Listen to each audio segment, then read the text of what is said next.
Hey everyone. Hope you're all doing well. We're all about bringing high-quality web novel audiobooks to life, and most of our content is completely free to enjoy. Just a quick note, web novels and web novel audiobooks aren't the same thing. Simply reading a novel out loud doesn't always make for a great listening experience.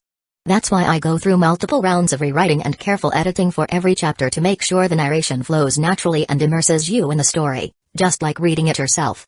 These audiobooks are not just direct copies of the original novels. I've adapted them for a smoother, more engaging experience. And to be fully transparent, these adaptations are made for commercial purposes, so some chapters are paid content. But don't worry, this process is fully copyright compliant. I do all of this because I truly love web novels and audiobooks. I'm a huge fan, and this story is one of my personal favorites.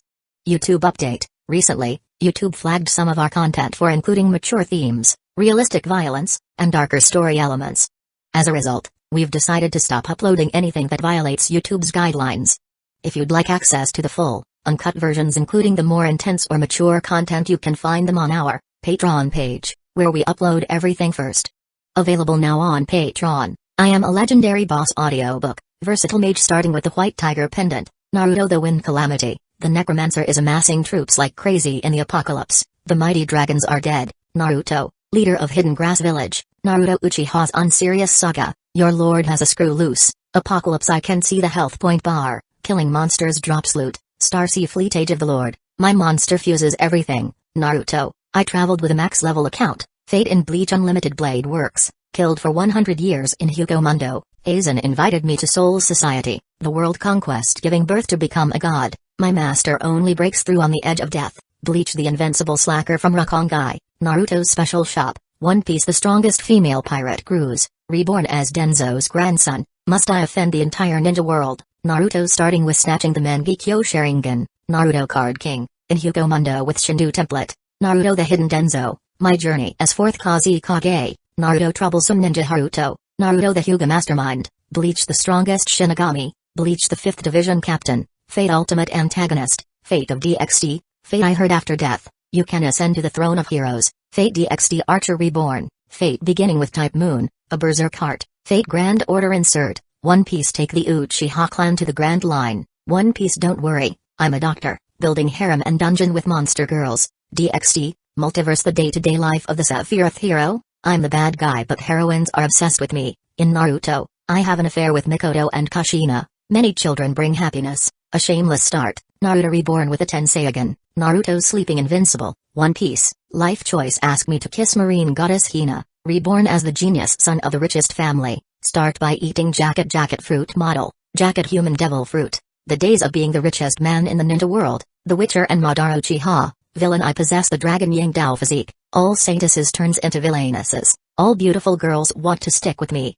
interdimensional farming in another world, Naruto from Hidden Leaf Village to One Piece, and more. Most of our content there is free, and it's the best place to follow and support our work.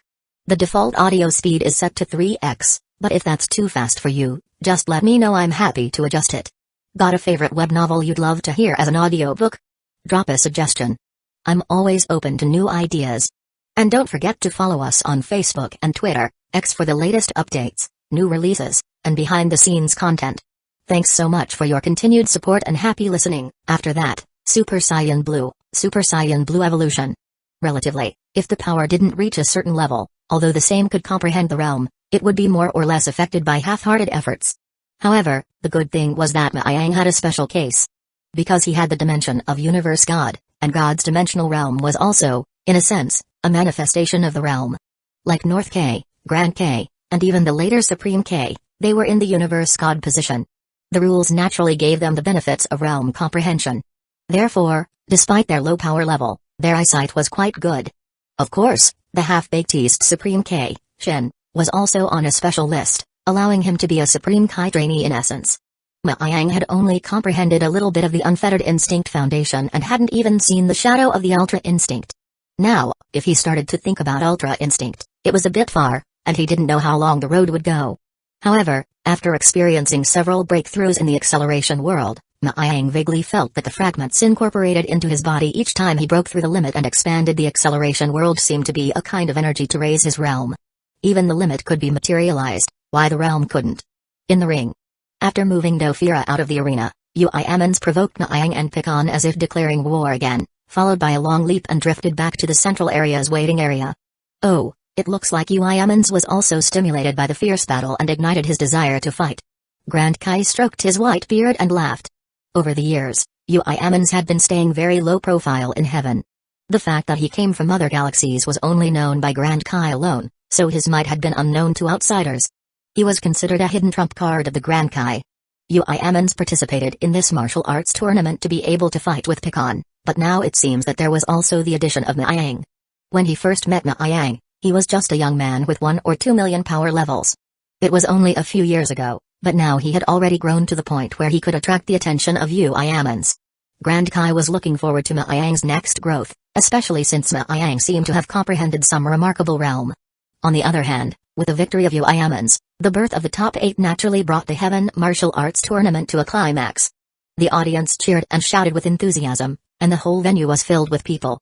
Infected by this, regardless of their own strength, a surge of emotion was burning in their hearts at this time.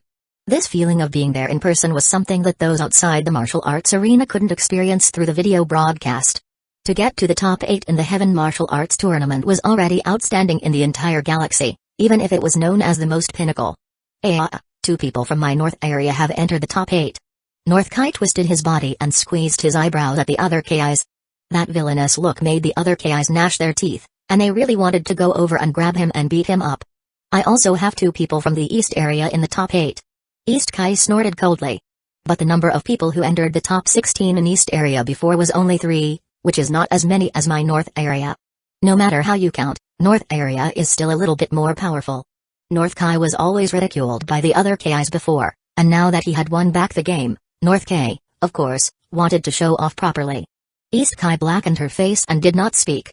West Kai and South Kai also snorted coldly. West Kai antagonized the north area and said, "What's the use of having more people? The higher the ranking, the more points the group will have. I have Pikan on my side, you can't win." This cannot be said. North Kai said slyly.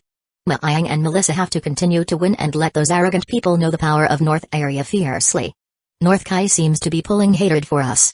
Noticing the unkind eyes of the surrounding players, Melissa said to Maang with a smile. Maang laughed. North Kai does look like he needs to be beaten up sometimes. If it were me, I would want to beat him up too. He was usually repressed for a long time, and when he bounced back, he was even more powerful. Melissa blinked her eyes. None of these KIs are normal. They should all be too repressed. Melissa laughed. In between Melissa and Maang whispering, the 6th round was about to start. It was the 8th into the final 4, and the first game was still Maang on the field. The first match of the 6th round, North Area number 14 Maang vs East Area number 62, Arqua. Both players, please take the court. After the referee announced the identities of the 2 sides of the match, Maang nodded his head. It's my turn to take the stage. Win this match. Melissa cheered from the back. No problem. Maang jumped onto the ring. The wide martial arts ring was as white as new. Stepping on it immediately gave people a sense of solemnity and heaviness of having their feet on the ground. The hard stone slab that was severely damaged in the previous match was already intact under the Yard Ration and Grand Kai's divine power. There was not a trace of breakage that could be seen. Maang. A man wearing short black sleeves stood across the room. Arqua? Maang smiled. East Area's Arqua, whose strength should be a little more powerful than Dofira, was equivalent to Android 16. The alien named Arqua looked at Maang with a serious expression and then assumed a fighting posture. At this time, Maang also became serious. His smile tightened as his silver-white key flame wrapped around the surface of his body, and a unique and strange ripple stirred up around Maang. Even in the face of Arqua, whose strength was far inferior to his own, Maang was particularly serious. The lion fought the rabbit with all his might, and lightness on the battlefield was never acceptable. Ta! The debris flew up, and the ground that had just been repaired suddenly appeared a series of craters. It cracked and undulated again. The silver-white lightning attached to Maang's eyes as he continued to rehearse Swiss realm, trying to master the unfettered instinct even further before he encountered Pikan or Uchiha. Chapter 339 The fact that Arqua's strength was not as strong as Yahilo but able to enter the top 8. Was he an idle person? In the previous battle with Yahilo, Maang had already reached the introductory stage of unfettered instinct.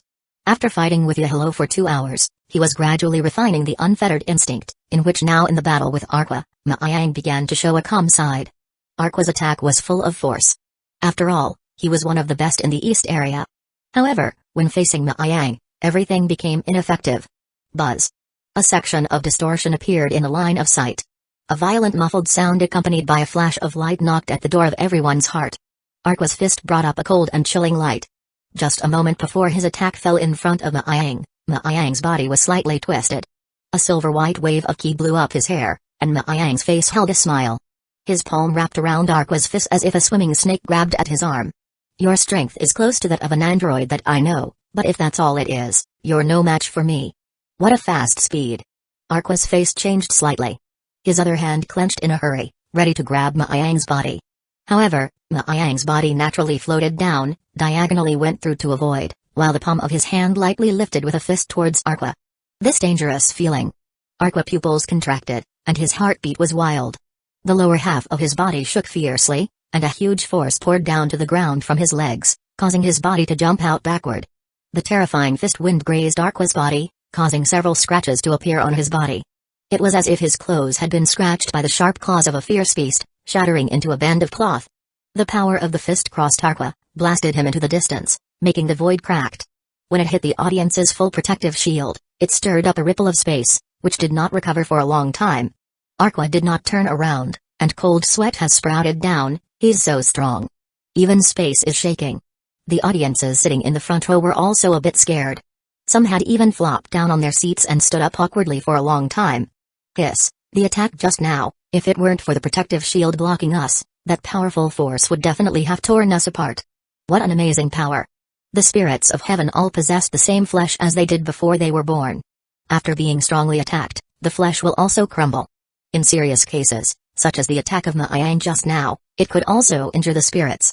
If there were no energy around the martial stage protecting it, at least a large part of the spirits would be injured. This time everyone was sighing, or seriously looking at the stage, or tilted up to look at the big screen in the sky. Aqua's face was chilly at this time, and a cold feeling had risen from his back. He wasn't a match. Aqua clearly knew the result, but the dignity of a strong man would not let him easily admit defeat. The is hissing, Aqua ripped off his torn clothes, revealing the strong muscles inside. Even if I'm not your opponent, I'm going to give it my all. Aqua looked at Maiyang seriously. To be able to fight with a strong person like you, I am also delighted. This feeling of having a chest full of hot blood has not appeared for a long time. Aqua's strength was comparable to the original Android 17. In other words, the original form of Cell's level. Although it was a little bit inferior to Pecan and Uiamon's, it was also a real figure at the peak level. This is just right. I need someone to help me hone my realm. Maiyang smiled blandly and looked at Aqua with a serious expression. Haha, sharpening the realm. Nice. Aqua tilted his head and laughed. His face suddenly struck, and the energy in his body seemed to burst out like a tornado overwhelming the mountains. The depressing pressure knocked on everyone's heart. Click. The ground's stone slabs undulate and tremble up, and a tiny bit of stone floating up. At the center of the energy wrap, Aqua's figure began to turn dark red. Is this the ability to forcefully raise energy? Maiyang watched carefully, waiting for the opponent's next move. At this time, countless fists suddenly appeared, quickly blasting out, and Aqua frantically venting his body's energy. The field of vision was filled with unreadable fist shadows and biting wind. Facing Aqua's attack, Maiyang's body began to move. His body and his mind moved with ease. At this moment, it was as if Maiyang had realized the calm and relaxed state of Whis in the face of everything. He dodged Aqua's stormy attacks with every small movement of his body. The unfettered instinct was a realm beyond the physical body. At this time, his energy consumption was reduced to the extreme. Every time he moved, it was as if there was a slow movement of warmth in Maiyang's body, nourishing it. This was the wonderful use of the unfettered instinct to improve the battle's efficiency and reduce the loss and damage to the body. Maiyang was immersed in the silver-white ki flame. His body was emitting a faint silvery milli light. Although his unfettered instinct was only beginning, it was already starting to feed his body. How is it possible that your energy has not decreased in the slightest? After countless fists were blasted out, Aqua gasped and moved away slightly.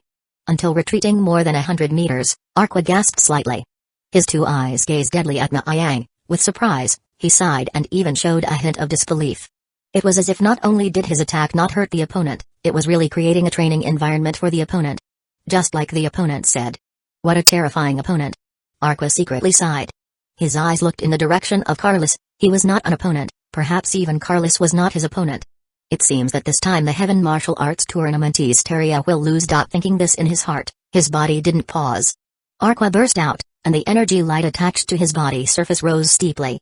Then, his muscles began to swell, and his ki instantly rose to a level beyond imagination. With a swish, Aqua stepped hard on the ground and ran across the ground. Every time he landed on his feet, he stomped out deep footprints. Fancy attacks were no longer useful, so he used the simplest and most violent form to attack Maang. There were no confusing movements, no fancy colors, everything was so simple, just rampage.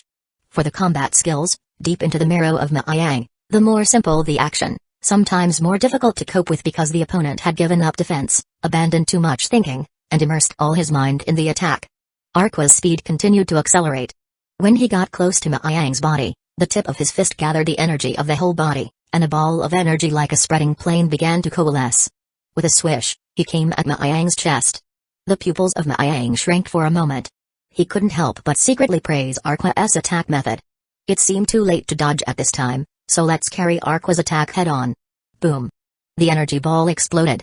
At this moment, both of Aqua's arms pressed hard towards Maang with the power of the blast. Maang placed his hands on the chest. Oh. His body sank violently, and his 2 feet plunged directly into the hard rock. With a huge force poured into him, the rock layer inside the martial stage was squeezed and clicked and cracked out winding cracks. Soon, it was forming a 50-square shattered area. Your power impresses me, but if you want to defeat me, this power is not enough. The corners of Maang's mouth hooked up, and his dark eyes suddenly looked at Aqua. Aqua looked sullen, and the arms pressed against Maang's hands were slowly lifted.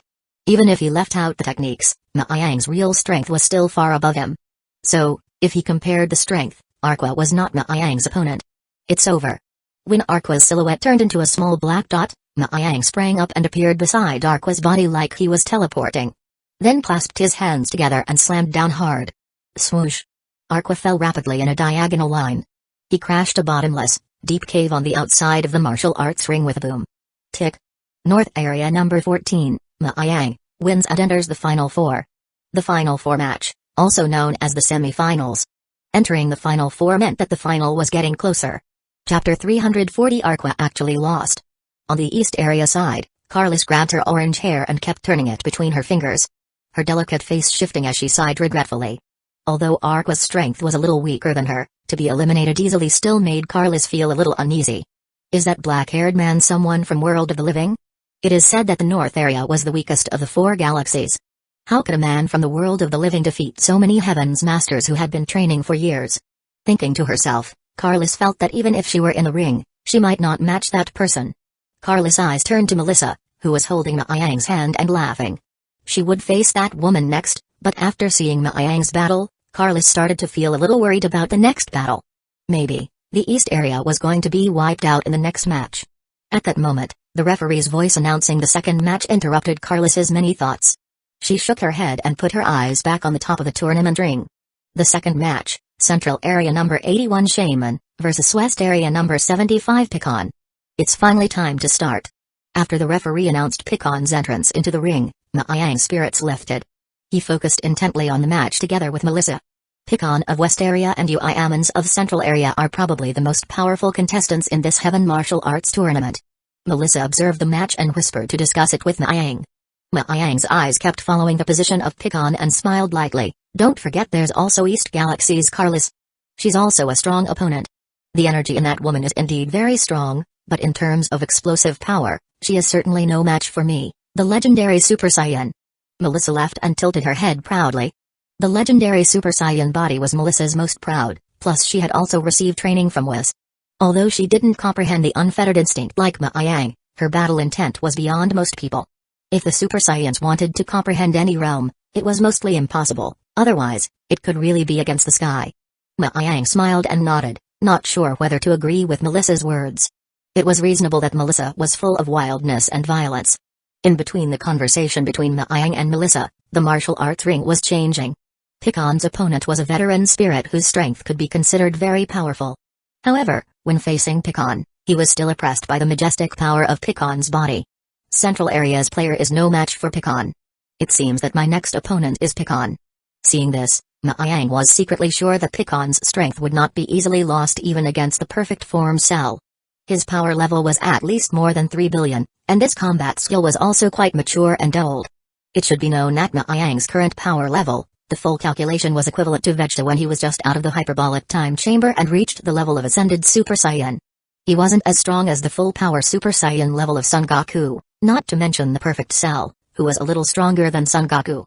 If it wasn't for he comprehended the unfettered instinct, even if he relied on the divine power of the acceleration world, he wouldn't be a match for Pikkon. But now, the realization of the unfettered instinct of Ma Yang could no longer simply look at the power level. At this time, he had a grasp of facing Pikkon. The result of the match was just as Ma Yang estimated. The match lasted for 20 minutes when Pikkon finally used his full strength. Suddenly, a shocking force burst out, and Pikkon defeated his opponent in one fell swoop. West Area number 75 Pikkon wins and enters the Final Four.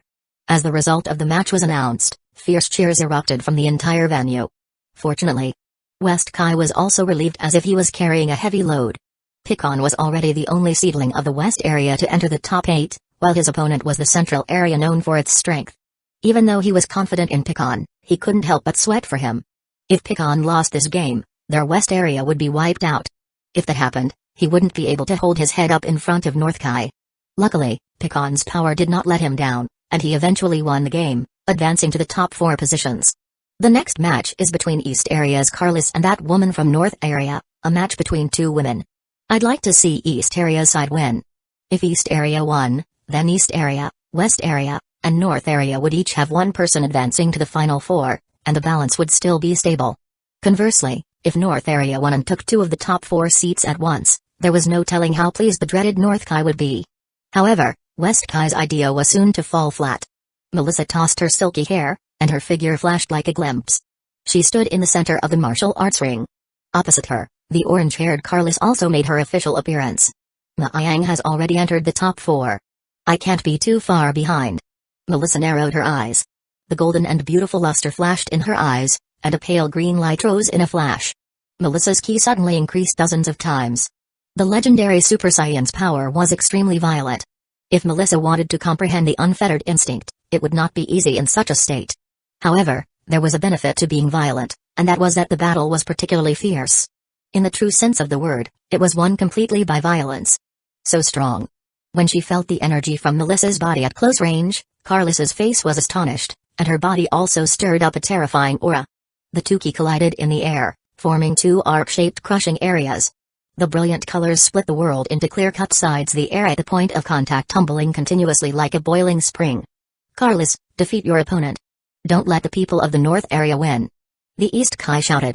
The East Area already had an arc loss to Ma Yang. She absolutely could not have a second person close to the North Area. Otherwise, the East Area would be wiped out, not to mention where to put her face. Melissa, use your full strength and defeat the opponent fiercely. The North Kai also did not show weakness and put his hands on his mouth, not caring about the East Kai's fierce gaze next to him. Moreover, he glanced at the East Kai's side as if provoking. With a click, the fan in the East Kai's hand was twisted off. East Kai sat on the seat in anger with a gloomy face and blue veins on her forehead, both hands gripping the armrests hard. Grand K, however, smiled leisurely, not caring at all about the sparking eyes of the 2 Kis. He stroked his white beard. The world of the living of the North Area has developed well, and the order is a bit more stable than before, so it deserves praise. Hey, hey. North Kai modestly saluted Grand K, but his face was full of pride. At the martial arts ring, Melissa had already battled with Carlos. The battle between the 2 women, to be honest, there was still something special about it. After seeing the battle between the men in front of the big open, and then look at the women's battle. The graceful posture, the ferocious knocking, made people's scalp tingling. What a violent 2 women. These should be the 2 most dangerous women in the galaxy. The audience on the stage watched the match while cold sweat dripped from their foreheads. However, in their hearts, they had to admit that in front of the overwhelming violence, their bodies still breathed an incomparable valiant air. 2 gorgeous colored lights kept flashing on the wide ring. Each time appeared and quickly disappeared, leaving only a shallow crater and a crack that cracked in all directions where it appeared. Clang. Melissa stretched out her palm. While the violent palm force was waved out, a crystal emerald flash also appeared suddenly. Superpower. Carlos's body lurched, and she was shocked. The body withstood Melissa's violent blow. With a swoosh, Carlos's body flew out along a straight line, and just then, Melissa's figure came to Carlos's front even faster, raised her long, slender thigh, and kicked down hard. Melissa wouldn't have the slightest mercy even with a woman. Bang! The body crashed into a big hole in the ground, and Carlos sprang up from the hole and then launched a counterattack at Melissa. This time she learned from the previous lesson and kept an eye out for Melissa's weird superpowers. Chapter 341. Once Carlos was alerted, it became less easy for Melissa to get an advantage on her again. The light body of Carlos flickered around the ring from time to time, cleverly avoiding Melissa's supernatural abilities, and then seized an opportunity to attack Melissa violently. Melissa was actually prepared for this. When she saw that Carlos was coming towards her, she turned her body by a small margin, and her arm traced a half-moon arc in the void and pushed forward with a rough punch. Bang! With a cracking sound, Carlos's clear face flashed a hint of surprise. She waved her hand to resist, then her body quickly disengaged by force while a key wave struck out. Starlight Cluster. A silvery white shine blasted towards Melissa. Humphrey! A wildness flashed in Melissa's eyes. She cast her hand and was ready to catch the attack, but this attack from Carlos was so powerful that Melissa let out a muffled grunt, and her feet sank slightly into the ring floor. Bang! With a bang, the ground crumbled, and Melissa leaped into the air. Look at me! Her face flushed a fierce color. The green glow of her body was released at once, and the light green energy intersected with the golden and green glow of the legendary Super Saiyan, which looked majestic. The energy had another huge boost compared to before. Tornado storm. Boom. Boom. Boom. The sky shook, and the earth moved. The momentum was like a rainbow, and the majestic energy turned into a hazy fog mass for a while, radiating away as if it was a wave. The silent and oppressive venue suddenly set off a piece of strange ripples. And in a moment, spread to the distance, colliding with the protective shield in front of the audience, rippling even more violent movement. Carlos's body shook. She frowned a little and continued to fight with Melissa. Everyone in the audience tilted their heads to look up at the glistening sky and couldn't help but TSK up. Although Melissa and Carlos's power was not as powerful as Picon's, in terms of visual shock, Picon's previous battles were far from being comparable to them. Because the impact of the previous fights gave the audience confidence in the shield, they were no longer afraid that the energy in the field would reach them. Besides, in the field were two women, after all. Although the fight was equally ferocious, the subconscious still made them feel that the beautiful women were harmless. People were like that. Once there was no threat, all kinds of arrogance and luxury came to mind, and inevitably had to point out some. This Melissa may be even stronger than Carlos. The East area is in trouble this time. I also think so. The North area may have two people in the top 4. TSK, 2 of the 4 seats, impressive. No, Carlos' strength is also very strong. It's not clear who will win or lose. Some people argued, but there was no doubt whether it was the previous Maiyang or the current Melissa. The strength of the North area players had left a deep impression on them. In the past, the weakness of the North area among the 4 galaxies was notorious. That was definitely the bottom of the existence, the status was unshakable. However, with this martial arts tournament, the next pattern might be changed. It should be known that the power of a peak powerhouse was enough to change the entire direction. If Maiyang or Melissa were willing, it would simply be able to sweep the entire North area powerhouse. The existence of the Matthew effect was bound to make the strongest constantly strong. If one master could emerge, a second one could emerge and then enter a virtuous cycle. Jylan, do you hear that? Everyone is talking about Maiyang and her. I heard it. Earth must have changed a lot over the years. I really want to go back and take a look. The ancient seniors from the Earth lineage were also emotionally moved by the constant exclamations coming to their ears. They all looked at the top of the ring with expectation. Although with their eyesight and perception, they couldn't see anything at all, everything didn't affect them to cast the greatest enthusiasm. Psychos looked at the ring invigoratingly. The intense light made him unable to even open his eyes. No matter what other tricks you have up your sleeve, I won't be defeated by you. Carlos conversed with Melissa from a distance. As she spoke, she violently mentioned her air, and a wave of hot air was released. The ground began to melt and sink, washing out a ring of depressed areas in all directions. Ah, so hot. Melissa's heart couldn't help but feel a throbbing, even from dozens of meters away. She had no choice but to fly towards the area's edge because of Carlos's hot energy. At this point, Carlos's body seemed like a small, hot sun. As long as she was close, she would be burned. I told you, you will not defeat me. So, the one who loses is you. Looking intensely at Melissa in front of her, Carlos decisively chose to pursue the attack. She let out a loud cry, fiercely stomped on the earth, swooshing up like a lightning aura, while waving her hand to spill a large mass of energy to entangle Melissa. One strike was the full force. Melissa had the intention to avoid Carlos's attack, but her arm was quickly burned with a scar. Damn it, back off. Melissa's face was furious. She was wrapped in a layer of energy protection and rushed towards Carlos. When she arrived at the front, she reached out and grabbed Carlos's shoulder and pressed it into the ground, smashing it with a boom into a large human-sized crater. Melissa was very violent when she started her rampage and was perhaps a little more destructive than Uchihamans, both violent people. AGH. It's hot. Melissa screamed. Clearly, she was the one who won the attack, but she was the one who screamed the most. Boom. Between the two energies formed a hot glue zone, the heavy pressure, the ground again broke open a tiny crack, and then sharply expanded, not long cracked slit into a chasm. Carla's face suddenly changed. There was actually some suppression of Melissa's energy. What's going on? Why has her power increased again?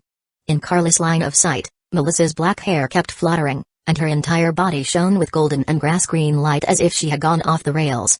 Roar. The legendary Super Saiyan power was terrifying when it explodes out. Not to mention that Melissa was in the second level of the Golden Eyes state, which was even more malice than the general state legendary Super Saiyan. Hell Blizzard. The golden light shines in the eyes, and a clear, crisp voice emerges from the lips and teeth. Melissa held out her arms, and bits of gravel floated up. The gorgeous light flashed blind. Countless rubble was caught in the swirling storm, then crushed into fine dust under the action of powerful energy, forming a tornado-like energy impact. Bang! Bang! Bang! The fierce collision began. Melissa's energy continued to penetrate a scorching wave of air on the surface of Carlos, like a grinding wheel, constantly polishing. Carlos's face was white, her pupils slightly shrunken, gritting her teeth to release energy to resist. Resist. Carlos panicked, trying to boost her energy. Boom. The huge energy rose, turning into a crystal shining starlight, inch by inch scorching flame constantly flashing. Ma-Yang watched calmly from the bottom, with a touch of calmness on his face. Mr. Ma-Yang, do you think Miss Melissa will win? Dofira came to his side and asked in a small voice. Carlos still underestimates the power of the legendary Super Saiyan. Don't worry, Melissa is about to win. Really? Dofira revealed a trace of surprise. No matter how he looked now, Ms. Melissa was looking very bad. On the side, Kurter, Ko, and others also looked concerned. Ma-Yang blandly smiled and didn't say anything. As expected, Melissa, who was in the center of the storm in the ring, had a miserable white face at this time, but a beautiful light flashed in her golden pupils, and her expression became even crazier. Ha ha ha. How could this happen? Carla's face suddenly changed when meeting Melissa's wild and disorderly energy. Her heart actually had some trembling, then she gritted her teeth and met the attack without rebellion. Gravity space. Heavenly God beam. With a delicate cry, Melissa exploded in a desperate attempt. In an instant, countless bright rays of light began to impact from the side of the ring, as if folding a fan to unfold a huge fan-shaped impact belt. Swoosh swoosh crystalline flash of light cut through the void. Carla gritted her teeth, but her body took a step back in the impact. Not good. It's going to be unstoppable. Finally, near the edge of the ring, Carlos was gasping for breath.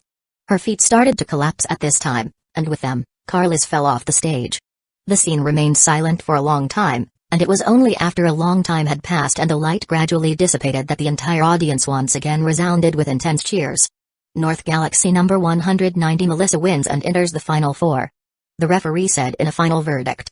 Ha ha ha ha, finally we won. After the referee announced the result, Melissa tilted her head and was ready to laugh, but her body went weak and withdrew from the Golden Eyes state, squatting on top of the ring unbearably. Ma-Yang dashed to the top of the ring, picked Melissa up, and stuffed a Senzubin into her mouth. Under the Senzubin effect, Melissa finally recovered and slapped her chest with a palpitating heart. So close, I almost lost. Ma-Yang said, there was a lot of luck in winning this time. If it weren't for the ring collapsing because it couldn't withstand your energy blasts and bringing Carlos down, by the time she had survived your attack, the one who would have lost would have been you. Melissa nodded softly. How could Carlos lose? The East Kai's face was dumbfounded, looking in disbelief. Just this moment, how could East Kai's good situation be buried like this? Her two players were all lost, and not even one person entered the top four? At this moment, East Kai felt what North Kai felt in the past. Chapter 342 Damn, the elite of my East area would actually lose to those weak guys of the North area? East Kai was still having a hard time accepting it for a moment, especially when she saw the playful expressions cast at her by North Kai next to her. A moment of malice overflowed, and a great sense of humiliation lingered in her heart. East Kai, you lost it. It's too bad, my people eliminated both players. I didn't want this, but there's nothing I can do. North Kai's smug voice came over with a villainous look. Now you know the power of my North area, right? North Kai laughed, His mind was overjoyed, and it was hard for him not to take advantage of the moment to show off. Her opponent's happiness was no different from her pain. East Kai yelled angrily, "Don't be smug there. This time it was just luck that let you win once. Wait until the next martial arts tournament, you won't be so smug." "Oh, it's hard to say, who knows what will happen next time. Maybe I will win again. Besides, in a few thousand years, maybe the strength of the North area will have completely surpassed your East area." "You're dreaming." East Kai gnashed her teeth. Are you angry? It's not good, just put your mind at ease. Look how calm I am," North Kai said with a smile squeezed on his face towards the East Kai. North Kai had never been so comfortable as now. He felt that even if Maang and Melissa lost in the next round, it did not matter. He got the face he should take, to be a man and a god, to no satisfaction. He suddenly found that his consciousness was still very high. With a twinkle in his eye, North Kai looked at West Kai and said, "Look at them, one person from East area stopped in the top 16, and 2 people entered the top 8. According to the tournament rules, the total points count up to 5, not bad." "You." East Kai shivered with anger. West Kai was also not used to seeing North Kai's smug look. He couldn't help but frown high. "Your North area only have 2 people to enter the quarterfinals and haven't got the champion. What are you proud of? Do not forget that your people have to face Picon in the next game. The last person to win is definitely Picon, plus Melissa also has to face Uiamans. TSK, it's all about the future." Hey, West K, what do you mean by that? What do you mean that Melissa also has to face Uiamans? Do you think my South area's South House will definitely lose? The last match of the 6th round had not yet been played, and West Kai said that Uiamans would win. When these words were heard in the ears of South K, they became quite harsh. Did it mean that it was determined that South area's South House would definitely lose? "Dallas, do you think your people can defeat Uiamans?" West Kai asked rhetorically. South Kai had no words at once. Although the strength of several KIs was not very strong, the eyesight was still there. It was actually clear at a glance who was stronger and who was weaker between South House and Uiamans, but it was just inevitable that South Kai was a little unconvinced in his heart. When he saw that South Kai did not speak, West Kai sneered and turned his attention to the top of the martial arts ring. In the center of the large venue, the vast and wide martial arts ring had become pockmarked after the battle just now. Now, the Yardratians living in heaven were doing their best to repair it. Clang. A sound like a yellow bell came.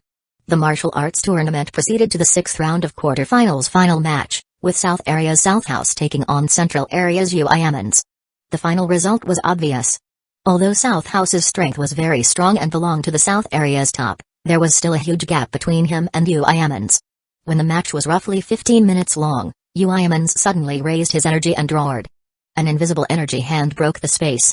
Inch by inch, the crystal light shone, and the terrible power fell on South House's body.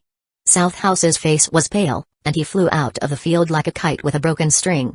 Uiamans rightfully won the last match after fighting with South Area for 15 minutes, which had already given enough face to the South Area. Even South Kai gave some gratitude to him. At this point, all the top 4 players were crowned were Maang, Picon, Melissa, and Uiamans. Since the competition had been held for several days in a row, the spectators' spirits were already a bit tired, so to ensure the viewing quality of the martial arts meeting, the semi-final battle of the 7th round would be put on 24 hours later, during which there would be a long period of time for the players and spectators to relax. After the top 4 were produced, Grand Kai led each of the 4 KIs to exit the stage. After the KIs left, hundreds of thousands of spectators began to disperse. They discussed with each other in groups. Apparently, the previous competition gave them many unending emotions to talk about. Maang. Long time no see. Just as Maang and several other players from the north area were about to move to the rest area, an old voice rang out in his ears. Maang followed the voice and saw a white-haired old man walking towards him, followed by another 24 people who looked a bit restrained. They were men and women, old and young, and their racial forms were no different from Maang's. They were all earthlings. These people are naturally Noah and Mutaido, Psychos, Jylan, and others who were on top of the stands before. As a matter of fact, for the Earth to produce such a strong person like Maang and Melissa, those ancestors from the Earth were very interested in getting to know each other. However, due to the gap in strength, they carefully considered the idea. The good thing was that Maang came from the Kami school. So, it's easier for Noah and Mutaido to help to introduce Maang and Melissa to others. The next thing that happened was that everything fell into place. When the Grand Kai announced the intermission of the martial arts tournament, Noah and Mutaido took the idea of trying it out and led the crowd towards Maang. At this time, except for Noah and Mutaido, who maintained a certain calmness because they had short contact with Maayang. Several other Earthling ancestors were very humble and formal out of respect for the strongest. After all, the status of Maayang was now different, and it was not too much to say that he was the strongest person in the entire North area. In the face of such a strong person, they did not dare to put up a front. Even the highly respected ancient hero, Psychos, only had 100,000 power level, which was definitely weak in the other world masters, but in the Earth lineage, it was already an appalling existence. Ancestor Noah. Seeing the visitor, Maayang called out in surprise. In fact, at the beginning of the conference, he had already noticed Mutaido and others, originally thought to wait until the competition was all over before looking for them, but did not expect them to come over first. No, just call me Noah. Noah was busy waving his hand. When he saw that Noah was so insistent, Maayang also went along with their wishes. However, for the basic etiquette, Maayang would still abide by. At this time, he pulled over Melissa to Noah and introduced them. This is my wife, Melissa. She was also a disciple of the Kami school. By the way, the Kami school is the former Heavenly Sky School, which has now changed its name to Kami School because of the promotion of the Kami School martial art 40 years ago. Good change. Seeing your performance this time, I knew that the Earth martial arts doctrine must have changed drastically. Noah looked at Melissa and was somewhat curious in his heart as to what all changes had taken place on Earth. Hello, Melissa said gently without losing her manners. Greetings. Noah nodded his head. At this time, Dofira and other North area contestants looked at Noah and Mutaido. They seemed to be surprised that Maayang had so many impoverished relatives. He said to Maayang, Mr. Maayang, since your relatives is here, we will not bother you anymore and wish you good luck in the following competition. We will be cheering for you from the stands next. Good, you guys go ahead and do your thing. Bye. Dofira, Kurter, and others finished speaking, then nodded towards Mutaido, Psychos, and others, and then walked past them from the side. Mutaido and the others hurriedly returned the salute, then looked at their backs with a sigh of relief. If it were the usual case, they would not even have the chance to touch these great masters, let alone salute each other. Mr. Mutaido, long time no see. Maayang smiled and looked at Mutaido. Mutaido was not tall, wearing a white martial arts uniform, and his white beard forked to the sides. Among several people, he was most familiar with Mutaido. He had a long-time contact with Mutaido when he was training in the Lookout Illusory Realm. Although Mutaido was not the one in front of him, his personality and psychology were the same. It's been a long time. More than 40 years have passed, you must have had a colorful experience. Mutaido still looked at Maayang with an incredulous face. So many years had passed, but Maayang's appearance had not changed a bit. Chapter 343. More than 40 years ago, Maayang was already close to 20 years old. Seriously speaking, this year, Maayang was already 61 years old. If it was a normal Earthling, he should be showing his old age at this time. Even if the body were particularly tough because of its great strength, it would not be possible to remain in his 20s like Maayang. Mutaido understood in his heart that Maayang's experience must be extremely extraordinary, otherwise, it would be impossible for him to achieve such achievements in just a few decades. To Mutaido's surprise, Maayang smiled heartily. After looking around at the gradually dispersing scene, he turned his head to these ancient heroes of Earth and said, let's find a place to sit first. We'll talk about the details later. Yes, let's find a place first. Noah also felt something inappropriate about standing in the meeting hall and talking, so he nodded approvingly, and the others certainly had no problem with it. The Dragon Ball world still followed the rules of the strongest. Even if the strongest were a little capricious, it's still completely reasonable. Even that, to say a few words to a supermaster like Maayang, was a great honor. How could they not be happy? Maayang smiled and led them to the outside of the martial arts venue. The entire martial arts venue was located on a meteorite star specially built by Grand Kai and the Rations for this Heaven martial arts tournament. There were many small planets around it for rest. After passing through the dark curtain-like spatial barrier, several people landed towards one of the nearby small planets. Above a white planet, a section of waterfall cascaded down from a high cliff, white waters splashing up. Picon sat calmly on a boulder on the waterfall side, his white tunic hanging down naturally and his black hat rushing up to the sky. To cope with the next game, Picon was here to close his eyes and recuperate. Suddenly, a subtle movement came, and with a twitch of his ear flap, Picon opened his eyes. Appearing in front of him was a strong man with green skin. Uiamans, what brings you here? Uiamans laughed loudly. I came to see you for a moment. It seems that for the next match, you don't seem to be a sure winner either? Picon closed his eyes again. I will win. That earthling named Naiyang is not weak. Uchiha sat on his butt on edge. Obviously, he had only 2 billion combat power, but he can continuously defeat Jihilo and Arqua. Honestly, I can't even figure out how he made his move. Screw it. You will lose to him. Uchiha chuckled. Don't worry about it. TSK. Uchiha shook his head and threw a stone towards the water, which immediately spread a ripple on the lake. If you lose to him, you won't have a chance to challenge me. Pikon was like an old monk in meditation, without any reaction. When Uchiha saw this, he felt bored and looked at the splashing water, shaking his head. Still couldn't understand what was so magical about Naiyang's martial arts. Studying martial arts was not his forte, and he thought he could get some hints from Pikon, but it looked like it was a wasted trip. Okay, you continue to enlightenment, I'm leaving. After saying that, Uchiha's body flashed, and he had already left. On another small planet for resting, many spectators dispersed from the martial arts arena had gathered on it at this time. When they saw Naiyang and Melissa coming, these people hurriedly made way and whispered in the back. The service staff immediately came up and brought fresh drinks and fruits.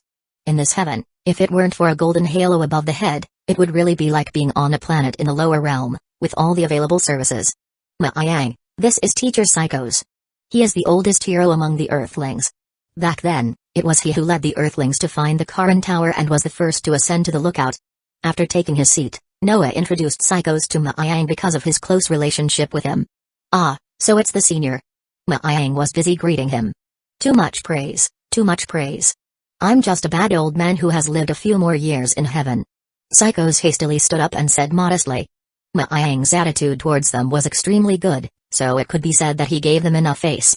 However, if they didn't know how to advance or retreat and took face for face, it would be a bit too much. If people really think that they could rely on their old age, it would be a big mistake.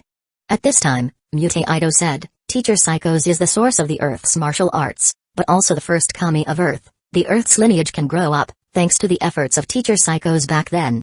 Naiyang listened and can't help but be surprised. The legendary Karin Tower and the lookout had existed for an unknown period of time. The specific builder wasn't verifiable, but Grand Kai once told him that the Karin Tower and the lookout were built by the ancient Baya-Ayan. The construction style of the Karin Tower and the lookout was very similar to the Yardratian temples, perhaps even a bit related to the Yardratians. Or maybe the ancient Baya-Ayan are the ancestors of the Yardartians. The rise and fall of primitive civilization to advanced civilization, from primitive civilization to advanced civilization. For one reason or another degraded to primitive civilization, several rounds, many relics have disappeared, only the Karin Tower and the lookout have withstood the erosion of the years. If the Psychos in front of you is really the first strong man to ascend the lookout and served as the first kami, then he really played a role in promoting the development of Earth's civilization. Just then, Naiyang frowned a little. He thought of a problem. If the first kami was created 4,000 years ago, what was the matter with Anan, who has been guarding the Five Elements Mountain for tens of thousands of years? Was she still an Earthling from the previous civilization? He stored this doubt in his heart. Naiyang intended to go back and ask Anan properly. The ancient Earth seemed to be a bit mysterious. At this time, Noah introduced the others to Naiyang. These are Jailan, Kozap, Oh. They are all Earth's successive generations of kamis or heroes who have made great contributions to the Earth. By the way, Jailan is the tower keeper of the Karin Tower. When Karin Tower was still called Jailan Tower. Oh, on the other hand, is the creator of the Superpower Academy. Your wife has superpowers. You should know the Superpower Academy, right? I know. I spent several years there as a child. Melissa's clear and crisp voice said. That's very kind, Ua revealed a smile, somewhat flattered at first glance. This was like an internationally renowned award. If ordinary scientists receive it, it could be called the scientist's glory. The contribution made by the actual benefit of the entire human society, then the karma would be reversed, the award would be awarded to it. This scientist gladly accepted the glory of this award now. Naiyang and Melissa greeted these heroes with respect. The ancient Earth was not as peaceful as now. When the Earth was surrounded by many passages to other spaces, some to the other world, some to the magic world, and some rare and weird worlds, in which monsters would come out from time to harass the people of Earth. It was these heroes who fought bravely to close the doors of these spaces one by one. Naiyang, quickly tell us about the situation on the Earth. I want to understand what kind of changes have happened on the Earth side in the past few years to actually be able to give birth to strong people like you. After introducing both sides, Mutaido and Noah said impatiently, knowing that this Naiyang in front of them was still the Naiyang they once knew. Naiyang smiled and nodded, don't be anxious. The Earth has indeed changed quite a lot in these few years. The Earth has opened the era of martial arts, more precisely, the era of technology and martial arts in parallel. Nowadays, the Earth's rapid changes have only exceeded Muteido's expectations. Thoughts back to the year when the demon invasion, Maiyang slowly recounted. By the way, Goen's power level now also reached more than 1 million, considered one of the strongest on Earth. Son Goen's normal power level, of course, only a few 100,000. The more than a million power level was the power after Grand Kai. Perhaps because of the potential limited by the Earth's people, Son Goen had not broken through for a long time. However, in the Mount 5 element, he was tainted with the divine spirit. Subconsciously, the physique was also changing. He should continue to get stronger in the future. Once Muteido heard Son Goen's achievement. Although it could not be compared with Maiyang, it was very shocking. They then nodded with relief. Next, Maiyang told them about Canalita, Wuding, Liz, Gillo, and others. Everyone was so surprised that their jaws fell off. These offspring living on the Earth, their achievements were about to surpass them. Not bad. The Earth was really well developed. According to the common division method of the universe, more than 10,000 power levels belong to the high-level planets. The Earth at this time could already be classified as a high-level planet. A few decades from the low-level planet to the high-level planet, it wasn't something that dared to think in Noah and Muteido era. Of course, at that time, they did not know that there was such a division. When completely listening to the narrative of Maiyang, Psychos and others were muddled, feeling like they were dreaming. Those descendants on Earth really brought them a big surprise, and they didn't have to worry about the safety of the Earth in the future. They looked at each other and suddenly felt a little heartbroken. They and others' power levels were only tens of thousands. Now, they were worried about people with a power level of several million. Chapter 344 Simultaneously, just when Maiyang and several ancient warriors from Earth were having a good conversation, on the other side of heaven, Grand Kai was also hosting East, South, West, and North Kais. Above Grand Kai's planet, the garden where the 4 seasons were like was full of flowers. The colorful flowers were in bloom, beautiful and sweet. The air was filled with a refreshing aroma. Grand Kai had changed out of his solemn divine robe and was wearing jeans of great youthful vigor, with loud and intense music playing next to him. Grand Kai picked up his tea and blew a sip of hot air, then sipped it in small sips. This martial arts tournament is going well, especially for North area. I am impressed. Grand Kai's gaze was profound as he put down the tea in his hand and beat his fingers to the music. Hey, how? It's mainly because North area has produced a few talents. Oops, the strength can't be hidden. North Kai's face was glowing red. This compliment from Grand Kai made him smug as hell. Humphrey. West Kai snorted coldly, lowering his head and drinking tea in a muffled voice. East Kai and South Kai felt sour. However, they did not argue with each other in Grand Kai's courtyard as they did before because they knew that Grand Kai must have something important to talk about by bringing them here. Grand Kai coughed and said, "Actually, I called you all over for one more thing." The 4 Kais looked at Grand Kai at the same time when they heard this, and Grand Kai said in a deep voice, "Something has happened to the prison planet." What? The Kais scurried up with a swoosh at the words.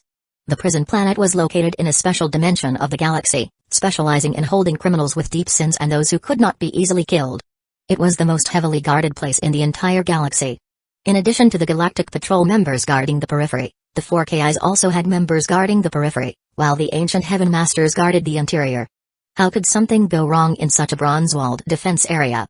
As soon as they heard Grand Kai's words, the 4 Kais were shocked.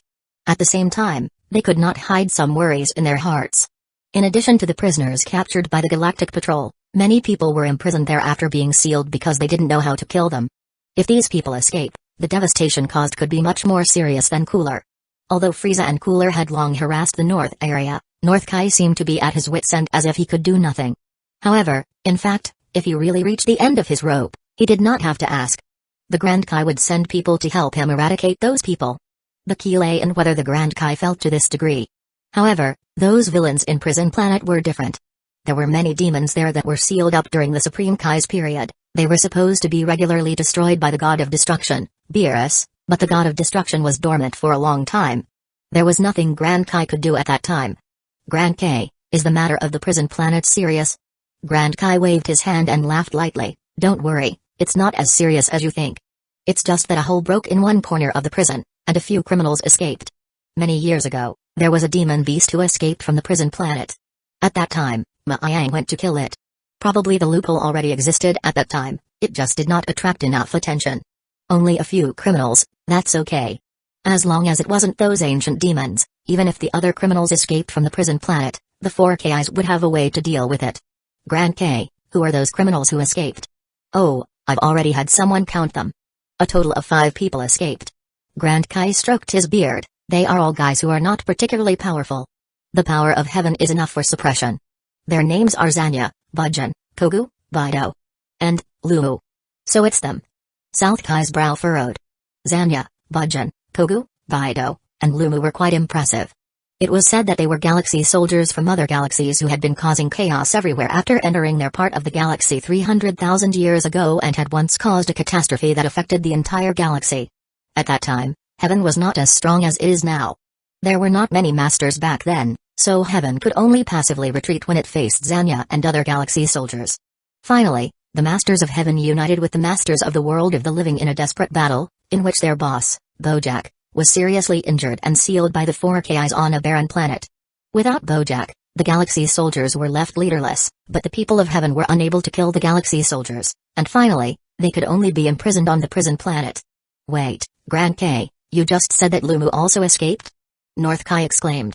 These few galaxy soldiers are not enough to worry about. As long as Picon or Uiamans make a move, it will be enough to take them down, but that Lumu is troublesome.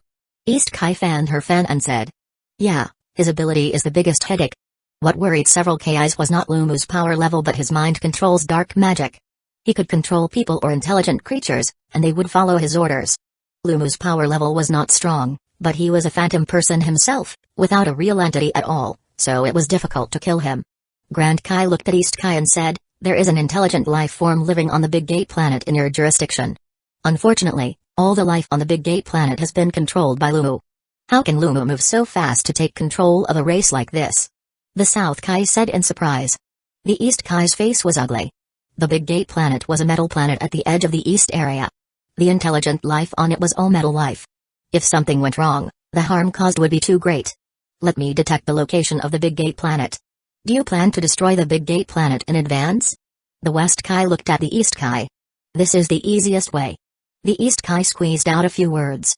Grand Kai laughed. These guys who escaped from the prison planet are troublesome, but there are ways to deal with them. This time, they won't do anything, so I'll treat them as a test for you guys, so you have to work hard. What? These words of Grand Kai made the 4Kis dumbfounded. Grand K, you are not going to send the Master of Heaven to fight? Those are criminals who escaped from the prison planet. Without the Masters from Heaven, the world of the living couldn't deal with these criminals with those of them. Grand Kai said, alas, these tens of thousands of years, you are all too lazy. At this rate, our galaxy is going to fall behind other galaxies. This time is a test for you, don't try to get people from heaven. This. The Kis had no words. Compared to other galaxies, their world of the living seemed to be a little weaker. I'll see where all those criminals are first. East Kai inquired about the area he was in charge of, then looked at the North Kai and said, Big Gate planet stays at the junction of the North and East area, which was originally Slug's territory. Zanya, Bujin, Kogu, Bido, and Lumu were not found. They seemed to be hiding. The 4Kis investigated the area they managed simultaneously. They found no trace of anyone else except for Big Gate planet people, who was also just a race controlled by Lumu, and where he was not yet known. What is this all about? North Kai tilted his head and lamented. Grand Kai took a sip of tea. Don't rush this matter. Take your time. You can investigate after the Heavenly Martial Arts Tournament is over. This is the only way. The 4Kis smiled. They had to wait until the end of the tournament to investigate the matter of the Galaxy soldiers and Lumu. Now they were worried that even if they found them, they had no one in their hands to restrain each other. Perhaps as Grand Kai said, there were too few masters in the galaxy world of the living. Chapter 345 The ordinary people naturally couldn't know about the prison planet's change and the discussion of several Kis. The time passed. Inadvertently it was time for the quarterfinals of the martial arts tournament again. The large martial arts tournament was again crowded with people. Races from different planets of the galaxy gathered together. The previous rounds brought them too much shock, which made them look forward to the next matches. Dom. A loud and clear sound resounded throughout the arena, and the aftershock echoed in the void. Before the match began, all the spectators knew that this was a battle at the pinnacle of the galaxy. To enjoy the exciting match below, these heaven spirits had already raised their spirits. There was a flash of Maang appearing on top of the ring. His green martial arts uniform rustling in the breeze and his steely eyes were shining with divine light. On the other hand, Pecan moved a wrist, and there was a sound of bones clicking. The battle would soon begin. At this time, the two were more than 100 meters apart. The ki began to collide as the protective shield rose. The venue was like a transparent pot cover was inverted, all the audience's heart-fluttering flutter wildly. Pecan, let me see how powerful you really are. Yang looked at Pecan, eyes focused on the opposite person. According to the original description, he knew that the strength of Pecan was powerful. Once he kicked away the perfect Cell in hell, but at that time, Cell had already lost his physical body, and his strength had disappeared, so it was not accurate. However, based on the previous game's observation, Yang estimated that if Pecan was at full power, the strength was not worse than the perfect Cell. So when it came time to face Pecan officially, Yang was ready to go all out from the start. There was no room for sloppiness in a confrontation between strong people. The silvery white flame rose, and Yang half squinted his eyes, watching Pecan with full concentration. Pecan also looked over with the same seriousness. Their eyes crossed each other. After the referee announced the start of the match, with a swish, both people disappeared at the same time. The sound of thumping fights rang out in the venue. Countless lightning and shadows flashed. From the sky and the ground, a blazing lightning burst out as they exchanged blows. Compared to all the previous battles, the battle between Yang and Pecan was more intense. 1 strike. 2 strikes. 3 strikes. The ground kept collapsing and cracking. The complete tournament ring became completely unrecognizable not long after the battle started, collapsing into a large hole with potholes. Pecan kept attacking Yang with a sullen face, while Yang's body was naturally dodging. Some of the unfettered instinct he had mastered was used to the extreme, but in the face of the waves of Pecan's attacks, crystal beads of sweat began to hang on his cheeks. It's really the same as I speculated. Your technique is very odd, but unfortunately, your biggest weakness is your lack of energy. What's the use of a technique that is odd but can't cause damage to the other side? Pecan couldn't see through the magic of unfettered instinct, so he came out from the essential angle. Even if he stood there and fight, what was the use of an attack that couldn't cause damage to the opponent? Pecan almost directly hit Yang's soft spot, which was the fighting style that he had thought out, especially for Yang. Heavenly God Beam. Thunder Shock Surprise. DRI Beam. Clang. Clang. Clang. One by one, Yang's ki waves were inflicted on Pecan's body. However, they quickly dissipated into mist like air currents. Under Pecan's defense, all these attacks lost their effectiveness. Is he strengthened in defense? Seeing several attacks did not work, Yang's body leaned back and flew out several hundred meters, looking at Pecan across a distance. The power level of Pecan might be close to 4 billion. In a full strength, Yang only had 2 billion power levels, and most of his attacks will be useless. At this time, Pecan could only be attacked by surprise, and a single blow was enough to defeat him. It seems that you really have no other way. Pecan's low voice rang out, and his body suddenly flashed and appeared beside Yang. Pecan raised his fist, and the riotous energy swung over. This type of attack, I learned from you Yamans. Yang's heart was astonished, already had a judgment. His flashed sharply in succession. Bam! Pecan's fist pierced the air, brushing past the side of Yang's cheek. The harsh fist wind was rigid and swift, cutting several scars on Yang's cheek. Rumble. Energy enough to destroy a huge star rose on one side of the martial ring, and all the burst of storm slapped on the protective shield's air wall. Immediately, it was like a block of ice falling into a frying pan, turning into thin airflow and an ear-splitting squeak. At the central area side, Uchiha's eyes glowed as he watched the battle above the ring, nodding secretly. Pecan directly adopted my style of combat, which can indeed bring out a terrifying power. But can this really defeat Yang? Uchiha was not very sure. His heart was far more afraid of Yang than Pecan.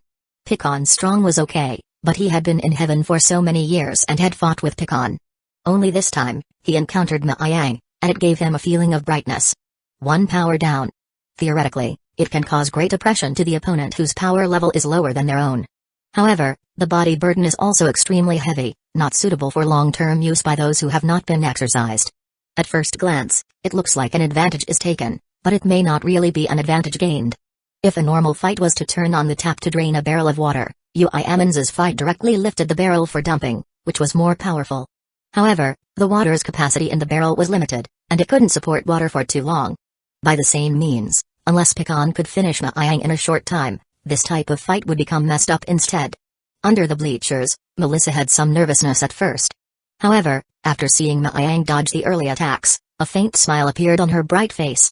Although such a fighting method has a certain theoretical basis, but it will not work for Yang. Ma Yang's best skill is technique. The unfettered instinct is a martial arts axiom taught by Wes. The loss itself is less, wait a little longer, Ma Yang can take the advantage. However, Pecan was also an experienced martial art practitioner. After Ma Yang dodged the first few rounds of attacks, he quickly realized that such a fighting style did not work and made timely adjustments to revert to the original fighting style when his physical strength was not depleted. This kind of self-destroying attack method put a lot of pressure on Ma Yang instead. No one from heaven was a simple character. Their control and analysis of the battle situation is superb. With a secret sigh in his heart, Ma Yang had to deal with the attack of Pecan. Fortunately, he still had the power of the acceleration world hidden and was not without a bit of resistance. The battle went on in full swing, and soon half an hour passed, during which time Ma Yang and Pecan did not know how many thousands of times they had exchanged blows. The flat ring had long since lost a piece of its integrity. Unbelievable, their battle actually made the whole space shake. If this shield wasn't protecting us, we would have been swallowed up by their ki. The audience was already shocked by such a fierce battle, and they all shouted enthusiastically. Ma Yang! Ma Yang! Ma Yang! Pecan! Pecan! Pecan! The audience no longer cared about who won or lost. They enjoyed the fierce battle brought to their hearts and minds, and all the spectators forgot to shout. Their enthusiasm rose one wave after another.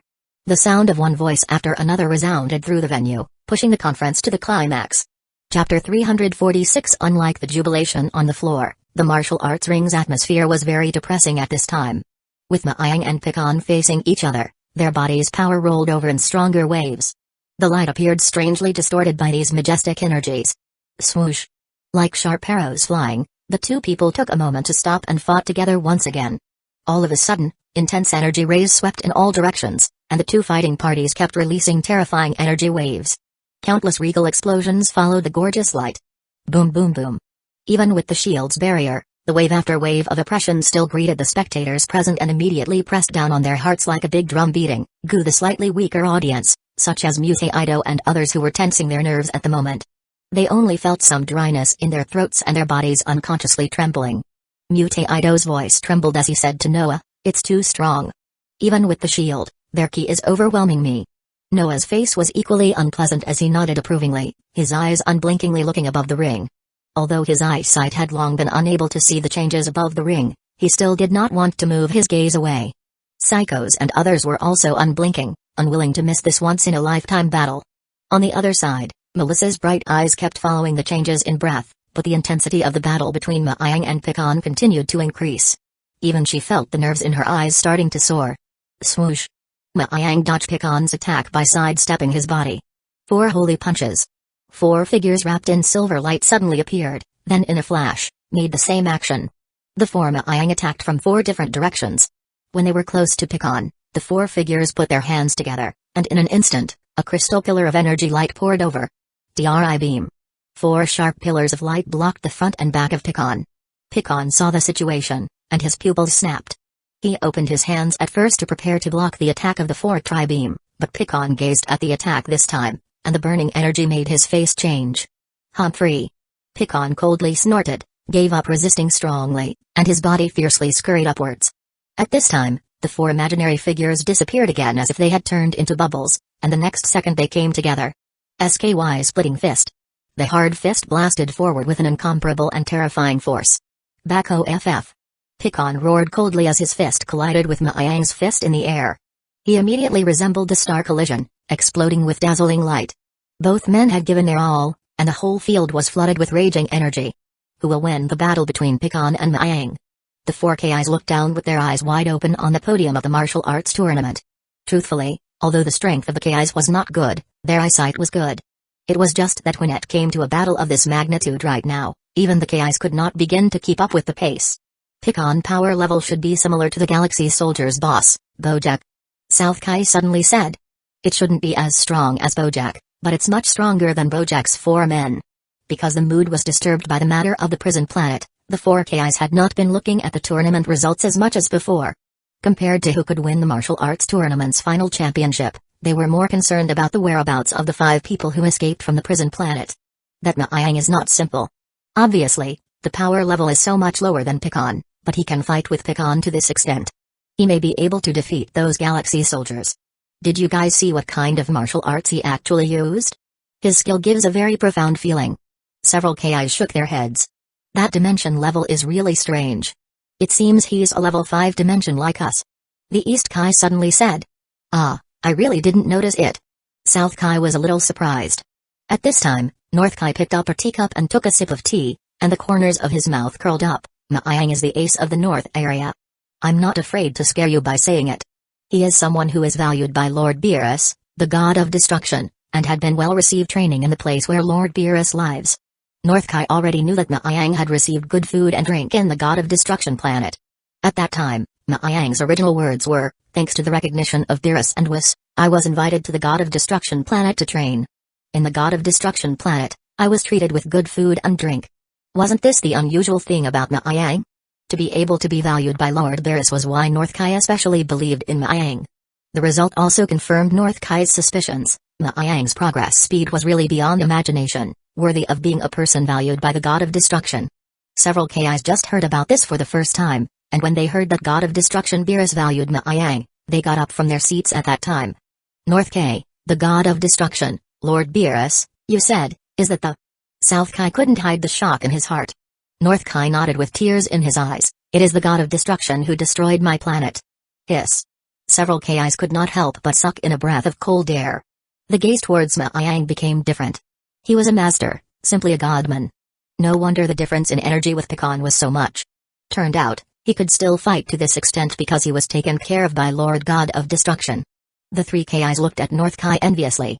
If the galaxy's world of the living also had masters like Maayang and Melissa, why worry about those few galaxy soldiers and the threat of Lumu? Grand Kai's expression was also a bit surprised and nodded, so it's from the attention of Lord Beerus, the god of destruction. No wonder he was able to become stronger for a short time. North Kai is really lucky. So envious of the stability of North area. Hey, you guys can't envy it.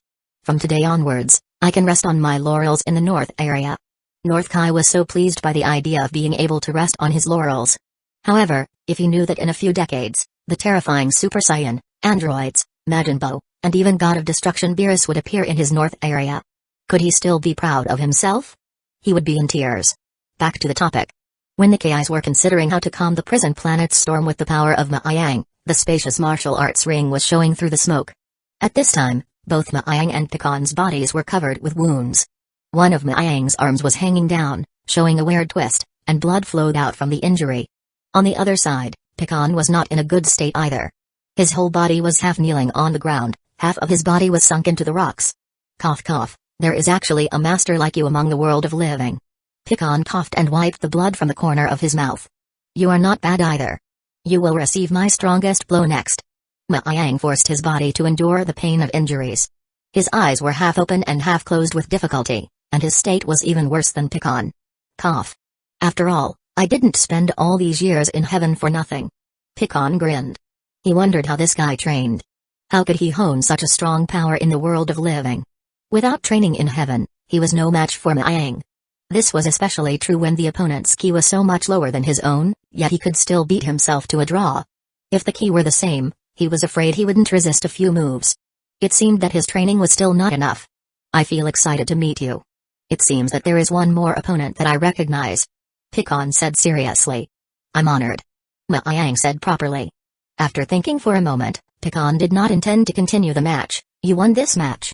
After saying that, Pecan looked deeply at Maayang and walked down from the martial stage. He lost to Maayang, not because Maayang defeated him, but he felt fighting someone whose strength was so much lower than he was already a defeat in itself. Pecan was very persistent in the pursuit of martial arts. He was not afraid of failure. Failure was an incentive for him. Being able to meet opponents like Maayang and Uchiha was a blessing in itself. When he heard Pecan concede defeat, Maayang was dumbfounded. Then, a smile appeared on his face, and he nodded towards Pecan. He then walked out of the ring to use Senzubans to heal his wounds. Chapter 347 You actually admit defeat? Uchiha walked up to Pecan and said with a smirk. Pecan looked at him and said indifferently, there's nothing surprising. Maayang is a very powerful opponent, and I dare to say that if he hadn't limited his power, he could just defeat us with a little bit more boost. Maybe so, but right now, he is not my opponent yet, so the championship is mine. Uchiha was calm and confident. Seeing this, Pecan did not retort and shrugged, you can only be complacent for a while. Even if you win the championship this time, who knows what the result will be when we meet next time. Uchiha was stunned for a moment and said, I will also continue to get stronger. You're quite confident. Picon smiled.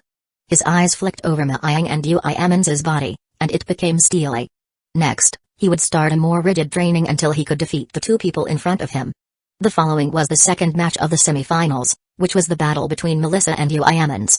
Both of them were brutal and wild types, good at crushing by strength. However, compared to the heavy and calm of Uchiha, Melissa was much lighter, and her power level was also a cut above. Looking at Melissa's bitter face, Mage smiled, Go on, it's your turn to play. That Uchiha is so strong, I don't have confidence. Melissa bit her lower lip. This is not like the usual you. The Melissa I know is quite high and cold. I usually can still distinguish the minimum strength and weakness. But that Uchiha, I can't see through at all. Humphrey, I'm sure I'm going to lose when I go up there later. Although said so, Melissa still a petal. Her delicate and light body leaped out of the ring. Melissa. Uchiha chuckled, Are you Mage's wife? Humphrey. So what if I am? Melissa raised her eyes as if she would face the verdict and let go of her hands and feet solicitously. Oh, I won't show mercy just because of who you are. Let your horses go. The semi-final match only lasted for 10 minutes and was quite exciting, but Melissa was indeed much inferior to Uchiha. Even if she exploded with her full power as a legendary Super Saiyan, she was still no match for Uchiha. In the end, she was regrettably lost to Uchiha. This taught Melissa, a legendary Super Saiyan, to feel ashamed of herself as a legendary Super Saiyan with her face burning. At this point in the competition, the next was the final. The battle between Mage and Uchiha would finally begin. At this point, the ranking of the 4 pieces of the galaxy had come out. East area had 1 person stays in the top 16, and 2 people advance to the top 8. According to the competition rules, 1 point for the top 16, 2 points for the top 8, and 4 points for the top 4, the final total points were 5. South area had 1 person entered the top 16, and 1 person entered the top 8, so the total points were 3. Next, West area had 2 people in the top 16 and 1 in the top 4, and the total points were 6. North area had 2 people in the top 16 and 2, Mage and Melissa, in the top 4. Even if Mage lost the next final, their total points would be at least 14, and they would be firmly locked in the top spot of the 4 galaxies. The central area had 2 people stopping in the top 16. 1 person at the top 8 and only 1 person, Uchiha, entered the final. If Mage won the final, the north area would have 22 points, exceeding the central area by 12 points. If not, the north area would have 14 points, the central area would have 20 points, the central area would still be in the lead. It could be said that the final match was directly related to the height that the north area could reach. To be reasonable, north area's achievement in this heaven martial arts tournament had already satisfied North Kai. The battle began in full swing, and the final was the most significant explosive point of the entire martial arts meeting. The whole audience cheered for this grand competition and took out all their enthusiasm. Most of the people of heaven didn't know what was going on. In the lower realm, at the border of the east and north areas, the area that belonged to Slug's rule, at the time when the heaven martial arts tournament was in full swing.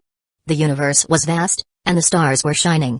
Less than a few light years away from planet Munster, where the Tree of Might was discovered in a remote star field was found, a white spherical behemoth was rapidly weaving through the vast starry sky. On the white frosty spherical surface, numerous gut-wrenching deep gun ports were revealed by pits. Next to it were neatly curled up rows and rows of numbingly numerous battle droids, with red beacons flashing at their heads, which would swoop down on its enemies like locusts at a command. This giant behemoth was the spaceship of Big Gate Star life form. The whole white giant was like a medium-sized planet. Whenever it encountered a suitable planet, it would open its giant net and seize the resources above the planet. It was an all-metal life form, not fixed in shape, but each body's neural network was connected and shared a database, a rare life form in the universe. At this moment, located in the center of the white star, a giant about 1,000 meters tall with its eyes tightly closed, its body connected to countless pipelines, connected to the ship's various systems. Hull 25,454 reporting, no trace of powerful life searched in the eastern direction. Hull 68,241 reporting, no traces of powerful life searched in the southeast direction. Hull 95,234 reported, powerful energy was found in the northwest direction, being screened. Compared with the database, the life form is a demon beast Yukon, with a power level of 30 million, in line with the capture requirements. The huge metal life form in the center snapped open its eyes, and green electric light flashed from its eyes. Capture immediately. Just as the command was given, the huge big gate star began to change its direction and headed towards the northwest direction where the magical demon Beastyakin was found, while countless battle robots on the surface of the star began to break away from the start and head towards the northwest in droves. Lord Lu. A signal pierced through the vast starry sky and was transmitted with peculiar fluctuations to a low-level planet above.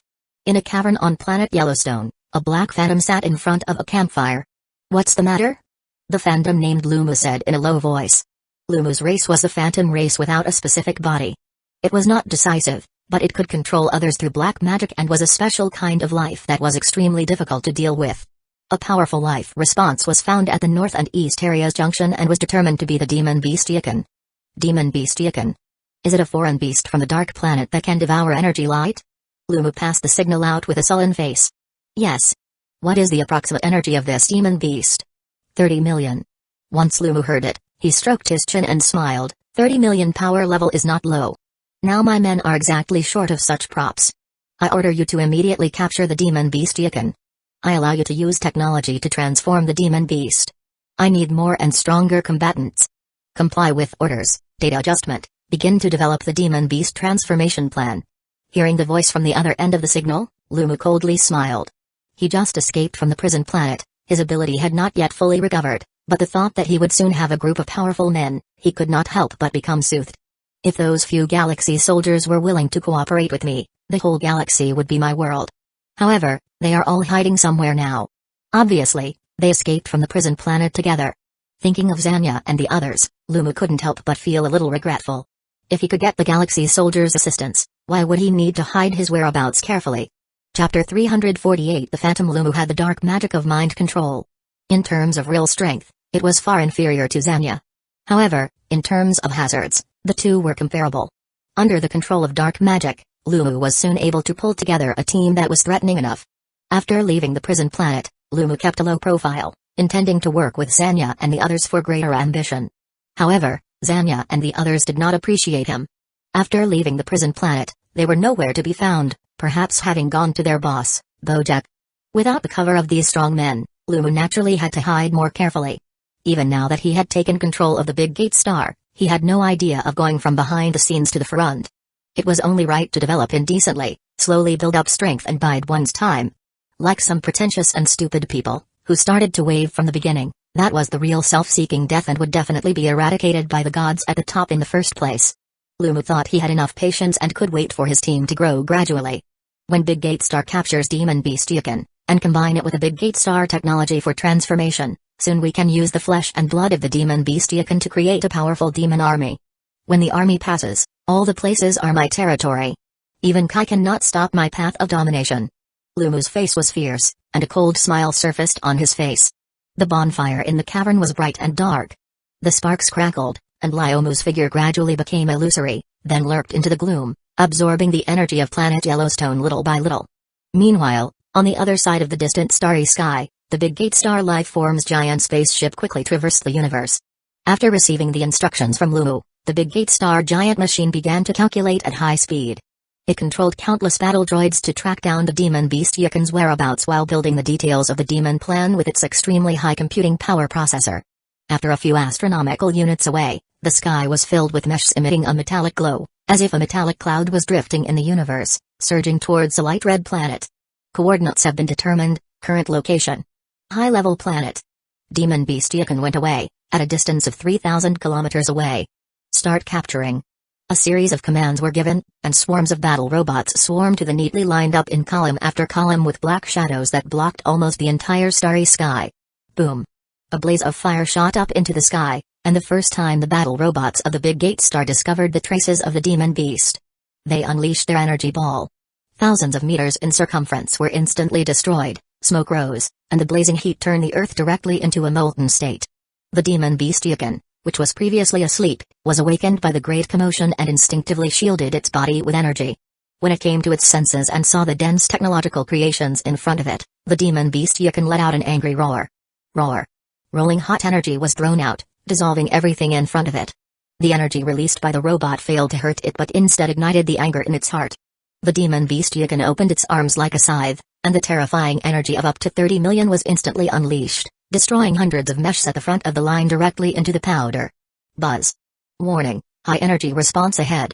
Change capture strategy, use biovirus. The big Get Star battle robots share a database pathway. What happened ahead was first transmitted to the entire data network. The big Get Star life forms immediately switched to using a virus to capture the demon beast Yakan. Hey, if you want to capture this master, you are looking for death. The demon beast Yakan's eyes gurgled and opened its bloody mouth, biting a mech and tearing it to pieces, blah blah blah. What a thing, no energy at all. That's a lot of roar. The glued energy sprayed out and turned into atomized energy streams in the air. These energy streams contain extremely strong corrosive, almost stained with a little even metal can easily dissolve. Although the big Gate Star robot's body had a special material, it couldn't carry the demon beast Yakan's energy erosion exceeding the specifications. A large part of the mecha became cosmic garbage. However, Big Gate Star had too many robots, and densely packed would never be finished. Tired old man, do not play with you guys. Follow the destruction of this planet together. After a while, the demon beast Yakan found that the number of the opponent was endless. So, he destroyed the whole planet together. Splash Mercury was a high-level planet. The primitive natives living on it were, to put it bluntly, the food bred by the demon beast Yakan. Although the energy was small, it could provide it with a bit of energy from time to time to fight for its teeth. It's a pity that the planet is full of oil and water. A few hints of regret flowed from the eyes, and the demon beast Yakan quickly spat out the energy ball indifferently. Rumble. A great explosion for the ages occurred in the deep universe. A roar shook the starry sky, and the huge planet swelled into a big, gorgeous ball of fire. The high-level planet Mercury ended its existence, and together with the countless lives on it, it also turned into dust in the universe. Ha ha ha ha, all dead. The demon beast Yakan went floating in space, looking around only the remains of the planet fragments. There was a bloodthirsty maniacal laugh, but soon the demon beast Yakan's smile froze. Not far from it, a frosty white planet was slowly approaching. The energy flowing from the huge cannon excited it. That's a lot of high-quality energy. Demon beast Yakan's eyes glowed, but halfway to the flight, the demon beast Yakan stopped again. No, there is danger. This energy is too strong, I can't swallow. I have to go.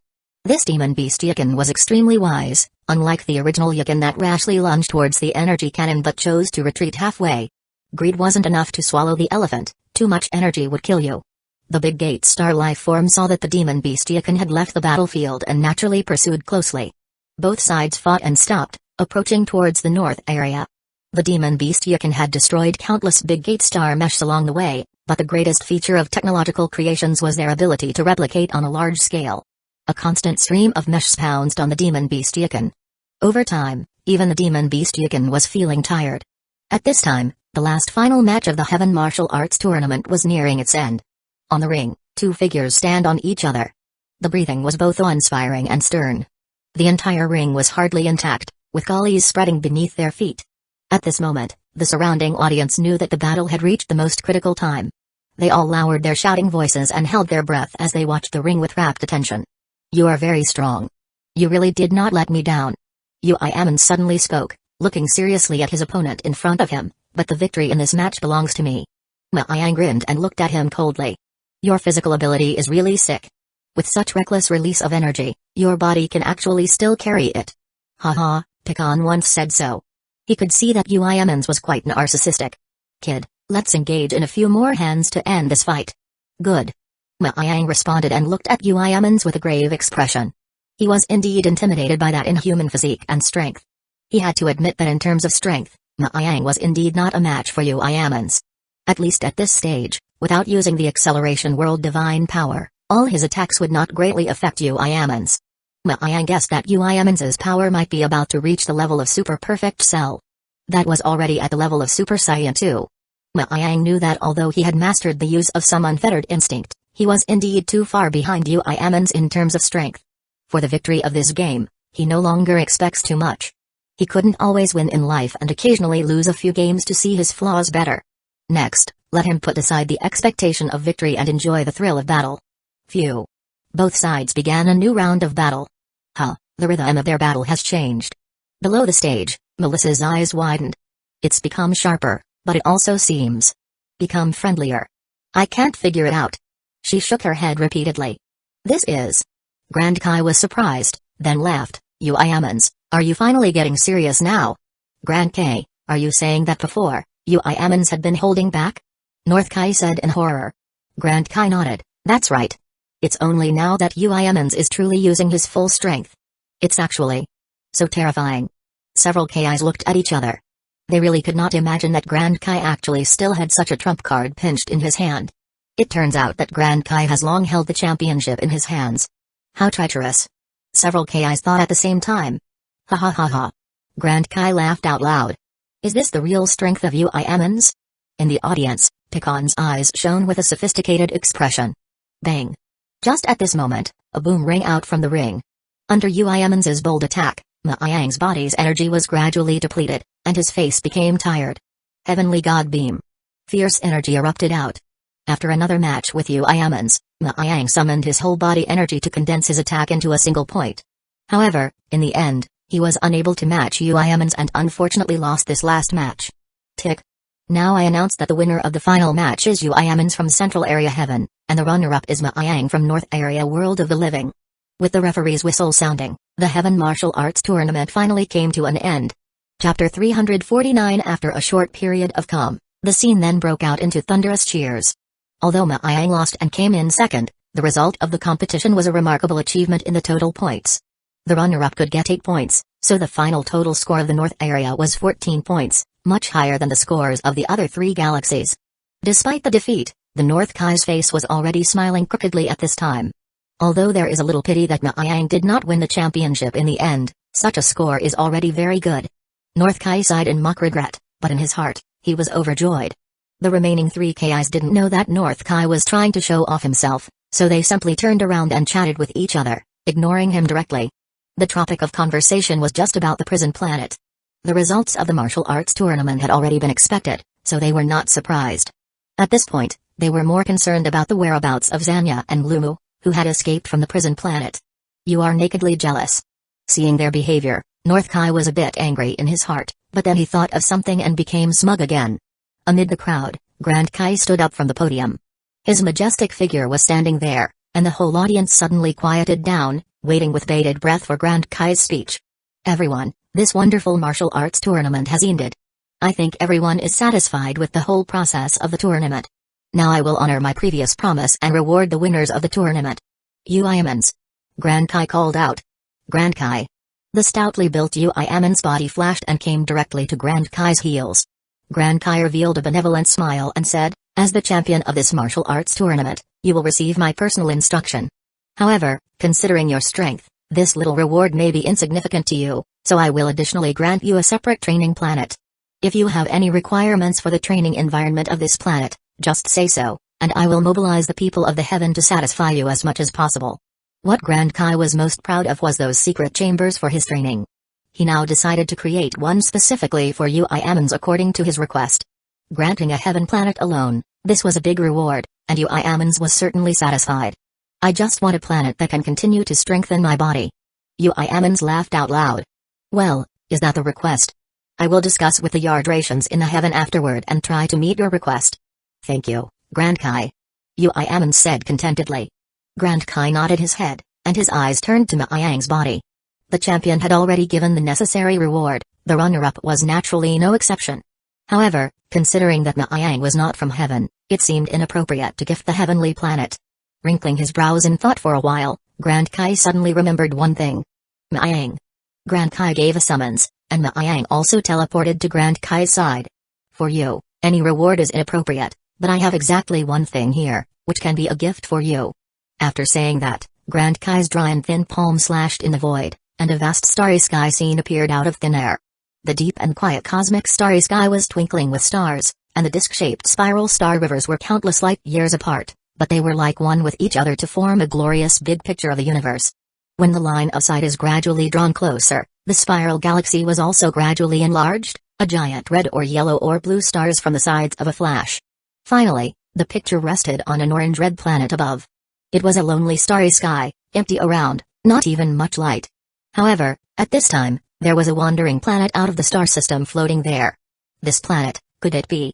Maiyang looked at the appearance of the planet on the screen, and his expression was stunned. This planet was glazed, bigger than the average planet. The most important thing was that the middle of this planet was inlaid with 3 hot gold bright red 5-pointed stars. He was too familiar with the look of this planet. Is it another Super Dragon Ball? Grand Kai laughed loudly. Doesn't it feel familiar? I found it on my way back after attending a gathering of Rankai in another galaxy. When I first saw it, I was surprised. I didn't think there was a planet in the universe that was so similar to Planet Namek Dragon Ball. Even I was amazed by the ghostly work of nature. Perhaps Planet Namek ancestors' configuration of the appearance of the Dragon Ball was derived from this object.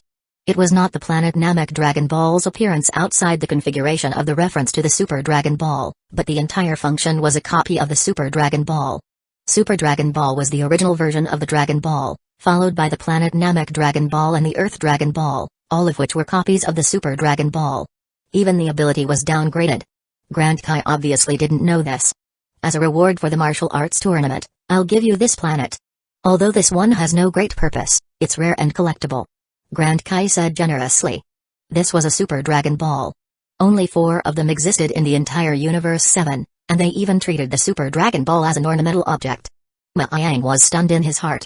Looking at Grand Kai's expression, it was evident that Grand Kai did not know about the Super Dragon Ball. After settling his mind, Yang immediately accepted Grand Kai's reward.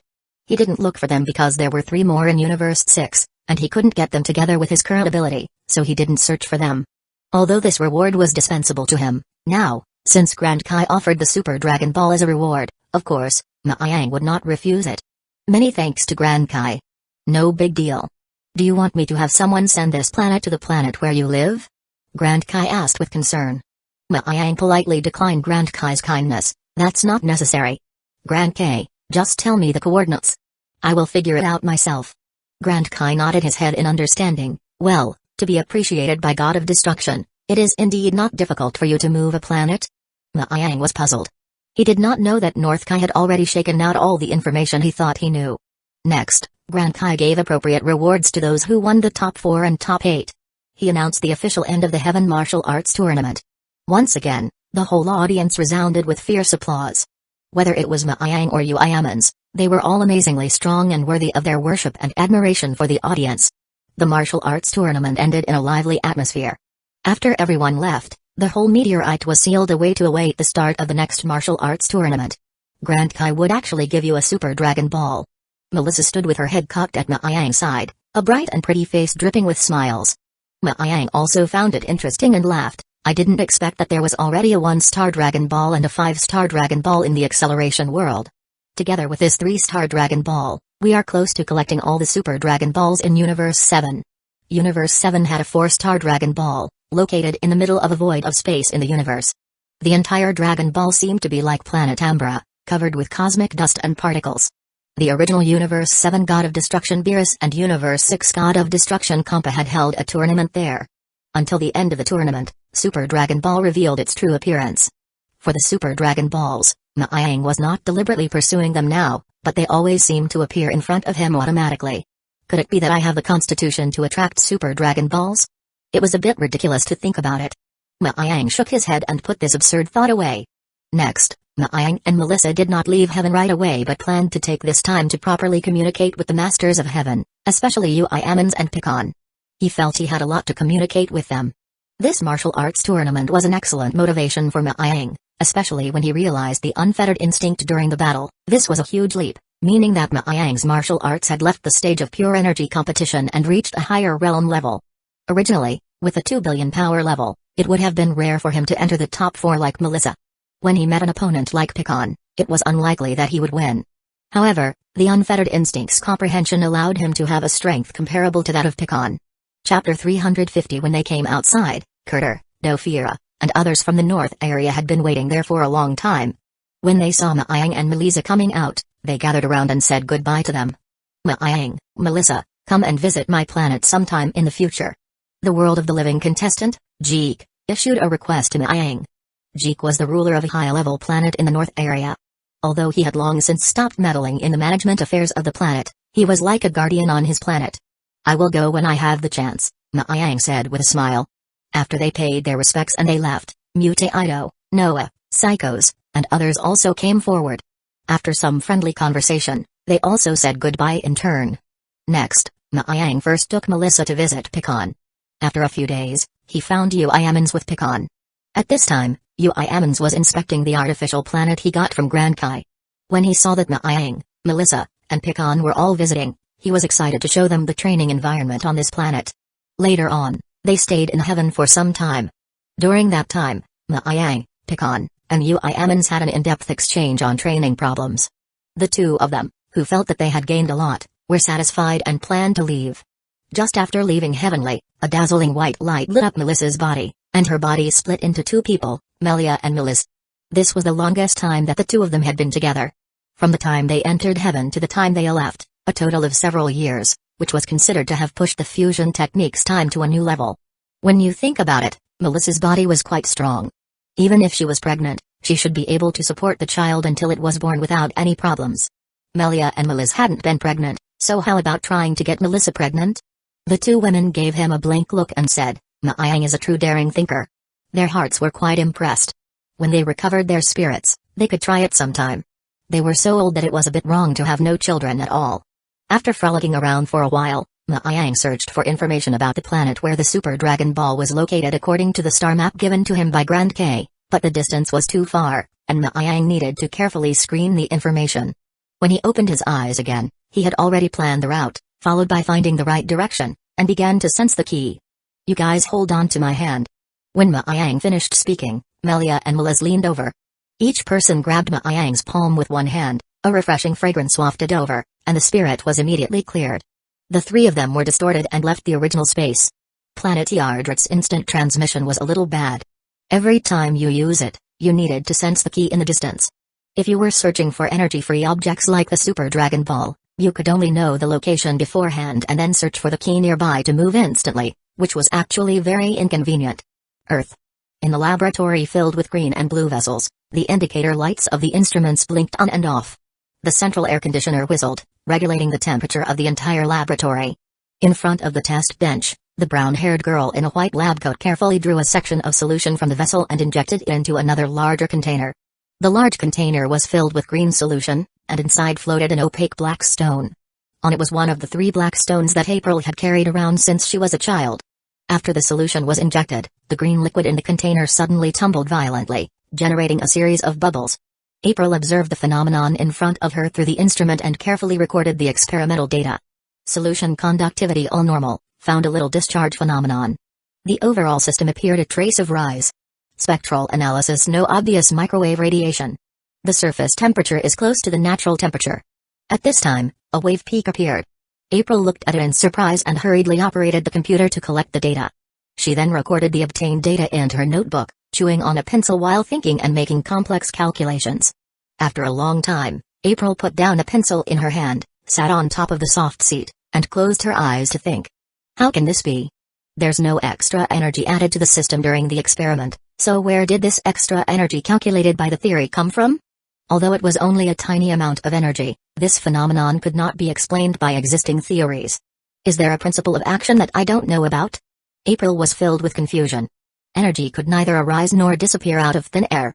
It could only be transformed from one form to another or transferred from one object to another. In the process of transfer and transformation, the total amount of energy remained the same. This was the theorem of energy conservation. This theory taught us that the energy of all things in the world was conserved within a large system. There was no machine that did not consume any energy but could continuously do work externally.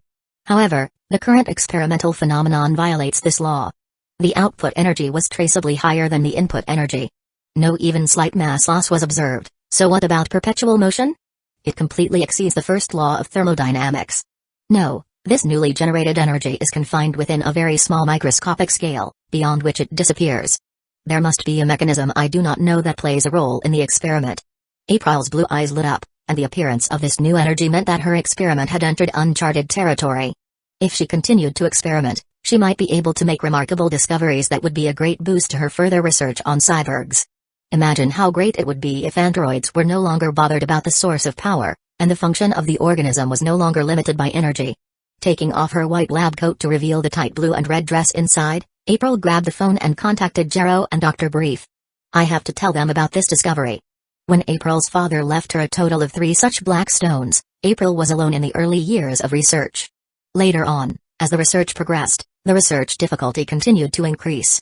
Hence why she asked Jero and Dr. Brief to join in. The 3 had 1 black stone each and were doing different experiments. The research center at Capsule Corporation was located on the outskirts of the West City, at a distance from the Capsule headquarters. It was one of the many research and development centers that the Universal Capsule Corporation had invested in. Knock knock. The door of the research center management department was knocked on. Please come in. Dr. Belinda, who was responsible for the daily management of the research center management department, lowered her head while formulating research reports and shouted towards the door. Through the blinds, she could see the orderly work situation outside. The door opened, and a young lady with blonde hair walked in. Researcher Cyril, what can I do for you? Dr. Belinda saw the lady who entered, and a smile appeared on her face. The blonde woman named Cyril held out her slightly bulging curved stomach and said shyly, Dr. Belinda, I'm here to resign. My husband Nick thinks I should go home now to recuperate in peace. Dr. Belinda's eyes fell on Cyril's bulging belly and persuaded, I can understand you, but the research center of Capsule Corporation is the most promising institute in the world. If you leave here, it won't be so easy to find such a good unit again. I know that, but my husband thinks he can work alone and wants me to go back to rest in peace. The blonde woman's voice was soft, and her face was full of happiness. Your husband does love you. Dr. Belinda smiled a little. After a bit of persuasion and seeing that the other side's mind was made up, she signed her name very dryly on the top of the application form, rustling. If you want to come back in the future, you are always welcome here, Researcher Cyril. Thank you. Cyril, the blonde woman, said coyly. After thanking the head of the research center of Capsule Corporation, Cyril went back to pack up her belongings, put them all into the blank universal capsule, and then left her office with her satchel.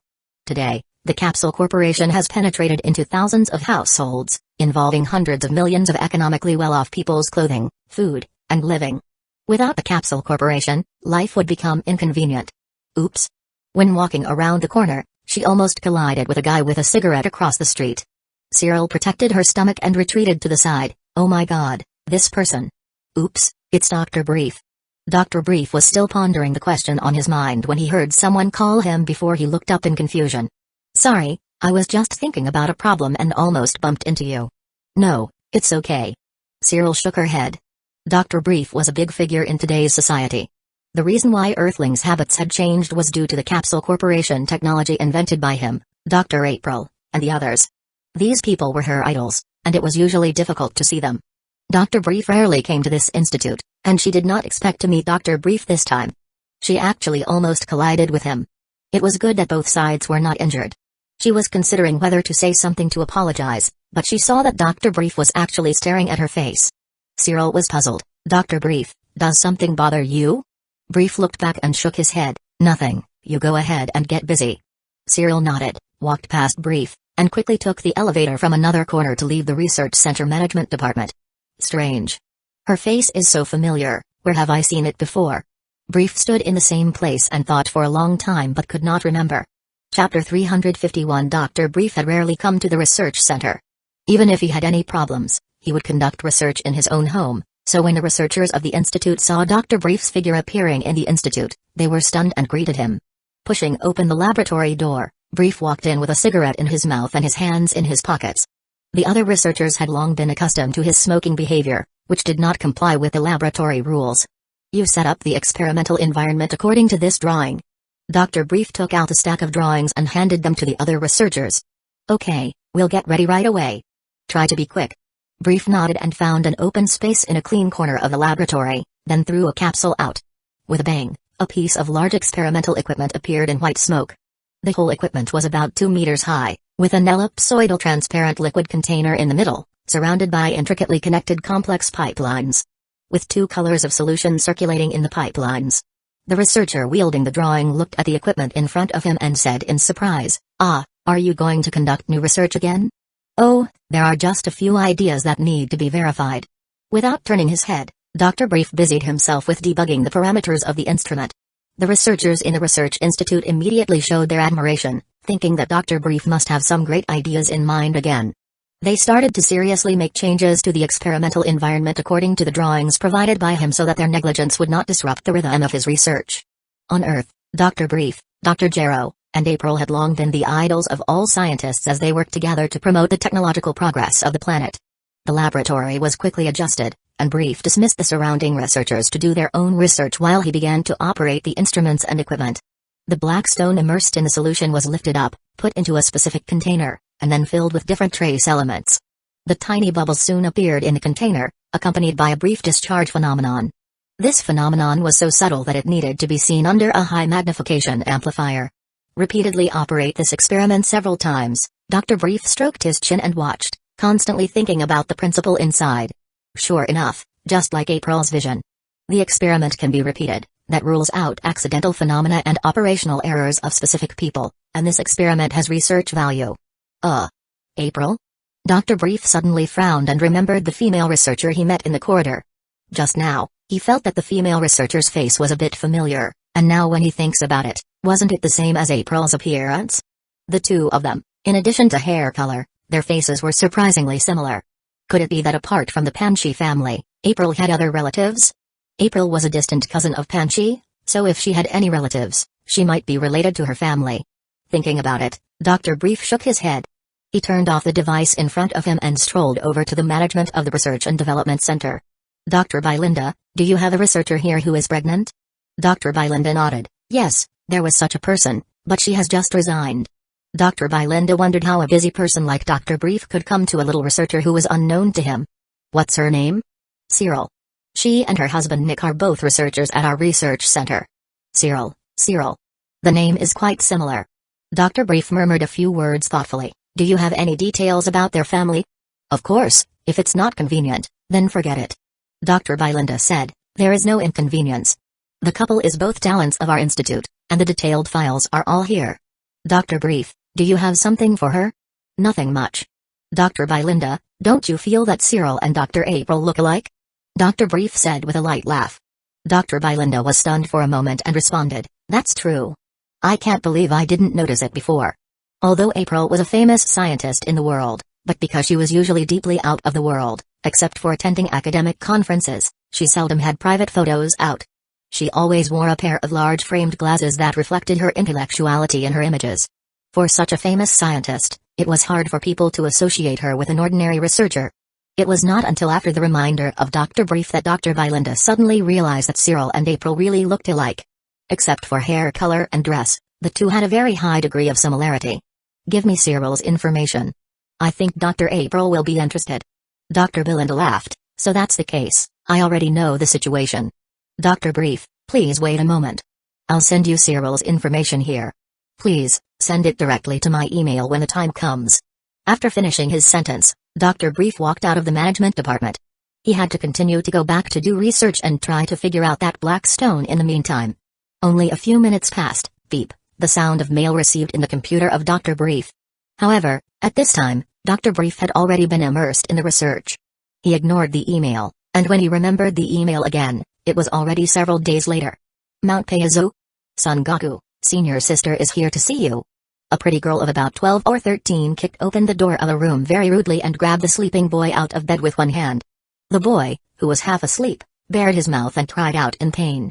However, the girl on the other side of the room had no intention of letting go of her hand. Kid, you don't listen to your senior sister.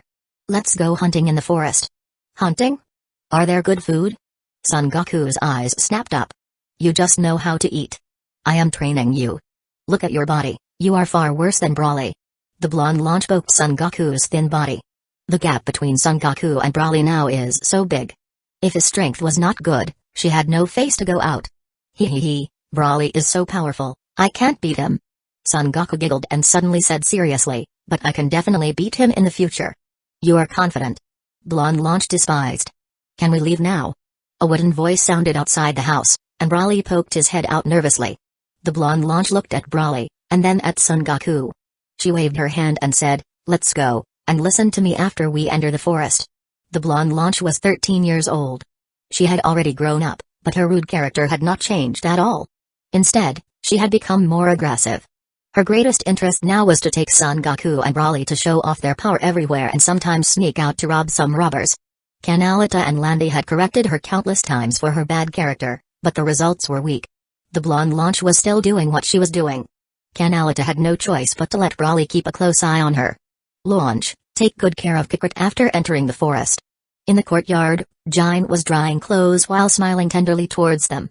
The blonde launch patted her chest, and Jine, do not worry, I will take good care of Son Goku. Son Goku skimmed, I don't need to be taken care of. I can hunt by myself. Pickerette, remember to come back at noon. Little Bulma will came to play with you in the afternoon. You take her around Mount Peizo?"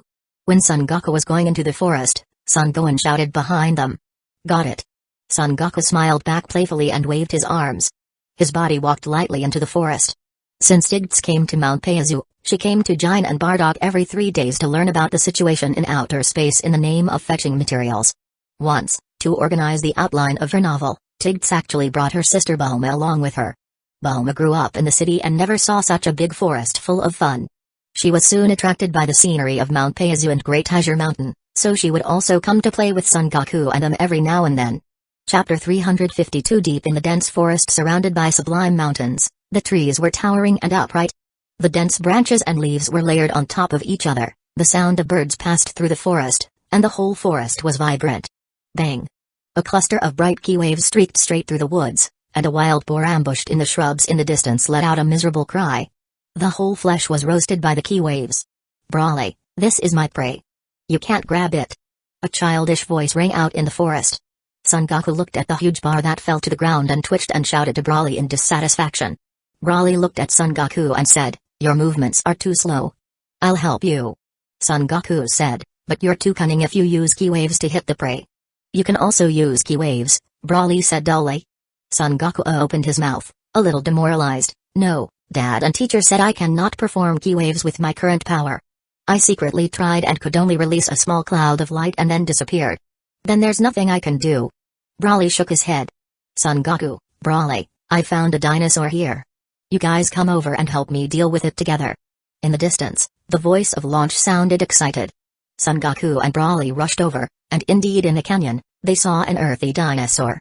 The head was about 4 or 5 meters high and was coiled body roaring angrily at the blonde Launch. "Wahaha! I'll kill you!" Blonde Launch shouted and leaped up to the dinosaur with a fierce attack. "TSK, the skin is so hard. My hand hurts from hitting it." The blonde Launch bared her mouth and shouted loudly and scurried around without any ladylike manner. Under Calamity training, Launch had the strength to surpass the average martial artist. Moreover, her qualifications were so high that she could basically live in style as long as she didn't cause any trouble. However, Calamity always felt that this girl was naturally restless. Now that she had to look after on Earth, no one dared to do anything to her. However, in case the trouble came to the universe someday, there would be no one to take care of her. Hey, what a big dinosaur. However, the look is much uglier than the small growly, or as food. By the way, Mom said Bulma is coming over this afternoon. I have to prepare dinosaur meat for her. There was no shortage of anything in the primitive mountain. Wild game like wild boar and cheetah was available as much as you wanted, and the city people definitely didn't eat it. This dinosaur barely counts as wild game. Speaking of food, Son Goku's stomach rumbled up. He turned his head to look at Brawly and sure enough saw him wiping his mouth too. "Let's go help Sister Launch. She seems to be in trouble alone," Son Goku whispered. Brawly turned his head in the direction of the blonde Launch. Suddenly, powerful ki rolled up the wind violently burst out. The sand and dust flew, and Son Goku was caught off guard. "Brawly, you do this every time." "Sister Launch, let me help you." Brawly flew over. "Hee hee, Brawly, you're just in time."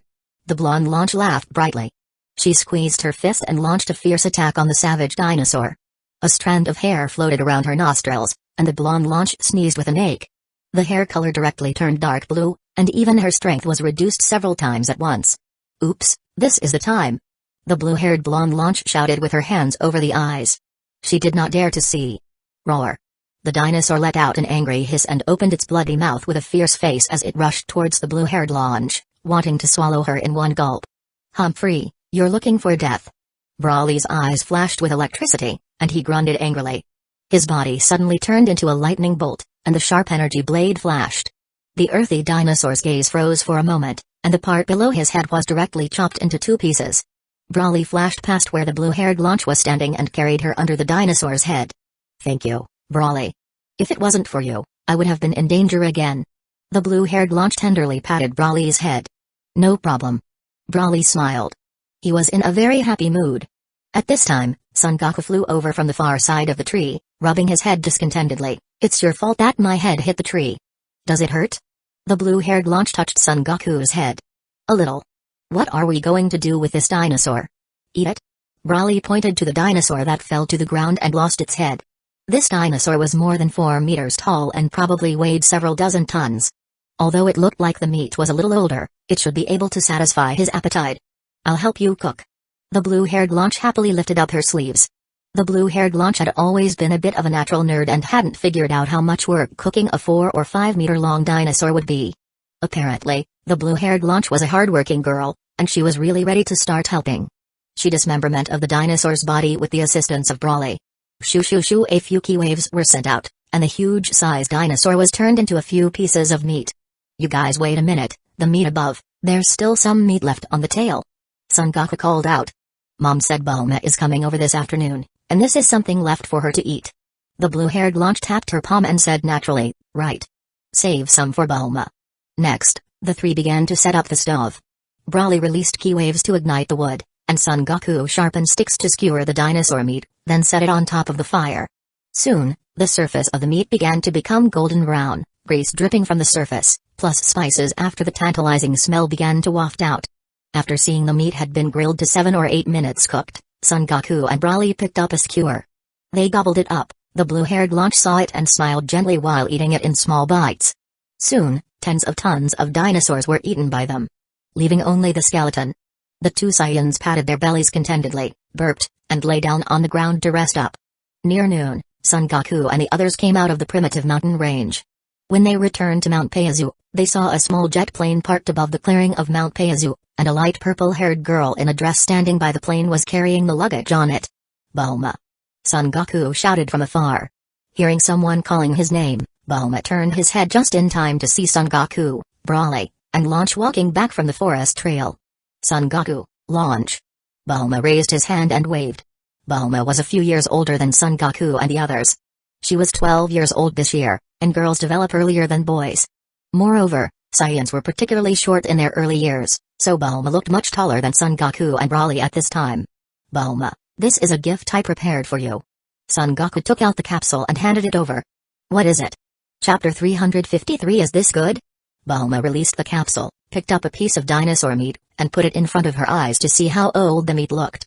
Bulma was the heir of the Capsule Corporation and had the same adventurous spirit as her sister Tights. So, when she saw the dinosaur meat which Goku had prepared, there was curiosity in her blue-purple pupils instead of fear. Son Goku smiled cheerfully and said, "It's delicious." "I don't believe you, Saiyans." Bulma shook her head. As long as it was food, it was delicious in the mouths of the Saiyans, but it might not be to the taste of the Earthlings. "Bulma, what do you want to come over today?" Launch helped Bulma pick up the luggage and said in a very gentle voice. The blue-haired Launch was like the big sister next door, exuding a virtuous and hard-working aura. Bulma smiled. "I'm looking for you guys to play." "Oh, Dad told me not to bore myself with research all day. I hope I can walk with a few people my age. However, my classmates at school are not interesting, so I might as well come to you guys and learn a little self-defense martial arts.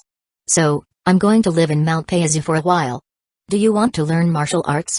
I'll teach you." Son Goku volunteered. "Pickerette, you forget. You can't even beat me. How can you teach people?" Brawly was usually very quiet. Only in front of familiar people would he talk more. "Brawly, I am going to be angry if you say that. The teacher and father said I was very good." Son Goku furrowed his brows in defiance. His strength wasn't worth mentioning to Brawly, but it was already very powerful among the Earthlings. The blue-haired Launch smiled warmly. "You guys don't argue, come and help me carry the luggage together." Bulma's luggage was not much. Several people carried a bag each, and soon all moved down. After putting the luggage into the room, Bulma turned the jet plane back into a capsule and put it away. At the same time, Launch began to cook the dinosaur meat brought back by Son Goku. The kitchen utensils and spices were much more complete than in the wild, and the food produced was more delicious. Soon, the somewhat old dinosaur meat was made into delicious food. Bulma grew up in a big city and had never tasted such wild food. So, she ate with gusto for a while. It's Launch's homemade. So delicious. After a moment of enjoyment, Bulma put down her cutlery in a happy mood. It turned out that living in the mountains was something else. Bulma thought happily. For people who were tired of eating big fish and meat, sometimes eating some wild vegetables and radishes could be especially delicious, but for poor people, life in the mountains was full of isolation, and nothing was interesting. This was typical for Bulma, who didn't know the life of the poor. "It's good that you like it." Launch laughed. Brawly sat on top of the sofa, nibbling on an apple. "Sister Launch taught my mother a lot of her crafts." Really? That must be great. By the way, I still don't know who Brawley's mom and dad do. Bulma vaguely remembered that she seemed to have met Brawley's adoptive parents when she was a child, but because it had been so many years, her memory had begun to blur. They used to have a restaurant. Brawley thought about it and didn't seem to know about Naing and their proper occupation. The restaurant was open for a few years, and he didn't know if it went out of business or what, but it didn't continue anyway. I heard my mother say that Uncle Naing and Aunt Melissa's skills were learned from my family's restaurant. They were the famous chefs in the restaurant. Launch helped Brawley to explain. According to the generation, Naing family and Launch's grandmother, Marlene, were one generation. Launch was supposed to call Naing and Melissa grandfather and grandmother, but because of Naing and their ageless appearance, all along, Launch called them uncle and aunt. The same name as her mother, Lancy. So they're the chef. No wonder you can teach Launch's craft so well. Bulma automatically brainstormed the image of a restaurant chef and nodded her head. She looked around for a long time without seeing Jin. Son Goku, where is your mother? Son Goku replied, I don't know, maybe went to find Auntie Inen. Mount Peizu was originally the place where Son Gohan and Inen lived in seclusion. After finding Son Goku, the Bardock family also moved from a nearby mountain to take better care of him. Now, both families live in Mount Peizu, only a little distance apart. In their spare time, the two families will visit each other. Son Gohan often finds an open place with Bardock to spar in martial arts. Of course, it was all convergence of ki. Otherwise, with millions of power level outbreaks, the earth was going to shake violently. Son Goku's words just finished, and Jin pushed open the door and walked in, with Inen wearing a red dress beside him. Mom, Auntie Inen. Son Goku called out. Aunt Jin, Aunt Inen. Launch, Brawley, Bulma also came over. Bulma has come. There will be a guest coming later, and then I will introduce you to each other. Jin looked at Bulma with a face full of smiles. Another guest? Bulma looked at Jin suspiciously. When she saw them start to clean up the room, she also ran over to help. Although she was the daughter of the Capsule Corporation, Bulma did not have a little bit of delicateness of a lady. Sometimes she was as big as a tomboy, and Jin was fond of this child. About half an hour passed, Bardock, Son Gohan, and Son Goku's grandfather Asai came back together from outside. After a while, a jeep came from afar in the wind and dust. A wisp of dust raised behind the car. Snorting a sharp brake, the jeep stopped in front of the yard. From the car came down a burly man of huge size, wearing an odd cow horn helmet, followed by a 7 or 8-year-old, petite, powdered little girl. Senior brother Gohan. A gown-like voice rang out as the burly man walked with a big smile. Junior brother. Ox King smiled as he walked out. This strong man was Ox King. He was the second disciple of Son Gohan's teacher Master Roshi. However, his talent was not enough, and his road of martial arts stumbled. He left Kame House more than 10 years ago. Seeing the girl hiding behind the Ox King with her small head exposed, Son Gohan smiled and said, She is your daughter? Yes. The Ox King laughed and touched her head, leading the little girl out from behind. Her name is Kai Kai. She is rather timid. Uncle. Kai Kai softly called out. Son Gohan smiled and nodded. The qualification is very good. It is a good seedling to train in turtle school. The Ox King said, Master Roshi also said so. He then said to his daughter Kai Kai, This is Daddy's senior brother Son Gohan. From now on, he will be your teacher. You have to listen well and practice seriously under senior brother Gohan. Kai Kai nodded shyly, timidly towards Son Gohan, and called out, Teacher. Teacher, is she your new disciple? Then I should call her. What's that? Son Goku looked curiously towards Kai Chi, not knowing what to call. Son Gohan stroked Son Goku's head. You have to call her junior sister. Right. Son Goku dawned on him and happily called out, Junior sister Kai Kai. At this time, Bulma's eyes twinkled, and smiled, Master Gohan, what do you think of me? What? Take me as a disciple. Bulma winked and gestured at her arm. You'd better work on your research. Martial arts practice is not for you. For her, as April's niece, Son Gohan sometimes felt that her character was too jumpy. Her family was too privileged for her to sink her teeth into martial arts training. Learn some self-defense skills won't hurt me. My sister used to say that the technique is not overwhelming. Do you think there is any truth? Son Gohan cried and laughed and shook his head. I am afraid that a young lady cannot suffer. So, in the future, when I instructed Goku and Tai Chi, you can stay to watch. I won't force you to practice. How much you can learn depends on yourself. Bulma immediately said confidently, I am a genius, certainly not inferior to them. She wanted to be a 12-year-old genius girl. If she couldn't beat Son Goku, she wouldn't even be able to beat a 7 or 8-year-old girl. She still had confidence in this point. Looking at Kai again, she had big, soulful, beautiful eyes and a curtain of black hair. Although she was dressed in a little eccentric, her face was sculpted and cute. She looked slender and soft, so cute, and already had a beauty comparable to her, but obviously not mature. At this time, the Ox King stood to the side laughing. His personal potential for martial arts practice wasn't enough, and under the patient guidance of Master Roshi, he didn't achieve much. So, he pinned all his hopes on his daughter, who had good talent. As Master Roshi suggested, he let his daughter become the discipline of Sun Gohan. Now, Kai could have female friends of the same age, and the Ox King was happy to see it. Chapter 354. After a simple ceremony to pay respect to the master, Kai formally worshipped Sun Gohan and became Son Goku's junior sister. She then stood side by side with Son Goku, beside Sun Gohan. Because toddlers in the Saiyan growth and development were particularly slow, Son Goku looked like the same age as Kai when they stood together. No one could tell that Son Goku's age was actually 3 years older than Kai. After sending Kai to Sun Gohan, the Ox King stayed at Mount Paizu for a while. Only after a few days was he contentedly driving his jeep, wandering back to his residence, Fire Mountain. Because of the Ox King's fame, Fire Mountain had another familiar name, Frying Pan Mountain. On the martial arts training ground. Kai, proceed.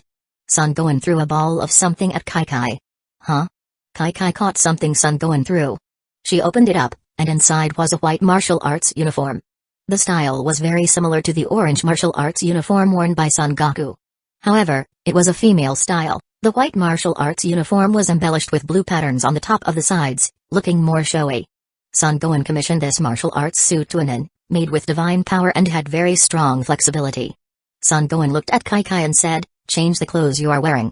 Next, I will teach you to learn the martial arts of the Turtle School." There was definitely a problem with the aesthetics of the Ox King. Kai's weird clothes were particularly awkward to wear. Such a cute little girl was dressed up as an Ultra 7 look. On the other hand, Kai held the martial arts clothes for a while and ran into the room to change clothes. When she came out, her mental outlook had changed. It was said that people depend on their clothes, and the white martial arts clothes made Kai look more dynamic and lovely. Son Gohan looked at her appearance and nodded his head in satisfaction, signaling Son Goku and Kai to stand together. At this time, Bulma also shamelessly came over, as if she also wants to learn a bit of martial arts look. Son Gohan glanced at her, and did not drive her away, then began to tell the mystery of the practice of the Turtle School. Turtle School's martial arts first originated from Mutaito. It was considered a relatively early and systematic martial art. Even now, when the great martial arts era opens, it was not outdated. Moreover, under Son Gohan's improvement, the level of martial arts was only slightly inferior to Maiyang's Kami school. Because the martial arts connotations were slightly different, and it was considered two paths.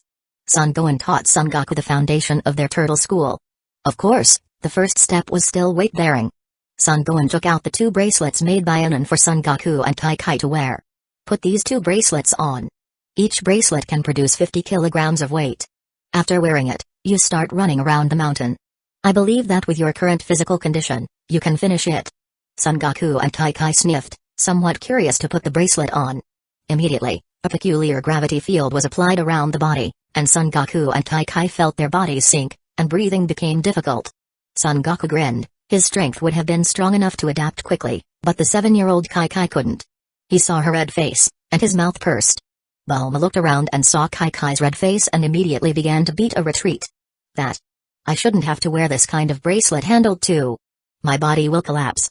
If martial arts practice was such a hard thing, she'd better be good and go back to research. Just like Aunt April. You. Forget it, look after yourself. Son Gohan shook his head. He originally didn't hold much hope for this young lady. Bulma embarrassed dry smile.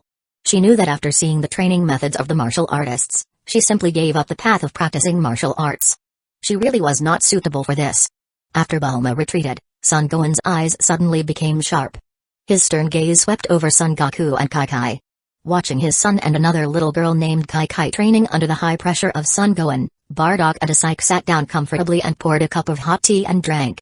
A long time ago, Maiyang told Bardock that Son Goku would become a great warrior in the future. For Maiyang's words, Bardock had been convinced, so he always left his son's training to Son Gohan, and he only assisted from the sidelines. Although Son Goku's strength did not grow as fast as he expected, but perhaps, as Mr. Maiyang said, his son was a perceptive genius. The thick and thin was the path he should take, and his path should be taken. If Raditz were here, I could train him well, too.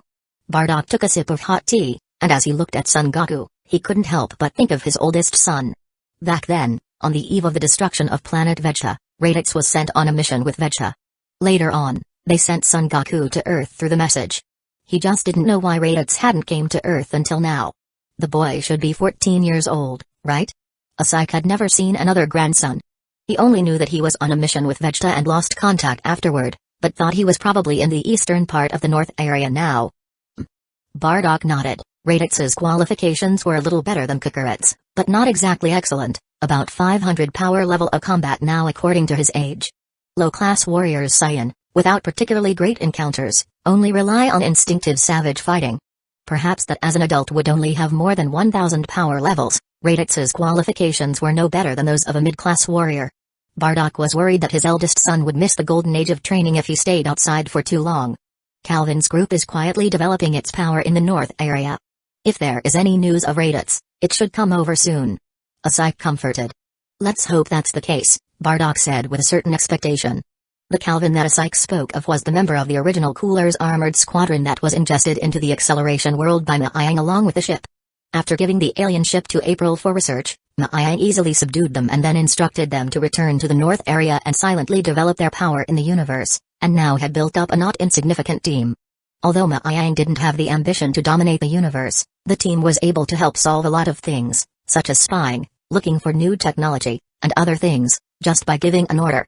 With their help together to find Raditz, they should be able to find him soon. Perhaps because the Dragon Balls hadn't been used in the past few years, Bardock and Asik were still unaware that there was a magical item called the Dragon Balls on Earth. As long as you collected the Dragon Balls and made a wish, Shenrong should have the ability to bring back a character like Raditz, whose power level was not very prominent. Time passes day by day. Bulma's vacation soon came to an end. After Bulma returned to school, Son Gohan had new arrangements for Son Goku and Tai Kai's training.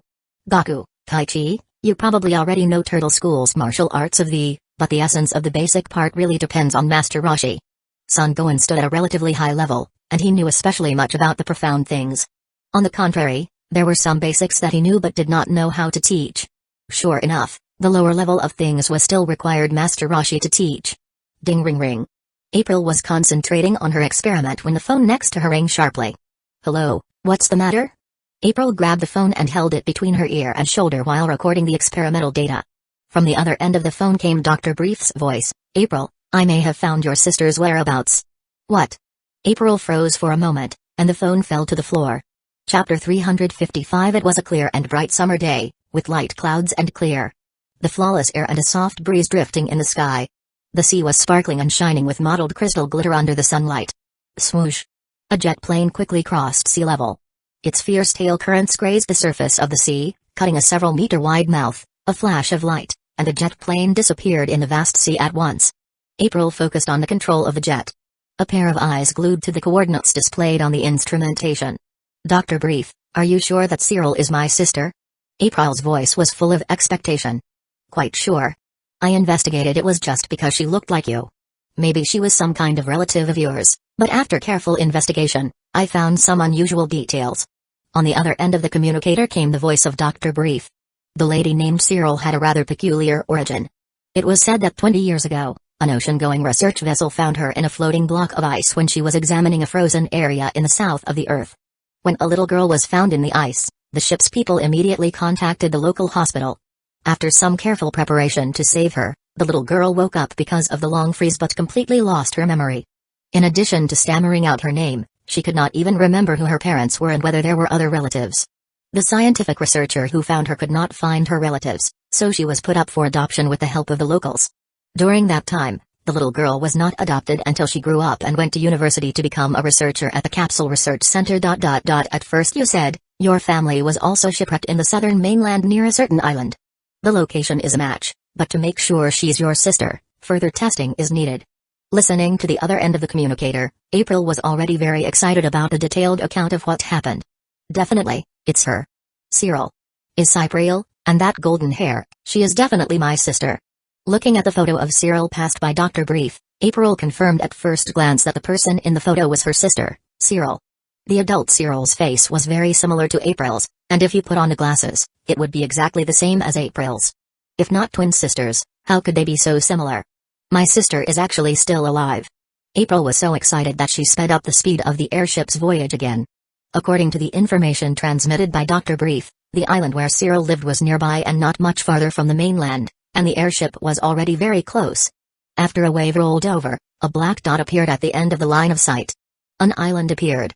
That island was relatively large, about 20 kilometers long and wide, with a small city on it. The island was surrounded by white sandy beaches and sightseeing spots. Further in was a green forest, with some villages scattered on the undulating terrain. Finally, we are here. Looking at the outline of the city's residential area, April's face showed a bright smile. After putting the jet away, April put her hands in her pockets. She walked towards the residence of Cyril, recorded in the information. Knock, knock. Coming. May I ask who you are looking for? The door opened, and the person who opened it was a dark-haired man wearing glasses, looking well-mannered and scholarly. When he saw April at the door, the dark-haired man froze a little. April smiled. You're Nick, right? Is Cyril here, please? Oh yes, you. You are Dr. April? The man named Nick wiped his eyes and shouted in great surprise. Nick was also a researcher of the Capsule Research Center but applied to return to his hometown after Cyril's pregnancy. Nick, who's here? Cyril, who was wearing a loose coat, came out and was also a little surprised when she saw April. Dr. April, what brings you here? Oh my god, you must be Cypriel. April took Cyril's hand while Cyril was at a loss for words, not knowing what was going on. After some explanation, the couple was still a bit incredulous. Cyril looked at April, who had a similar face to her own, and just felt that everything was too incredible. Dr. April, you say, you are my sister, and my original name is Cypriel? Although she had been surprised by the similarity between her appearance and April's before, it never occurred to her that the two could be relatives. Yes, you are my sister Cypriel, who was separated from her family in an accident when she was 5 years old. I had thought you were dead. April adjusted her emotions and did not tell the specifics of the accident that year. At this point, Cypriel's husband Nick recalled the scene when the old man nearby first found Cypriel. Cyril was also about 5 years old when she was found, but lost her memory and only knew her name as Cyril. Cypriel. April said emphatically. Wait, my mind is a little scrambled right now. Cyril gently bit her lip. The world-famous great scientist, her idol, Dr. April, was actually her sister. It was like a dream when this kind of thing happened to her. If she followed this, then how old was she now? Looking at the fair and delicate-looking April, Cyril didn't know how to express her feelings for a while. Do not be nervous. The current technology is easy to determine our relationship. With that, April took out a small genetic sequencing machine, pulled a hair of her own, put it in, and asked Cyril to do the same. The machine ran quickly, and it didn't take long for the DNA test results to come back with a drop. The test results determined there was a biological sense of kinship between the two. You really are my sister. The results of the test forced Cypriel to believe. Yes, Cypriel. April's blue eyes sparkled with tears as she stretched out her arms and embraced Cyril, Cypriel, into her arms. The two sisters quietly felt the joy of reunion. Cypriel, I heard that you are pregnant? April touched Cypriel's belly with interest. The soft belly was already slightly bulging, with a brand new life being birthed inside. Cypriel glanced at Nick and mewled, it's been 4 months. What are you going to name my nephew or niece? According to Nick's hometown, if it's a boy, it will be called Lapis, and if it's a girl, it will be called Lazuli. Cypriel said easily, with a happy look on her face. Lapis, Lazuli. April mouth recited these two names. The name is a bit tongue-twisting. I can't help it. That's how they are named back home. By the way, sister, after all these years, are you married? April became famous for many years, but the outside world has little to report about her personal life. As a sister, of course, Cypriel was concerned about her sister's life event. I have no intention of getting married right now. April froze for a moment and said in a flat tone. Cypriel tilted her head, looking at her sister's expression. It seemed that she had someone she liked, but why did she say she didn't plan to get married? For a while, a strong desire to know surged in Cypriel's heart. Because of the dual identity of the great scientist and the righteous sister of the god of martial arts, the official government of the Earth had always been secretive about April's reports. They often took a more official approach, reporting her achievements in a positive way, but did not dare to get involved in her private life. So for April's family situation, the outside world knows nothing. Chapter 356. Seeing that April had no intention of dwelling on this topic, Cypriel didn't continue to ask, although she wanted to know the specifics. After that, They talked about April's experiences over the years, and for April's experiences, Cypriel was very curious. "Why are you looking at me?" April was looking a little strange. "Sister, if I remember correctly, this year you have been 50 years old, right? But look at your skin and appearance. You're not like that at all. How in the end do you maintain it?" "Ah, this." April smiled. Of course, she could not say that it was because she had eaten the elixir of immortality. So, she ambiguously said that it was because of the training of the Kami school martial arts. After training martial arts to a certain level, it was true that you could prolong your life. The famous scientist, who was rumored to be a disciple of the god of martial arts, had such a profound background that it was no wonder no media outlet dared to report on her condition. "Sister, you are also a martial arts practitioner?" April nodded her head and spread her palm in front of the couple. A crystal light flashed, and a radiant ball of ability actually coalesced at the palm. April's power was no match for the other disciples of the Kami school, but she could still release a ki wave. Cypriel and her husband's bodies suddenly shook, and their eyes widened as they looked at the ball of energy in April's palm. Could this be the legendary ki wave, which is said to be able to be released only by powerful martial arts practitioners? Cypriel's husband, Nick, said in surprise. "This is the basic skills of Kami school disciples. I am not very prominent in martial arts because I am focused on engaging in scientific research. Other Kami school disciples are more powerful." A gentle smile like a water lotus bloomed. "I heard that the Kami school is the sect where the great god of martial arts is from. Have you met the Lord of Martial Arts, sister?" Cypriel's eyes glowed. "Of course, I've seen him," April said with a proud face. "The god of the martial way is my senior brother." Cypriel suddenly took a serious look at April and nodded as if she already knew something. She said lightly, "So that's how it is. When will sister bring that master for me to meet?" "Why do you want to meet him?" April asked curiously. "Isn't he sister's brother?" "Of course, I have to meet him." April suddenly coughed dryly. "Ahem. I'll bring him if I have the chance."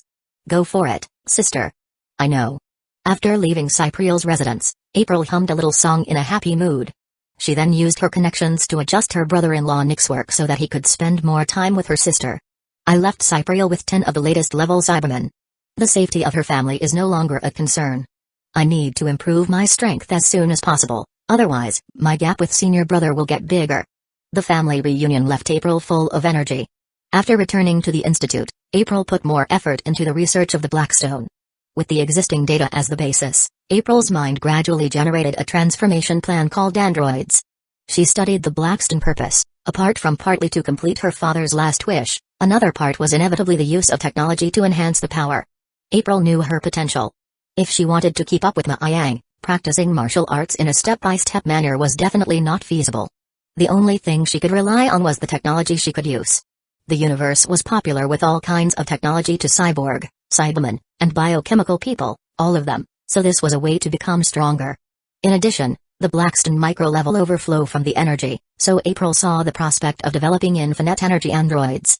If she could succeed, her power would be at least several levels higher, and the gap between her and Ma Yang would be narrowed. When she thought about it, it was also an exciting research project. Just as April was burying her head in research, Ma Yang, Melia, and Malaz, who had finished attending the Heaven Martial Arts Tournament, had already gone to the coordinates provided by the Grand K, where they recovered the Super Dragon Ball inscribed with 3 stars. In the vast and infinite acceleration world. In the center floated the azure planet Wu Dao, which occupied only a tiny part of the interior of the acceleration world. In a dark starry sky, 3 huge Super Dragon Balls leaned together and began to emit a buzzing whispering sound. Although the size of the 3 Super Dragon Balls was huge, within a huge space of 5 million kilometers, these Super Dragon Balls were like small marbles, resting peacefully in the corner of the void. Earth. A swoosh of flashing light lit up, and a subtle distortion surfaced in the void. Ma Yang, Melia, and Malaz crossed out of the void, and the place they appeared was a hilly area filled with water vapor, surrounded by clouds, with treacherous mountains winding and undulating, shaping a magnificent spectacle of nature. Looking at the place surrounded by mountains, Ma Yang was surprised, and a faint smile surfaced on his face. "I actually came here." "What is this place?" Melia asked. Ma Yang laughed. "You guys sense the aura permeating the air. Ahead is the Oran Temple. This Oran Temple and Maple Leaf School are both ancient hemispheres' ancient school. Speaking of which, we haven't been to the southern hemisphere for many years."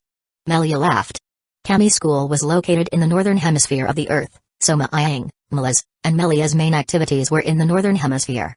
They rarely set foot in the Southern Hemisphere. The last time they came to the Southern Hemisphere was when Mixia had just graduated from the Superpower Academy. Let's pay a visit to the Orin Temple. It's said that Wuting is now the abbot of the Orin Temple, and when old friends come, they should be warmly welcomed by him. And Liz, Arlo, Kane, and the others. Liz laughed. It's been a while since I've seen them. The old friends from back then were already showing their old age in the passing years. Only Maiyang and the girls still maintained the vigor of youth. Although martial arts practice could prolong life, it couldn't always maintain youth. Wuting, Arlo, and others were already in their 60s. The older ones were almost 70 years old. The image was not as old as Sun Goen's in the original, but they were no longer young. Upon thinking of this, Maiyang could not help but feel the greatness of the rules of time. No matter how powerful an existence was, as long as it did not step into the realm of the higher-ranking gods, it was incomparably fragile in front of the time years. At this time, Maiyang remembered that he still had a few elixir of immortality in his hands. When Karn made a total of 15 pills, Mixia's parents, Isaac, Alice, and several elders each took one. 2 more were given to April and Sun Goen, and now there were 8 left in Maiyang's hands. Melia and Meliz were 26 years old this year, and it was time to let them take the elixir of immortality. For his relatives, Maiyang wasn't stingy. He directly let them each take one. This time there were only 6 pills left in his hand. Chapter 357 Orin Temple was an ancient school of martial arts in the Southern Hemisphere. Legend had it that it was built on top of the old Shelline Temple site. The main temple was built on top of a dangerous peak, extending all the way up the winding and rugged mountain path. The whole process of going up the mountain was a considerable challenge for regular people. It was enough to screen out the disciples who were suitable for training. Although Buddha statues were enshrined in the Orin Temple, no incense was accepted. Even the disciples of the outer temple lived an ascetic-like life. Wuting, your martial monks here are really living a somewhat bitter life, Maiyang said, pointing to the martial monks practicing in the compound as he toured the temple under the guidance of Wuting. Wuting's face had been covered with wrinkles, but the skin was red and glowing. This is training. If you cannot even stand this suffering, how can you enter the inner temple for higher levels of training? Maiyang nodded slightly. The level of the Doran Temple was also redrawn after the beginning of the martial arts era. Previously, although there was also a distinction between the inner and outer temples, the outer temples were generally used by ordinary monks with flowery fists and legs. Whereas now, even the monks of the outer temples were good martial arts practitioners when they were taken out. The quality of the Orin Temple was much higher than in the original. Just so, whether Krillin would still be bullied by his brothers and teachers and rebelled out of the temple, or, because the threshold was too high, Krillin simply does not even have the opportunity to enter? After all, the selection criteria of the Orin Temple were not as casual as the Turtle School. The 2 training purposes were originally different. Krillin was just a small monk who was bullied in Orin Temple, and only when he entered the Turtle School did he soar to the top. It wasn't that the martial arts of the Orin Temple didn't work, but it didn't suit Krillin. Perhaps only the Turtle School's practice would suit him. If you lose such a small bald head, you always felt that the plot of the Dragon Ball world would be lost a lot of colors. At least now, Maiyang had not seen any trace of Krillin in the temple. Is there a little guy named Krillin in your temple? Maiyang asked casually. Wuting frowned for a moment. No. Is this person important? Maiyang shook his head. Since Wuting didn't know about Krillin, it was inconvenient for him to ask further. By the way, I will be going to be the guest of honor at the 20th World First Martial Arts Tournament in a few days. Do you have any interest in going to sit together? Wuting extended an invitation to Maiyang. You go. I don't have that time. Maiyang shook his head and refused. Although the current World Martial Arts Tournament was quite more advanced than the previous ones, it still didn't enter his eyes. Moreover, with his status, if he were to appear, it would only cause an unnecessary stir. If it were the 21st World Martial Arts Tournament in the original, he would have been interested to see it. Wuting had long guessed that Maiyang would have such a reply, revealing a fruitful expression. I have known that you do not go back. Nowadays, every time it comes to the martial arts meeting held, the organizer would send us an invitation. A few of us discussed, simply take turns to be a guest. This session was me, and the next session is the turn of Liz of the Thousand Crane School. This is good to promote the martial arts of the earth. Wuting rolled his eyes and suddenly laughed. You know, several of our old friends think that our generation and the next generation are not a match for your kami school. They are now training the 3rd generation disciples, hoping that the 3rd generation can turn the tide. Is that so? That's right. Wuting revealed a smile. Gillo adopted a little fat boy named Yajirobe in the northern plains, planning to teach him fighting technique and swordsmanship. By the way, do you still remember first in the martial arts tournament? Yang frowned and thought about it but did not recall. At this time, Melia said with a smile, "It's the one who fought with me in the top 16 competition of the 12th World Martial Arts Tournament." Hearing Melia said so, Yang did remember. When Mixia disguised as Melie to participate in the martial arts tournament, she did encounter a good martial arts practitioner when she entered the top 16. Unfortunately, she was not Melia's opponent and was eventually eliminated from the top 8. This lady. Is she? Wuding looked at Melia suspiciously before looking at Melia and Melis, bird-like standing beside Yang. He thought they were Yang's newly accepted female disciples or girlfriends, but now after listening to them, they had actually participated in that martial arts tournament. If not mistaken, the opponent of first was a very good-looking woman, and that woman was pretending to be Mixia. Upon further inspection, the person in front of him did look exactly the same as the Melie back then. Wuding looked at Yang, and astonishment appeared in his eyes. Not only did Yang have great achievements in martial arts, but he was also very effective when it came to women. He had actually found 2 women who looked exactly like Mixia after her death. They are the reincarnation of Mixia. Both of them. Wuding was shocked. That's right. Speaking of which, we haven't seen each other for a long time. Melia stood out with a smile. About their successful reincarnation, except for some people from the Kami school, the others didn't know about it. So that's how it is. Congratulations. When old friends met, Wuding was also very happy. It seemed that he misunderstood Yang. It was just that such an incredible thing as one person reincarnated into 2 people still caused his jaw to drop. What's up with that first? Wuding continued the topic just now. That person is very powerful. When we left the temple, he also ascended the temple and later sparred with us. His strength is on par with mine, and I heard that he is now teaching his disciples in the wilderness and intends to compete with us again. You shouldn't be afraid of him. Yang laughed. I'm naturally not afraid, but that little guy named Yamka is really powerful. If I don't choose a good apprentice, I'm afraid I won't be able to beat them in the future. Yamka and Yajirobe, these characters were starting to make their debut. But yes, in a few years, it would be the 21st World Martial Arts Tournament, which was the time for the new generation to come into their own. To use a cliched phrase, the big gears of history were finally starting to turn. After leaving the Oran Temple, Yang went to the Superpower Academy and Maple Leaf School. After some exchanges with his old friends, Yang returned to the Great Azure Mountain with Melia and Melis. They came to Bardak's place, only to learn that Sun Gohan had newly accepted Kai as his disciple. Now, both Son Goku and Kai were sent by him to Kame House overseas for Master Roshi to train. This could be about 5 years earlier than the original. Senior brother, I found my sister. April was very happy to jump over. Her soft body hung directly on Yang's body, a wisp of fragrance came to her face, and then she noticed Melia and Melis were beside her. April smiled, a little embarrassed. Melia and Melis looked at her lightly and nodded towards her with a smile on their faces. Your sister, what exactly is the situation? April had a sister, and Yang knew about it. He had even met her when he was a child, but then because of the Snake Charmer Legion, April had become a wandering orphan until she was picked up by herself. Now, April actually told him that she found her sister. The thing is. Next she told the story of Dr. Bree found out about Cypriel. The DNA text determined that she is my sister Cypriel. Really, congratulations, you finally found your family. Yang felt happy for April. At this time, April became squirming and said, Senior brother, can you accompany me to meet my sister? She wants to see you. Yang glanced at the girls and saw them sitting on the sofa, knocking melons. When Melia saw him looking over, she waved her hand at him and said, Go if you want to go. It's all family. April had been single for a long time and lived in Yang's house. The relationship inside could be complicated.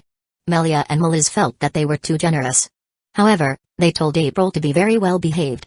Okay, let's take some time to go over there. April smiled happily. Just then, a spherical robot flew out of the room, chirping a fierce alarm as it did so. April saw the situation and rushed over. At first glance, her face turned pale. Not good. What's going on with this alarm? Yang asked. It's a distress signal from Tights. She's in danger now. April answered as she manipulated the machine. Yang frowned and asked, Isn't she on Earth? What danger can she be in? Although the level of the Earth was already a high-level planet, the real experts were only a small group of people. April nervously said, If it is on Earth, of course, no problem, but Tights is not on Earth now. It turned out that 2 years ago, Tights published several short stories in a row. The novelty of the setting and the subject matter relevant to the Earth's martial arts era instantly made her a big fire, which made Tights energetic.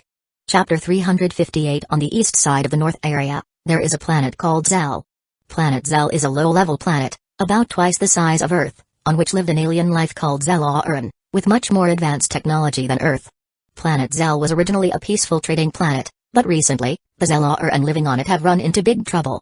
At this moment, the largest terminal on planet Zell. Yala, the news has come from the front line station. We must now hurry to evacuate. By the way, how is the situation of the resettlement planet? A Zell-Auran with a wrinkled face asked in an urgent voice. The Zell-Auran was a humanoid with red skin, only a meter tall, with pointed ears, 2 red tentacles on both cheeks, and didn't have a high power level. The person speaking at this time was the decision-maker of the planet Zell, who had come here specifically to learn about the terminal. The Zell-Auran named Yala was his secretary, responsible for transportation and civil affairs. Yala replied, Dara and the others are handling the situation on the resettlement planet side. The construction of the new trade city and a living spot has been completed and determined to meet the needs of most of the cosmic population. It's just that the planet is a long way from here, and the time left for us is now very tight. Then we will use all the spaceship on the planet. Crowded a little, we can't let our guests get hurt. The decision-maker of Planet Zell said helplessly. Planet Zell was located in the east of the North area. It was a relatively remote technological planet. For thousands of years, as a local advanced civilization, it maintained stable trade relations with the neighboring planets. Tourism and trade had always been relatively important industries. However, in recent years, interstellar robberies had occurred frequently in the shipping lanes to the nearby planets, which had affected the trade led by the Zell-Auran. In recent times, news had come from a nearby trading planet that an intergalactic bandit force of several thousand people was expanding nearby, and one of the teams was already approaching in the direction of planet Zell. If they invade the planet with the cruelty of the intergalactic bandits, who knew what would happen? Although the technology of planet Zell can create fast-flying spaceships, the attack ability was not enough. When they encountered the interstellar bandits who could destroy the planet station at every turn, they really did not have much resistance. So, they had to evacuate everyone on top of planet Zell before the interstellar bandits arrived. It's just that in this way, I'm afraid there will be chaos. Yala worried. Having everyone crowded into the ship, there was no telling what kind of strange things would be made for the moguls of interstellar business and the tourists who came for vacation. There was no shortage of creatures like mobsters anywhere. Chaos is inevitable again. Let the guests leave by spaceship as soon as possible. At that, Yala nodded seriously and then gave the order to make all the spaceships on planet Zell all operational and informed all the tourists and traders who were trading through the radio about the evacuation. After the news was released, there was indeed a bit of chaos on planet Zell, as hordes of merchants complained and headed towards the boarding point. Those tourists or merchants who had their own ships had already left planet Zell. At that moment, a beautifully dressed blonde girl, escorted by a few short guards, emerged from the crowd. She came up to Yala and the decision-makers. Are you guys worried about those interstellar bandits? Don't worry at all. I have more than enough escorts here. Yala looked at the young girl in front of her and obviously knew her. Ms. Tights, I'm sorry we don't have time to entertain you. Those interstellar bandits are far more powerful than you can imagine. I suggest you follow everyone and leave the planet. Planet Zell was an important trading planet, and the people of planet Zell were also very warm and hospitable aliens. In the face of the impending ferocious bandits, they could only advise their guests to leave as soon as possible. Tights patted the head of the guards around her. Don't worry about it, these Cybermen of mine have 4,200 power level. They are very powerful. The Cybermens that Tights mentioned were the latest variety developed by April a few years ago, the number 12. Each Cybermen's had 4,200 power level after growth, survival time of 7 days. More importantly, these Cybermen didn't need soil to grow. As long as the seeds were poured with nutrient solution, the Cybermens would automatically hatch and grow in the air. After the completion of this variety of Cybermen, April's research direction turned to Android. So, this was the last variety of Cybermen. This kind of Cyberman was complicated because of the manufacturing process and currently could only be grown and supplied by the laboratory on a small scale, while resource consumption was huge. However, they were relied upon for their great role in the security of the planet. Yala certainly knew that 4,200 power level in the universe was already a very powerful force. As long as you do not deliberately attract trouble, it was enough to live a very comfortable life. He frowned and said, I'm not doubting the power of your guards, Ms. Tights, but the strength of the interstellar bandits is not certain. If a powerful master appears, I am afraid you will be in danger, so why not leave with the other guests? Tights, however, shook her head. No, I want to stay and see how powerful the intergalactic bandits are. From Hueco's mouth, she knew the distribution of the major forces in the universe, and her restless heart began to stir at that time. Of course, Tights also knew her power was very weak. Even if she had practiced the basic martial arts, she did not have much power level, so she always took her Cyberman escort with her when she went out, and nothing dangerous happened during her travels in the universe. Seeing Tights' attitude was very clear, Yala and Zella decision makers were helpless and could not say anything more. They could only hope that Tights could guarantee her safety. 2 days passed, and the ships on planet Zell were overloaded. Finally, most of the tourists and businessmen stranded on the planet were sent to a nearby temporary settlement. At this time, the scouter distributed in the front line reported that the interstellar bandits' ships were getting closer and closer, gradually entering the planetary system where planet Zell was located. When the spaceships landed, the collision with the air resounded dramatically, and the sky was soon covered by the black-pressed spaceships. 12 large spaceships shining with dark metallic luster appeared as if they were covering the sky, and the terrifying aura was as if in a movie when aliens invaded.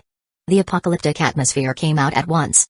Wow, that's the interstellar bandits, it's even more imposing than expected, and their spaceships look good. On a hillock, Tights pressed her hand against her big purple hat. Her golden hair kept fluttering in the gale, and her 2 bright eyes watched excitedly. Miss Tights, please hide. Yala, a Zelloran who stayed on top of planet Zell, hurriedly pulled Tights over and hid her behind a rock after seeing her look of not being afraid of death. Don't worry. I'm not in trouble. Tights took out the camera and kept shooting at the bandits outside while throwing out several Cyberman seeds. As soon as these Cybermen met the air, they quickly reacted with the nutrient solution on top of the seeds and grew into green-colored Cybermen. The red-eyed Pegasus moved its body for a while and then darted towards the intergalactic bandits as if it had seen its prey. The members of the interstellar bandits also saw Cybermen flashing with blood and hurriedly fired with the energy cannons on their arms. Atsu atsu atsu, the energy cannon with terrifying destructive power bombarded the Cybermen's bodies. The Cybermen's heads tilted, and the energy cannon exploded on their bodies. However, except for a little scorched blackness from the explosion, these Cybermen completely ignored these powerful energy attacks. Damn, what is this thing? That seems to be a Cyberman. Aren't the Cybermen's power level only 1,000 or so? These guys can even withstand our energy cannons, much more powerful than those Cybermen sold in the universe. The energy cannons configured on the arms of these interstellar bandits could unleash the strongest 1,500 power level attack after storing energy, and ordinary people could not block such an attack. Maybe it's the latest breed. Go call Captain Dickett. These monsters can only be dealt with by the captain and his men. Thousands of interstellar bandits were beaten by a few people, and some went straight to the more powerful of them, Dickett. Soon an alien with a pair of fleshy wings flew over with a few of his men. After seeing those Cybermen, the alien's face turned cold, and he stepped forward and grabbed a Cyberman's head and struck it hard. Seeking death. Bang. With a poof, green fragments splashed up, and the Cybermans with a power level of 4,200 were directly blown up. This flesh-winged alien, Dickett, was an alien with a power level of 4,700. Yeah, this alien is so powerful. Tights was very surprised at her mouth open. Through the telescope, she saw the scene of the Cybermans being shattered. Although she didn't know what happened in the middle, it was obvious that her Cybermans was no match for Dickett. This time, Tights' heart began to panic a little. The intergalactic bandits seemed to be more powerful than she thought. All Cybermans go and surround that alien. After giving the order of siege through the wrist communicator, all the Cybermans grunted and pounced towards the intergalactic bandit Dickett, when Tights quietly moved to a safe place together with Yala and others. Phew, I'm still a little uneasy. Hiding behind a safe rock shelf, Tights gently patted her chest. She hesitated for a while and finally pressed the distress signal to April of Earth. God bless, I hope it's not too late at this time. Andy, my little life depends on you. Even if you can't save me, you have to use the Dragon Balls to bring me back to life. After writing the details and coordinates into the message, Tights pressed the send button. With a beep, the distress signal had been sent to the distant Earth. After the distress signal was sent out, Tights was completely calm. April had told her when she left Earth that in case of any emergency, she should send a distress signal immediately. Even if she didn't have time to save her, she could still use the Dragon Balls to revive her. Since her life was free from worry, Tights' guts got bigger all of a sudden. With such a tendency, she poked her head out from behind the rock shelf and couldn't help but record the situation in the distance with the camera. Ha ha ha ha, so you guys are hiding here, and these weird Cybermen are the ones you planned it? If you can hand over the manufacturing technology of these Cybermen, I can graciously spare your lives. The alien Dickett's hoarse and cold voice sounded in the ears of Tights and the others. Tights' body stiffened and looked back. She found that Ticket with a pair of flesh wings had actually appeared to their side at some point. It's over. I'm going to die this time. Hey, you're Saiyans. Lord Vegeta said Saiyans are not a few left? Ticket frowned at Tights. He hesitated to kill Tights because of her appearance and finally took out the scouter and saw that she only had 10 power level were detected. Only 10 points of power level. Trash. It seems that you are not a Saiyan. Ticket put down his heart. Because according to his understanding, even newly born Saiyans rarely have such a low power level. This being in front of him, who obviously looked like an adult, only had 10 points of power level, so she was obviously not a Saiyan. Lord Vegeta, Saiyan? Tight's eyes instantly glazed over in surprise. Could it be that your superior is Prince Vegeta of planet Vegeta, so do you recognize Raditz? Raditz. Ticket looked at Tights, suddenly felt a little uncertain again. Could it be that the woman in front of him was really a Saiyan? If so, offended her meant offended Lord Vegeta. Hey, I remembered, Saiyan's hair is black. Your hair is not black, and you don't have Saiyan tail. It seems to be just the appearance of Saiyan race. He is really Vegeta's man. Previously, when learning about the situation of other planets in the universe from Bardock, Tights heard more than once from Bardock about his eldest son, Raditz, who seemed to have accompanied the Saiyan Prince Vegeta on a mission to a strange territory a long time ago. After that, there has been no news, but she did not expect to actually get news of them here in the Intergalactic Bandits. Looking at the situation now, Vegeta and Raditz seemed to be doing very well. There was still an Intergalactic Bandit under their hands. The prince of the titular planet Vegeta actually became the head of the bandits? Woman, don't think that if you have heard of Lord Vegeta's name, you can go around waving and cheating. It's your bad luck to run into the hands of the old man. A cold expression on his face, Ticket words full of killing intent. Wait, although I have not met Vegeta and Raditz, but I know Raditz's father.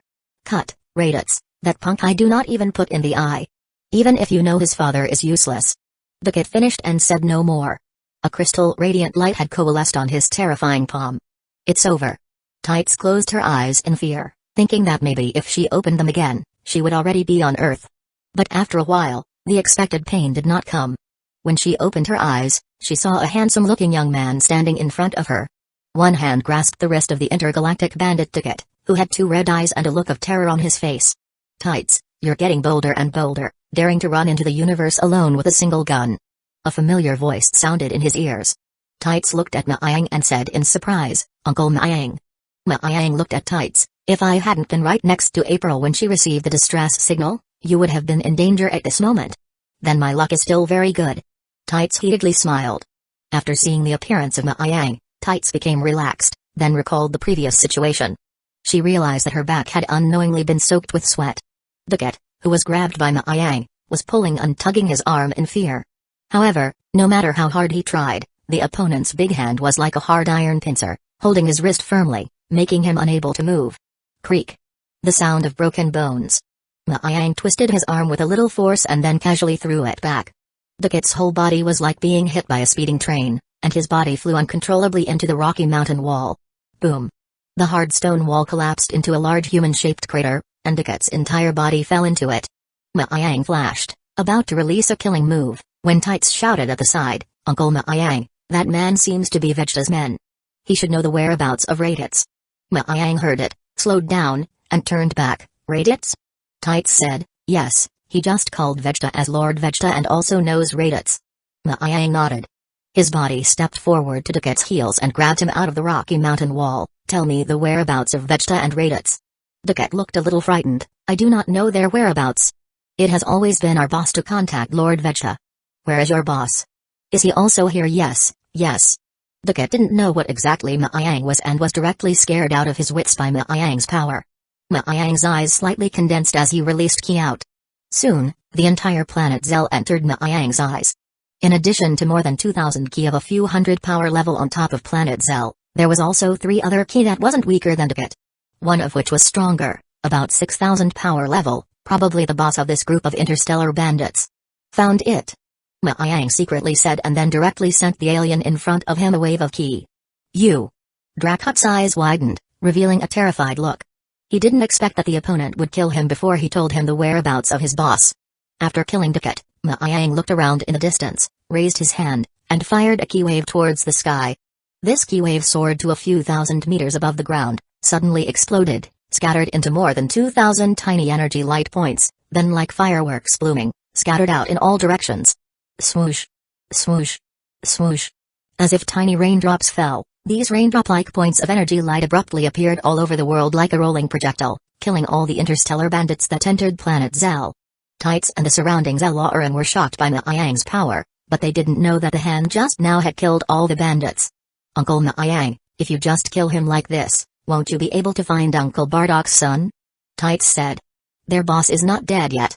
Miang shook his head and said. Tights did not react. Miang smiled and did not explain. He directly said that he was going to find the boss of these interstellar bandits before disappearing into a stream of light in front of Tights' eyes. At this time, the Zelauran Yala reacted from the shock. Ms. Tights, who is that gentleman just now? Tights said seriously, he is my uncle, a very powerful master. Your uncle may be very powerful, but those interstellar bandits are very powerful. Your uncle is only one person, so I am afraid he will be in danger. Yala said worriedly. Don't worry, as long as my uncle Miang is around, those bandits are not a problem at all. When she was on Earth, Tights only knew that the god of martial arts, Miang, was very powerful, but not many people knew exactly how strong he was. Later, it was only from Bardock's mouth that Tights learned that Uncle Miang, who was living in seclusion on Earth, was actually one of the greatest masters in the universe.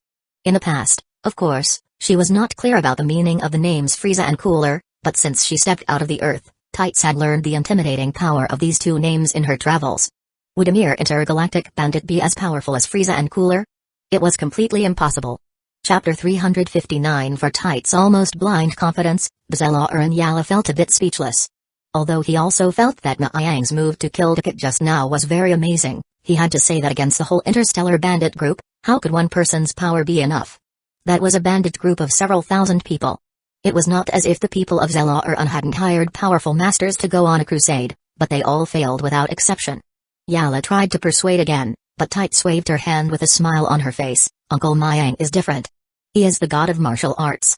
Hearing this, Yala didn't know what to say and secretly sighed. The young girl in front of him was too blindly optimistic. On the other hand, the boss of the interstellar bandits looked at the sudden energy light points falling from the sky. In the blink of an eye, all the surrounding minions were killed by the energy light points. The bodies sprawled across the room made him tremble.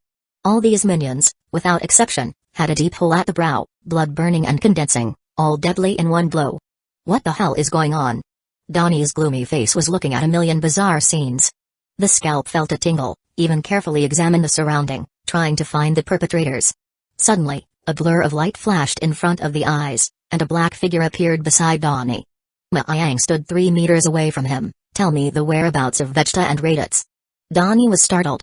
After seeing clearly the appearance of Miang, he was surprised. It was you who killed my men. What do you want from Lord Vegeta? No need to ask why, just tell me where Vegeta and the others are. Donnie stared at Miang. Suddenly a sharp gaze hit him when he looked into the deep, dark pupils of the other side, and there seemed to be no more secrecy in his heart. Donnie had never encountered such an odd thing and couldn't help but shiver. His fingers involuntarily reached for the communicator in his ear and quietly pressed the button on it. At this point, Miang suddenly raised his head, smiling at him. Feel free to inform Vegeta, for that Prince of Planet Vegeta. I've wanted to meet for a long time. Donnie smiled, his forehead dripping with sweat. Under the aura of Miang's ruthlessness, he felt a heavy pressure. He even felt difficulty breathing, and he never encountered such pressure even in front of his superior Vegeta. Could it be that the strength of the person in front of him was more powerful than Lord Vegeta? Impossible, Lord Vegeta's power level was up to 10,000 points. How could he be that more powerful than Lord Vegeta? For a time, Donnie seemed to feel a trace of coldness rising from the bottom of his feet. Lord, I can see that you are a powerful master. I am only one of Lord Vegeta's men, and since you have eliminated my interstellar bandit group, why do you need to make things difficult for me? Donnie said in a cold sweat. Alas. Miang sighed a sultry sigh.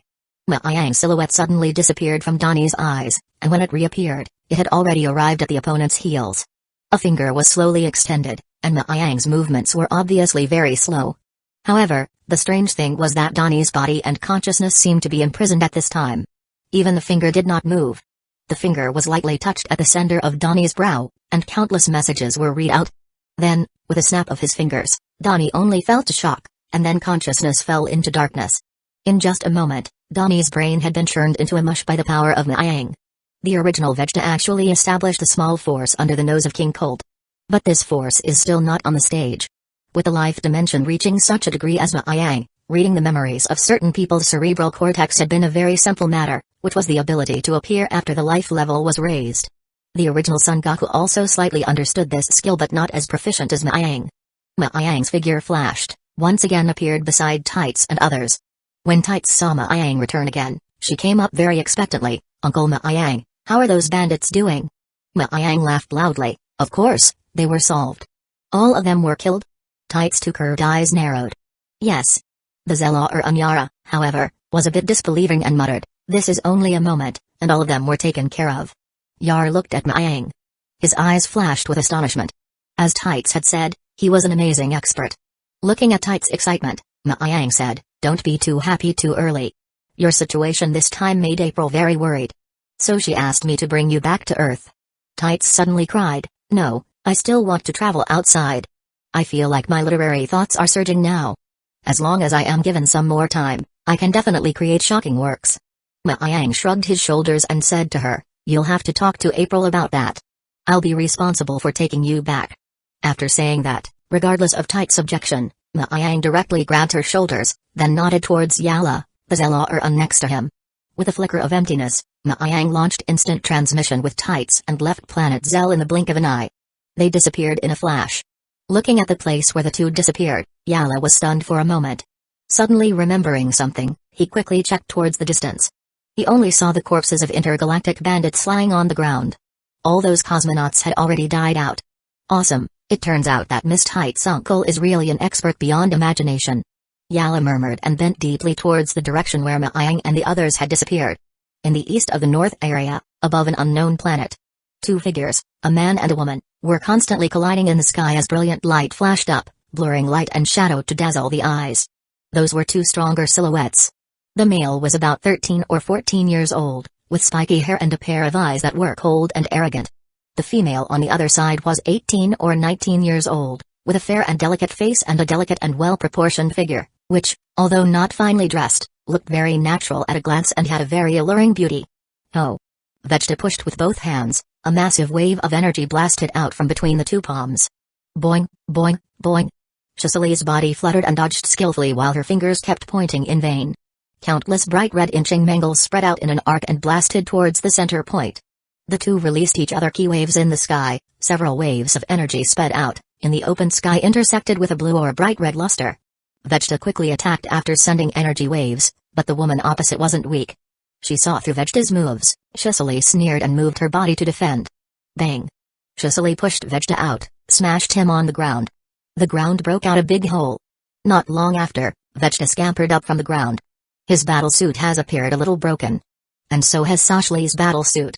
Her chest and belly split open, an obvious gap, a large white and tender skin exposed, especially at the chest. Vegeta looked a little uncomfortable. Compared to the male Saiyan's robust, heroic, female Saiyan's body type was usually more feminine.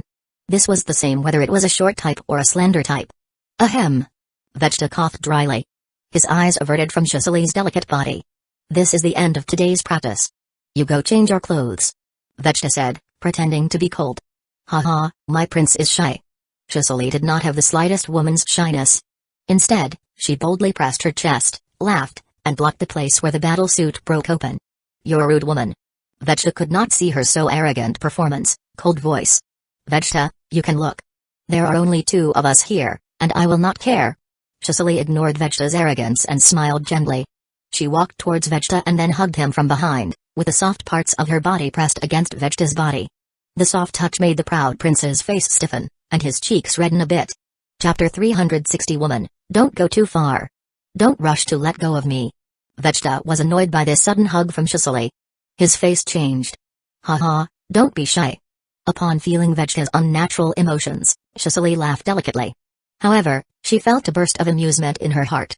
It seemed that he, the little prince who was usually cold, had a feeling for her.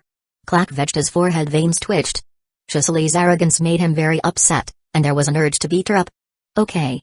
It was a joke, don't be angry. When Cicely saw that Vegeta was angry, she didn't dare to tease him too much. So, she obeyed the order and obediently loosened Vegeta. This time, I will not pursue your fault. Vegeta straightened his battle armor. Dusted off his body and calmed down a bit. Don't do that again. Yes, my prince. Cicely responded with a smile. Vegeta coldly grunted. He didn't know how much the woman in front of him actually listened to. It was mostly just a superficial response to him. If the other party were a male Saiyan and dared to be so reckless, he would have blown the other party to death. However, with female Saiyans, sometimes it was such a problem. Vegeta's face was gloomy. Now, there are only few Saiyans left in the universe. The Saiyan bloodline was almost extinct. Although Cicely is a female Saiyan, she would at most continue the Saiyan bloodline for another generation, and then it's impossible. Without a certain number of communities, the continuation of the race is impossible to complete. Vegeta was an extremely indifferent person, following the rules of the weak and the strong. Since the Saiyans were going to perish, it was no one's fault. He just lived in style and enjoyed the joy of battle. However, there was one thing he thought King Vegeta did a very good job, that was to send Cicely to himself, which at least let him have a comparable opponent, so his life would no longer be so dull. Cicely replaced the new battle armor, while Vegeta used the scouter to test the value of their power level. Beep beep beep. The scouter's frame showed two values. 10,500, 9,700. This was the power level of Vegeta and Cicely. Vegeta's power level was 9,700. At the age of 14, he was a genius among the Saiyans. Cicely's power level was 10,500, which was very rare for a female Saiyan who has just reached adulthood. Cicely's qualifications were excellent, worthy of her status as an elite warrior. My power level has increased a bit, but it's not enough. Vegeta coldly looked at the value displayed above the scouter. As long as he could reach a value of 10,000 or more when fighting, he would be one of the few masters in the universe. However, for the ambitious Vegeta, this was just reaching the strength of his father, King Vegeta. Give us a few more years, we can definitely reach the height that the Saiyans have never reached. Vegeta is full of confidence. Yes, the legend of Super Saiyan has been circulating above planet Vegeta. Although there are heroic mythological elements, but if the legend is true, I believe you can definitely become a Super Saiyan. Cicely covered her mouth and smiled lightly, eyes looking at Vegeta expectantly. After several years together, she well recognized Vegeta's potential. Because there were few geniuses like Vegeta in the history of the Saiyans, at a young age, they had a power level close to 10,000, which was just entering the physical development stage, and would certainly be more powerful in the future. If Super Saiyans existed, then she believed it must be this person in front of her. Vegeta's mouth hooked up with a big smile after hearing Cicely compliment and said proudly, "Of course, this prince will be able to become a Super Saiyan." Once a person had a clear goal, the action would be full of efficiency. Vegeta had been working toward the goal of Super Saiyan. When the time comes, whether it was King Cold or other strong people in the universe, they had to be very careful. The two had such a strong strength at this age because the two were indeed geniuses, and they were constantly fighting with each other as sparring partners. After coming to King Cold's territory, Vegeta and Cicely hibernated for a while on planet Eel because of the news of Vegeta's demise. However, soon the Saiyans' desire to fight made them unable to endure such a boring life. They left planet Eel to join the various battlefields of the universe. In a few years, they even pulled up a not-so-small-scale organization. The Interstellar Bandit Group with thousands of people was one of the forces under Vegeta. With the development of the forces under his nose, of course, King Cold quickly noticed. However, once he investigated and found that the Saiyans formed a force, King Cold hesitated. After all, his eldest son Cooler has died for no reason because he went to planet Vegeta, and even a large force fell apart in a short time. King Cold suspected that Cooler's death might be related to the rumored of Super Saiyans. Although it was only a guess, it also made him jealous of the Saiyans. So, he acknowledged the development of Vegeta and even intended to contact them to start a certain degree of cooperation. He had the intention of prying into the secrets behind the Saiyans. 7 years had passed since this shake. Although the 14-year-old Vegeta still had a childish-like look, he was more mature, ruthless, and brutal. He thoroughly implements the concept of the weak and the strong. Cicely's change wasn't very big, except that her body was more mature, and she acted according to Vegeta's instructions. She was closer and closer to the identity of his partner. By the way, how about Nappa and Raditz? Cut the crap. Those two are losers, their power level is still pathetically low. Vegeta said disdainfully. Although the original Vegeta despised them, he at least had a little common language with Nappa. Now, with such an elite warrior as Cicely by his side, how could he still look at Nappa and Raditz? He took them with him simply because of their Saiyan identity. After all, they're not genius-type characters. They can't be like us. Cicely wasn't very fond of them either but also understood their shackles. Nappa had been an adult for a long time, but his power level was still around 3,000 points, and his future potential would not be much. As for Raditz, he was even worse. He was about the same age as Vegeta, But his power level was only 500 points, worthy of his reputation as a low-class warrior. At this time, the scouter in his ear issued a tick-tick-tick urgent screech, which was the mode of communication mode opened. Vegeta puzzled and pressed the scouter, but the opposite side of the communication didn't have a sound. "What's going on?" Cicely asked. Vegeta shook his head a little. "It's a signal from Donnie." He tapped the scouter again, and what entered his ears was a sharp murmur, as if the communicator was damaged. Could it be that something happened on Donnie's side? Cicely's pair of bright eyes looked at Vegeta. It shouldn't be. Donnie's power level is up to 6,000. As long as he doesn't take the initiative to provoke the races of the advanced planets, there won't be anything. Vegeta grunted. He didn't care about the death of Donnie. In the original story, Raditz first came to Earth. With 1,500 power level, he behaved so arrogantly. He was used to being arrogant, and the universe was still generally dominated by low-level planets, where there were so many experts.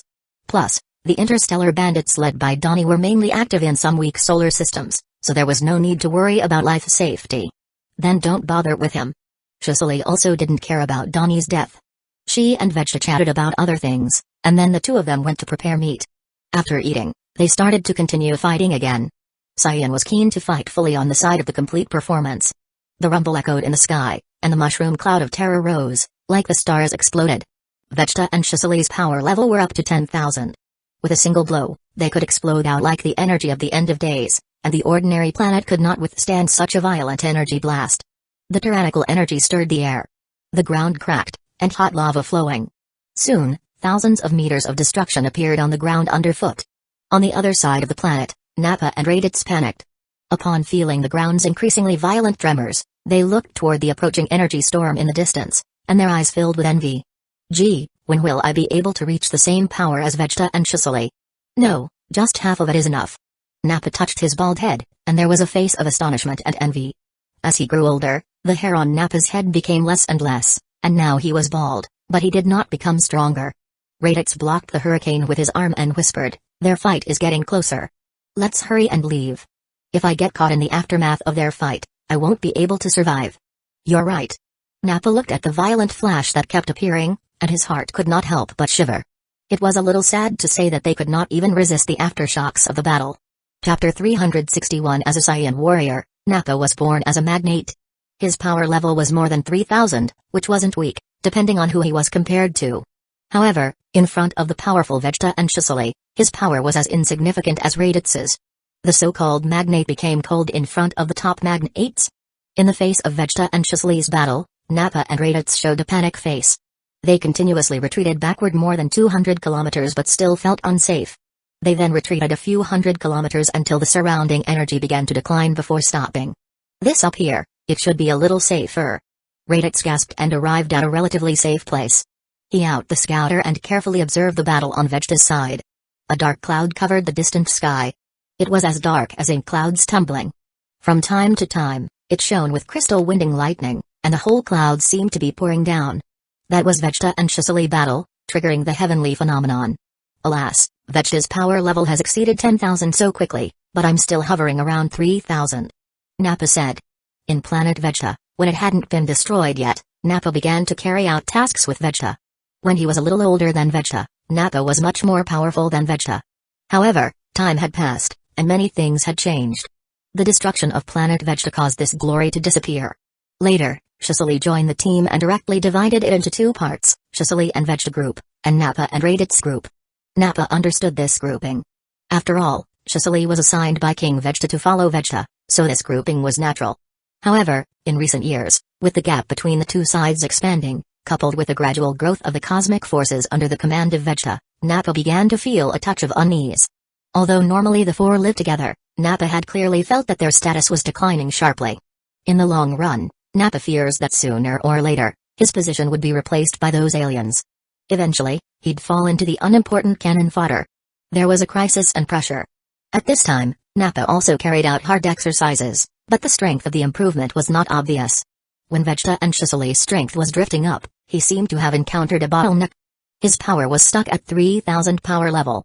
If it were in the past, to have 3,000 power level, Nappa would be very satisfied. However, when the two groups are compared, the strength gap could be seen easily. Looking at Raditz on the side seemed useless. How could he not feel useless when he was with him? Raditz suddenly saw Nappa looking at himself with a fierce gaze and felt puzzled. Nappa, what's wrong with you? Raditz, when do you think we will be able to become strong? Raditz said, I don't know, I will be satisfied if I can reach your current strength in the future. It's no good. Nappa grunted. He sat down on his buttocks and clasped his hands on his chest. He used the scouter to explore the key around him.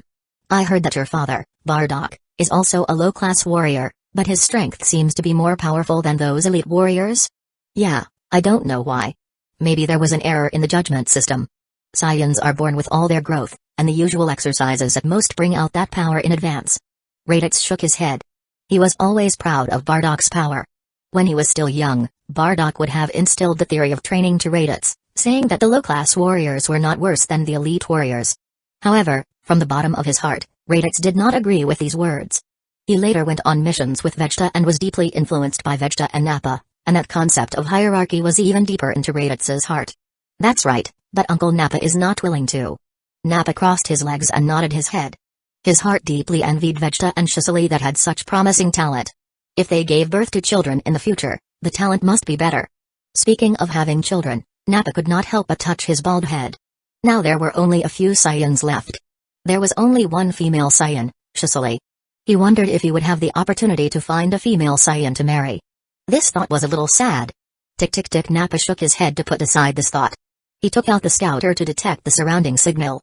After blocking the energy issued by Vegeta and Cicely, the scouter revealed dozens of signals with an energy value of only a few hundred. These signals were not very strong. Not even a few could reach the strength of the Raditz.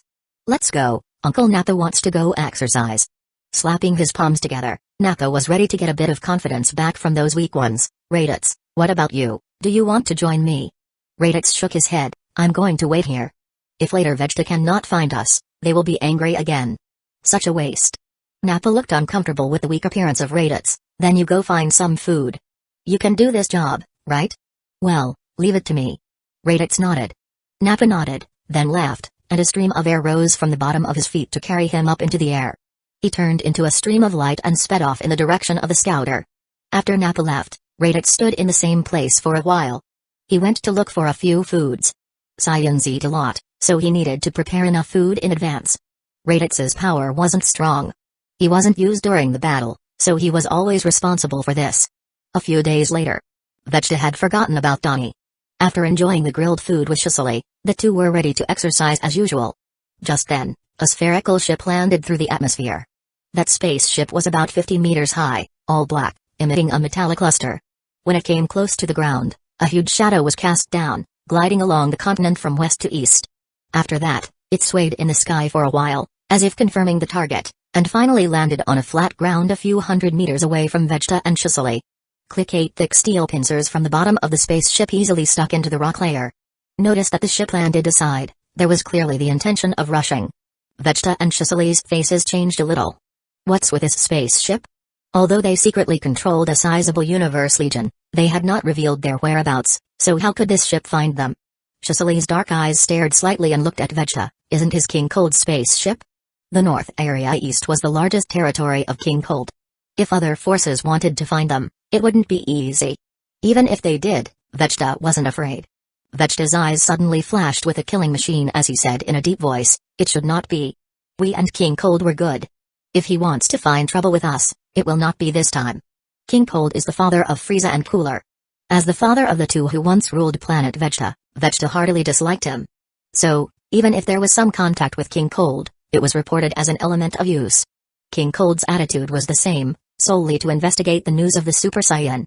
That spaceship does not seem to be King Cold's army. Raditz whispered. It seems to be other forces. Cicely narrowed her eyes. Maybe it's just a passing alien. Nappa laughed and said unconcernedly. There are many civilizations with spaceship technology, so maybe this one is just unlucky enough to land on this planet. Vegeta's discontented glance at Nappa. Nappa resentfully shut his mouth and stood there without speaking. First go over and take a look. No matter who it is, just kill it. Vegeta frowned and thought for a while, decisively ordered. Cicely blandly smiled, then followed Vegeta together towards the black spherical ship.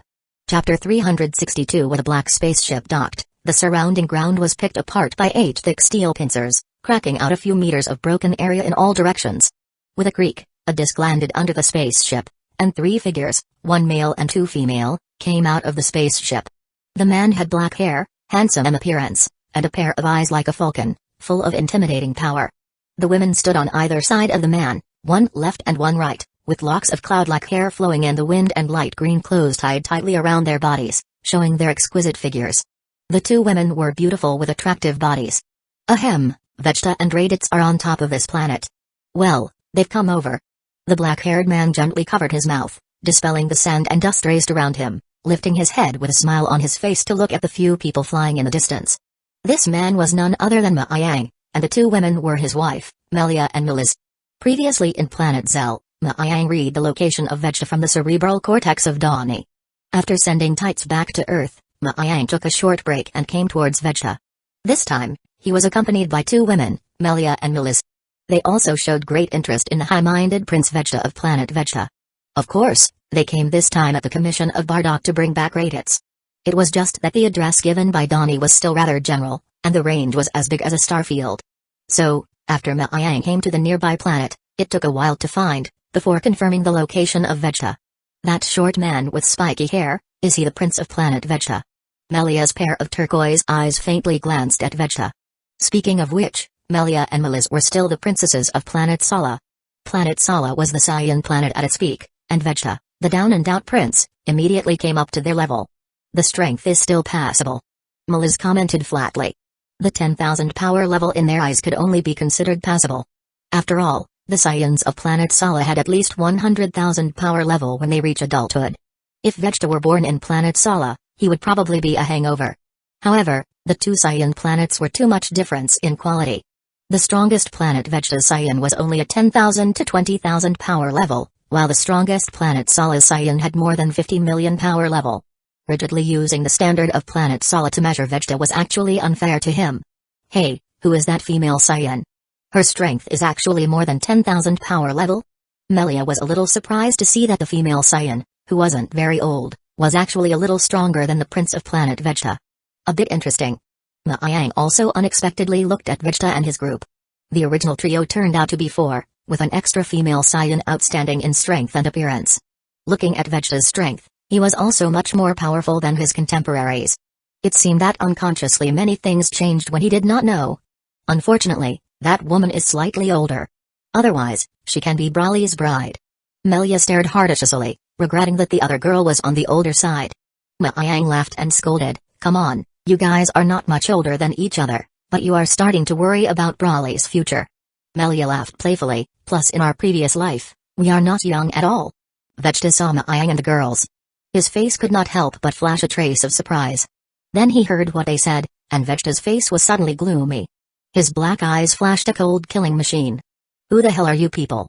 Vegeta asked coldly. Melia did not answer Vegeta's question. She modestly stepped forward with a pair of clear blue eyes aimed at Vegeta. Powerful ki instantly enveloped around Vegeta. At once, as if the chest was pressed on a big mountain, Vegeta's face turned white. Beep beep beep. They hadn't closed the scouter at this time, a series of data constantly jumping. Boom. Suddenly the scooter exploded because it exceeded the range. Vegeta's face changed dramatically, his face instantly gloomy down. Who was this woman? How dared she burn up the scouter in one go? Vegeta's heart rolled up a massive wave at this time. Although his scouter wasn't the latest model, it was more advanced than the scouter belonging to Frieza's forces. The limit of detection was 30,000 power level. Now that the scouter burned, didn't it mean the woman in front of him had a power level above 30,000? The scouter burned. On the side, Nappa shrank his neck and said in horror. At his side, Raditz was also completely nervous. "You are the Prince of Planet Vegeta, who is that person?" Melia's slender onion-like finger pointed at Cicely. Cicely's pupils flashed a trace of scruples, and her body unconsciously moved closer towards Vegeta. In the end, Cicely was just a woman. In front of huge pressure, she would still unconsciously look for reliance. Vegeta stood up to protect Cicely's body against the pressure brought to him by Melia. "She is my subordinate." "Oh, so it's just a subordinate. She looks good. It's not bad if I give her to Broly as a wife." Melia curled her lips. Her heart was still thinking about whether to take the other side back to Broly as a wife. She was a little older, but with the Saiyan's super long puberty, after a few years, when Broly grew up, it would not be visible. Melia didn't know that her words were directly angered Vegeta. "Bastard, how dare you get the idea to hit Cicely?" As if his forbidden property was snatched away, Vegeta bellowed in anger. His body was wrapped with ferocious power, swooping body into a flash, Vegeta very simply to strike first towards Melia. At the same time, Shisuli also followed Vegeta's attack. Suddenly, two lightning flashes, Vegeta and Shisuli approached Melia's body range, one left and one right to release the ki wave. Haha, with such a good understanding, how can you say that it is just an ordinary subordinate relationship? In the face of Vegeta and Shisuli's attacks, Melia crooked head blandly and lightly smiled. Her body stood still, her fingers shook a few times in the void. Clang, clang, she blocked all of Vegeta and Shisuli's attacks, and then her palm slapped, and then it was like a wall of air crushed. Vegeta and Shisuli's face was white, together with a muffled grunt, their bodies flew backward as if a cannonball. Vegeta, Shisuli, Nappa and Raditz were panic. They had been scared to death by the sudden scene. The most powerful of them, Vegeta and Shisuli combined hands, actually could not defeat the other side. If the other side wanted to kill them, would they even have the slightest chance to resist? Damn, who is this woman? Why is she so terrible? After landing, Vegeta panting heavily, cold sweat stained out, looking at Melia's eyes filled with shock and anger. Chapter 363. Oh, indeed, only 10,000 power level, but your courage just now is worthy of praise. Melia shook her head. She walked step by step towards Vegeta and Shisuli, each step brought huge pressure on them. When she came to Vegeta, the wind howled, the ground cracked, and the huge pressure had crushed their inability to breathe. Vegeta once again attacked Melia. Unfortunately, Melia snapped her fingers and sent him flying again. Vegeta, are you okay? Shisuli's face was pale as she clutched Vegeta's hand. Ahem, it's okay. Vegeta looked at Melia in horror. Melia's light blow directly shattered his past pride. I am the prince of planet Vegeta, how am I not even be able to beat a woman? Damn, this woman is definitely not ordinary. Perhaps the only way to match her is to use the Great Ape transformation. Vegeta's face tangled, and his heart flashed through 1,000 threads. If the opponent's power level was only the one just now, then he might have some hope of winning by using the Great Ape transformation. The only uncertainty was that Vegeta did not know if that was the opponent's limit. If the judgment were wrong, an opportunity that could have been eased would have been lost, and this choice could have directly buried their lives. Vegeta, you want to cast Artificial Moon for Giant Ape transformation? Just when Vegeta made up his mind to prepare for the Great Ape transformation, a light voice directly scared Vegeta out of cold sweat. The light that just coalesced dissipated, Vegeta looked at the black-haired man with a shocked face. Maiyang's cold face appeared in front of Vegeta, and Vegeta actually did not notice when he came over. No need to think about it. Even if you manage to turn into a Great Ape form, it's only 100,000 or so power level.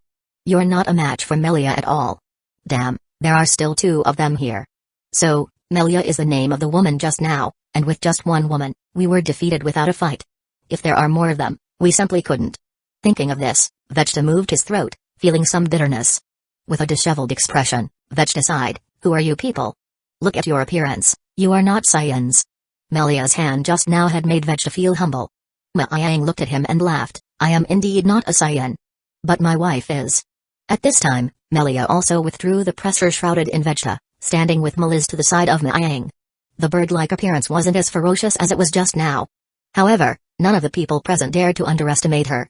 If not for the mercy of the opponent just now, Vegeta was afraid that his life would not have been saved. What exactly is your purpose? I definitely will not let you take Shisuli away. Shisuli? You mean this female Saiyan beside you? Our target is not her. Maiyang laughed, this time I came over, firstly to see how the rumored Saiyan prince really is, secondly well. Maiyang's finger pointed to Raditz. We're here to find him. Me? Raditz was pointing at himself in disbelief. Not only Raditz, even Vegeta and Nappa were also stunned.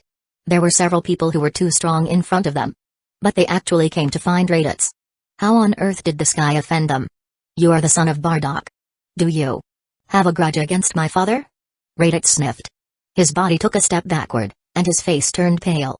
Raditz first thought it was his father's enemies who came to the door. His mind even made up a revenge plot with a beginning and an end. His father must have accidentally offended the opponent when he was on a mission and made a deadly feud. Then, after the destruction of planet Vegeta, the opponent could not find his father and went straight to him. Otherwise, how could a small low-class warrior such as himself cause the opponent to make a great effort? Thinking of this, Raditz's entire body went soft. Maiyang looked at Raditz in surprise and said with some amusement, your brain circuit seems to be a bit peculiar. How did you think that we have a grudge against Bardock? You guys aren't here to seek revenge, Raditz asked cautiously. Melia whispered in Maiyang's ear, Raditz looks silly. He's just too useless. Maiyang looked at Melia and said to Raditz, no, we are going to take you as requested by our father. You should come with us now. When Raditz heard that Maiyang and the others were not looking for revenge, he was relieved on the spot. However, when he heard that the opponent was going to take him away, he looked at Vegeta and Nappa helplessly. Nappa deliberately turned his head away, and Vegeta did not say anything. I'll go with you guys, Raditz said with a trembling voice. This choice is wise, then come with us. Maiyang laughed lightly and didn't tell Raditz exactly where to take them. In the time of returning to the gravity ship base, Melia suddenly turned back to look at Vegeta. You're a Saiyan prince but you don't live up to your name. If you're still so bad in the future, I'll take that woman next to you. Vegeta smiled. His face immediately darkened angrily, clenched fists. Due to excessive force, the nails sink deep into the skin. Ha ha ha. Seeing Vegeta's blackened face, Melia couldn't help but laugh, and jumped onto the tray under the gravity ship together with Maiyang and the others, and the tray slowly rose. After the ship closed, the hull shone with a crystal flash, and then swoosh, the whole heavy gravity ship into a stream of light. Damn it. After the ship disappeared, Vegeta finally could not hold back the anger in his heart. His fist smashed angrily on the ground, and the ground was smashed out of a big pit. Just now, Melia's words deeply stabbed Vegeta's pride. His usual arrogant prince could not stand it. Vegeta, you're okay, right? Chisoli worried. Vegeta's face was gloomy. His face was as cold as frost. Chisoli, our strength is not enough. If we were strong enough just now, we wouldn't have to lift our heads in front of those three. Sashli nodded hard. In the next days, we have to work harder. What that woman said just now is not wrong, our strength is still too far behind. Compared with the real masters, this power of ours is nothing at all. Vegeta was greatly enlightened. He finally stopped being proud of his little power and resolved to work harder. Vegeta. Chisoli thought of Vegeta's previous performance, deeply moved. Why are you looking at this prince so much? No. Chisoli silently shook her head, looking at the little prince who only reached her chest, thinking that Vegeta would be better if he grew up a little more. At this time, Nappa resentfully stood to the side. In front of this man and woman, he felt as if he was superfluous. He wondered if it was an illusion. The air seemed to be filled with a sour smell of love. Chapter 364. In the vast and endless universe of stars, a dark cosmic spaceship was flying fast in the north area. Both sides of the starry sky constantly receding. In the blink of an eye, the ship sailed away from the planet where Vegeta and others. In the spaceship, Raditz was fidgeting in the seat. He looked back at the two people sitting on the side of Maiyang. He shrank his neck and still looked distracted. Raditz, sit down. You have the appearance of a Saiyan warrior. Melia's turquoise eyes looked at Raditz. To be honest, she was quite unimpressed with Raditz. After following Vegeta wandering outside for a few years, Raditz's heart was full of tyranny and darkness. He did not have the bearing and spirit of being the son of Bardock, nor did he have the heart like Son Goku. If you let him wander in the universe for a while, he would have been completely ruined. Maiyang walked to Melia's side and said, do not be too harsh on Raditz. After all, he was just a child. At this time, Raditz wasn't like the one in the original story that could proudly say, only 5 power level waste. He had the look of a coward as if he was often bullied, and he didn't know what Raditz had gone through. If your child were to be like him in the future, it would be better to slap them to death. Then, where are we going now? Raditz asked anxiously. Although Maiyang and others verbally said that they were not his father's enemies, the truth was, no one knew, and the unknown situation was even more frightening to Raditz. At this time, Malaz, who did not say much, said lightly, did not we say we will take you to Bardock? Raditz froze for a moment. A look of surprise appeared on his face, and his voice trembled. My father is not dead? Of course Bardock is not dead. He is a strong man with more than 3 million power level, how can he die so easily? Malaz didn't know how Raditz got such an idea. 3 million power level. Raditz screamed and fell out of his seat. His both eyes froze up, and Raditz gulped, is my father that strong? He knew before that his father was a master among the Saiyans. However, he didn't dare to think of a 3 million power level. In his eyes, Vegeta and Chisoli, who are incredibly powerful, had only 10,000 power level, and he had never seen anything stronger than that. At first, hearing that his father actually had such a high power level, Raditz thought he misheard it. Is that very strong? It's just 3 million power level. Malaz frowned a little. She couldn't remember how old she was when she reached a 3 million power level. However, if we count the Golden Eyes state, she had reached such strength when she was about 9 or 10 years old. Raditz froze and said, is 3 million power level not strong enough? Malaz said, not strong at all. I reached this kind of power when I was less than 10 years old. It was 16 or 17 years ago, too long ago to remember. Raditz couldn't help but shudder at the words. My god, what kind of people did I meet? How could there be millions of power level at every turn? The 10-year-old, 3 million power level. Raditz froze a moment. Everything seemed to be surreal. Then, where is my father now? Just on Earth, living with your mother, Jine, and your brother. I remember Bardock said to send you a message. Why don't you go over to them? Maayang said. Maayang didn't know if it was a deliberate blow to Raditz or what, but he looked at him with an odd expression. Earth, this name is so familiar. Raditz thought for a moment, suddenly unable to speak. His face showed a more than crying expression. He finally remembered. He did hear the name of the Earth. About 7 years ago, he received a message from Bardock, which said that his brother Kakarot was sent to the Earth. Other specific circumstances were not detailed, so he did not care at that time and casually deleted the message. Now that he thought about it, Raditz wanted to slap himself. It turned out that he had been holding such important information, but he ignored the message completely. I'm so stupid, really. Raditz stood to the side and chanted as if he was chattering away like Xianglin. Is this guy in shock? Melia said interestingly. Probably. Raditz, go in. In front of the gravity chamber on the second level, Maayang pushed Raditz in as soon as possible. What is this place? Looking at the huge space around him that seemed like a cage, Raditz was somehow a bit frightened and uneasy, as if something terrible was about to happen. A place for you to train. Maayang said indifferently and entered a string of data on the control panel of the gravity chamber. His gravity ship originally only had a maximum of 50 times gravity, but later after the transformation of the Dominions, the ship's power system and gravity system were upgraded, and now the maximum gravity could be raised to 150 times. However, because the person who entered the gravity chamber was Raditz, Maayang certainly would not set too high a gravity at once. A simple 12 times gravity would be enough. Maayang even doubted that with the strength of Raditz now, he could resist Planet Vegeta's original 10 times gravity. After all, Raditz's body strength and survival environment were related. Raditz left Planet Vegeta for a long time. Perhaps he was the same as Son Goku, who had long degraded the ability to resist 10 times the gravity. However, these were not Maayang concerned. He shut down the gravity chamber and directly dazzled with Melia and Meliz to go. As for Raditz, he'd let him suffer in the gravity chamber. If I don't take care of Raditz for Bardock, I am afraid that his eldest son would be ruined. Thinking about it this way, Maayang suddenly felt that he was really too responsible. Embracing Melia and Meliz into the room on the third floor of the spaceship, Maayang began to plow hard for his next generation. In fact, he put Raditz into the gravity chamber just to keep him from disturbing his private life with the girls. Maayang, if we have a child in the future, we definitely can't let him be like Raditz. After exercising hard, Melia contentedly wrapped her arms around Maayang's neck. Her eyes like a spring of water, looking at Maayang intoxicatedly. Our children, of course, will be educated well. Maayang kissed Melia's forehead, wrapped his arms around her fair and moving body, and held her in his arms together with Meliz. Let's keep working hard. Melia and Meliz squinted their eyes and whimpered, their cheeks blushing. Then, under Maayang's teasing, the three of them once again worked hard for the next generation. At this moment, the gravity chamber. Raditz's entire body was restricted by the powerful gravity.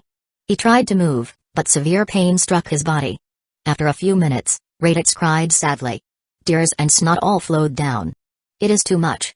If he knew what Maayang and the girls said about him, he would only cry even more. Chapter 365. The ship sped through the starry sky, leaping toward Earth at speed more than several times the speed of light. 10 days later, the ship entered the area where the southern area of the north area was located. In these 10 days, except for 3 meals a day, Raditz spent the rest of the time in the gravity chamber. He even had to sleep under the pressure of 12 times the Earth's gravity. Such a hard life made Raditz scream. It could be said that growing up, he had never experienced such a hellish exercise. The pain of which was like being tortured all the time. However, in front of Maayang and Melia, Raditz did not dare to reveal any dissatisfaction.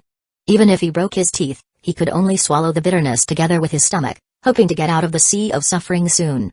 However, it must be said that the intense training was still very effective for the Saiyans.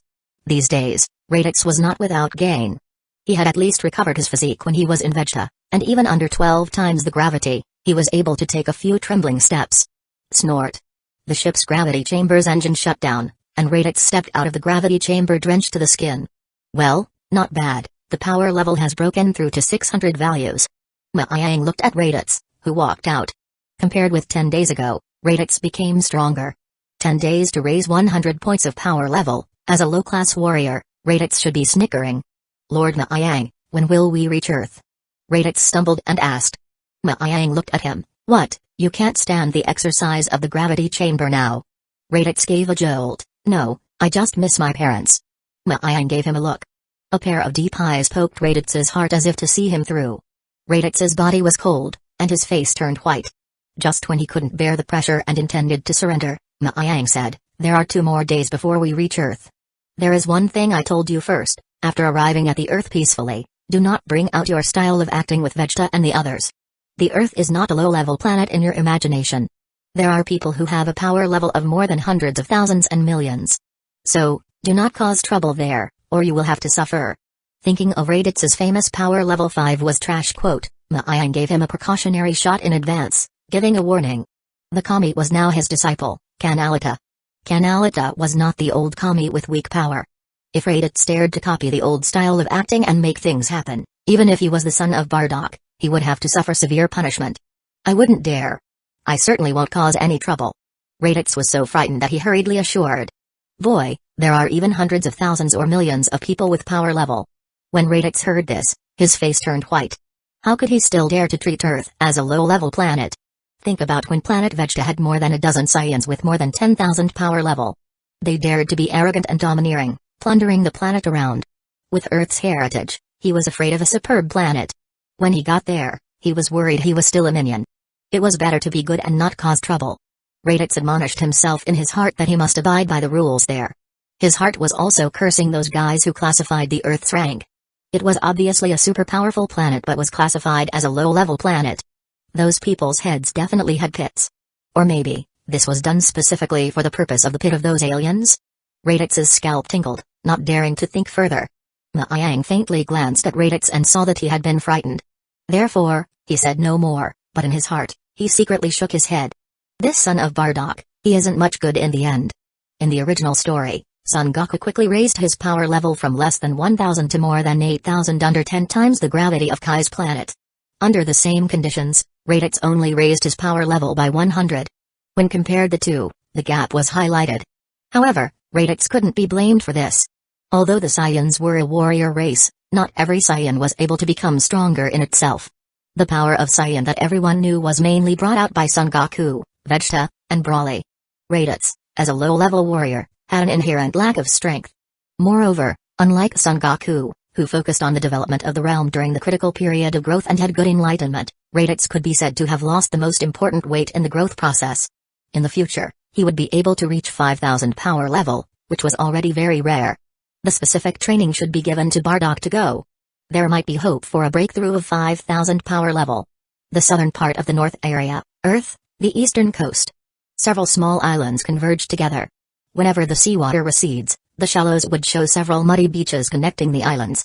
Whenever this happens, the fishermen living here would step on the beach to harvest all kinds of shellfish and crustacean seafood. Not far from the island, there was a lofty mountain. It was surrounded by greenery and fertile soil, influenced by the ocean climate.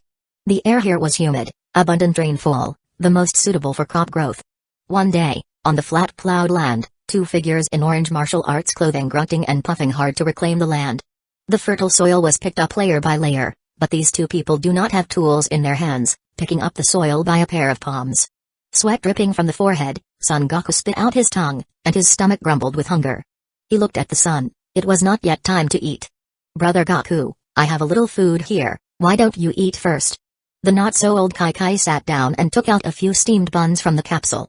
Son Goku looked at them with glowing eyes and shook his head. I'd rather not. If Grandpa Roshi sees us slacking off, he'll be angry again. Kai beamed. We deliver milk every morning, plow the field in the afternoon. Master Roshi did not teach us any martial arts. No wonder Kai felt dissatisfied. They came to Master Roshi for a long time. She thought she could learn advanced martial arts, but Master Roshi, that bad old man, was so bad. He was either making them deliver milk every day, or plowing the land by hand.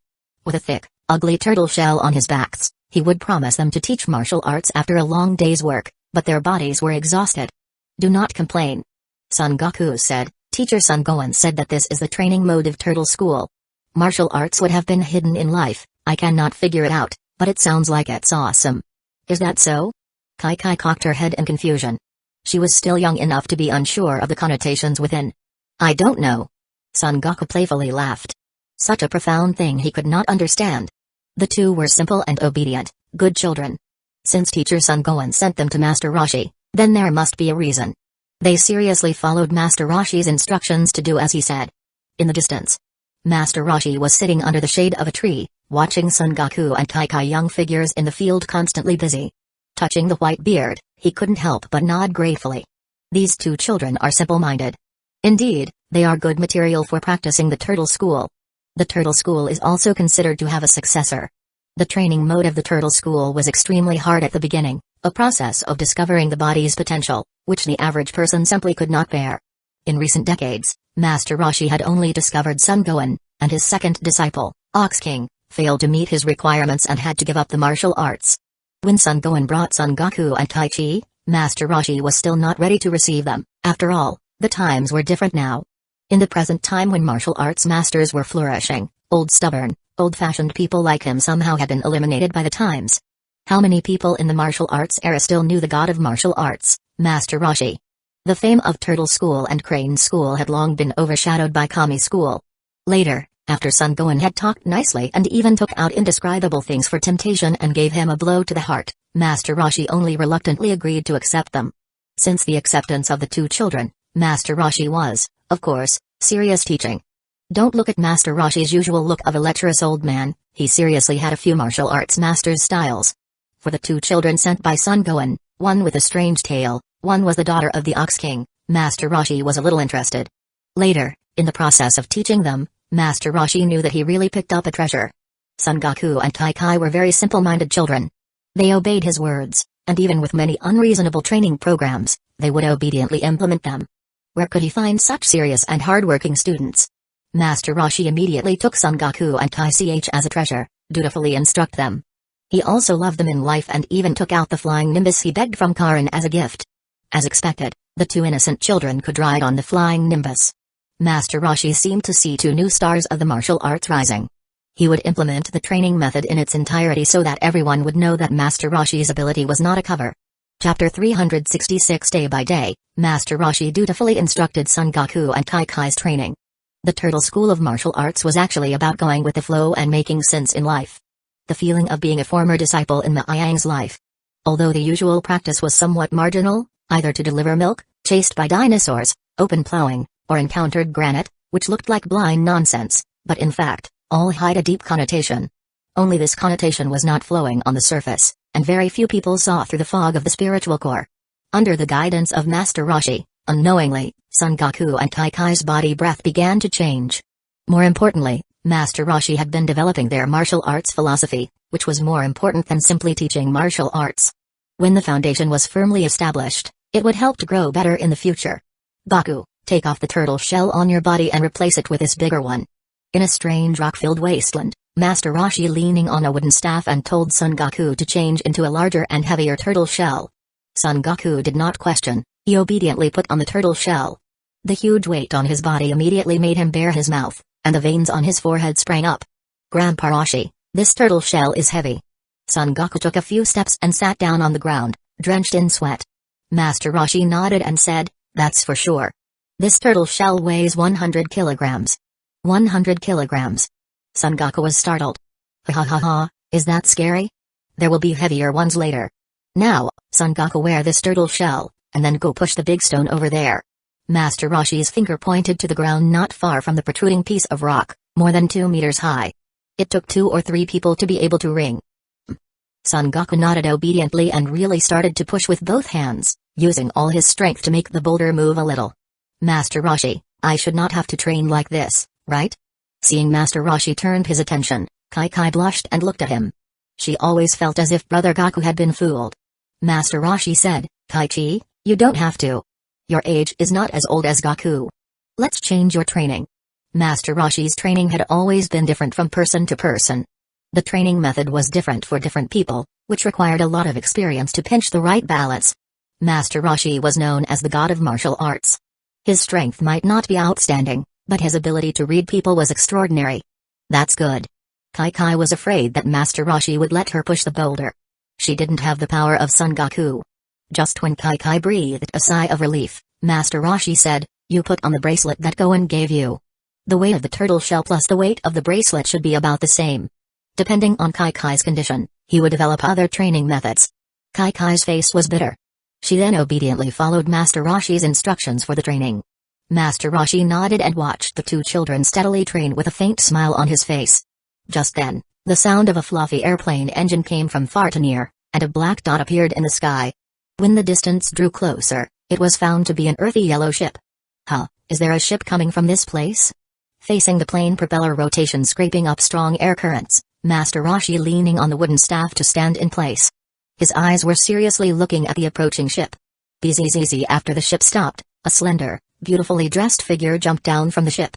The delicate and graceful curves, together with the exquisite and beautiful face, immediately attracted the attention of Master Roshi. Great beauty. Master Roshi's eyes glowed, attracted by the beauty of the woman coming down from above the ship. April arched her two eyebrows and looked at Master Roshi with dissatisfaction. She casually struck a wave of ki toward Master Roshi. Master Roshi did not expect this big beautiful woman in front of him actually attacked him for no reason, and the first shot was ki wave. He hurriedly threw away his wooden staff and gathered his hands together.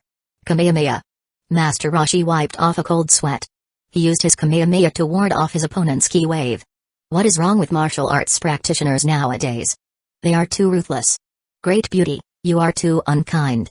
There is no such thing as a ruthless move. Master Roshi sized up April. Beauty was a beauty, but unfortunately, it was thorny. With that said, now the Earth's martial arts level was much higher than before. However, to casually release ki waves, the strength should also be very high. April said coldly, "Old man, don't look at me with your lustful eyes." Master Roshi froze. Okay, I won't look. Goku, go back with me now, your family has something for you." April glanced at Master Roshi, then shouted towards Son Goku in a pleasant manner. April was here mainly because she had received a signal from Maiyang, who was said to be bringing Raditz, the eldest son of Bardock, towards Earth, and April was closest to the East Sea and came over. "Huh, are you Aunt April?" Son Goku stared at April for a long time with both eyes before he remembered who the big sister in front of him was. "Goku, you know her?" Master Roshi asked. Son Goku nodded. "Well, she is teacher's good friend, Aunt April. I've seen her when I was in the Mount Paizo." "April? So you are the famous scientist?" Master Roshi suddenly realized. "Auntie April, my mom and dad are looking for me, what is the matter?" Son Goku ran to April and asked innocently. April smiled and stroked Son Goku's head. "You'll know when you get back." "Oh. This beautiful aunt, I want to go back and see too," Kai timidly said. She glanced at Master Roshi. She also missed Son Gohan and Inin a little. "Kai, go back with Goku for a trip, and make up for the missed practice when you get back," Master Roshi kindly said. Kai happily nodded. At this time, Son Goku recruited the Flying Nimbus. Kai and Son Goku jumped on the Flying Nimbus together, and Son Goku said to April, "Auntie, me and Kai will go back with Flying Nimbus." He, the speed of the Flying Nimbus can be fast. April was stunned for a moment. She did not expect Son Goku had such a magical thing in his hands. "This is what I gave them," Master Roshi said smugly. "I'm not talking to you." April glanced at Master Roshi. She had previously heard her brother and Meliz said that Master Roshi is a big wolf, especially for beautiful women. He had bad intentions for them, so it was better to stay away from him. Thinking of this, April jumped on the ship in a flash, and then the sound of the propellers turning. The wind blew up, and the earthy yellow ship shot up into the sky, directly away from the location of Master Roshi. Is she gone? Nowadays, beautiful women had such a bad personality. They didn't even know how to respect the old and love the young, and such a good-looking face blinded them. Master Roshi shook his head a little as he thought. Chapter 367 Mount Paizu. The sun shone brightly, and the sky was clear. The warm light through the gaps in the forest, on the ground, speckled with light and shadow. The interior of the forest, grass, and trees grow, the forest green wood, deep places from time to time echoed the angry hiss of beasts and birds' startled crow cry. At Bardock's home, the family has been gathered. Bardock and Jine's faces were excitedly standing in the doorway, eyes constantly looking towards the sky. Not long ago, they just received news that Maiyang has found their eldest son, Raditz, and was now flying towards Earth. Speaking of which, they hadn't seen Raditz for more than 7 years, and they wondered how the boy was doing now and whether he was suffering a lot outside. Jine's heart worried about the situation of Raditz. When she got the news of Raditz, She got nervous instead. She was more worried about Raditz being alone outside. Wouldn't he be affected by Vegeta and others? Because according to the information sent over by Maayang, Raditz's temperament was not very acceptable. Bardock, what should we do if Raditz learns bad thing outside? Jine lifted her head to look at Bardock, both eyes shining with watery light. Bardock frowned for a moment and said, no matter what he turns out to be, I will put him right. In addition to the royal family and some gentry, ordinary Saiyans of planet Vegeta was actually quite gentle. They were not necessarily particularly good-natured, but definitely not cruel. If Raditz's temperament was deeply affected, then he could only use some tools to correct it. If you lived on Earth, you should at least abide by the rules here, or you would lose your place. At this time, the oldest Ike was walking back and forth at the door. He was a man of leisure, and for another grandson whom he had never met, a Ike hoped to see as soon as possible. Swoosh, a golden flash crossed from the sky. Bardock and a Ike noticed the sky at first and thought it was Maayang's spaceship coming, but on closer inspection, it wasn't. It was a weird golden cloud. Daddy, Grandpa. Son Goku's childish voice came. Son Goku hugged Kai and jumped down from flying Nimbus, then ran towards them excitedly. Son Goku jumped onto Bardock's body with a leap, laughing happily. Uncle. Kai also very coyly looked at Bardock. Bardock smiled brightly at them. So it's Kakarot and Kai. What is this thing you are riding on? It seems like a cloud. Son Goku said happily, this is a gift from Grandpa Ashi for me and Kai. It's called Flying Nimbus, and it's fast. He said as he waved his hand towards Flying Nimbus. The Flying Nimbus seemed to be humane, floating in the air and then swoosh up into the clouds, leaving a faint shadow of light. This thing is peculiar. Bardock was stunned for a moment and laughed. There were many odd things above the earth. He had seen strange things. Kakarot, come over here and let mommy take a look. You seem to have lost weight. Jine looked at Son Goku heartily. Her soft palm stroking Son Goku's cheek, Kai too, her hair has become disheveled. Huh. Bardock then carefully looked at Son Goku and Kai. He was amazed to find that the ki on them than the last time they left actually doubled, secretly said, Son Goen's teacher really has a hand, so quickly let the power of Kakarot has grown. He was aware of the difficulty of instructing Son Goku. It took a lot of effort for Son Goen to make Son Goku's power level grow from 4 points to 7 points. Now, Son Goku had only been out for how long? The growth in power level was actually so large. Bardock was relieved to feel that Son Goku might have found the right path for him. At this moment, Bardock suddenly cast his gaze on the sky. He felt several powerful ki was approaching. What is it? A Psyche saw this and also looked towards the sky. Maayang and the others are coming. Bardock said excitedly. Really? Look. As expected, not long after Bardock had just said yes, a huge shadow was cast down. The gale blew, and a behemoth with a dark body landed in front of Bardock and others. After the hatch of the gravity ship opened, Maayang led Melia and Meliz out of the ship. Finally, a teenager with matted hair and looking a bit depressed in spirit came out. Is this the Earth? Why is the gravity so weak? Raditz muttered. Generally speaking, the more powerful the planet, the stronger the gravity would. Because the more difficult the environment was, more likely it to give birth to a powerful race. Earth as a high-level planet, in Raditz's expectations, gravity should be very strong. Probably because of this, Lord Maayang trained him day and night to let him adapt to 12 times the gravity. However, the truth was beyond his expectation. Due to the long time to bear the 12 times gravity of the gravity chamber, now suddenly into the weak gravity environment of Earth, Raditz felt that his body was going to fly. Raditz. Jine looked at his son excitedly. Hearing someone call his name, Raditz looked up and saw his familiar face, and murmured, Mom. Looking next to him again, the upright body of Bardock appeared in front of him. Although he was not wearing the costume used by the Saiyans for battle, Raditz recognized it at once. It really was his father and mother. Those people who brought him here did not lie to him. His parents were really on Earth. The next scene of the reunion of relatives. Bardock introduced Son Goku and a Psyche to Raditz. This boy is your brother, Kakarot, and this is your grandfather, who left Vegeta a long time ago. Raditz. A Psyche nodded at him. You're my brother? Son Goku looked at Raditz confusedly and smiled very happily. Kakarot. Raditz looked at Son Goku with a complex face. It was because he disliked Son Goku's weakness and unwillingness to come to Earth to find him that he missed the opportunity to reunite with his father. Now when he thought about it, he was the total fool. Teacher Mew, thank you so much. After being reunited with his eldest son, Bardock came to Maayang with an excited face and sincerely expressed his gratitude. Maayang laughed lightly and said to Bardock, no need to thank me, I think you should properly reform Raditz, otherwise I'm afraid he will go astray. After listening to this, Bardock's face immediately became serious. Teacher Mew never speaks without a purpose. When he said so, then it meant that there was indeed a problem with Raditz. After feeling the chaotic and disorderly ki in Raditz's body, Bardock's face turned cold. These ki were completely run by instinct. He was afraid that even the basic control was not yet in place. He seriously said, "Please rest assured, Teacher Mew.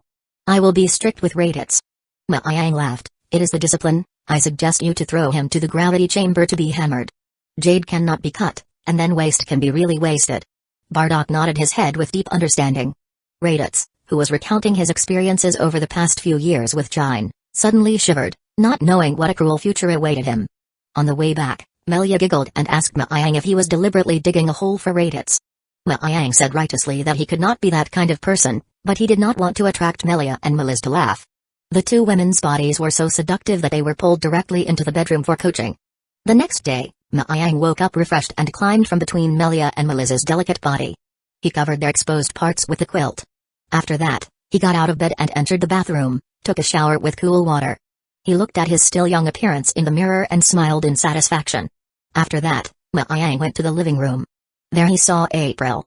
The two long, white legs were in the air, constantly wobbling, exposing a lot of skin. April's body is really good. Looking at April's attractive curves with short sleeves and hot pants perfectly clinging to the body, outlining the youthful and beautiful side of the girl. Miang smiled. He could not help but feel that the little girl picked up back then actually became so mature. Counting Melia in the room, he single-handedly raised several beautiful women. He took 2 cans of drinks, open one of them and take a sip, then sit next to April and hand her over a can. "April, where does your sister live?" "I'm free in the next few days. I'll accompany you for a while." "Really?" April's eyes instantly lit up. She climbed up a happy hug Miang. Her chin against his shoulder, a ghostly fragrance came. "Brother, let's go now. Cypriel has long wanted to meet you." Chapter 368. For April's intimate and almost petulant request, Miang smiled cozily and naturally would not refuse her. "Yes, you go and get ready, we will go there now. Speaking of which, you have seen your sister as a child." "Hee, I've been ready for a long time." April turned around. She got off Miang's body and ran to her room to get her luggage with a da.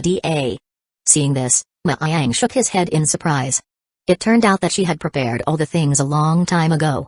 Anyway, it was something that was promised to her before, and if it wasn't delayed by Tights and Raditz, they might have all come back. Thinking of this, the corners of Miang's mouth hooked up a curve. He got up and went into the bedroom. He had to talk to the girls about this matter.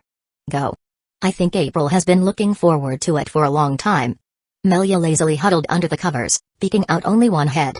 "Take the opportunity to show her around," Meliz added. "You guys are quite generous." Miang smiled at them. What woman in the world was generous enough to let her husband go out and wander around with other women? Melia then gave him a blank look. "Humphrey, if it wasn't for April, you wouldn't even think about it." April grew up living in their home and had long been a family. Who didn't know her thoughts? She was afraid that even Isaac and Alice knew it by heart, to say the least. It was also a stupid thing to do. When she was reincarnated, how could she allow April to take care of Miang's life? "Yes, yes, yes." Miang even responded. She was a child he watched grow up. He couldn't bear to make the other side sad. "Do you want me to bring you a little gift?" "Whatever," Melia lazily said, squinting her eyes again comfortably shrunken in the nest. They did not have a good night's rest last night. Miang knew they needed to rest now, so he gave them a gentle look and closed the door gently after a kiss each. When he walked out of the room, he saw April already waiting at the door. She was carrying a satchel in her hand, dressed in the same cool look as earlier. Miang asked, "You're going out in this outfit?" April smiled playfully, and she turned around in the same place. "This one doesn't look good." Miang looked her up and down and nodded. "It does look good." Truthfully, April was indeed a rare beauty. She was a well-dressed, scholarly intellectual and teenage beauty perfect combination, but also to add a lot of beauty to her. In the original story, perhaps only the Android 18, Launch, and a few other beautiful women could compete with her. It was just that the dress was a little too cool. It wouldn't be for any purpose for April to dress like that. Miang stroked his chin and thought rather narcissistically.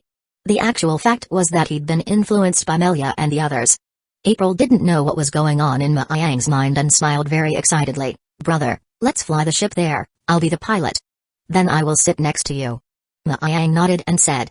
They were going out to visit their relatives, so they didn't need that much time. They could enjoy the scenery along the way by flying the plane instead, which was much more interesting than using Skydance art or instant transmission. Seeing him agree, April's face showed a sweet smile. She took out a box of capsules from her bag. Now, capsules were a must for home travel. She took out one of the special numbered capsules towards the open space outside and threw it. After a cloud of smoke, a relatively antique shape of the ship appeared. The ship had 2 seats side by side. April jumped into the pilot seat, and Maayang also leaped to sit next to her. Departure. With a silver bell-like laughter, April steered the ship into the air and flew towards Cypriel's residence with a swoosh. Cypriel's family lived in the southern hemisphere on a relatively large island. The island was about 20 kilometers long and wide. There was a small city on it. When April and Maayang arrived at the island with the ship, it was already 2 or 3 o'clock in the afternoon. At this time, the island residents were still at work, and in the countryside at the edge, farmers were busy with farm work in the fields with their tractors. Snorting, the antique-shaped ship landed in a clearing, causing them to stop and look. April and Maayang jumped out of the ship, bought their gifts in the stores on the street, and then walked towards Cypriel's house. Ding-dong, ding-dong, the doorbell was rung. The one who opened the door was Cypriel, who had golden hair. Seeing April and Maayang standing at the door, Cypriel was surprised. "Sister, so it's you who came. This gentleman is..." For the man standing side by side with her sister, Cypriel already had a guess in her heart that it must be her future brother-in-law. April said, "Sister, he is my brother, the god of martial arts Maayang that you have been wanting to meet." "Ah, so it's sisters." "No, Lord God of martial arts." Cypriel almost said the mouth and immediately changed her mouth after realizing that something was wrong. Cypriel's words, however, made April's pretty face redden, and seeing Maayang's calm look, she couldn't help but breathe a sigh of relief. Maayang looked at April, calmly said to Cypriel, "Just call me Maayang.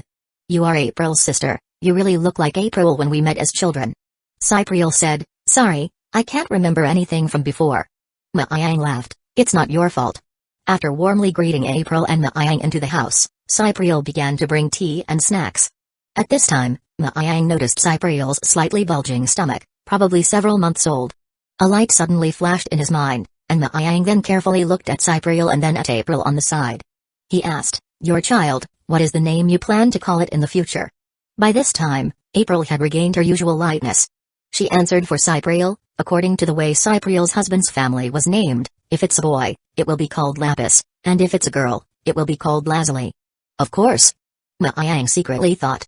He was a little suspicious before that Android 18 and Android 21 would have some kind of relationship. After all, the two have very similar face, so it would be understandable if they were relatives. This was something that Maayang had already deduced from her daily non-mainstream dress and various characteristics. In the plot, Android 21 might also be the mother of the prototype of Android 16, and her niece, Lazuli, was Android 18. This was a great family. "Congratulations, you are pregnant with twins." Maayang revealed the news in advance. "Really?" Cypriel said with a delighted face. Although April was a little confused about how her brother knew, once she thought of her brother's extraordinary special ability, she understood somewhat. Next, Maayang, April, and Cypriel fished up the family. Cypriel intentionally or unintentionally prying into Maayang's family situation, especially his 2 wives at home, to his sister's attitude. In fact, she had long learned from April the news that Maayang had 2 wives. Looking at their sister's attitude, it looked like she wanted to be the 3rd. Oh no, it should be the 4th. For her sister's idea, Cypriel felt helpless. However, when she thought that the other party was the famous god of martial arts, she was somewhat relieved. In the evening, Cypriel's husband, Nick, returned. Because of April's previous arrangement, Nick was now acting as the chief researcher of important research. Seeing the legendary god of martial arts actually came to his home personally, Nick was so excited that he was incoherent. At night, Cypriel had to prepare a room for Maayang and April. However, when Cypriel was about to arrange for the 2 of them to be in one room, April finally couldn't pull her face back and blushed and refused such an arrangement. "Sister, you have to grasp the timing. As soon as possible, turn the brother-in-law into a real brother-in-law," Cypriel said in a serious tone. "We're not in the kind of relationship you're thinking of."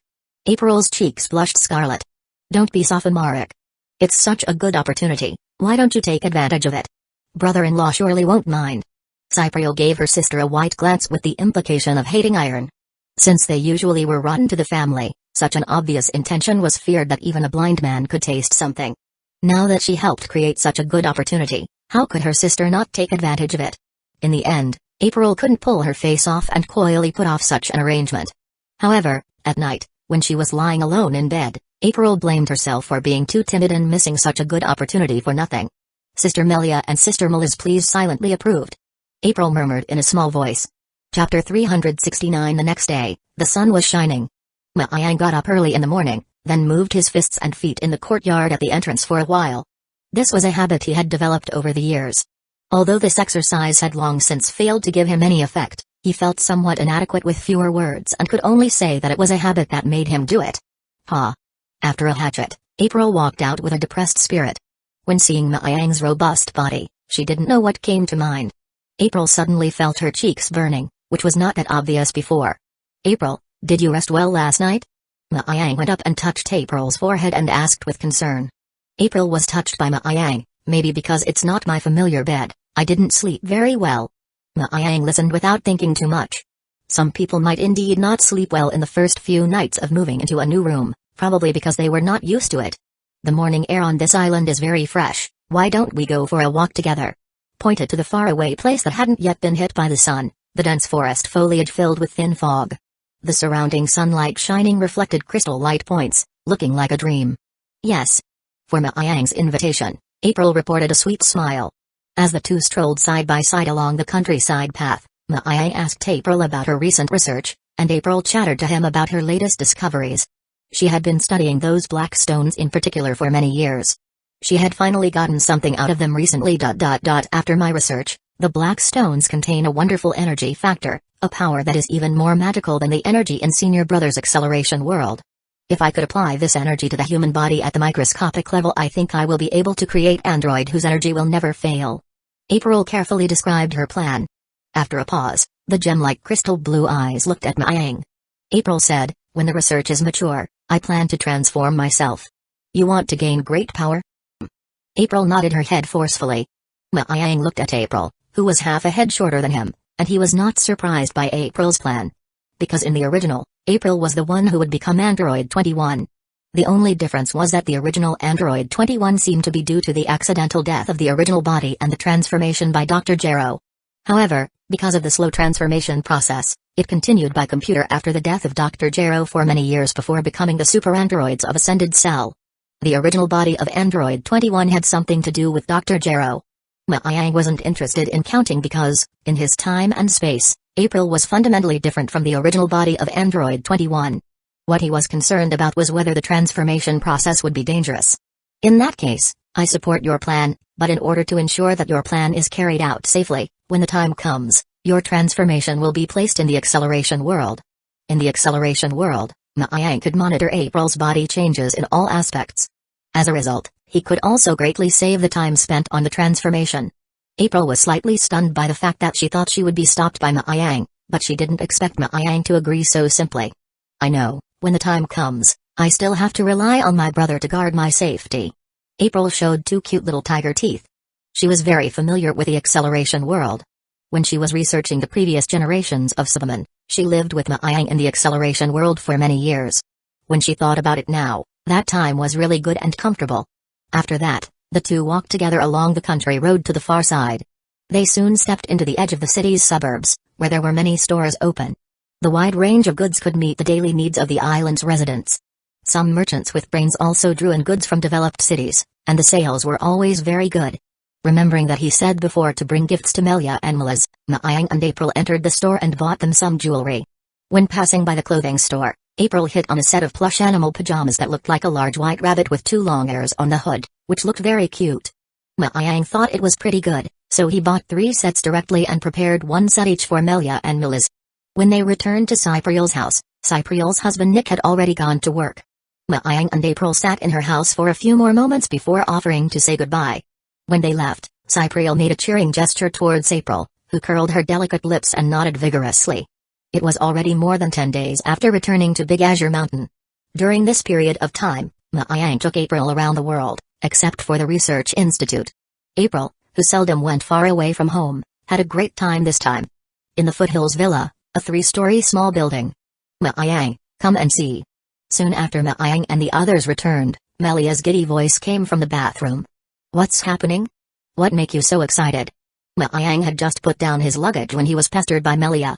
Melia happily took out a pink plastic stick and waved it in front of Yang's heels. "Yang, I seem to be pregnant." "Really?" Yang said in surprise. "If you don't believe me, look." Melia handed the pregnancy test in her hand to Yang.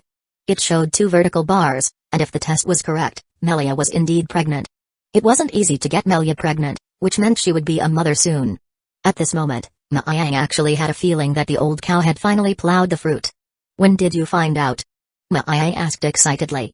Melia curved her bright eyes. "Shortly after you left with April. At that time, I intended to fuse with Melissa to become Melissa, but all of a sudden we actually failed to fuse, and then several times in a row, we didn't care at that time, but recently, Melissa and I both felt nauseous and vomiting, and lost our appetite. I didn't expect to be pregnant." "You mean, you and Melissa are both pregnant?" Yang's eyes were wide with disbelief. "What a good thing."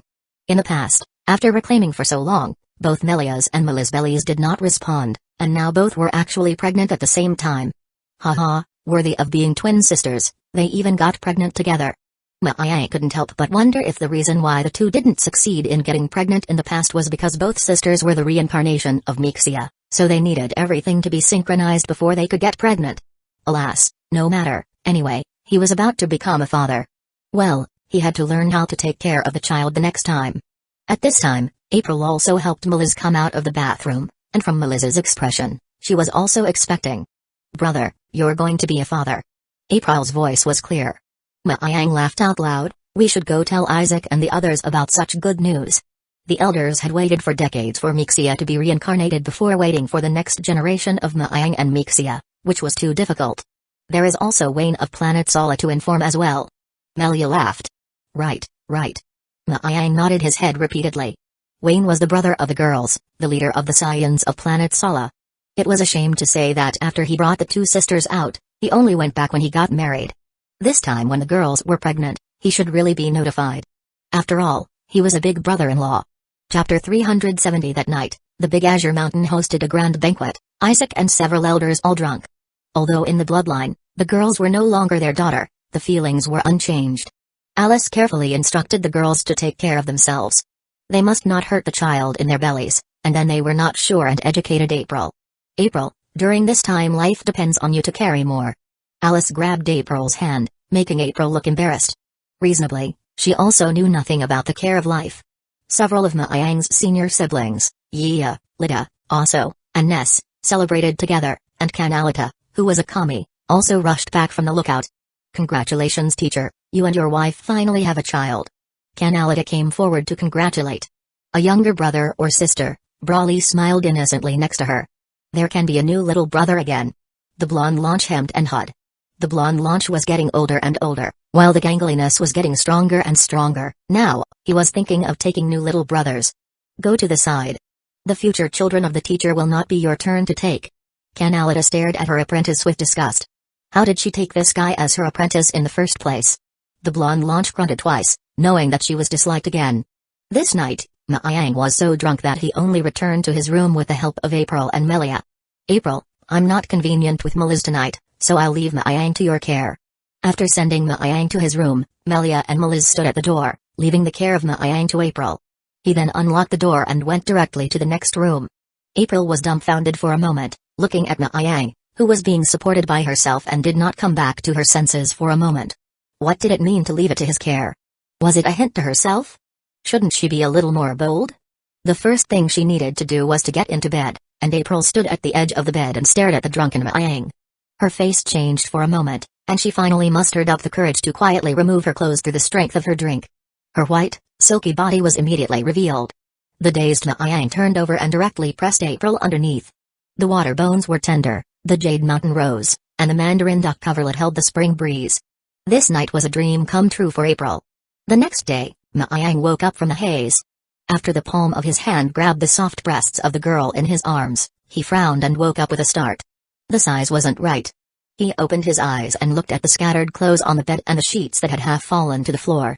The delicate body in his arms was not the Melia or Melissa, but he was familiar with. "April?" Yang shook his head. He had a bit of a headache recalling the events of last night. Hearing someone call her name, April confusedly pressed her head to Yang's chest and suddenly squealed, "Brother." April's cheeks instantly flushed as if they were dripping blood, blushingly covering her naked body with a thin layer of sheets. However, when her body moved, the lower half of her body suddenly tingled. The corners of her mouth twitched, and her arms went straight to soft.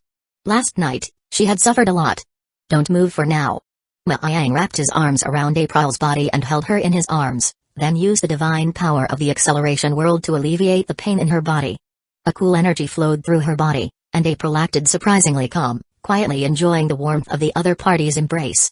Soon, the pain in April's body was completely eliminated. Was it Melia and Mela's idea? Yang hugged April's torso and said in a soft voice. For those two guys' minds, Yang probably could guess something and expected that such a thing would happen sooner or later. So it was quite peaceful to accept all this, except that this wouldn't condescend to April. No, it's my own idea. April said as thin as a mosquito. Now that it's happened, let's stay together from now on and pick a time to make up for a wedding. These decades, April had been living in Yang's house and remained single. Who knew how she had survived these decades? Listen to me, listen to my arrangement in the future. Yang gave a very domineering smack on April's buttocks, and April's cheeks reddened slightly as she nodded contentedly. Just then, the door of the room opened, and Melia and Melis walked to the bed as if they were watching the fun. Ah, April, the sisters are treating you well, aren't they? TSK, the little girl who always followed behind at the beginning actually came to the top. Melia sat on the edge of the bed, glanced at April's full breasts. How did this girl develop? Their hearts seemed to be a little jealous. When they first met April, she was just a few years old. Giving her a piece of candy would make her happy for a while, but time had passed, and now she had finally become her sister in the true sense of the word. April's head was steamy, blushing scarlet. She was embarrassed by Melia's flirtation and shrunk her head straight away. Well, don't bully April. If you guys weren't pushing behind the scenes, April certainly wouldn't have been so brave. Yang gave his two wives a white look. Humphrey, you are still selling your good behavior after getting a bargain. There are sure many people who pursue a big beauty like April. If not for the fact that she is usually so obedient, she would not have been given to you. You should be grateful to us. With that, Melia's turquoise eyes gazed at April for a moment. Pleased with the new one. Melis nodded. It is the two wives who are magnanimous. Yang laughed. Thank you, sister. A bright smile bloomed on April's face. April, I'll take you to take a bath. After letting Yang get up, Melia and Melis pulled April into the bathroom and carefully cleaned her whole body up and down, and then had to take her to see Isaac and Alice. This is good, take good care of April in the future. Isaac said after a moment of silence. You should make up the wedding as soon as possible. It's a lively time for Kami school. Alice took April's hand. For April's matter, Isaac and Alice were tacitly approved. After all, April was like their daughter, and the two old people were happy for April to find her home. After instructing Yang to take good care of April, they began to discuss a small wedding. He and April had no problem with it, so everything was left to the elders. A month later, a small wedding was held in the Big Azure Mountain. Some of the most familiar relatives were invited. There were only 4 people invited from April's side, Mr. and Mrs. Brief and Cypriel and her husband. Even Bulma and Thites didn't come, and the number of people from Yang's side was also very small. Mostly a few brothers and sisters from Kami school. After the wedding, April joined Yang's family in name only. Because Melia and Melis were pregnant, it was arranged for April to accompany Yang during the night. Yang also indulged in the tender to make up for her decades of loneliness. Perhaps because her body was nourished by love, this time, April's face was getting better and better. She was enchanting and alluring in every move, and her demeanor was lovely and attractive. Even the girls said they couldn't help but want to kiss her. About 3 months after April's marriage, April's sister, Cypriel, gave birth to a pair of twin siblings. According to the previous statement, the pair of siblings were named Lazuli and Lapis. That was the future android 18 and 17. After another 5 months, Melia and Mela's bellies grew bigger and bigger and soon came to the time of delivery.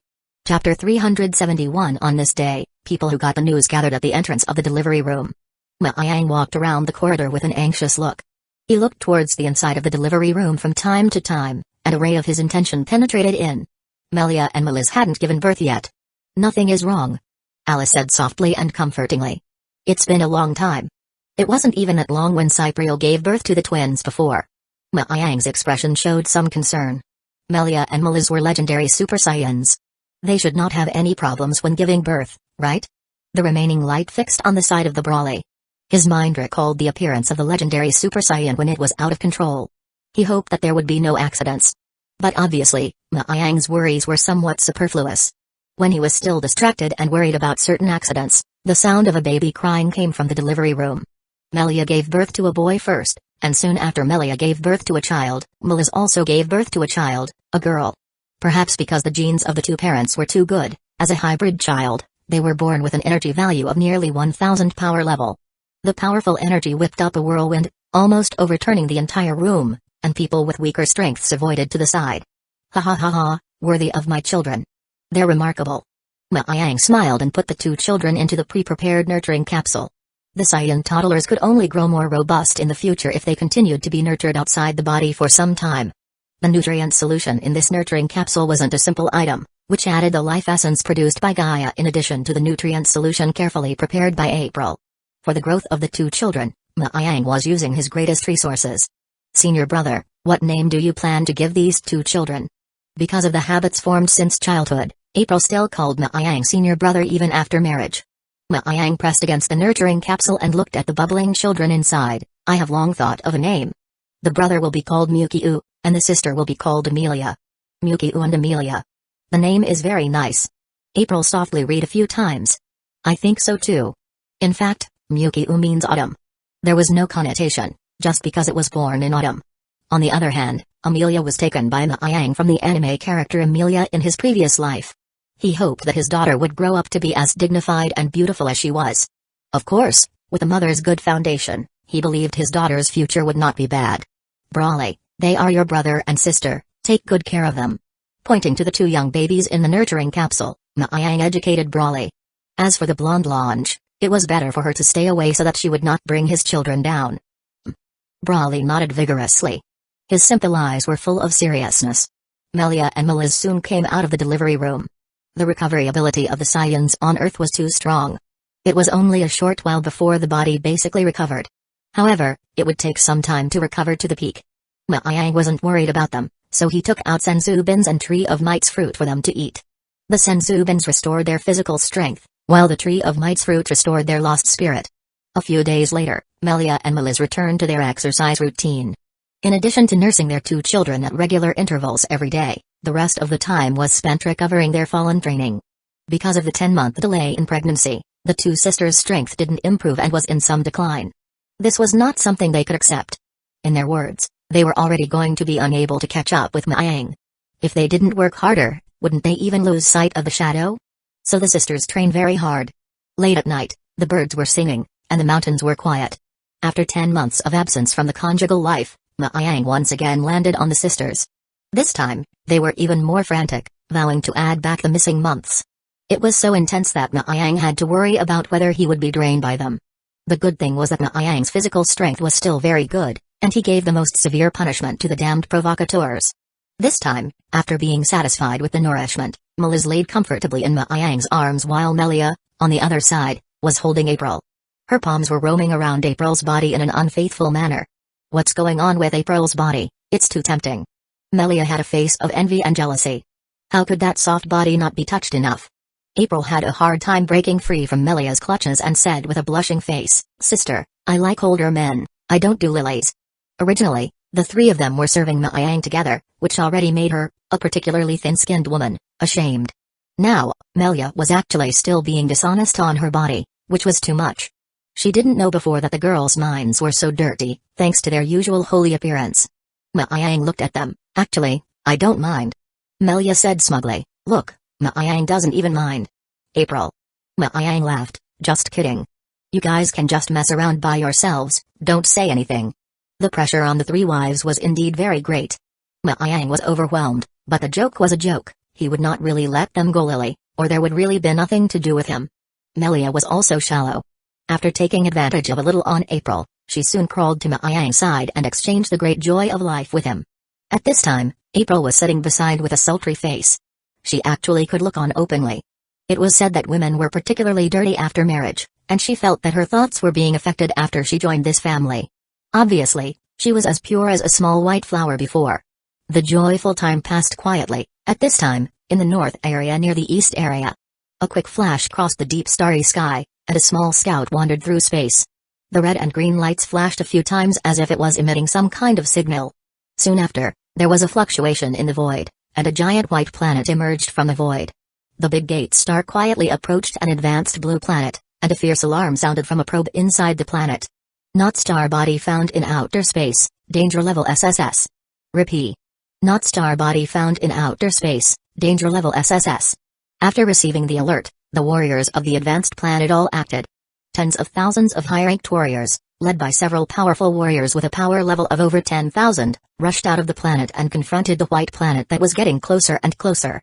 At that moment, the surface of the opposite white planet began to change. A black swarm of figures like locusts swarmed out from the interior of the white planet, each with sharp fangs, black skin, barbs on their backs and tails, and a few fingers with sharp, scythe-like blades like demons.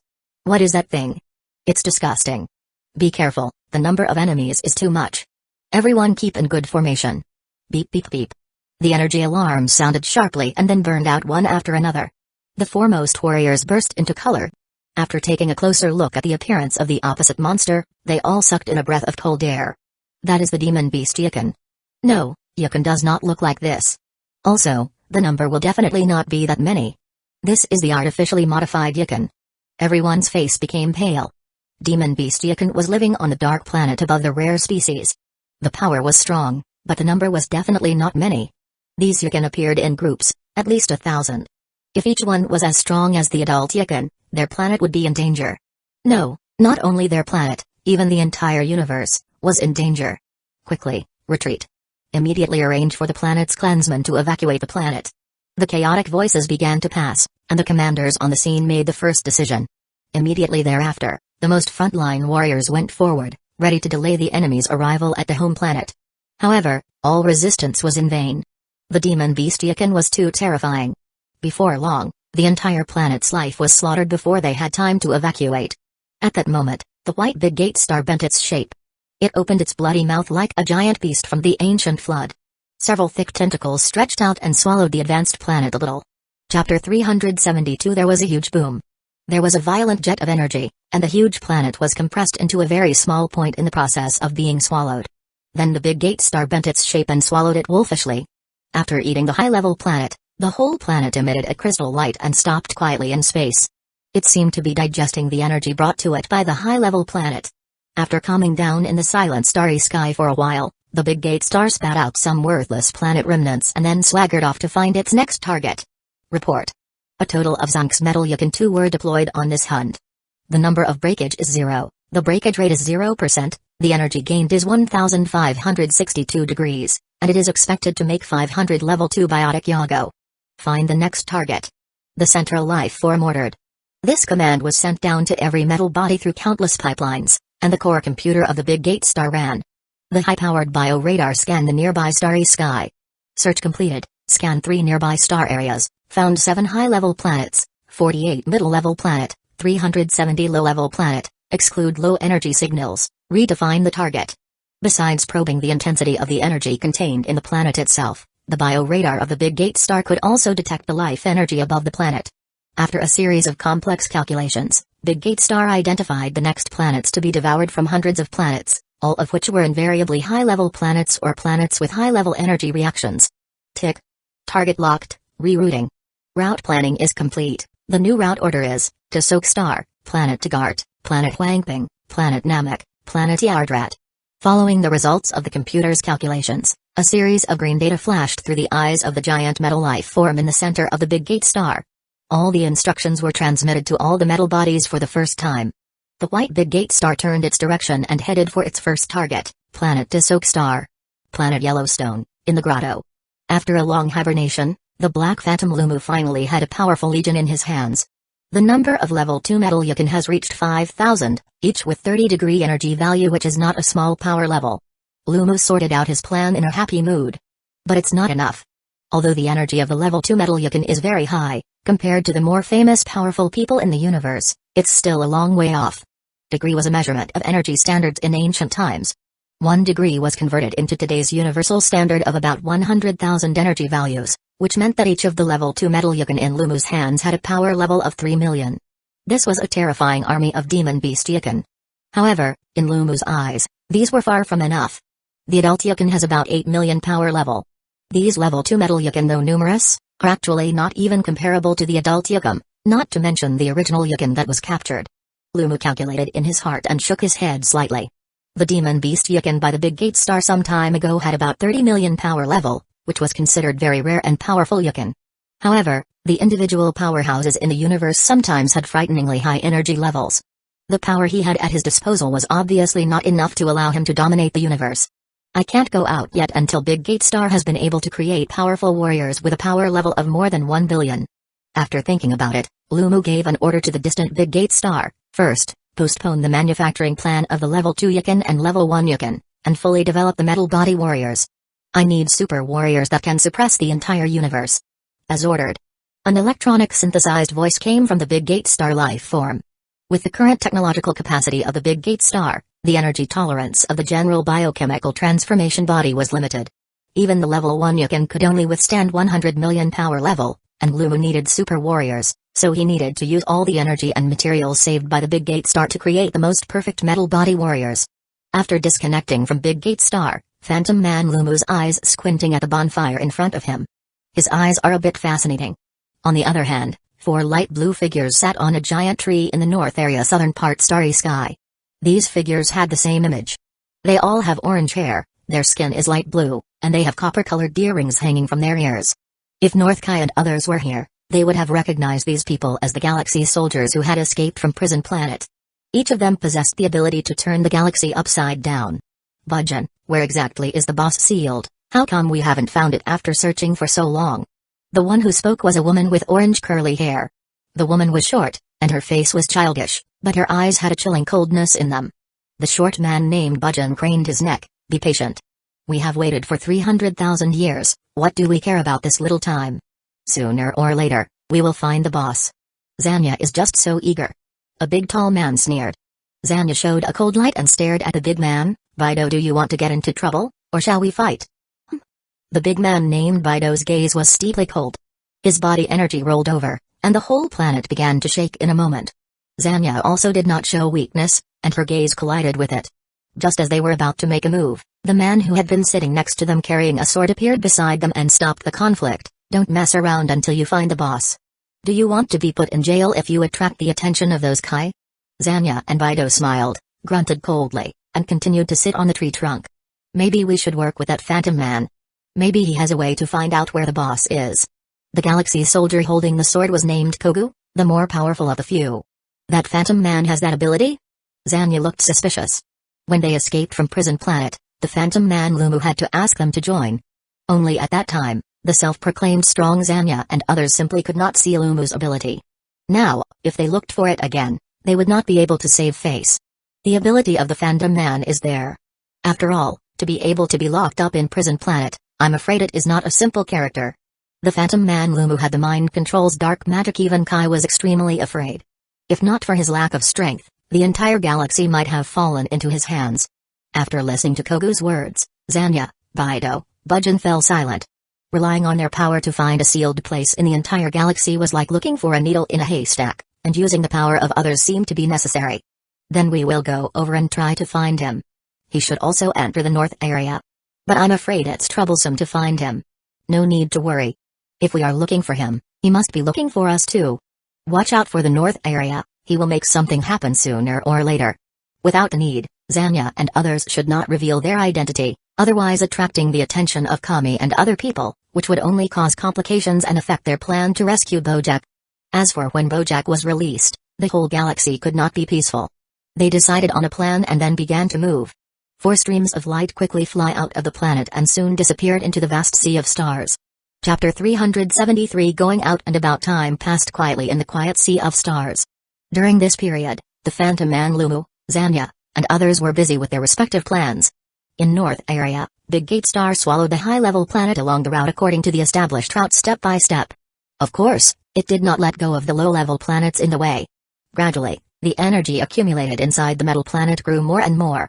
Finally, one day, after the energy accumulated to a certain level, Lumu could implement his ultimate metal transformation body plan. North Kai's planet. The administrator of the North Area, North Kai, had already panicked at this time.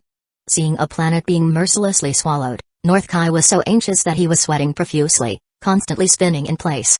He wanted to contact Ma Yang, But at this time, Maiyang was not on top of the planet, so he could not contact him at all. Shit, that big gate star is already controlled by Luo. I can't stop it at all, what should I do? North Kai held his head with both hands.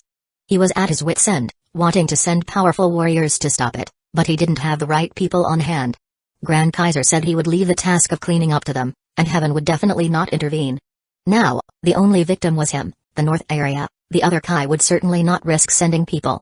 He said that he had spoken too much at the time of the Heavenly Martial Arts Tournament and that the north area would be free from worry. Look at this crow's mouth. North Kai couldn't wait to slap himself twice. At that time, how could he be so proud of himself and so floating? This retribution came too soon. Where did Maiyang go at this time? It would be great if I could find him. After scanning the location of the Earth, Maiyang was not up there. If he could get Maiyang's help, he would not have to be so anxious now as if he was an ant in a hot pot. North Kai did not know that the reason why he could not contact Maiyang. It was simply because Maiyang was not in the space of the Universe 7 at the moment. In the acceleration world, the two electric lights kept rushing and circling in the void. After each fierce collision, the two electric lights would speedily pull away from each other for some distance. In a short while, they would collide together again. They were like two silk ribbons that kept meeting in the air, weaving a beautiful texture pattern. At this time, Melia and Meliz were maintaining a golden eyes state with light green flames surrounding their bodies. After a brief pause, the two suddenly attacked each other. The two flashes spiraled upwards in a tangle, constantly colliding, bursting with terrifying energy, then suddenly diving towards the ground at the same time. Bang! Near the ground, the two bands of light with a 90-degree turn. Closing the ground away from each other, the violent impact cut two deep openings. There was only a flash of lightning, and the two turned back again. Rumbling in the center rumbled a large transparent hemisphere. Briefly stalled in the air, Melia and Meliz stared at each other. Because the two sides were connected, they had anticipated each other's next move, so the battle was extraordinarily gluey. The battle lasted for a long time, and only when both of them were almost exhausted did Melia and Meliz exit the golden eyes state at the same time and took a small breather. "Sister, have some tea." April brought tea to them. "Thanks." Melia directly and comfortably lying on the bamboo chair. She took the tea handed over by April, took a big sip, and crossed her 2 feet directly to the opposite side of the coffee table, shaking her beautiful white legs. When she wanted to fight, she fought painfully, and there was someone to take care of her when she was tired. Such a life, it was too enjoyable. "April, how is your androids research going?" Meliz sat on the side and asked April about her research. April said, "The research is going pretty well. When we get another handful of data, I think it's almost ready for human transformation. Be careful. Make sure to be prepared for everything before you start." Melia put down her teacup and said with a serious face. Regarding the plan that April was carrying out, they were very clear. However, androids' transformation wasn't a child's play, and something could go very wrong if they weren't careful. April smiled. "I understand. That's why I'm going to conduct another experiment. I won't joke with my life, and this is Senior Brother's private space. Even if something really goes wrong, Senior Brother has a way to get me back." Melia and Meliz saw that April had her own plans, so they nodded and said no more. Ding dong dong. The wind chimes in the warm breeze issued a crisp sound. This was a small wooden attic located in a large ecologically sound forest. The small building stood by the mountains. The air was fresh, most suitable for health conditioning. After the birth of Mukyu and Amelia, Melia and Meliz stepped up to recover their power. It took several months to return to their peak condition at the beginning. After that, in order to provide a better growing environment for the two children, Maiyang decisively took the family to move into the acceleration world, and this stay was a year. Of course, this was the time inside the acceleration world. In fact, Maiyang found that if he reduces the time difference between the acceleration world and the outside, especially when it reaches synchronization, the environment seemed to have an even better effect on the body's embodiment. The reason for this, Maiyang speculated that it was probably related to the energy required to control a large percentage of time flow. To some extent, the change in the rules of time was also consuming the internal energy of the acceleration world. If this energy was used to disperse in the world, the local energy density should be increased. This he asked April to measure, and it was true. A state of high energy density was obviously more conducive to training. Of course, a person couldn't take up all the energy scattered in the world, so in terms of the overall effect, it was obvious that it was better to plunge into a large percentage of the time flow, to long years to train. The harvest was more. But then it could easily be several years, or a dozen years, quite boring and uninteresting. Maiyang, on the other hand, had clearly passed that period of pressing the need to improve his power level. So, whether to choose time or efficiency, it could depend on the specific needs. During this time, they were not listening to anything outside the window, living their own little lives, so they knew nothing about what was happening outside. At this moment, Maiyang sat in meditation in the spaciousness of the attic. Beside him, there was a nurturing capsule filled with light green liquid. There were two tiny toddlers with their eyes closed and their mouths gurgling and bubbling. Mukyu and Amelia kept absorbing the nutrients in the nurturing capsule, all of which entered their cells and had already accumulated an extremely strong base for them. Grumble grumble. The two children opened their eyes at the same time, and the terrifying aura was released from them. The surface of the tempered glass of the nurturing capsule clicked and cracked. With a bang, the glass exploded, the light green liquid overflowed and flowed down, while Mukyu and Amelia floated suspended in the air. After seeing Maiyang, they danced their hands and pounced over. Hee hee. Maiyang held the two children in his arms, Mukyu and Amelia struggled and played in his arms. Senior brother, let me hold it for a while. April picked up her younger sister Amelia from Maiyang's arms and carefully coaxed. Mama. Amelia tilted her head in her arms and pounced on April's chest. Her head kept rubbing April's chest. April picked up Amelia, call me Mama April. Mama. Amelia seemed to understand, cheerfully shouted. The girl likes your big boobs just as much as I do. Melia came over and gently scraped Amelia's cheeks. April didn't have the good grace to give Melia a white look. Sister, don't make little Amelia sound like you. I didn't know before that you were such a dirty person. After sharing a bed, Melia's previously established image completely collapsed. April realized that Melia, who was full of majesty in her mind, was actually a completely dirty woman. She didn't only dominate her senior brother but actually even took advantage of her. In her heart, April even thinking, perhaps the reason Melia was so kind to help her and senior brother was because she was tired of playing the game between men and women and wanted to change something more exciting. Melia justified, what's wrong with dirt? Food and sex are the nature of human beings. Maiyang said, so you only know how to eat and do dirty things. Melia coyly said, actually, I can fight. Maiyang. Mommy, hug. Little Mukyu blinked her eyes and waved towards Melia. Melia regained her modesty as a mother all of a sudden, carefully picked up Mukyu and held him in her arms to nurture him. Meliz, who was on the side, laughed. Little Mukyu's face shape looks so much like Amelia's. As a boy, he will be too soft and beautiful. Maiyang took a look, and indeed it was true.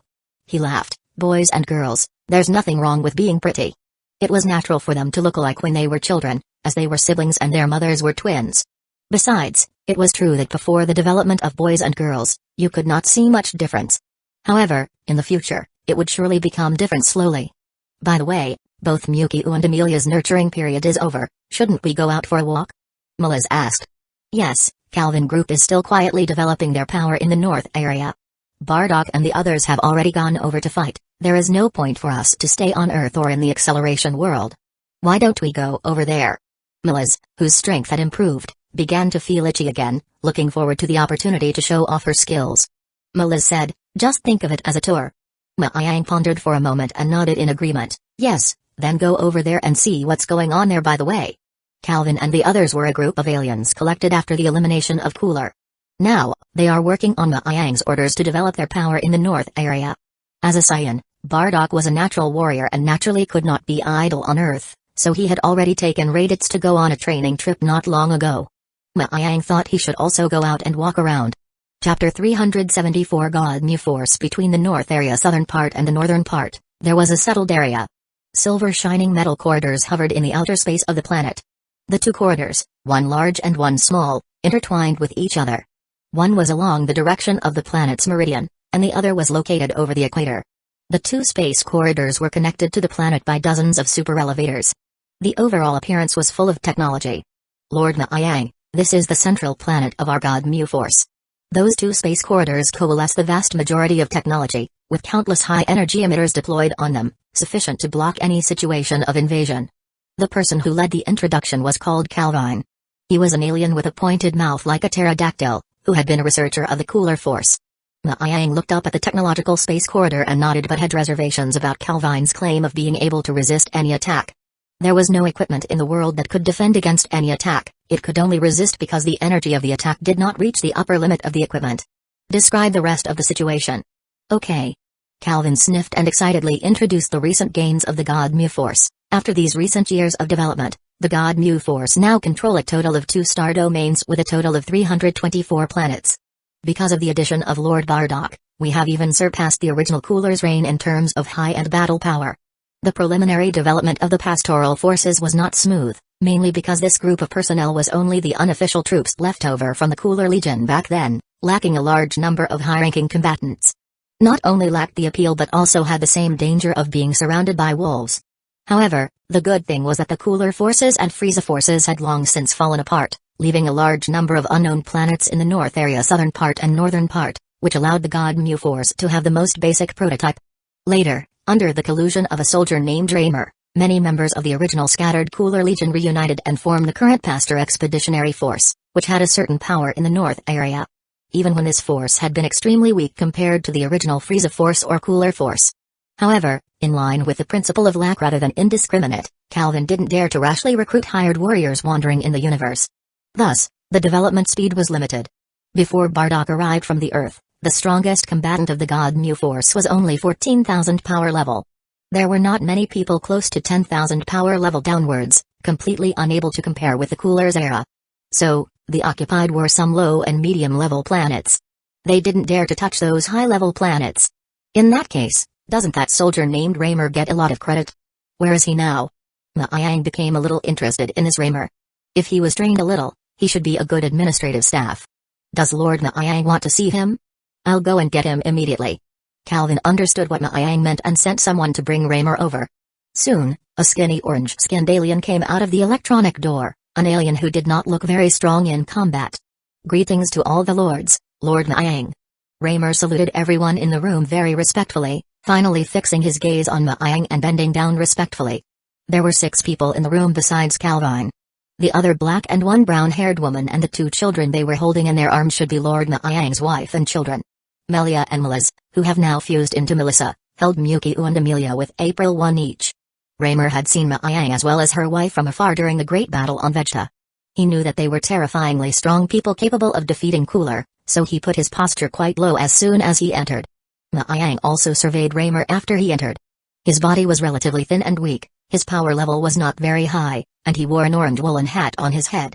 However, he was able to gather the original Cooler Legion together, so his ability to handle things should not be bad. Well, not bad. The God Mu Force can develop to the present, your credit is not small. Maayang looked at Raymer and nodded. In the early stage of the development of the Force, he did not need particularly high-intensity fighters. He needed this kind of character who could stabilize the situation. Although Raymer's power level was not high, he could play a huge role. Raymer humbly said, I don't dare. I only played a small role in the beginning. The back is all the credit of Lord Calvin and the other lords. Especially after Bardock joined, the expansion of the God Mu Force accelerated for a time. It was hard for Raymer to imagine that such a strong person like Bardock would be added to their forces, knowing that during the Cooler period, the strongest Cooler armor squadron was only less than 200,000 power level. Having a super strong person with a 3 million power level was something that was previously unthinkable. Maayang was very satisfied with Raymer's attitude. He asked Calvin, where is Bardock now? Calvin bowed and said, Lord Bardock is taking his son to train in Planet Vine, which is an intermediate-level planet. After listening, Maayang nodded and looked at Melissa and April, smiling. It looks like the bitter days of Raditz are not over yet. Melissa gave him a blank look and said to Maayang playfully, isn't it because of what you said to Bardock at the beginning? Raditz's miserable life is caused by you anyway, don't you think? Maayang shook his head, I can't be blamed. Even if I didn't say it, with Bardock's character, he definitely wouldn't have watched Raditz continue to waste. Give us the location of Planet Vine, we want to go there. Yes. Calvin responded, do you need me to arrange a ship? Planet Vine is not far from here. Maayang glanced at April and the 2 children and nodded, then prepare one. Please wait a moment, my lord, the spaceship will be ready soon. The most luxurious seat had been kept in the God Mu Force, which was the flagship prepared for the head of the God Mu Force. Even if Maayang usually seldom patronized the central planet, this spaceship was always on standby and ready to take off. The distant planet Namek. The sparse vegetation is scattered on the hard surface. Namek's environment hadn't recovered so far after the climate catastrophe, but the good thing was that there was no shortage of water on Namek. There was a huge lake almost a few dozen kilometers away, so the delicate blue grass grew quite lush. The house where the Grand Elder lives was located on top of a towering cliff. The cold wind blew, and the biting wind whistled. Beyond the cliff face, A relatively young-looking Narmikian was floating cross-legged 100 meters in the air, emitting strange energy ripples around him. Not far from him, another Narmikian was also painstakingly honing his strength. Nail, can you stop now? Go prepare some spring water for the Grand Elder. The Narmikian sitting cross-legged opened his eyes haughtily. A stream of light flashed, and instructed to Nail, who was far away. This young Narmikian was, indeed, Burgil, who lived on planet Ambra at the beginning. After defeating Lord Slug and losing planet Ambra, Burgil finally returned to Narmikian's homeland, planet Namek. Yes, Teacher Burgil. Nail bent towards Burgil respectfully, then took off into the air and flew towards the distance. Looking at Nail's back, Burgil nodded his head and was satisfied with this new generation of Narmikians. Burgil, come here for a moment. From the towering armor shell house came the old voice of the Grand Elder of planet Namek. Burgil smiled and appeared on the second floor of the carapace room with a flash of his figure. The huge body of the Grand Elder was laboriously lying on the big chair, and the Grand Elder had aged a lot more than when Ma Yang had come last time. Chapter 375 Planet Namek Crisis. Grand Elder, what do you want to see me about? Looking at the very old Grand Elder on the seat, Burgil's gaze was bland. It was hard to imagine that these two Namkians, who were so different in appearance, were actually survivors of the same era. Burgil, I feel a catastrophe is about to befall Namek. It will be a disaster more dangerous than the climate cataclysm. It is possible that Namek will be destroyed. The Grand Elder struggled to open his eyes. Burgil frowned and said with a murderous aura, could it be that some powerful invaders have set their eyes on Namek? Planet Namek was located in the fourth planet of the 27th main system of the constellation Vega, in a remote corner of the north area. The lack of ecological resources made planet Namek less famous in the universe. The climate catastrophe more than 300 years ago should have made people forget about them. Could it be because of the Dragon Balls? Burgil's heart stirred, and his eyes looked at the huge Dragon Ball behind the Grand Elder. Yes, it will be a catastrophe. I saw countless evil and powerful demon beasts descend on Namek, each one very powerful. Even I can't defeat them? Burgil frowned. Yes, they are many and very strong. Burgil smiled, and his face changed slightly. Burgil had a powerful power of over 7 million. After coming to planet Namek and going through the potential development of the Grand Elder, the several hundred years of heritage had instantly pushed his power up to nearly 50 million. Even if Slagu had been resurrected back then, with his rich experience and strong physique, he would dare to fight with him. The Grand Elder actually said that even such strength wasn't yet an opponent. So what kind of strength did the opponent have? What exactly is the opponent? Burgil's icy voice asked. Big Gate Star. The eldest elder said a few words with difficulty. Big Gate Star? Burgil fought back for a moment and seemed to have seen this name on a mission platform of the Galaxy Mercenary Headquarters. It should be a not-so-powerful planet.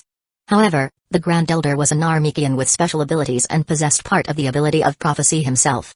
Burgil had to believe in the words of the Grand Elder. Could it be that this Big Gate Star really that powerful? You go and contact Ma Yang. I think that friend has a way to save the Narmikian. The Grand Elder half squinted his eyes, and each word took a lot of effort. Ma Yang? Burgil froze slightly. Guru, the Ma Yang you are talking about is the Earthling Ma Yang? I know him. He has a way to save planet Namek? Ma Yang could defeat the powerful Slug 18 years ago. For his strength, Burgil was recognized. However, even after the development of his potential, he couldn't deal with the strong enemy. Did Ma Yang really have a solution? Can be. I have a hunch that he is the savior of planet Namek, and this hunch was there decades ago. Burgil nodded solemnly. In that case, I'll go to Earth now to find him. It's too late, use the Dragon Balls. Pranga can contact him. The Grand Elder proposed using the Dragon Balls to make contact, which was the most time-saving method. With the safety of planet Namek at stake, Burgil had to be cautious. But, at the same time, he took a look at the Grand Elder and couldn't help but feel that the Grand Elder had really aged a lot. At this time, Neil had already obtained a jar of spring water and returned, and when he saw the grave faces of Burgil and the Grand Elder, he was aghast. Teacher Burgil, Grand Elder. Neil, you and I will split up to collect the Dragon Balls. We must be quick, there is big trouble on planet Namek. After saying that, Burgil's body flashed and had disappeared into the Grand Elder's residence. Neil, follow Burgil's orders and go bring back the 3 Dragon Balls from the eastern village. The Grand Elder's old voice said. Yes, Grand Elder. Although it was not very clear what exactly happened, it looked like there must have been a big trouble in planet Namek. Otherwise, Teacher Burgil and the Grand Elder wouldn't have used the Dragon Balls of planet Namek. Neil smiled, put down the spring in his hand, turned around, and flew towards the village of planet Namek people in the east.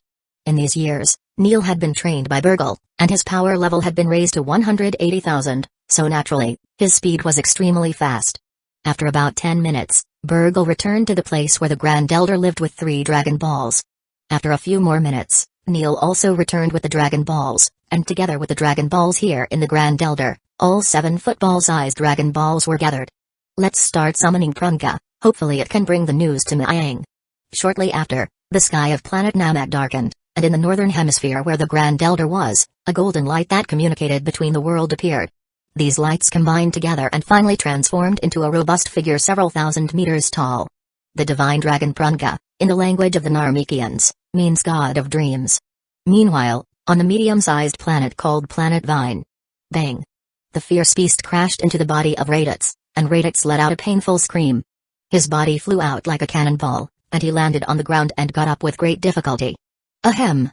Raditz painfully covered his chest, and his face was bruised and purple. If Jine saw it, she didn't know what kind of heartache he would have. Get up. The opponent is just a senseless beast, open your mind, have you forgotten what I told you in the past few days? Use your energy to sense. In the air, Bardock looked at his eldest son with dissatisfaction. Because the youngest son Son Goku worshipped Son Gohan as a teacher and went for training in Turtle School, he had found the way forward. Bardock was very relieved that the next focus was placed on the sharpening of his older son, Raditz. However, what makes Bardock dissatisfied was that, after training for so long, Raditz did not even understand the nature of Ki.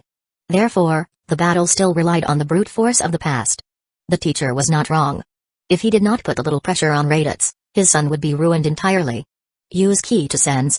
Raditz looked with a bitter face at the fierce beast that was eyeing in front of him, not knowing how miserable he was in his heart. He had heard of special energy called Ki on Earth, which could sense the actions of opponents in battle. However, what exactly was Ki, he did not even have an idea. Perhaps his past experiences had burdened him too much, and it was not easy to turn around for a while. Raditz wasn't a genius like Vegeta. It was impossible to comprehend the nature of Ki on his own by looking at it a few times. To let him learn to use Ki, he needed training from the most fundamental aspects. However, Raditz's starting point was too high. When the enemy attacked, he subconsciously wanted to enlarge his moves to finish it off. So, again and again, he missed perceiving the properties of Ki. Bardock also saw that Raditz was a goose. Because he had too many fancy thoughts in his mind, it was impossible for him to quietly comprehend. So, it was impossible for him to grow without a bit of irony. It was in consideration of this that Bardock brought Raditz to Planet Vine to sharpen. Planet Vine was a middle-level planet. The beasts on it weren't strong or weak, just suitable for Raditz's trial. After suffering a little more, even the stupidest people should always have grown. Unknowingly, Bardock had included ratios in the ranks of the stupid. O-ah-ru-ah-ar. The beast in the distance let out an angry hiss. Its eyes flashed fiercely, and its hooves stamped hard on the ground. It seemed like a strong earthquake, and the flat earth directly collapsed. The fierce beast directly rammed and once again knocked Raditz to spit blood and fly out. Stop! Bardock yelled angrily, stopping the beast from attacking again. Raditz, forget the way you used to fight, looks like I'll have to train you from scratch. Raditz sat on the ground in shame. His father was an elite warrior of more than 3 million. He put aside his training to personally accompany him to train on a remote planet, but he could not comprehend anything. Get up and start over. Bardock scolded sternly. Yes. Raditz climbed up and responded loudly. Just then, a luxurious spaceship landed in the sky. When the hatch opened, Miang, Melissa, April, and others came down from the spaceship. Seeing Raditz's miserable appearance with a bruised face, Miang was surprised. What is this? Family abuse. Chapter 376 Hello Grand Elder Family Abuse? Hearing Miang's words, Bardock stumbled and almost fell, rubbing his head with some embarrassment. Raditz was even more ashamed of himself after seeing Miang. Teacher Mew, what brings you guys here? Miang glanced at Bardock and said, I took Melissa and the girls out for a walk, and just happened to hear that you guys were also here, so I let Calvin fly the spaceship over to take a look. Bardock, this is a very unique way of training for you. Bardock said awkwardly, I'm sorry to make you laugh. I've never trained anyone before, and I didn't get the right way. By the way, how do you think I should train in a situation like Raditz? Bringing out the problems on Raditz, Bardock asked for advice. After glancing at Raditz, Miang said, for Raditz, this is fine, but the energy in his body interferes with his training.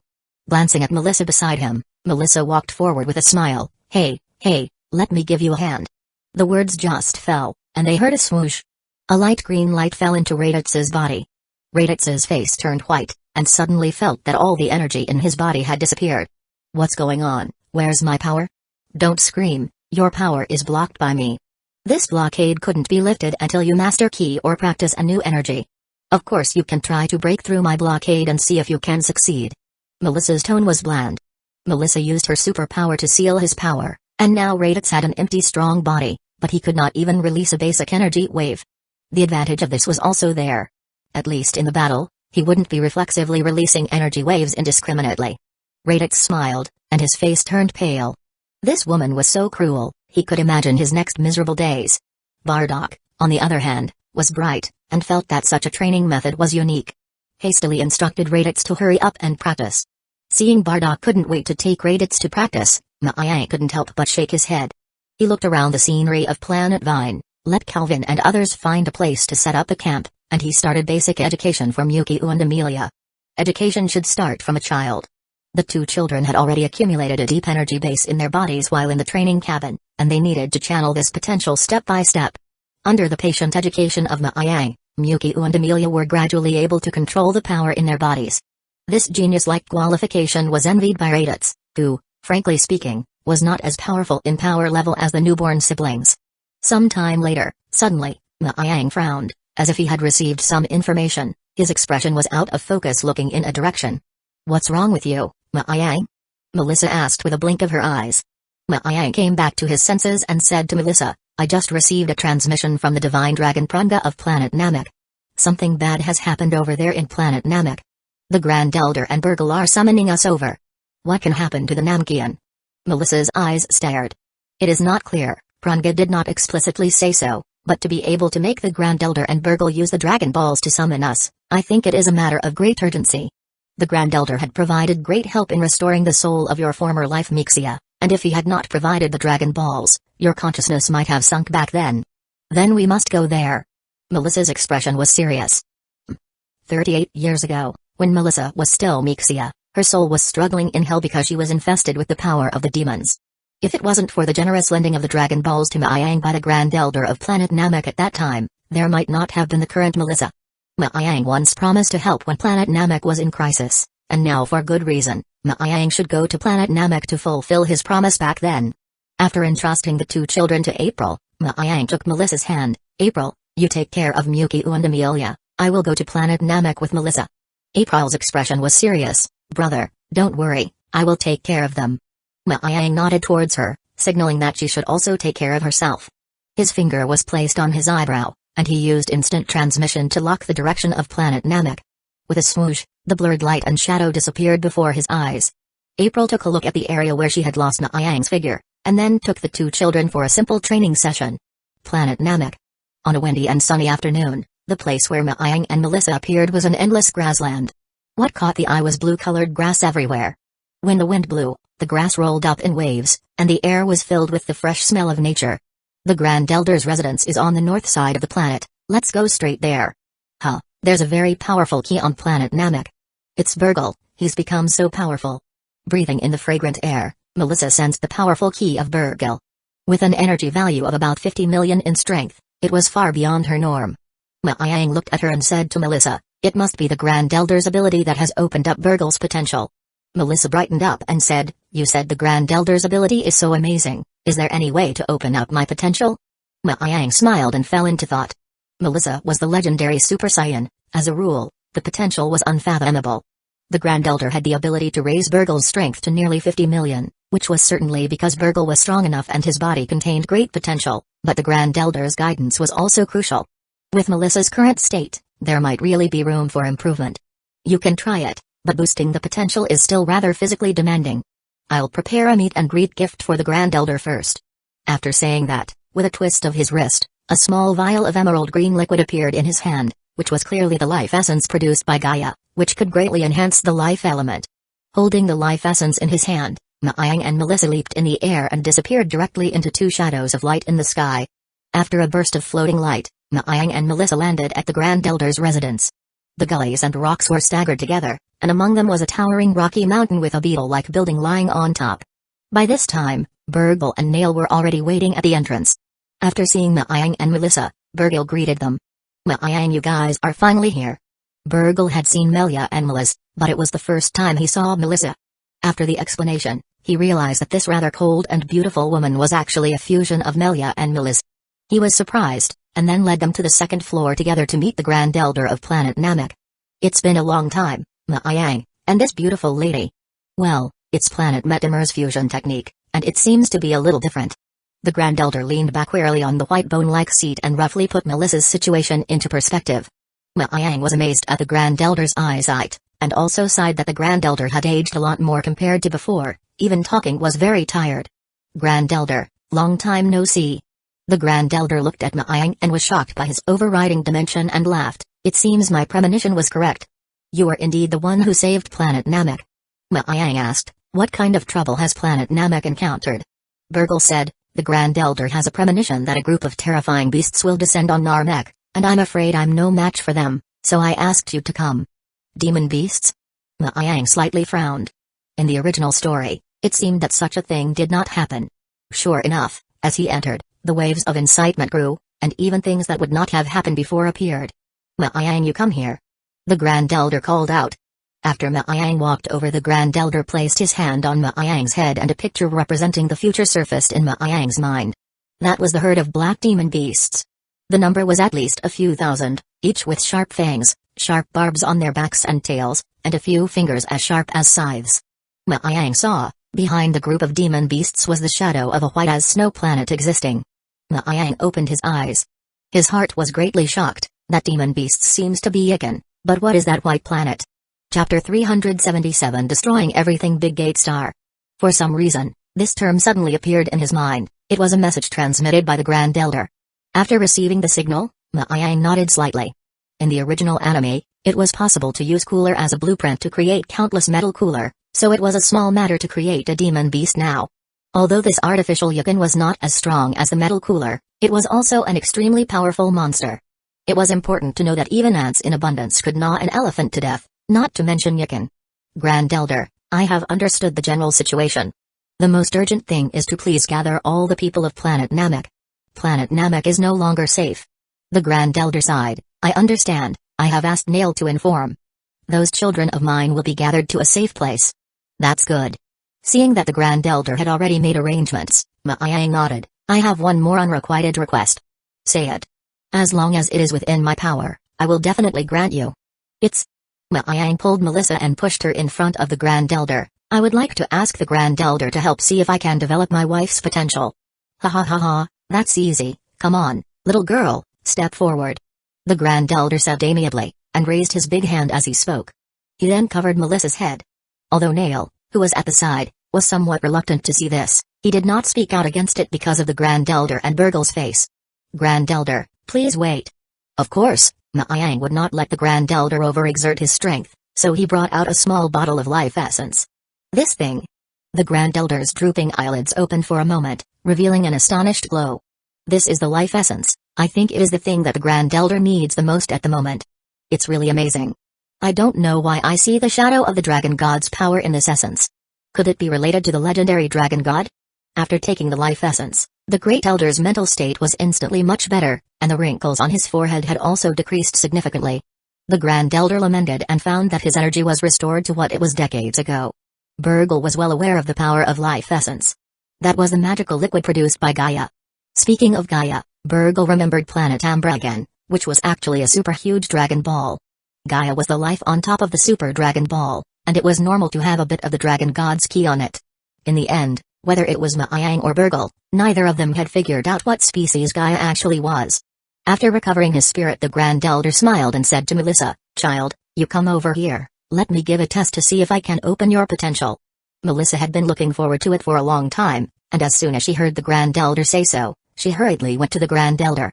The next thing she saw was the Grand Elder's huge pot lid like palm over her head, and immediately a magical traction force arose from the top of her head that seemed to be inducing every cell of her body. "Huh?" The Grand Elder let out a surprised cry. "What a peculiar physique. Your potential is simply unfathomable. Let me see if I can channel your potential." The Grand Elder closed his eyes and his whole body emitted a white light. Melissa felt that she was in a very peculiar environment. A great attraction arose from her surroundings and 2 layers of light green and grass green light began to emerge from her body.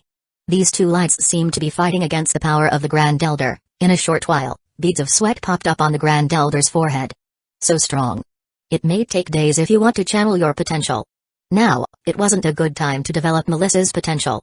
Then wait until after the crisis of planet Namek is lifted. Melissa smiled sweetly as the Grand Elder regretted. Unfortunately, it would have been possible to greatly enhance the power of justice if it could have been done earlier. The next time I have time, if it's just Yikan and Big Gate Star, we have a complete victory. Ma Yang's expression was quite confident. Ma Yang's current power level was roughly 2.5 billion. Counting the effect of the unfettered instinct, he could definitely exert more than 4 billion energy. Even if he faced the perfect cell, he would not be timid at all. If he went to the Heavenly Martial Arts Tournament again now, Ma Yang was confident that he could fight with you Iamans. I'm counting on you guys for everything. Burgle was a little embarrassed.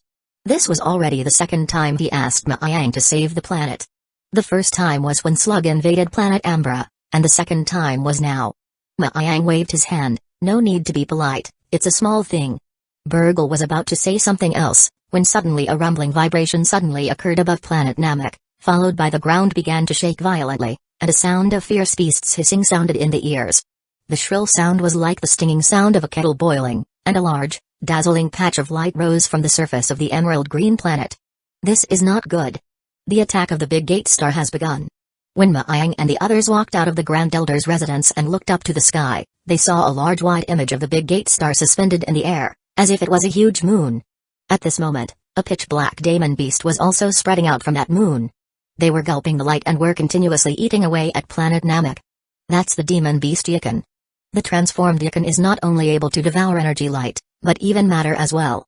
It looks like these Yikans are collecting energy. Could it be that other plans are brewing in the Big Gate Star? The scene in front of them made Ma Yang and the others thought about it. At that moment, Ma Yang's face was cold, and his dark eyes flashed with a burst of cold light. Melissa also narrowed her eyes, and a light green glow gradually rose up. Burgle, guard the Grand Elder, and give these demon beasts to me and Melissa. Okay. Burgle immediately answered.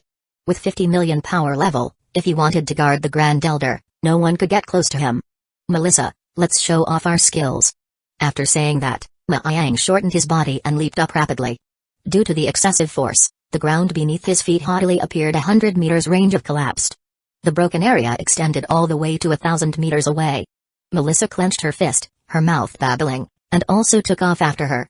Nail, go back to your room and take care of Guru. Burgle stood guard on the outside of the building. His eyes frozen at the extent of the collapse around him. Yes, teacher. Nail answered and faithfully returned to the room, guarding the Grand Elder's side. In the sky, when Ma Yang and Melissa soared. These thousands of Yikans were like bloodthirsty bats that smelled blood and swarmed over regardless of whether they were opponents or not. I was afraid you guys wouldn't come. Ma Yang sneered. His hair rose, and his body shone with a silver-white aura.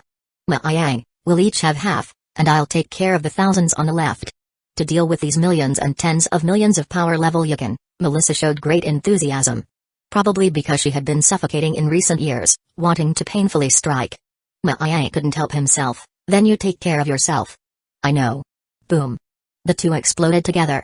Terrifying air currents swirled up, and the clouds in the sky surged like waves. The two separated into two fields, each aiming at his own target. At this time, Ma Yang's 2.5 billion power level burned up. His ki pushed across, and the closer ones were simply churned into pieces by Ma Yang's ki. Phew. Ma Yang stride forward, came to the front of Yikan. His arm suddenly stretched out, and his powerful explosive fist swept across, directly splitting the sky in half. Yikan swept by this force were turned into pieces. Clap. After all, the life form class's transformation beast were not as powerful as the metal body. At this moment, Ma Yang transformed into an abyssal demon. Even if it was metal cooler, he could kill as many as he wanted, not to mention the strength of several million Yikan. Between the destruction, the lost lives were uncountable. Destroy all these artificial demon beasts. Ma Yang shouted, and the terrifying aura rose another notch. In the Grand Elder's residence, Burgle dumbfoundedly felt the terrifying energy filling the air, already too shocked to speak. Ma Yang has actually become so powerful. He was simply unbelievably strong. Wow, I can't be left behind. Melissa watched Ma Yang's great power, and also excitedly wailed. With her eyes glaring, the golden light replacing the turquoise pupil color. The green grass glow wrapped around her body. Melissa's energy increase reached 65 times when she used the second level of the Golden Eyes state with a terrifying power of 2.1 billion power level. Her body was seen flying rapidly in the air, and countless limbs and broken arms fell from the sky. The corners of her mouth hung a cruel smile, accompanied by a sharp and clear laughter. Once Melissa berserk, she was like a crazy bitch. Chapter 378 Metal Yukon. The legendary Super Saiyan was feared to be unimaginable once they went crazy. Melissa's figure flying across the sky with countless flashes of light suddenly connecting into one, and the sky boiling over with loud rumbling sounds. Wahahaha, there are many more over here, and their bodies are so hard. Melissa shouted loudly in pain while flying. The sky was filled with unreadable shadows, and Melissa flashed by quickly, bringing up emerald green light, and tearing them apart very brutally every time she touched Yukon. The golden eyes glittered with cold light, and space exploded with a blinding flash as if it had exploded. Suddenly looking at a target, Melissa shouted again on her mouth and pounced with open hands. The power level of these artificial Yukon was about 3 million to 100 million. In the universe, every one of them was an extremely terrifying monster. However, now in front of Melissa, they turned into small toys that could be torn apart by hand. Those Yukon are simply no match. Burgle looked in a daze at Maayang and Melissa, who were in the sky with great power, and was already too surprised to speak. Those artificial Yukon that were killed by Maayang and Melissa included many monsters with a power level of tens of millions. And he thought to himself that if he was allowed to fight, it would definitely not be that easy. The blood and severed limbs of the Yukon fell like raindrops, and just as Burgle was frothing, several Yukon with a power level close to 20 million approached the area where the Grand Elder lived. A cold light flashed in Burgle's eyes, and his figure suddenly appeared in front of that Yukon's. The main force of the Demon Beast Legion has been stopped by Maayang and Melissa. You feeble individuals will not be able to get close to here. The palm of his hand slashed through the air, holding open an energy shield, blocking the oncoming Yukon with one hand. At the same time, in the Grand Elder's room, Nail looked through the window at the scene outside, and his whole body was in a cold sweat. There was a rumbling and violent explosion, along with the ground trembling, and the commotion kept knocking at the door of his heart. Nail, don't worry. Believe in Maayang and the others, they have the ability to save planet Namek. The Grand Elder had recovered a lot of energy after taking the life essence, and his speech was no longer as feeble as before. But Grand Elder, the enemy's power is too strong and there are so many of them. I am worried about those clansmen who are outside. Nail looked outside with worry. The vast black demon beasts gathered together. The ubiquitous artificial Yukons were causing an extremely strong visual impact. These Yukons were each above Nail in terms of energy value alone, and if one attack was not blocked, it would be a world-class disaster falling on planet Namek. The children are hiding in the camp made by Prunga. As long as they do not come out, there is no danger. Nail nodded with a gloomy expression when the ground suddenly shook violently and a blazing white light rose like a hoary sun. Heavenly God beam. The pure white energy swept across the sky, and all the demon beasts swept by the energy did not have time to let out a scream. Their bodies were all swallowed by the terrifying energy. At this time, Maayang took a glance at the big gate star, which had stopped in the outer space of planet Namek, and prepared to store his key for the last attack. Tic-tac-toe. A fierce alarm sounded inside the big gate star. The central life form snapped open its eyes, and the computer core kept judging the level of crisis. Rumbling, the big gate star suffered a tragic blow. Half of the star was bombarded with ultra-high energy, and the white star was instantly scorched and blackened, with thick smoke rolling in. With a rumbling explosion, the outer star of Big Gate Star began to change. The damaged area was covered with brand new metal. Star body damaged 33%, under full repair. Judging that the opponent's energy intensity is higher than 10,000 degrees. Open the strongest defense, alternate plan activated, Metal Yukon is waking up. The 1 degree was equivalent to 100,000 energy values in the universe standard, and after detecting a minimum 1 billion energy reaction in planet Namek, the first thing that came to the mind of the central life form of Big Gate Star was to activate the strongest defense. With a clatter, 5 blackened Yukon awakened from the incubation chamber, and then with a few thumps, they were launched by the Big Gate Star. At the same time, the Big Gate Star also received the order to retreat. The huge Big Gate Star began to move away from the star where planet Namek was located. Do you want to leave now? Since you're here, don't go away. Maayang ignored the 5 black objects that were ejected for the time being. After learning of the opponent's intentions, he sneered. He aimed at the huge Big Gate Star and proceeded to brew a new wave of ki, preparing to blast it down. However, at that moment, the 5 black objects had already pounced in front of him. These 5 metal Yukons were built with metal materials all over their bodies. They were black and shiny, covered with hard shells, and their appearance seemed very creepy. Maayang frowned. Yukin made with metal material. They finally come up with the strongest power, but unfortunately still not enough. Maayang, these monsters do not seem to be the same as the ones before. Melissa floated to Maayang's side and said with a slight frown. Maayang nodded lightly. He glanced towards Melissa, and then looked at those metal Yukin. This should be the most powerful transformed body. More powerful than the Big Gate Star. Be careful, these transformed beings don't look simple. Maayang intuition that the power of these metal Yukin should be no worse than the metal cooler in the original anime. Melissa's lips curled. Then let me see how powerful they are. The words had just fallen, Melissa's shadow flashed, and already a horse before rushing up. As she let out a shout, her heart hit the body of metal Yukin, and with a bang and a flash of lightning, Melissa's body couldn't help but shake and actually took a few steps backwards. It's so hard, my hands are a little numb. Melissa grinned and was very surprised. She was about to attack again when the 5 metal Yukins in front of her let out a beast-like hiss and actually charged over first. Maayang's face sank. The energy of these Yakos were actually up to 1.5 billion. That's just right. Let me move my muscles. Melissa roared loudly. The grass-green energy flashed in her eyes, and she charged extremely furiously towards those 5 metal Yukins. Ow! An overlapping roar came through, and the metal Yukin seemed to be enraged, attacking together towards Melissa. Good timing. Melissa was not afraid. Her eyes narrowed, and her tyrannical aura became like a million horses running. The grass-green light on her body became even more vivid. The first thing she did was to get the head of one of the Yukin's head, and then twist it with force. With a sound of metal fracture, the head of one of the Yukin's head was twisted off. Then with a bang, the metal Yukin's head was destroyed by Maayang's ki wave. However, even with the loss of the head, the metal Yukin had a computer control inside, and the remaining body continued to attack in accordance with the instructions. The so-called head was just a decoration. Kill. Maayang was cold as frost. The palm of his hand was squeezed, and the whole space was held in the palm of his hand and was directly crushed. Bang bang bang. The sound of the shattered fuselage. Took. Took took. A blazing white ray penetrated through. 5 metal Yukin with more than 1.5 billion energy wasn't even a match for Maayang and Melissa. Several metal Yukin soon suffered heavy injuries and their bodies gradually crumbled, and Maayang and Melissa made another move and soon suppressed them. The next attack was even more violent. Maayang waved his fist, and spider-web-like cracks directly appeared in space. The space was completely shattered, and blood-red spatial cracks appeared. With a grunt, these few Yukin, whose bodies were all mutilated, were swallowed by the blood-colored cracks almost without any resistance. Maayang, only that planet in the sky is left. Don't let it escape. Join hands with me to bring it down. Maayang stared at the big gate star in the sky. This kind of technological creation was the most annoying and dangerous.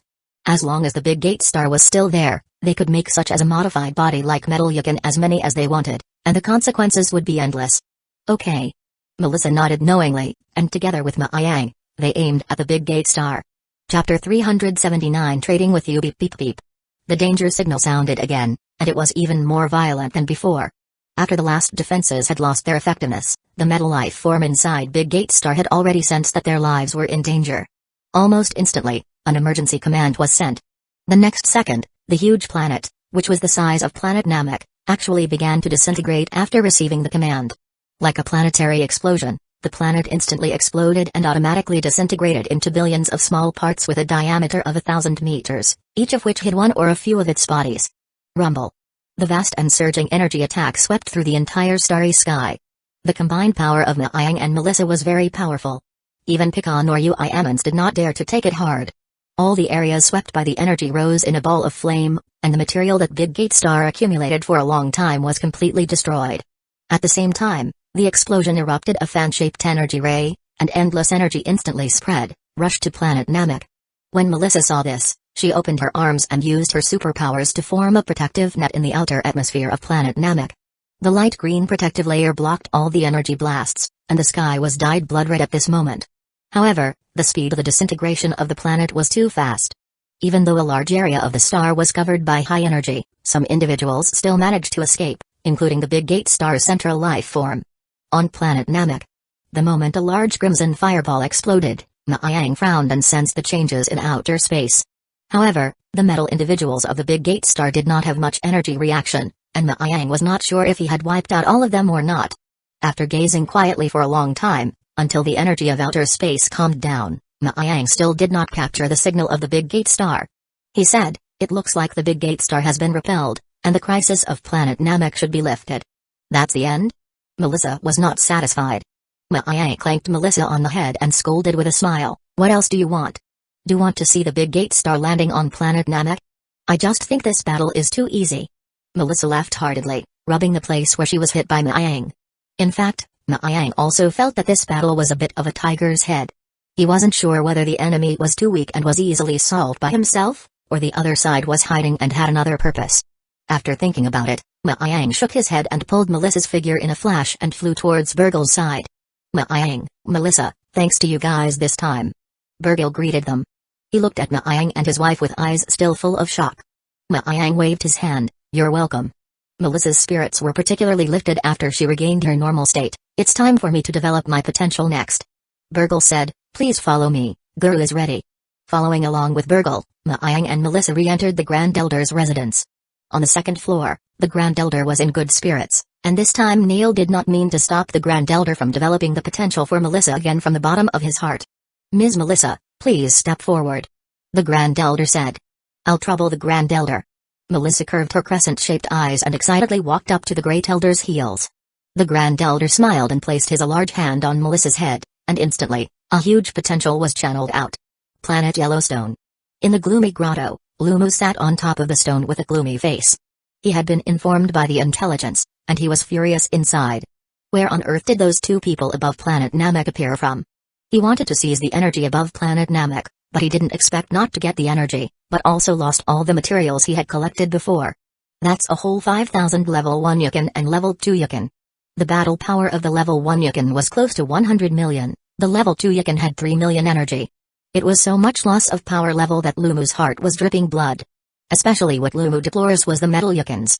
In order to build them, he didn't know how much effort had been spent, and the loss was so heavy that he could only continue to hibernate. Sorry, I was not aware of their existence. According to the database comparison, their appearance characteristics only match with Saiyans and Earthlings. The Big Gate Star Central life form sounded calm. Saiyans and Earthlings, are you sure? Lumu said gloomily. According to the Galaxy database, the Saiyans are a warrior race living on Vegeta, but this group has followed their home planet Vegeta to destruction 8 years ago. There should not be many Saiyans surviving today. The other was Earthling, which was a life on a relatively remote low-level planet in the southern region. It was a low-level race with a single-digit power level. In accordance with the judgment, the two people who appeared in planet Namek are 99.99% probable to be the Saiyans who survived. The only uncertainty is that the Saiyans should not have such a strong power level. The Big Gate Star Central life form had no emotional fluctuations and said indifferently. After listening to this, Luma pondered for a while with a sullen face. He suddenly remembered that when he was on the prison planet, he heard the ancient monsters who were imprisoned talk about the appearance of powerful Super Saiyans in the universe a long time ago. Could it be that those two people were Super Saiyans? Luma rubbed his chin and suddenly ordered, immediately search the universe for any remaining Saiyans. I want to capture them and study them. I need you to create powerful warriors with the Saiyan bloodline. Yes, command received, proceed immediately. Z. Before the other side could finish speaking, the signal of the communication suddenly appeared to be interrupted, and a murmur of interference sounded. Big Gate Star Central life form, what happened on your side? Answer me immediately. Luma sternly scolded, but the other side of the signal source had not responded. After a while, an unfamiliar signal passed into Lumu's mind. Hey, are you listening? This big guy is your subordinate? It was a crisp female voice, but somehow, it gave a creepy feeling.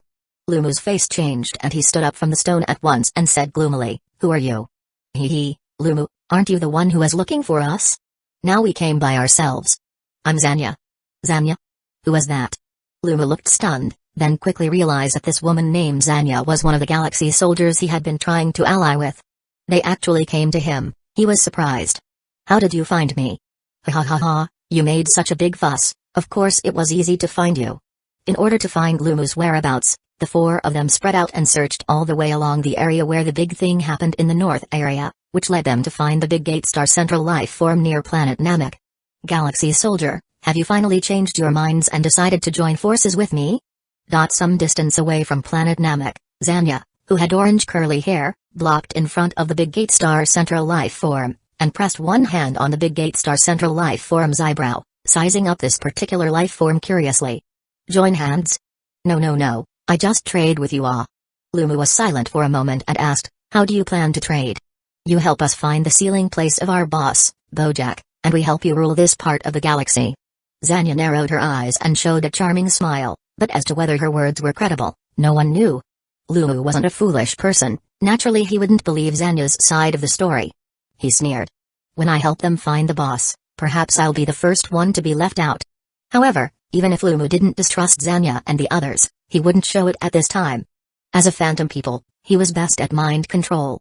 If he could control the galaxy soldier during this time, it would be much more effective than finding any Saiyans. Yes, I agree to ally with you. Lumu said vainly. It's a deal, I'll come to you. Zanya tapped the big gate star central life form's brow, and a metallic, crisp sound came. Okay, my location is at. Lumu transmitted his address and then hung up the communication with a sneer. Next, he had to set up properly and think about how to manipulate those 4 galactic warriors next. Humphrey, I just lost Metal Yukin, and the Galaxy Soldier gang came to my door. It seems that even heaven is helping me. As he was about to plot how to control Zanya and the others, a figure suddenly appeared behind Lumu's back. The sound of slapping applause rang out, and Lumu's pores tightened as he looked back and saw a man in blue clothing with a gray cloak over his shoulder. Lumu's pupils shrunk to a point, an evil force caused his body to break out in a cold sweat. Who was this man and how did he find me? ? Who are you? With a powerful aura, Lumu said with difficulty. The figure came out of the shadows, and a cold smile appeared at the corner of his mouth. Don't you know who I am? One of my subordinates was captured by you. Chapter 380 Deborah, the king of the demon realm. When did I ever capture your subordinates? Lumu looked at the person who suddenly appeared in front of him in confusion, and was intimidated by the opponent's great power to withdraw a step backward. His whole body was alert and on guard, then he thought of his identity as a phantom man and settled down a little. Have you forgotten so soon? How did those demon beasts you created using the life of the big gate star come from? The man in blue figure walked up to Lumu, his voice was full of coldness. This person was wearing a cloak and had a strong body. His skin was flesh pink, with 2 pointed ears and a long chin, and a symbol like him emerged from his eyebrows. Lumu smiled, his expression changed slightly. Your subordinate is that Yukin? Damn. That demon beast Yukin actually has a powerful master. Lumu couldn't help but be secretly annoyed at his own bad luck. It was so hard to catch a demon beast, he even invited his master. Come to think of it, to be precise, that demon beast Yukin is a subordinate that this king is ready to take in. However, before it can be put to great use, it was dismembered by you. How do you think? You should make up for the damage caused to my future subordinates? The blue figure's ruthless gaze looked at Lumu. I see your ability is not bad, why don't you come and replace Yukin as my subordinate? Don't even think about it. The first thing he needed to do was to use his power to control the opponent. The first time he thought about it, he released his spiritual power, but what he didn't expect was that as soon as he explored his spiritual power, it seemed to be stuck in a quagmire and he couldn't get out. Poof. Lumu spat out a mouthful of blood and his face turned white. Ha ha ha, are you trying to control this king? Even Supreme Kai wouldn't dare to do that. Your strength is still too far off. Kai? Hearing the person in front of him suddenly say the name of Supreme Kai, Lumu's face suddenly turned miserable white, and his voice trembled. Who the hell are you? You actually don't even put Supreme Kai in your eyes. This king is the king of the demon realm, Deborah. Deborah said in a lone voice. King of the demon realm? Now, Lumu was a bit dumbfounded. The moment he heard Deborah's name, he knew he had met the Iron Plate. No matter how crazy he was only a demon in a galaxy. However, Deborah was the recognized king of the entire universe's demon realm. It was important to know that the demon realm was a particularly cruel place, and the first requirement to become a king in it was great power. The king of the demon realm, Deborah, possessed the strength to defy everything. According to the energy strength, Deborah's power was not weaker than the full power of the game of Full Power Sun Gohan at Cell Games. It was a real Super Saiyan 2 level, with a power level of at least 5 billion. Escape. In an instant, Lumu had no other thoughts. The king of the demon realm was too powerful for him to deal with. Lumu looked for a spare time to run outside the cave, but Deborah wouldn't let him do as he wished. Deborah's body moved slightly to move a few steps towards the exit. The cave exit was instantly blocked by a powerful demonic key, and Lumu let out a miserable cry as a demonic key bounced him back. Oh, don't rush away. This king saw your power is somewhat similar to Babidi. Do want to make you become my subordinate only? Deborah smiled, as if catching up with old times. How can your power possibly hit me? Lumu was a phantom man, his body was originally unreal, even the realm Kai could not touch his body. This is the power that Babidi gave me. Deborah looked at Lamu indifferently and shot out a purple-black energy with a snap of his finger. This was the power given by Babidi, which could be used to control the power level not more than 100 million life forms. If it was stronger, it would need Babidi's personal hand. When this purple-black energy entered Lumu's body, it soon flowed through his body and gradually entered his soul. Soon, Lumu's eyes began to become dull, and the M symbol appeared at his eyebrows, just like Deborah. Lord Deborah. Lumu respectfully stood in front of Deborah. Ha ha ha ha, Babidi's dark magic is really magical. Not only can it manipulate the mind, but also greatly enhance the power of the person being controlled. Deborah stroked his chin, sensing a substantial increase in the power of the phantom man in front of him. Who were you in contact with just now? It was a few galaxy soldier who escaped from the prison planet together with his subordinates. What's the origin? It is said that they are strong people from other galaxies, named Zanya, Kogu, Bido, Budgeon. They came to this galaxy 300,000 years ago and stirred up the 4 galaxies. Later it was the world of the living and other world strong people who came together to subdue them. They contacted this subordinates just now, hoping that I would assist them in finding the whereabouts of their boss, Bojack. Lumu was completely under control and told the matter honestly. So it's Bojack, this king has heard of this man. Deborah's eyes lit up. Bojack was also an extremely powerful fellow, with a strength that ranked almost at the top of the entire universe, almost on par with the Supreme Kai. Deborah pondered that he might be only a little more powerful than Bojack if he had not received the power boost given by Babidi. If he could control these galaxy soldiers as well, they would certainly be a very good group of fighters. The plan for Babidi to resurrect the Majin wouldn't be too helpful. You continue to contact them according to the original plan. They want to find Bojack, then help them find Bojack. As ordered, Lord Deborah. The big gate star technology under you is very good. It's actually able to transform the demon beast Yakan and create a metal Yakan with superb power level. I wonder if it can be transformed for this king? Ah. Lumu raised his head in surprise. Then he contacted the big gate star central life form and quickly received a reply. If Deborah wants to transform, you need to consume a large amount of the planet's energy. However, after the transformation, you can improve approximately 50% of your power. I can actually enhance 50% of the power? Deborah, the king of the demon realm, blushed furiously. He had been stuck on top of his current power for millions of years. Although Babidi's dark magic had boosted his power level by several hundred million, the price he paid was not small either. If the technological power of the Big Gate Star could really boost his power by another 50%, then with his current power level of 5 billion, he would have 7.5 billion power level after the boost. At that time, who else in the entire universe could be his opponent? Perhaps even the legendary Majin Buu would not be a match for him. Good, good. How much energy you still lack? Just mention it, I will provide it to you. Instead of relying on Majin Buu to rule the universe, it would be better to rely on himself. Even if Babidi knew what he intends to do, he would agree, right? Lord Deborah, the Big Gate Star had originally collected enough energy, but it was lost in a battle not long ago.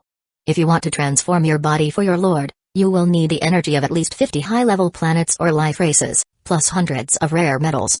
Deborah waved a big hand. Report the list, I will let the demon realm prepare it for you.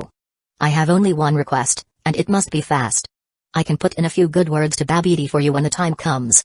Yes. Lumu was moved to tears as if he had hugged a golden thigh. Babidi's dark magic was so terrifying that even the Phantom Man, Lumu, lost his self-personality. About 3 days later, 4 figures suddenly came in the outer space of planet Yellowstone. They landed across the starry sky to the planet's surface and then found Lumu's location. The orange-haired Zanya walked in front, with a swaggering look. At that moment Kogu, who was carrying his sword, said, "Beware of Lumu's dark magic. This guy is very weird." Zanya smiled disdainfully. His magic is only to control a few 100 million power level of the people. If he wants to control our terror, it is not easy. Bido, the big burly man, said, "This time I agree with Zanya's words." Budgeon shook his head. "You two rarely agree with each other, but we have to listen to Kogu. There is always nothing wrong to be careful. After all, we do not have the strength to crown the universe like the boss." Chapter 381 Development Potential. Welcome to the 4 friends who have come from afar. In the gloomy cave, Lumu sat in front of the campfire. The soft light of the fire illuminated the whole cave, but could not dispel the eerie coldness of the cave. Zanya looked at the shadowy Lumu and noticed a large, sturdy man sitting in the corner. Zanya's eyes were cold. "Who is this guy? Your newly recruited subordinates?" Lumu's eyes instantly glowed red. "How dare you? This is the great king of the demon realm, Lord Deborah." Zanya smiled, but her eyes glared. She tossed her orange curls. and the copper earrings ringing in the ear flap as she said in a delicate voice, "The King of the Demon Realm? I haven't heard of it." The King of the Demon Realm Deborah's last appearance was millions of years ago. Although Zanya and others were super warriors who have traversed the galaxy, they didn't know the power of the King of the Demon Realm Deborah. "Little girl, you should be a little more modest in front of this king." Deborah laughed lowly. With a flash of his figure, he appeared at some point on Zanya's side. It was so fast. Seeing Deborah who suddenly appeared at his side, Zanya's blue pupils flashed with a trace of horror, and a cold sweat broke out all over her body. "Be careful." Kogu first drew his sword and slashed towards Deborah. Deborah sneered and stretched out a few fingers to squeeze forward. Kogu's sword was fixed in the air. No matter how hard Kogu's force was, he couldn't move it. Very strong power, and very sharp sword. You have 2.4 billion power level. There are few experts in the universe who are this powerful, but unfortunately. Deborah indifferently looked at Kogu, Zanya and others, and suddenly spat out a mouthful of spit towards Kogu. They seemed to sense the danger coming. Kogu holds Zanya to the side of the cave flash. The spit fell to the hilt of the sword, as if enchanted by a magician. The sword from the hilt forward gradually petrified. Not long the whole sword turned into stone. Clang. Deborah threw away the sword. The sword fell to the ground, instantly shattered into several pieces. What a bizarre ability. Kogu looked at his damaged sword and a chill surged through his heart. "How dare you follow and make a move against our galaxy soldier? Kill." Baido and Bujin saw the opponent took the lead. With a loud roar, they directly rushed up. Kogu saw the other two companions to go forward, and quickly tried to stop. "Be careful, this guy is very strange. I'm afraid that his power can only be resisted by Boss Bojack." Bang, bang. There was two heavy blows, and the figures of Baido and Bujin flew backwards, directly hitting the wall of the cave. Deborah craned his neck, and the joints in his hands clicked. Just now, he had just struck two random blows and sent the two galaxy soldiers flying. "Ha ha ha ha, do you want to resist my power? I'm not afraid to tell you. Even if your boss Bojack breaks the seal, he's still no match for this king." Deborah was arrogant. He was the king of the demon realm, and he didn't even put the supreme Kai in his eyes, so how could he consider a mere Bojack? Bojack had just over 4 billion power level, so he could defeat it with his own hands. How crazy. Zanya burned with rage, and her silver teeth clenched. But he has the right to be arrogant. Kogu sighed. "Your Excellency is waiting for us here. It wouldn't be specifically to strike us, right?" "Of course not. This king admires your strength and intends to recruit you. However, this king does not care to use force. This king will assist you in freeing your boss Bojack. However, before that, you also have to work with Lumu to collect enough high-level planets and special materials for this king. After your boss Bojack is freed, whether you are willing to serve this king or not, you can choose by yourselves." Even if he added Bojack, it was only one more ant. When he succeeded in transforming, even if he didn't make a move, everyone would obediently submit. Deborah ruled the entire Daemon realm, with a heart and vision above the galaxy. "How can you all be so kind?" Zanya did not believe it for a million times. "Believe it or not, little girl, don't provoke the patience of this king." Deborah had a smile on his face, but this smile gave Zanya and the others endless oppression. "Do not act rashly. Until the boss is out, it is not appropriate to make a move," Kogu whispered. Because even if they made a move, they were clearly not a match for the person in front of them. Among the four, Zanya had the best relationship with Kogu. When he said so, Zanya was not a person who did not know what was good or bad. So first of all, she suppressed the anger in her chest. "I can agree to your request, but you have to help us find the boss first." Deborah smiled proudly and said, "That's easy. As long as it's still in this universe, there's no place we can't find in the demon realm. Then next, the four of you will assist Lumu and the Big Gate Star to collect more energy and materials." Deborah waved his hand and sent Zanya and the others away. As to whether they would do what they were told after they left, Deborah didn't care at all. As he said himself, as long as they were still in this universe, they would not be able to escape from his palm. In the worst case, he could ask Babidi to control them. With a heavy heart, Zanya and the others left planet Yellowstone. Next, they will assist Lumu to collect energy. Of course, as long as they find their boss's sealing place, they would obey Deborah's orders. After Zanya and the others left, Lumu came forward and said, "Lord Deborah, those few galaxy soldiers are not to be trusted." Deborah laughed heatedly. "No harm. This king only has eyes for that Bojack, anyway. Sooner or later, he will be released. Why not bring a few of his minions? This subordinate understands." Deborah nodded. "Lumu, contact the Big Gate Star life form. This king has already ordered the resources of the demon realm to be channeled over. Now you can let him perform a small transformation on his king." As ordered. Luma smiled and answered, then contacted the Big Gate Star and asked it to receive the supplies from the demon realm. On the other hand, at planet Namek, it had been 7 days since Melissa received the development of the Grand Elder's potential, but the potential in Melissa had not been completely channeled yet. Every time the Grand Elder's energy entered Melissa's body, the grass-green transmission superpower was resisting. The process of potential development was exceptionally slow. With beads of sweat on his forehead, the Grand Elder concentrated on guiding the energy in Melissa's body. His face showing his amazement. This is odd. Obviously, she has an unfathomable potential, but it is so difficult to guide it out.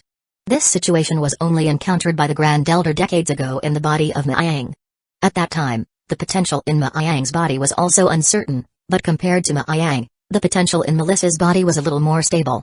However, on the contrary, at that time, Maiyang's body could not be guided by the power. These two couples were really a perfect match. Suddenly, the Grand Elder's face was frozen. Swish. A grass-green light shot up into the sky, and the residence where the Grand Elder was located shook violently. The sturdy walls began to crack under Melissa's power, and further down, the towering stone cliff almost broke. Seeing this, Maiyang hurriedly made a surge of divine power to stabilize the surroundings. The Grand Elder opened his eyes and said tiredly, "It's done. I have successfully drawn out the potential within this young lady." As soon as the words left his mouth, he saw Melissa floating up out of thin air. The energy wrapped around her, and the grass-green light overwhelmed the green superpower for the first time. It was unstoppable, like a reservoir leaking its floodgates. The rushing energy came out abruptly from nowhere, and the majestic and vast aura pressed the people around her to catch their breath. Rumble. The entire planet Namek began to tremble, and the clouds in the sky swirled up with Melissa as the center. Circle after circle, it was shaped like a terrible climatic cataclysm. 33 million. 46 million. 50 million. 54 million. 58 million. After the development of the Grand Elder's potential, Melissa's power level increased from 32 million to 58 million. The increase wasn't that big, not as big as Burgle and the original Krillin. The main reason was that the berserk power in Melissa's body blocked the Great Elder's superpower. Ding! Melissa whispered with enjoyment. The energy in her body began to gather, and the grass-green light tumbled on the surface of her body. She then floated down from the air like a fairy. Chapter 382 Melissa, whose strength has grown at this moment. Melissa felt that she had become different.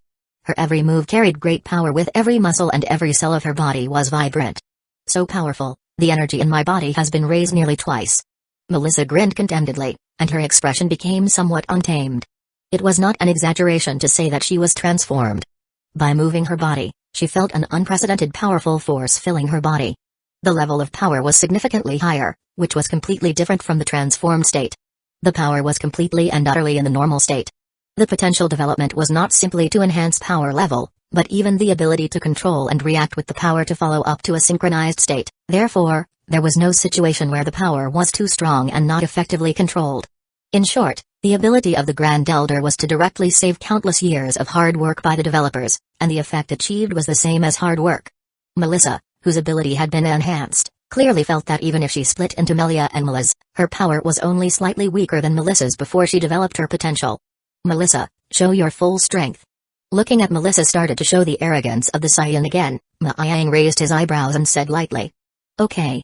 Melissa's clean face showed a charming smile, her face straightened, and a grass-green energy began to cover her body. Oh! A cluster of burning flames suddenly swelled, and as the key flames soared and burned, a stirring and surging aura rose to the sky. A violent and strong wind blew up with Melissa as the center. Melissa's eyes began to turn golden, and the first level of the golden eye state opened. A terrifying power similar to the Super Saiyan transformation was released, and the energy instantly increased by 50 times. 2.9 billion power level. Maiyang muttered, estimating the energy on Melissa at this time. At this moment, Burgle, Nail, and others on the side were struggling to resist Melissa's ki. Seeing this, Maiyang's body exploded with power, while using the power of the acceleration world to stabilize the surrounding ki wave. It really is a very powerful ki. The Grand Elder's face showed a shocked expression. His eyes looked at Melissa, who was intoxicated with power, in surprise, and a trace of relief actually passed through his old face. It wasn't in vain that Melissa was able to have such strong power. The stronger the other side was, the stronger the future of planet Namek could be. There is more and more. This is not my full power. I have a stronger state. Melissa wowed, and her golden eyes suddenly became even more golden. Boom! An even more powerful force rose up. The second level of the Golden Eye state was comparable to the Ascended Super Saiyan state, with a 65 times increase in power. The whole planet Narmek shook violently, and even outer space was affected by the fluctuations. At this time, Melissa's power level had increased to 3.77 billion, and even Ma Yang's resistance was starting to become difficult. After all, Ma Yang's power level was only 2.5 billion. The main reason why he was strong was because of the acceleration world and unfettered instinct behind him as support, and his energy alone was no match for Melissa. What kind of state is this? Her power actually presses me to the point where I can't breathe. Putting his hand against his forehead, Burgle blocked the whirling whirlwind and his voice trembled a little. Could she be the rumored Super Saiyan? But didn't the Super Saiyan disappear long ago? Neil looked horrified and pale. There is still such a powerful force in the world. The pressure that Melissa brought to him almost made him faint. Enough. You can put your power away. If you go on, this place will be destroyed. Experiencing the violent and rampant energy that permeated the air, Ma Yang already had a good idea of Melissa's power. Melissa's energy was already no worse than the other world's Picon. Counted the upload Super Saiyan nearly unlimited explosive power level and physical strength, Melissa already had the strength to rival Picon. If in the future, Melissa could develop the third transformation of Golden Eye's state, she could directly comparable to the full power of the Super Saiyan. A power will even be infinitely close to the late Cell game Son Gohan. That was the power of the entire universe. Melissa still intoxicated in her powerful power. When she heard Ma Yang shout, she laughed, proudly put away her power. How do I compare to you now? I am not your opponent without exercising the unfettered instinct. Melissa bristled and said, that means after developing my potential, I still can't beat you? The fact was that Melissa only needed to make an effort, or simply some mental stimulation, and she might be able to directly force out the third level of the Golden Eyes state. At that time, he would really be no match for her. Melissa stared at Ma Yang, wanting to see something from his face. However, Ma Yang just smiled and did not say anything. Melissa pouted, forget it, I certainly still cannot beat you. I will not compare with you. Her husband comprehended the realm she simply could not understand. Turning around, Melissa very politely bent towards the Grand Elder. Grand Elder, thank you so much. Melissa said gratefully. The Grand Elder leaned back in his seat, looking a bit tired. After hearing Melissa's words, a few moments of relief appeared on his face. Oh, nothing. Compared to you saving planet Namek, these are nothing. Your body contains unfathomable power, unfortunately that power is too domineering. I can only draw out so little for you, next it is up to you to dig. Well, next I will work hard to develop the third level of the Golden Eyes state. Melissa set her goal incomparably serious. At this time, when Ma Yang saw that the Grand Elder had consumed too much physical strength, she took out a Senzu Bin for the Grand Elder to take, and under the effect of the Senzu Bin, the Grand Elder's physical strength was quickly restored. Turning his head to Nail, Ma Yang took out another small bag of Senzu Bins and a container with a bottle of emerald green liquid. Nail, these are Senzu Bins and life essence for you to keep. They can be used to restore the Great Elder's physical strength and energy. Thank you. Nail excitedly accepted the Senzu Bins and life essence, then carefully put them away. Especially the life essence, he had witnessed its effects and naturally knew its preciousness. With these bottles of life essence, the Grand Elder's lifespan could be greatly extended. Burgle, the matter of planet Narmek has ended, but it is still uncertain whether Big Gate Star has been wiped out or not. If there are any accidents, you can continue to inform us. In addition, you are welcome to come to Earth as a guest. After saying this, Ma Yang put his arm around Melissa's slim waist and prepared to cast instant movement to leave. I will go to Earth later. Burgle wore a smile. Well, goodbye. Waving at the Grand Elder, Burgle, and the others, Ma Yang held Melissa's hand and left planet Namek. After making sure that Ma Yang and the others had left, the Grand Elder laughed. I have a feeling that the two of them, husband and wife, will become the brightest new stars in the entire universe. That's right. I also have such a premonition. Burgle and Nail nodded deeply. Especially Burgle, who had watched Ma Yang and the others change from weak to strong in just a few decades. Going back in time, he remembered that when he first met Ma Yang more than 30 years ago. He was only a young youth with a mere tens of thousands of power level, and now in just a few decades, he had already grown to the point where even he needed to look up to him, and who knew how powerful he would become in the future. Nail, go and let the children of planet Namek come out from the protective area. When the Dragon Balls recover, collect them all and put them at Burgle's place. Sometimes we have to prepare in advance. The Grand Elder said with a deep gaze. The crisis was lifted this time, but the Grand Elder still had an uneasy feeling in his heart, as if there would be a crisis coming to planet Namek in the next 10 years or so. Planet Namek could not rely on all others, and must also make plans. Yes. Nail nodded seriously. Planet Namek's Dragon Balls only required 3 months to return to the Dragon Balls from the rocky state of the adjustment period. Previously, only one wish was made to Prunga, so it could be restored in a month. Chapter 383 BoJack. Time flew by, and in the blink of an eye, about 2 months had passed since the crisis on planet Namek. In a certain area of the central area, located against a dark red background, a dark and constantly devouring the surrounding light planet floated alone as if abandoned by the universe orphan. At this moment, the smooth space suddenly flashed down, and several figures appeared. Is this the place? Zanya and her 3 companions appeared near this dark planet. The surrounding light was so dark that if you didn't look closely, you couldn't even notice the existence of the pocket-sized planet. Look, there it is.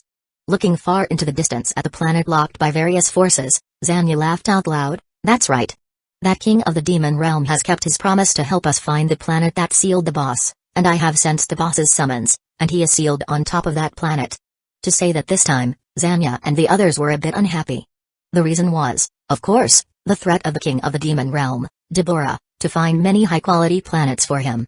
However, after the hard work, Zanya and others finally learned from Deborah, where their boss BoJack was sealed and rushed over as quickly as they could. As long as the BoJack is released, who cares about that Deborah? Hurry up and release the boss. Budgeon's face carried an excited expression. How to release? Bido asked doubtfully, directly blowing up the planet? The swordsman Kogu thought for a moment and said, the boss was sealed by the Forkai jointly in the first place. Those several forces locking the planet's operation must be the seal of the Kais. Let's destroy it together. Zanya agreed with Kogu and said, there are exactly 4 energies. So let's each deal with one and combine our efforts to break it. That's fine. Then let's give it a try. Budgeon and Bido also agreed to try it first, so Zanya, Kogu, Budgeon, and Bido lined up in order. Their bodies were close to the surface of the dark planet. Just then, a huge attraction came towards them. The dark planet was slim in size, but it was like a black hole with a huge gravitational force attached to its surface. Generally, beings that were not strong enough would be torn apart by this powerful gravitational force as soon as they got close. What a strong attraction! Their faces changed slightly, and soon the powerful force resisted the gravitational force of the planet. Begin! Kogu shouted with a stern look on his face. Attack together! The other 3 responded one after another, and then the 4 of them pulled apart and released energy in different directions at the same time. In a moment, 4 terrifying forces that penetrated the world erupted. Boom! 4 waves shook. Affected by this, the central dark planet began to tremble violently. Even the entire sealed starry sky was no longer stable. Hiss! It was like the sound of cloth and silk tearing. The energy imprisoned on the pocket planet was torn apart. When Zanya and the others saw this, they knew that their method was not wrong. With a flash of excitement in their eyes, they immediately increased the output of energy. These few galaxy soldiers had at least 2 billion power levels. When output at the same time, the destructive power generated is very frightening. Peng! Peng! Peng! The deep starry sky suddenly whipped up a cold whirlwind. The dark planet in the center rotated violently, while a dark and bone-chilling aura spread out. The range became larger and larger, gradually affecting the surrounding starry sky. Dang! The sound of the yellow bell loudly passed in the universe, like invisible waves rippled. Soon, the universe filled with light blue smoke. This smoke gradually coalesced and finally became a 2-meter tall upright figure. The man had the same orange hair as Zanya, with a black turban wrapped around his head. He had white pants on the bottom half of his body and a dark blue long-sleeved cloak on the top. The cloak was hanging down to the footboard, with a black belt around the waist, and was swaying in the wind along with several strings of necklaces on the chest. It was none other than BoJack, whom Zanya and the others had been looking for a long time. Ha ha ha ha, after 300,000 years, I finally got out of my trap. BoJack raised his voice to the sky, and his terrifying energy shook the starry sky. Boss! Zanya, Kogu, Budgeon, Bido gathered around BoJack. BoJack smiled wickedly, his eyes crossed from Zanya, Kogu, Budgeon, Bido in turn, and said, you have worked hard. Let's repay those KIs properly next, starting with this planet that sealed me. After saying that, BoJack raised his arm and casually threw down an energy ball towards that dark planet. The whole planet instantly exploded into smithereens with a loud boom. The planet sealed with BoJack was created by the 4 KIs jointly using divine power. The seal's power comes from 4 galaxies Kai's planet. When BoJack destroyed it, the 4 KIs' planets trembled violently at the same time, seemingly announcing BoJack's return. North Kai's planet. What's happening? North Kai couldn't help but prostrate himself on the ground because of the planet's violent shaking. When he used the tentacles on his head to investigate what was going on, What came back was an eerie cold silence that stimulated the chill of the soul. North Kai hit a jolt, and his face brushed white. This is bad. Bojack's seal was actually broken. West Kai's planet, the West K, who was not concerned about the matter, was also shocked by what happened in the central area. Those bastards actually released Bojack. Originally, when Zanya and the others entered the north area, the West Kai only thought he could rest easy, but now the appearance of Bojack made him nervous. At the same time, the East K, South K, and the others also perceived the situation of Bojack's appearance and were all in a hurry. Grand Kai intended to put Zanya and the others, as well as Lumu, to the test of their 4 galaxies, but the ability of several KIs was limited, and their current state was obviously beyond the scope of the test. If the heaven didn't step in, their 4 galaxies would not have the ability to stop Bojack and the others. No, Bojack's comeback has clearly exceeded the specifications of the lower Kai. Therefore, we must immediately notify the Grand Kai. After thinking about it, the 4 KIs coincidentally thought of asking the Grand Kai for help. Central area.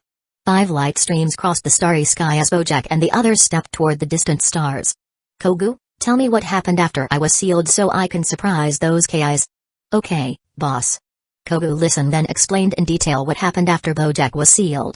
At first, after the boss was sealed, we were attacked by a group of powerful people from heaven. They defeated us but were not able to kill us, and later put us in the prison planet.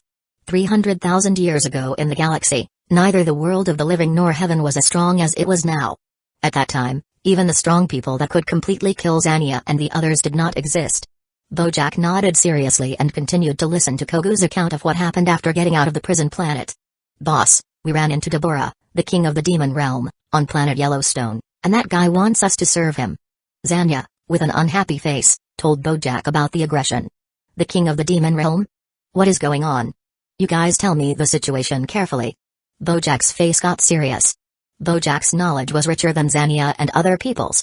Once, he heard about the king of the demon realm, Deborah, which was a ruthless person that even the universe supreme Kai.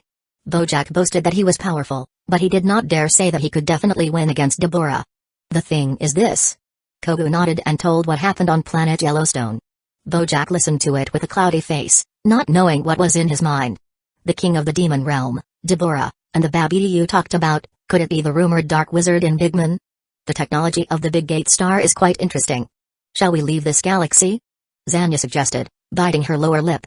Bojack's eyes glared, and a palm was placed on Zanya's head. Don't worry, I'm not afraid of the king of the demon realm.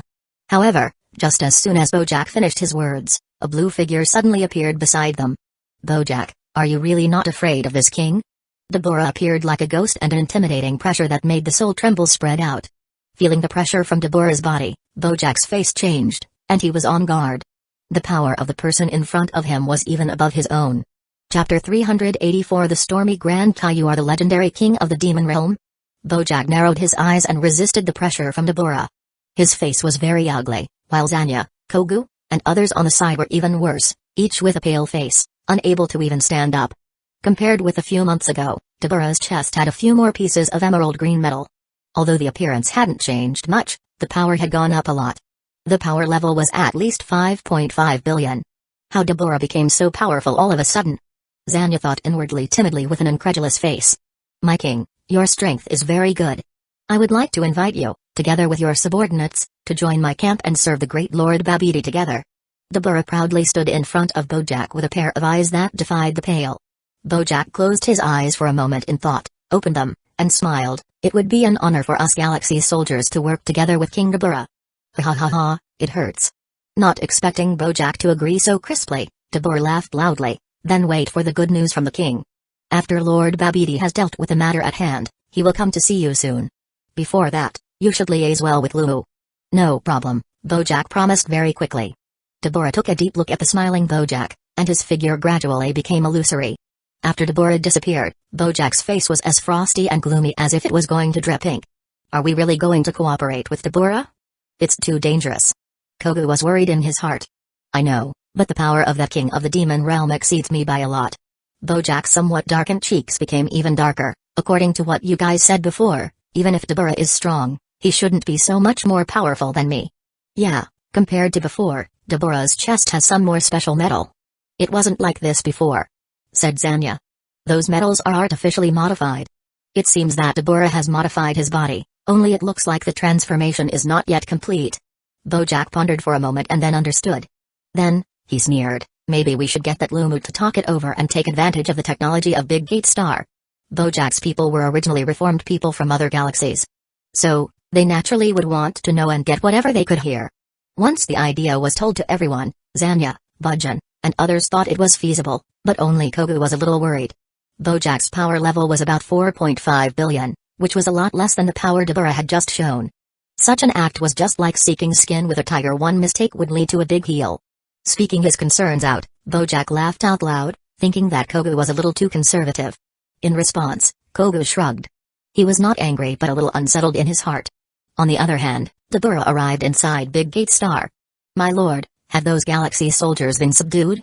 Lumu respectfully stood in front of Dabura. Dabura said, on the surface, they agreed, inside who knows what they are thinking. However, it does not matter. This king will not trust them either. So you contact them next and wait together for Lord Babbidi's command. I will continue the next transformation, no matter what, do not disturb me. After saying this, Dabura lay down on the transformation table and let the central life form of Big Gate Star transform his body. Dabura's main concern now was to finish the transformation of his body sooner. The resources of the demon realm had allowed him to complete most of the transformation. As long as he spent some more time when the transformation of his whole body was completed, Dabura's strength could be increased by 50% at once to reach the power he had dreamed of. Lumu's personality was completely and deeply controlled by Babbidi's power, and he obeyed Dabura's commands.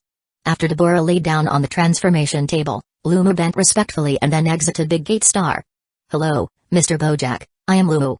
Lord Dabura has entrusted me to make contact with you. What is it? It's like this. A few months ago, I saw two extremely powerful warriors in planet Namek through the monitor, very much in line with the super warrior manufacturing plan. Based on their appearance, I roughly deduced that those two should be Saiyans or Earthlings. At the same time, Lumu played the image of what happened on top of planet Namek to Bojack. The very moment when Maayang and Melissa destroyed Big Gate Star. After watching the image, Bojack rubbed his chin and looked at Zanya and the others. There are also Saiyans in this galaxy? Zanya said, yes, they live on Vegeta, and they also call themselves Saiyans, but the Saiyans here have long tails. Bojack nodded, thinking a little, looking at the battle images that appeared in the void. These two people are not Saiyans. The Saiyans I know when the power to carry out a substantial increase, the whole body will shine up a light golden light. And you see?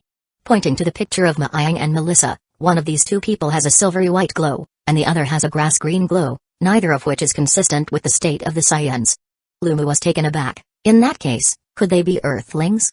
But according to the intelligence, Earthlings are just a very inferior race, and the computer calculates that the possibility of them being Earthlings is far less than 1%. Anyway, it's definitely not Saiyans. Bojack was very sure. Prior to coming to this galaxy, Bojack had been in contact with the Saiyans and knew their forms. In that case, it could only be Earthlings. This race is worth studying. Lumu's voice rang out. Maybe it's a mutated race. Bojack was a little interested. The corners of his mouth curved slightly. Your name is Lumu, right? I wonder if you can provide me with the technology of Big Gate Star. Then, my group and I can capture those two people back for you.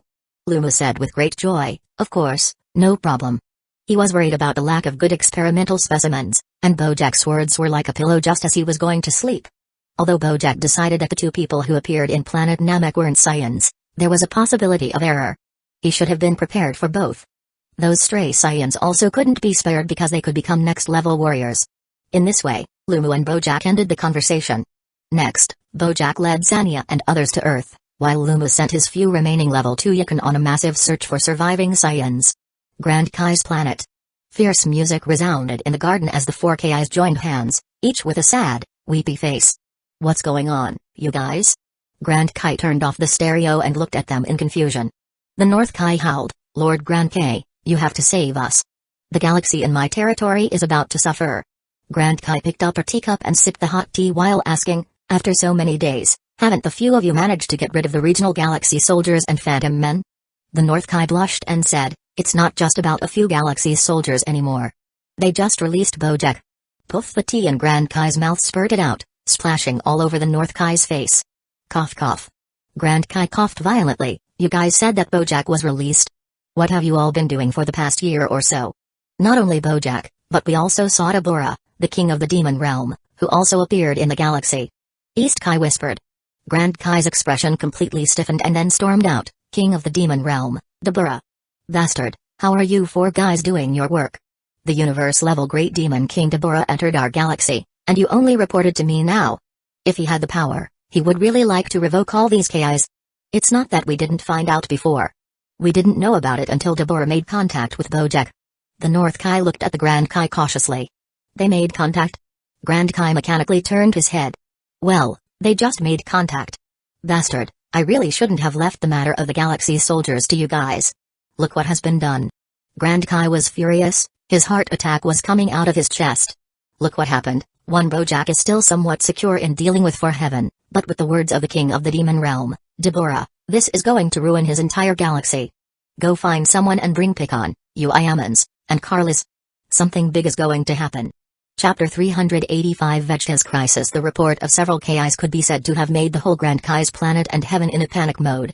While Grand Kai was urgently summoning Picon and others to discuss countermeasures, Ma-Yang, who was leading Melissa and April around the universe, unaware that a group of people was slowly advancing towards Earth with malicious intent. At this time, on a certain trade planet under the control of the Trade Commerce Planets, Ma-Yang, holding his little daughter Amelia, was sitting in a hot drink store in a shopping mall. His eyes were out of focus as he gazed at the store across the street.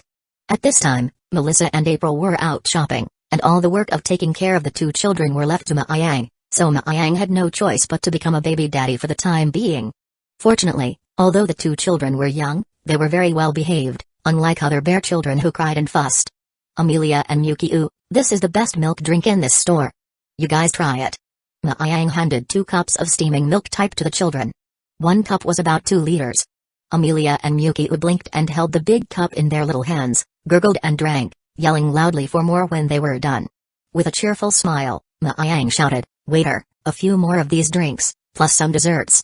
"Okay, coming right up." Soon, the waiter served several more milk drinks and desserts. Amelia and Yukio gleefully tasted them, laughing and playing from time to time. In the end, Amelia and Yukio inherited half of the Saiyan bloodline. Their appetites were also very big. In a short time, the 2-liter cup of drinks and several desserts were all eaten. After eating and drinking, the 2 children leaned on the top of the chair to take a nap. Ma-Yang saw the situation and smiled, his eyes quietly looking at the passing universe outside. After coming back from planet Namek, Melissa's power seemed to be stimulated, rising constantly. Now, she had a 60 million power level.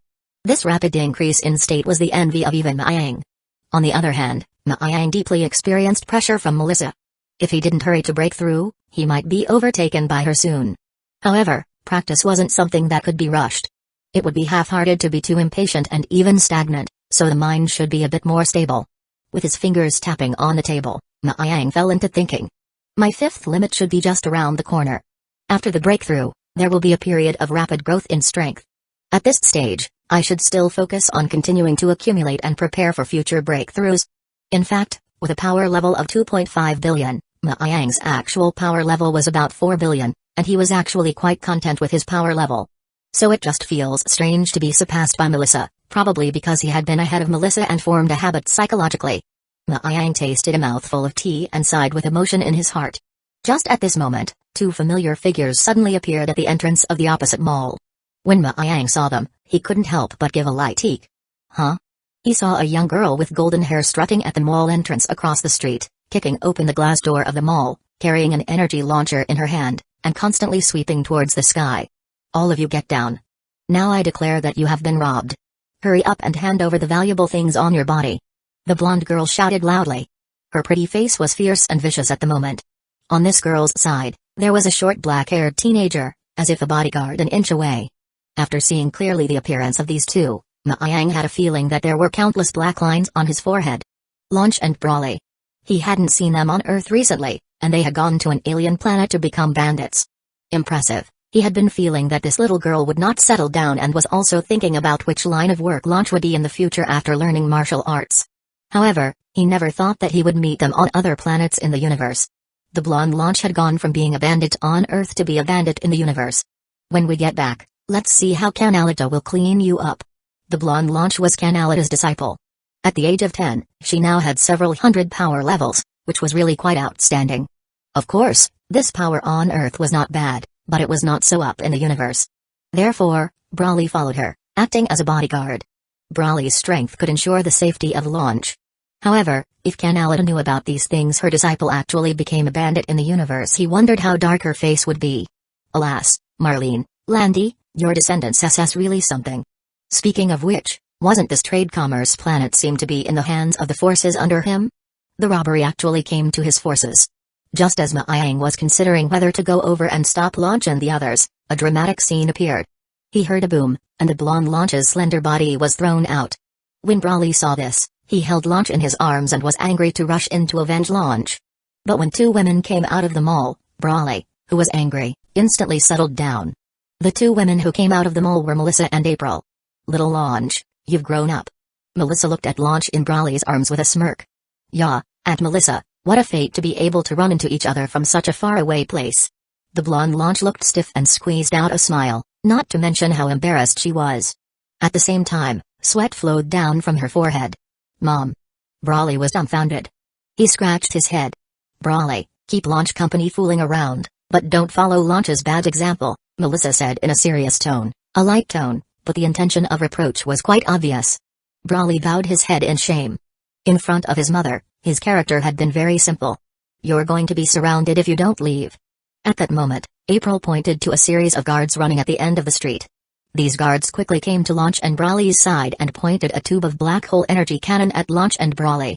Brawley was at a loss for words and looked towards Melissa and April, but when he saw Melissa was looking at him with an expressionless face, he understood.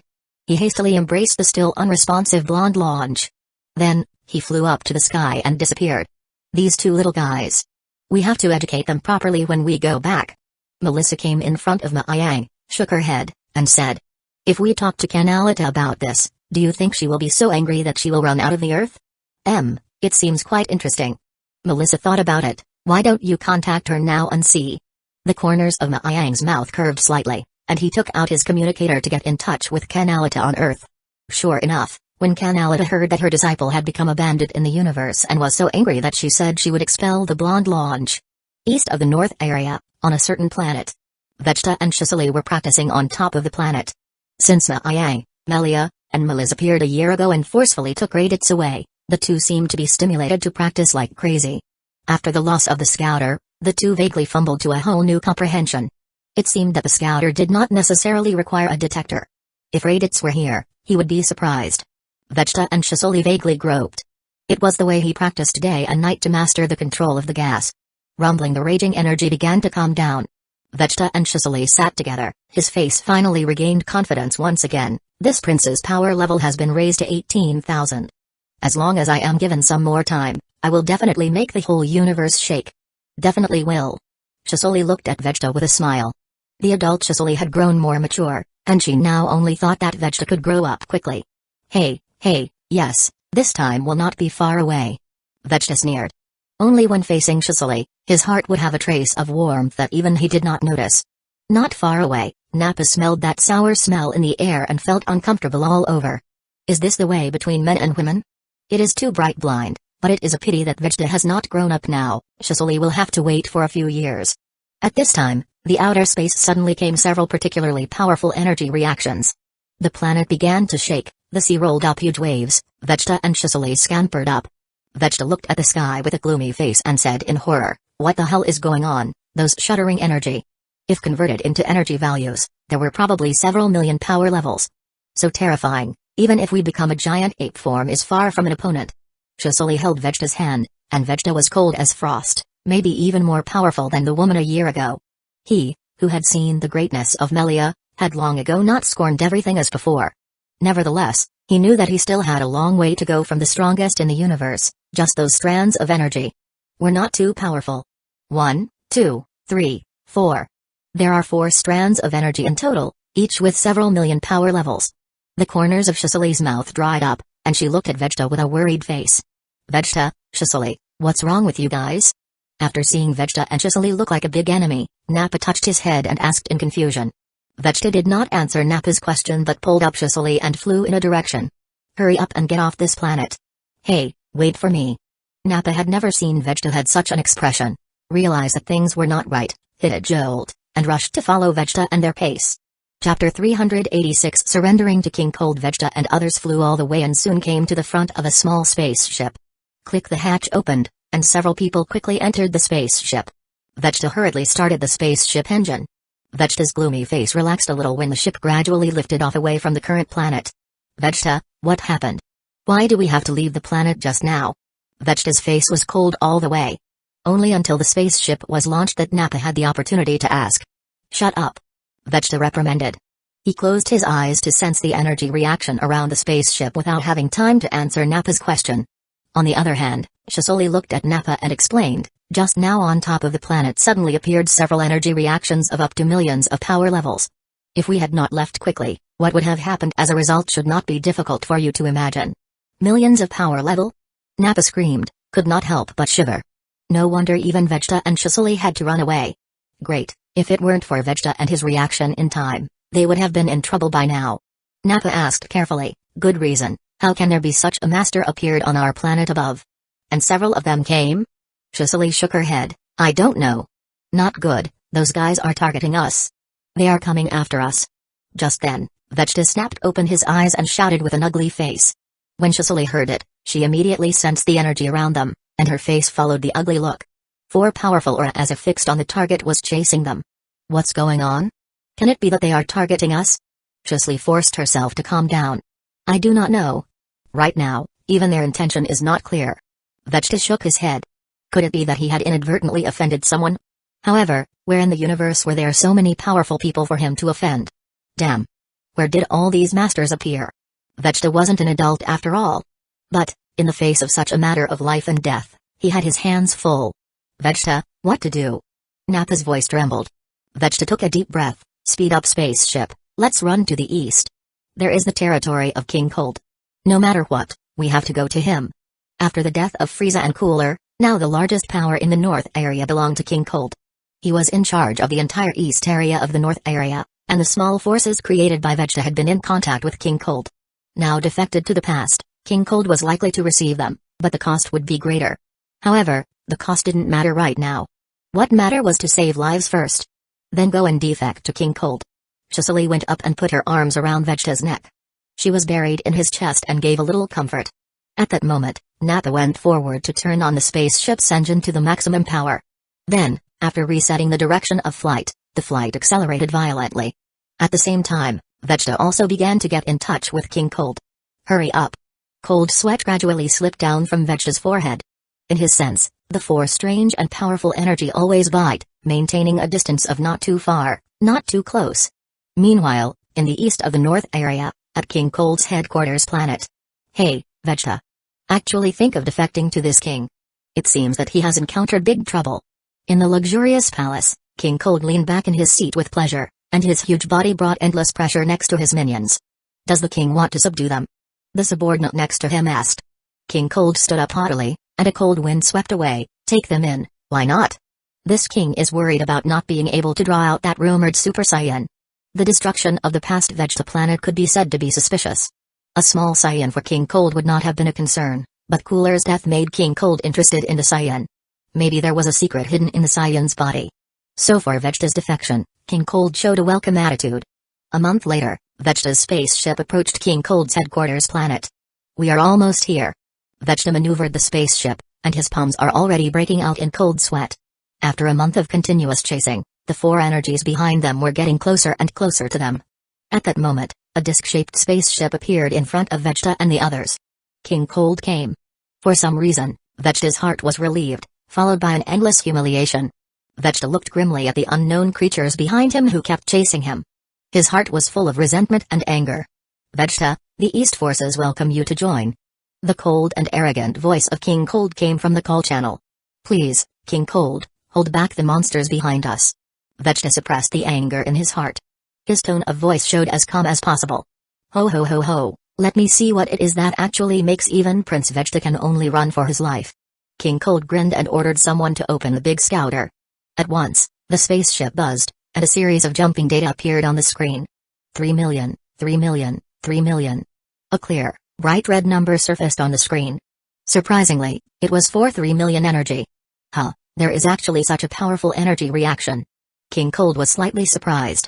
These few energy had already surpassed the ace of his strongest troops in the early years. It seems that Vegeta has provoked a character that should not be provoked. No wonder he was so scared that he could only run all the way. King Cold's fingers couldn't help but gently tapping the armrest of the throne. King Cold narrowed his eyes.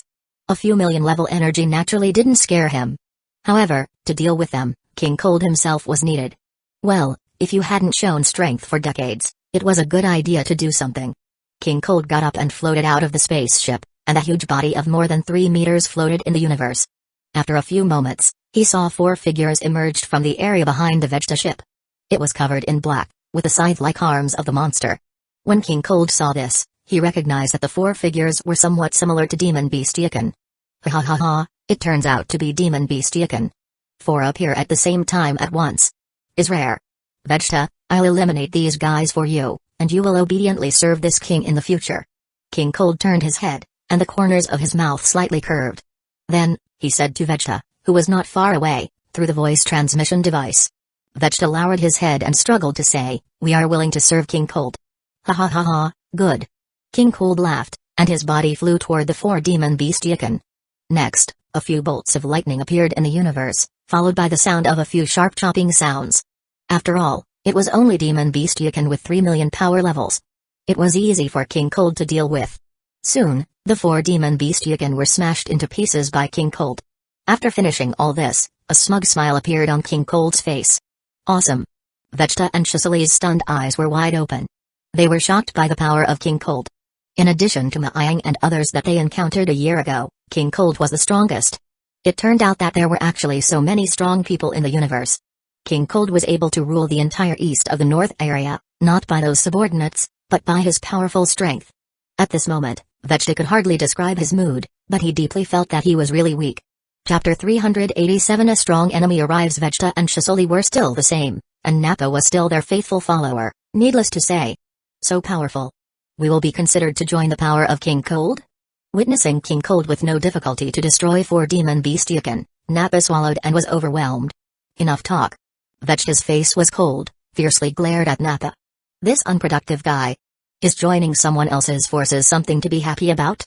If not because there were few Saiyans left in the universe, Vegeta wanted to slap him to death. Well, don't be angry. At this time, Cicely held Vegeta's hand and gave him a clear look to make the anger in his heart reduced. Hey, no more, no more. Nappa laughed dryly, knowing that he had angered the other side again. He knew that if Cicely was not on the side to eliminate Vegeta's anger, Vegeta might really kill Nappa as in the original. Remember this in the future, do not say these brainless words. Vegeta fiercely stared at Nappa, then took a deep breath and drove the spaceship to the front of King Cold's spaceship, sending people to the fence. His heart didn't know what it was like.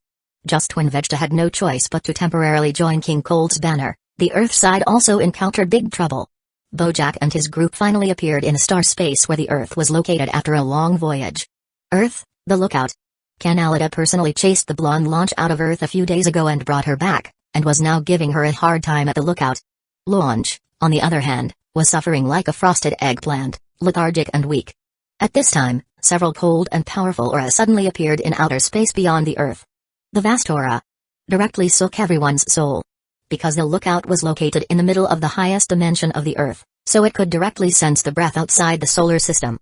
Canalita raised her head violently. Her bright eyes were filled with horror. What's going on? This powerful and dark key, how can it appear suddenly close to the solar system? Is it an enemy from the outer planets?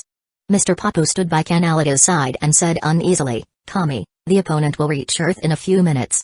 At this time, the old Kami came out from the lookout. His face was grave. His wrinkled forehead was covered with beads of sweat. "Canalita, you have sensed those terrifying ki. The intensity is far beyond what we can interfere with. Can you contact your teacher?" Canalita also knew that the matter in front of her was beyond her control and said seriously, "Yes, I will contact my teacher immediately." After saying that, Canalita took out a contact device and dialed Maang, who was located on the other side of the north area, and told them what had happened on Earth. A moment later, Canalita closed the contact device and said, "Teacher already knows what happened here. They will come over soon." "That's good." The old Kami nodded gently at his words. As long as Maang and the others could come back in time, then there was still a little hope for Earth in any big crisis. However, the old kami had learned about the Heaven Martial Arts tournament from Otherworld and was clear that if even Maayang was unable to do anything, then no one in the entire galaxy could save the Earth. With her eyes slightly glued, Calamity gazed at the blonde launch in front of her. There was no more thought of teaching her a lesson. Waving her hand, she said to Brawley, "You take launch to the Mount 5 Elements, where it is a little safer." After all, she was her disciple. So even if the blonde launch was disobedient, she had to ensure the safety of her disciple first. Although Brawley's power was strong enough, he was too young to help in the face of the enemy later. "I know." Brawley glanced at Canalita, nodded, and picked up the blonde launch, and flew towards Mount 5 Elements, which was a separate space and the best place to take refuge in times of danger. After Brawley and blonde launch left, the other practitioner on the lookout gathered around. The aura coming from the lookout was getting stronger and stronger at the moment, and even they were feeling it. "Lord Kami, what's happening? Those powerful ki, could it be an enemy invasion? Could it be the demon?" These martial artists were considered the new generation of the Earth. They had not experienced the demon disaster decades ago firsthand. Canalita sighed and said roughly what had just happened. These Earth martial artists' hearts sank after hearing this, realizing that the Earth was about to face a great disaster. Outer planet, somewhere in the commercial street. Seeing that Maayang's face became grave after receiving Canalita's communication, Melissa, who knew his character well, said with some surprise, "Something happened on the Earth side." Nodding gently, Maayang said to Melissa and April, "Yes, there are several very powerful ki approaching the solar system. However, Canalita has a feeling that things are not simple, so she wants us to go back." Melissa looked surprised. What kind of people are so bold-hearted that they dare to invade the Earth? The other side is probably really strong. Otherwise, Canalita would not have come for help. Maayang gave her a look and said, "Then is our trip kind of a bust?" Melissa shrugged her shoulders, followed by a straight face, and said, "Let's hurry back." There was a fight, which vaguely made her a little excited. Maayang nodded and turned to April and said, "Melissa and I will go back to Earth first until things are clear. You stay here with Mukyu and Amelia, and don't leave." April smiled sweetly, "You guys go ahead, don't worry about us." April knew she could not help much back on Earth, so she might as well stay and take care of the two children. Her heart secretly said, "I am really still not powerful enough. Otherwise, I could help my brother," and it seemed that the plan of the android should be accelerated. Of course, Maayang didn't know what April was thinking. He nodded towards April, and then patted the heads of Mukyu and Amelia, and then used instantaneous movement to take Melissa back to Earth. With a flash of illusory light, Maayang and the others appeared on the Earth lookout. Several cold and powerful ki came directly to their faces. What a strong ki! As soon as Maayang appeared, his expression was changed, and his face became grave. No wonder Canalita had to rush to summon him back. It turned out that such a powerful enemy had actually come from above the Earth. "Maayang, those few ki are very powerful." Melissa rubbed him on the shoulder, her eyes shining with a cold light, and said seriously. Maayang nodded, "Indeed, we can't let them land on the Earth, or the Earth will be finished." Although the Earth had been strengthened by the Dragon Ball once, honestly, Maayang didn't think that the strength of the Earth now could withstand the high intensity of the battle that would take place later. So, carefully sensing the breath in the void, Maayang confirmed that one of the breaths was close to the intensity of the Heaven Uiamans. "Teacher, you guys are finally here." Seeing Maayang and Melissa appear, Canalita's tightly locked brow finally unfolded, like a little girl finding something to fall back on. Maayang glanced at Canalita and said gruffly, "The other party's power is very strong. I am now going forward with Melissa to block it. When the battle comes later, the energy may spread to the whole solar system. Canalita, you have to guard the lookout, don't let the Earth be harmed." "I know." Canalita nodded her head forcefully. The lookout was the pivot of the Earth. As long as the lookout was stabilized, the Earth could exert its strongest defense capability. The old kami walked up with a wrinkled face and looked at Maayang seriously. "Maayang, it's up to you guys. Don't worry, in a few years, someone will soon be able to take over my responsibilities." Maayang revealed a smile. In a few years, when Son Goku and the others grow up, he could let go and live a life like a crane in the wild. For Maayang's words, the old kami did not hear the deep meaning. Except that in the face of a powerful enemy, his weak strength was useless, and his heart felt more and more that the times had changed completely. "Then we are leaving." The spacious square suddenly collapsed, and the flat stone slab cracked into a small piece of broken stone. Looking at the bright light of Maayang rose up to the sky, Melissa grinned.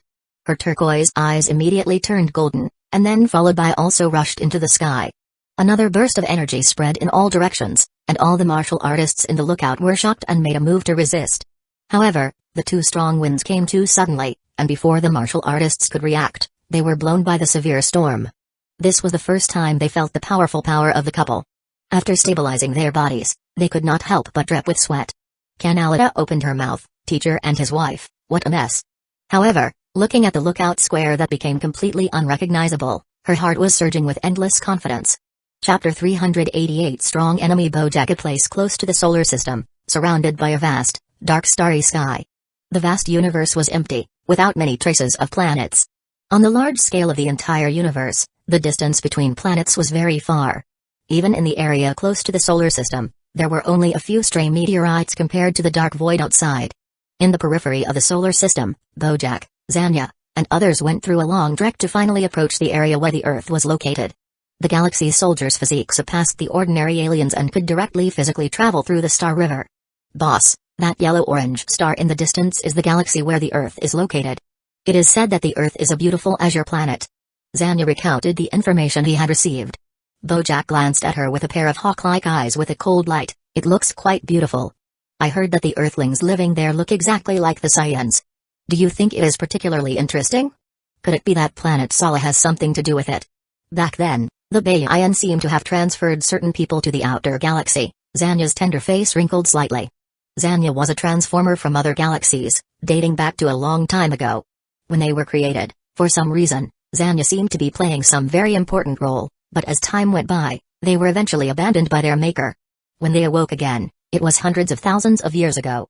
Don't mention the Baiyan to me. Bojack interrupted with a frown. Zanya's words seemed to evoke some bad memories in Bojack from long ago, and his face turned cloudy. The corners of Zanya's mouth twitched, and he wisely said nothing more.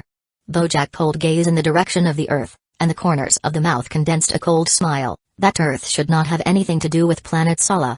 However, the thought of Baiyan, I cannot help but to destroy that planet. Let's go. We always have to finish what we promised others. After saying that, Bojack, Zanya, and the others continued to fly towards the direction of Earth. Their deal with Lumu was to capture a few Earthlings for Lumu's research, while Lumu provided them with the technology of the Big Gate Star. They had not flown far, and about the time they reached the outer cloud, two figures blocked their way. Maayang and Melissa were shining with a brilliant light. Their vigorous power was particularly conspicuous as if it were a great sun, and when they saw clearly the appearance of the opposite figures, Maayang was also astonished. The people who approached the Earth were actually Bojack and his men. Bojack and his men from the anime version of Galaxy Crisis was a group of thugs who tried to destroy the peace of the four galaxies, each with the ability to destroy the world. According to Maayang's knowledge, the strongest of these people is their boss, Bojack, with power beyond specifications. In the original, Son Goku and Vegeta were not his opponents, needing Son Gohan to become Super Saiyan 2 to be able to kill them. That being said, the opponent was at least a strong enemy whose strength reached the perfected perfect cell or super perfect cell. They actually appeared in the solar system. A stern aura flashed in his eyes. Of course, Maayang could no longer let them continue to approach the Earth. Melissa, strike directly with the strongest attack. Those 5 people are all not simple. After saying that, Maayang's body went forward and directly launched an attack towards Bojack and the others. Melissa nodded her head forcefully and also followed up. Heavenly God Beam. With a sweep of white energy, Maayang's attack appeared in front of Bojack and the others. The sudden attack caught Bojack and the others a bit off guard, and by the time they reacted, Maayang's figure had already appeared in front of them. Bang! Maayang picked up his fist and struck towards Bojack's head. Bojack did not react for a moment and was hit by Maayang's attack. His whole body suddenly flew out sideways, and the black turban wrapped around his head was shattered. Boss. Zanya and Kogu were stunned by the sudden scene and were about to go up to help Bojack when Melissa's stunning face appeared in front of them. What's that? Tornado storm. There was a crisp, delicate cry. The starry sky trembled continuously as the harsh attacks rushed in. Melissa's original power level was inferior to that of Zanya and the others, but with the increase of 65 times the power level of the second state of the Golden Eyes, Melissa appeared with a super high power level of 3.9 billion, far exceeding the 2 billion or so of Zanya and the others. Each of her attacks carried great power. Not good. Zanya quickly back away. You are not her opponent. Swordsman Kogu saw the situation and pulled Zanya away. After having his sword destroyed by Dabura, he could only rely on his 2 fists to fend off Melissa's attacks. Boom. Kogu went in front of Zanya to block the blow for him, but he underestimated Melissa's strength. Kogu's body shook, his body clothes instantly shattered. The next second, Kogu's arm showed a bizarre bend and had been broken. Kogu, What are you doing? It's better to worry about yourself. After injuring Kogu, Melissa didn't let go of any opportunity. After ruthlessly dislodging one of the opponent's arms, her icy pupils swept towards the other few people. Zanya's pupils fiercely shrunk, and a cold chill from the soles of the feet straight to the brain, cowardly heart beating violently. Everyone, fight her. Bido and Budgeon next to him couldn't bear to look at her and roared in anger, joining Zanya to attack Melissa. Melissa's eyes stared at the three people in front of her, flinging her arms in place and burning with a green glow. It's her. This person is the woman that Luma said destroyed Big Gate Star. She really is an Earthling. Zanya exclaimed. However, it was useless to know this at this time. Melissa's body kept flashing, and countless residual shadows appeared in the void. The four of them were all wounded by Melissa, and the parts that were attacked were directly dented. If it were an ordinary being, they would have been killed by now. What a powerful woman. Zanya's eyes flickered, seems to be afraid. Ha ha ha ha, if you dare to come to Earth, I will kill all of you. Melissa laughed crazily with the brutal power that wrapped around her whole body. Her delicate face was as brilliant as a poppy, and her attack became even more fierce. Hissing, Melissa stepped forward and appeared in front of several people again when everyone didn't see clearly. Pang! Pang pang! Snap! A stream of light flashed, blood mist flew and drifted in the vacuum of a universe. Budgeon, who was one of Galaxy soldiers, was actually directly beaten into a cloud of blood mist by Melissa to die. Budgeon. The death of his companion emboldened the few remaining people. The fact that they had come so aggressively and lost one of their members at first glance made the Galaxy soldiers feel a dark cloud hanging over their hearts. Bido roared in anger, his muscles swelled, and his body turned into a ray of light and attacked Melissa. When Melitia saw this, the corners of her mouth showed a cold smile, her cold face without many expressions, gravity imprisonment. With a shout, Zanya and the others were as if their bodies were caught in the mud. Their movements became stiff, while Melissa pursed her lips and smiled coldly. The attack in her hands did not hesitate at all. A dark blue ki wave streaked across the void and hit Bido's body, instantly blowing his body apart. Another warrior perished. Seeing Bido's death, Kogu and Zanya's faces turned cold, and they hurriedly flew towards their boss, Bojack. You think you can run away? Tornado storm. In the distance, Bojack, who was dazed by Maiyang's sudden attack, spit out a mouthful of blood foam. Then, Bojack black-faced to look at the person who attacked him. Oh. Bojack raised his energy, forming a layer of protection in front of his body, resisting Maiyang's attack with one hand, followed by a loud shout, and the majestic power spread out, directly blowing Maiyang away. Good. Good. Good. I haven't been injured for hundreds of thousands of years. Bojack looked at Maiyang and laughed coldly as demonic soul-shattering energy spread out to the entire solar system. Maiyang's face sank, and he felt great pressure. Just then, Bojack's body moved and disappeared in place almost without warning. Maiyang looked around and did not find Bojack's figure. Suddenly felt danger approaching, only to see a black shadow appear overhead. Maiyang immediately raised his hand to block. Boom. There was no sound in the void, but the huge movement formed a ripple that seemed to knock out a heavy blow in the heart. The corners of Maiyang's mouth twitched, a mouthful of blood seized the mouth and quickly turned into a mist of small fine beads. Highly skilled, this Bojack is definitely an unprecedented expert. Even Heaven's Uiamans, perhaps not his opponent. For almost a moment, Maiyang judged Bojack's power, which rivals Uiamans's strength of experts. Next would be a bloody battle. When he thought of this, Maiyang looked serious. Then, just as Maiyang made some adjustments, Bojack reappeared, grabbed Maiyang's arm, and threw it out in one direction. When Maiyang saw this and hurriedly played the role of unfettered instinct, his body movements suddenly became peculiar, as if countless phantoms appeared around his body. Each of Bojack's attacks seemed to have missed. Bojack furrowed his brows, sensing the opponent's weirdness. Chapter 389. The third level. Bojack perceived that every time his attacks reached the opponent's side, there was always a bizarre deviation. This deviation was small, but in a high-speed battle, it was enough to make his attacks lose most of their effect.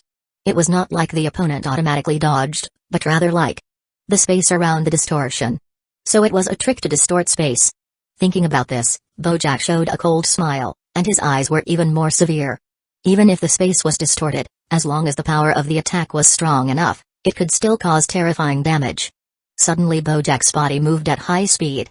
The power wrapped around the surface of his body exploded with great destructiveness, and a thin stream of light like cicada wings flashed by. Bojack's palms coalesced to create a blade that pierced through space and attacked Maiyang. Faced with Bojack's attack, Maiyang quickly adjusted his position and raised his leg. A huge force emitted from his waist. Suddenly, his eyes became a blur, and just when his attack was about to hit Bojack suddenly disappeared and reappeared at the side of Maang. With both hands clasped in his fist, he slammed down from the top of Maang's head. Bang! A lightning aura suddenly burst out of Maang's eyes, forcefully swinging out his fist to block Bojack's attack. While fighting and retreating, his body traced a trajectory in the void, quickly distancing himself from his opponent, and then fiercely stepped forward. His steel-like fist landed on Bojack's body. Dang! Bojack muffled a grunt, a strand of blood spilled out of his mouth, resisted Maang's attack further up, directly grabbed one of Maang's legs. Ha ha ha ha, caught you. Let's see how you can still dodge it. Bojack laughed loudly, and the entire wide and empty, silent universe space unexpectedly stalled with a fierce burst. In a flash of lightning, Maang's nerves tensed up. The blood in his body suddenly accelerated, and he raised his arm to block Bojack's attack. Bang! There was a violent impact. Bojack's fist smashed on Maang's arms.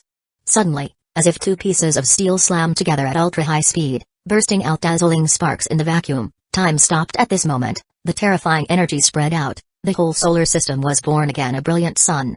On Earth, Canalida's forehead was covered with crystal sweat, and her fiery red hair was hanging low, covering her eyes. Against the tremendous pressure from outer space, Canalida pressed her hands with difficulty on the temple floor, controlling it through the full power of Kami.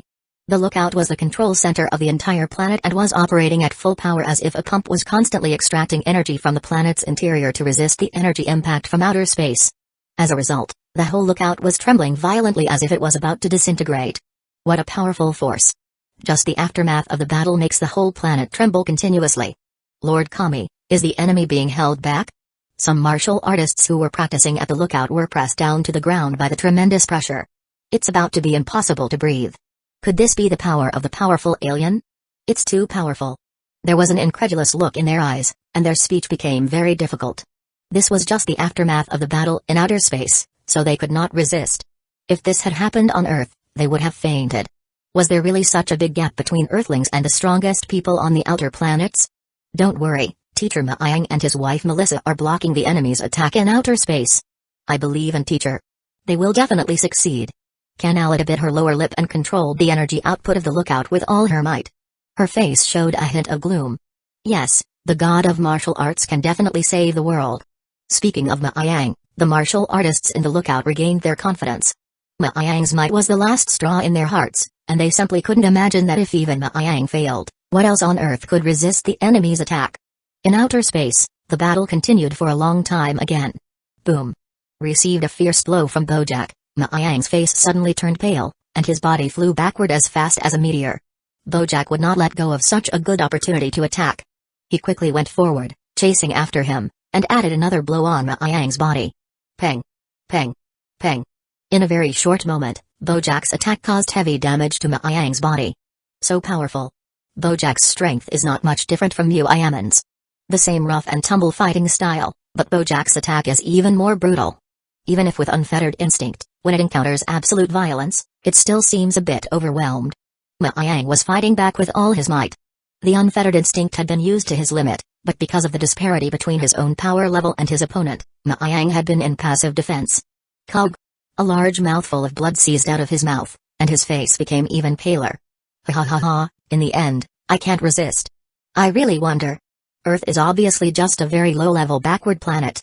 So, why would there be an expert like you? Is there any secret, or is it deliberately hiding the strength? Bojack laughed out loud, his eyes were deeply silent, and the corners of his mouth were hooked up in a seemingly mocking manner. Cough. Maang coughed lightly, and foamy blood beads fluttered in space. He was now injured, his whole body was so exhausted that there was not much strength left, and the gap was still too big compared to Bojack.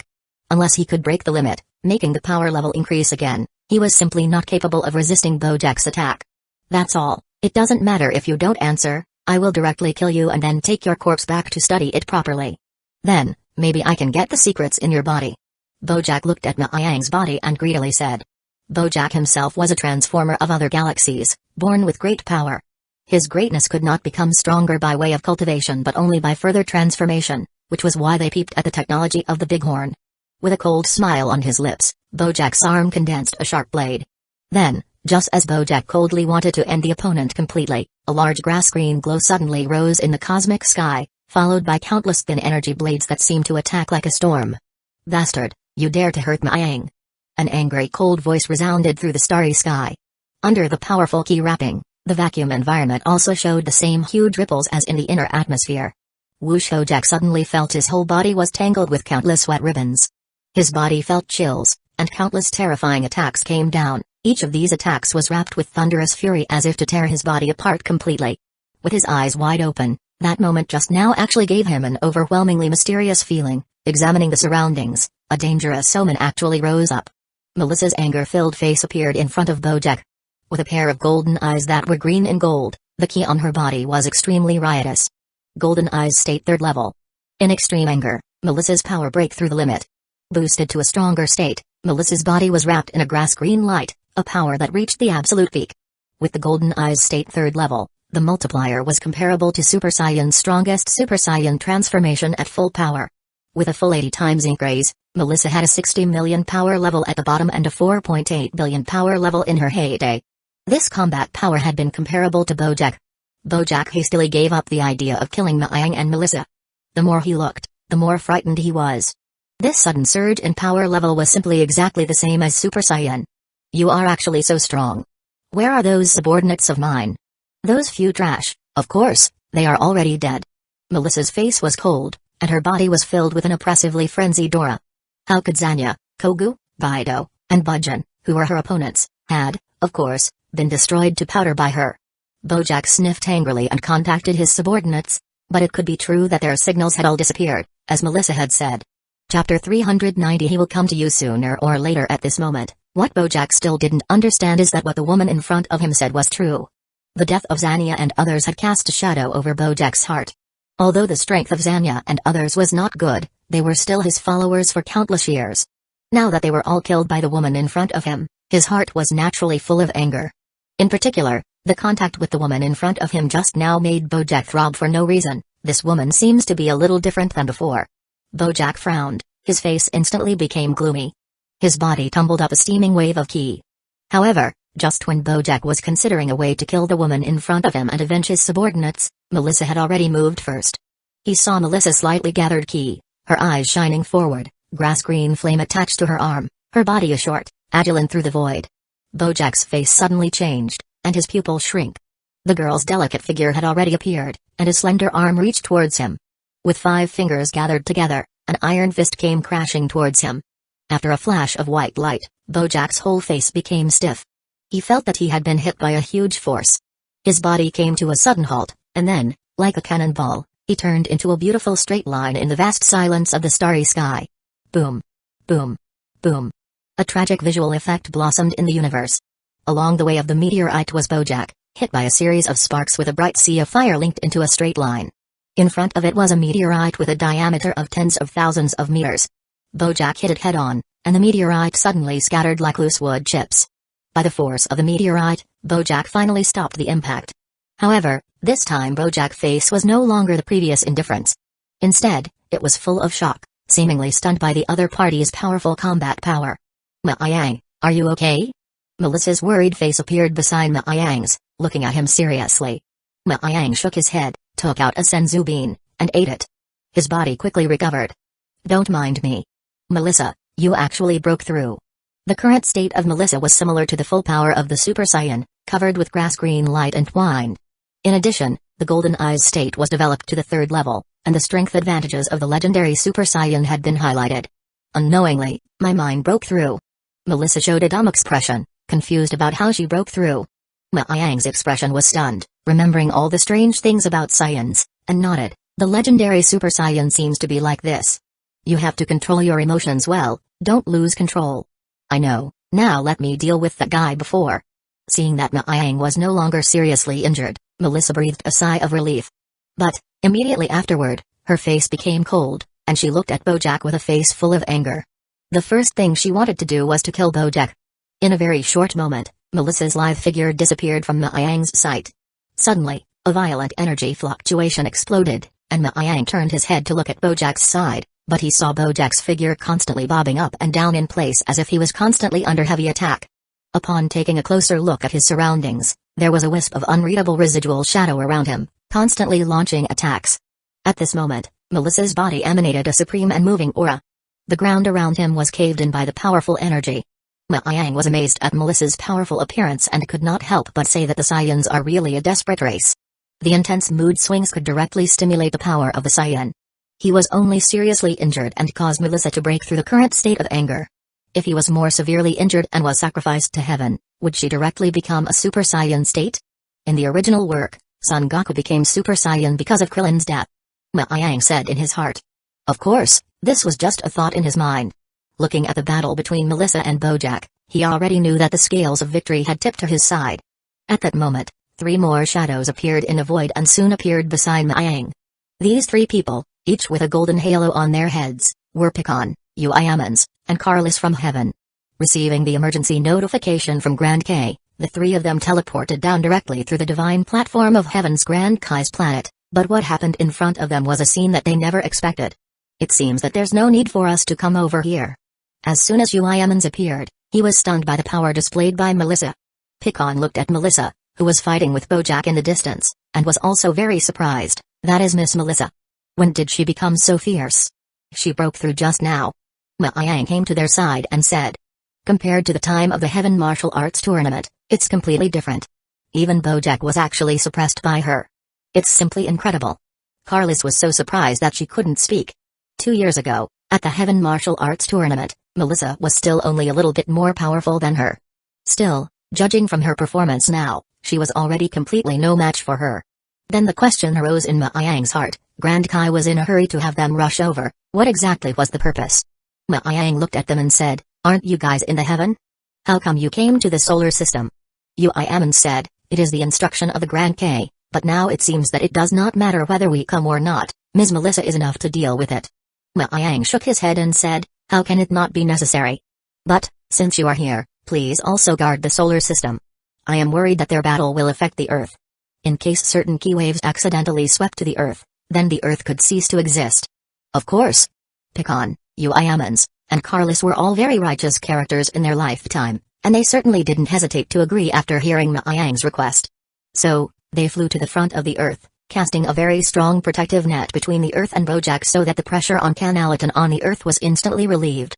During the battle, Bojack was confused by Melissa's fighting style of superpower for a while and energy attack for a while. His body trembled, and his face sank. From the overall power, he actually still couldn't compare to a woman. The battle lasted for a long time, the opponents keep permanently raging and surging, actually not half weakened. Bastard! What's going on? How come this woman's power can't be used up? Bojack's eyes were bloodshot, his face was as cold as frost, and his demeanor was a bit wretched. Earthling. It couldn't be. This state. You are actually a Saiyan.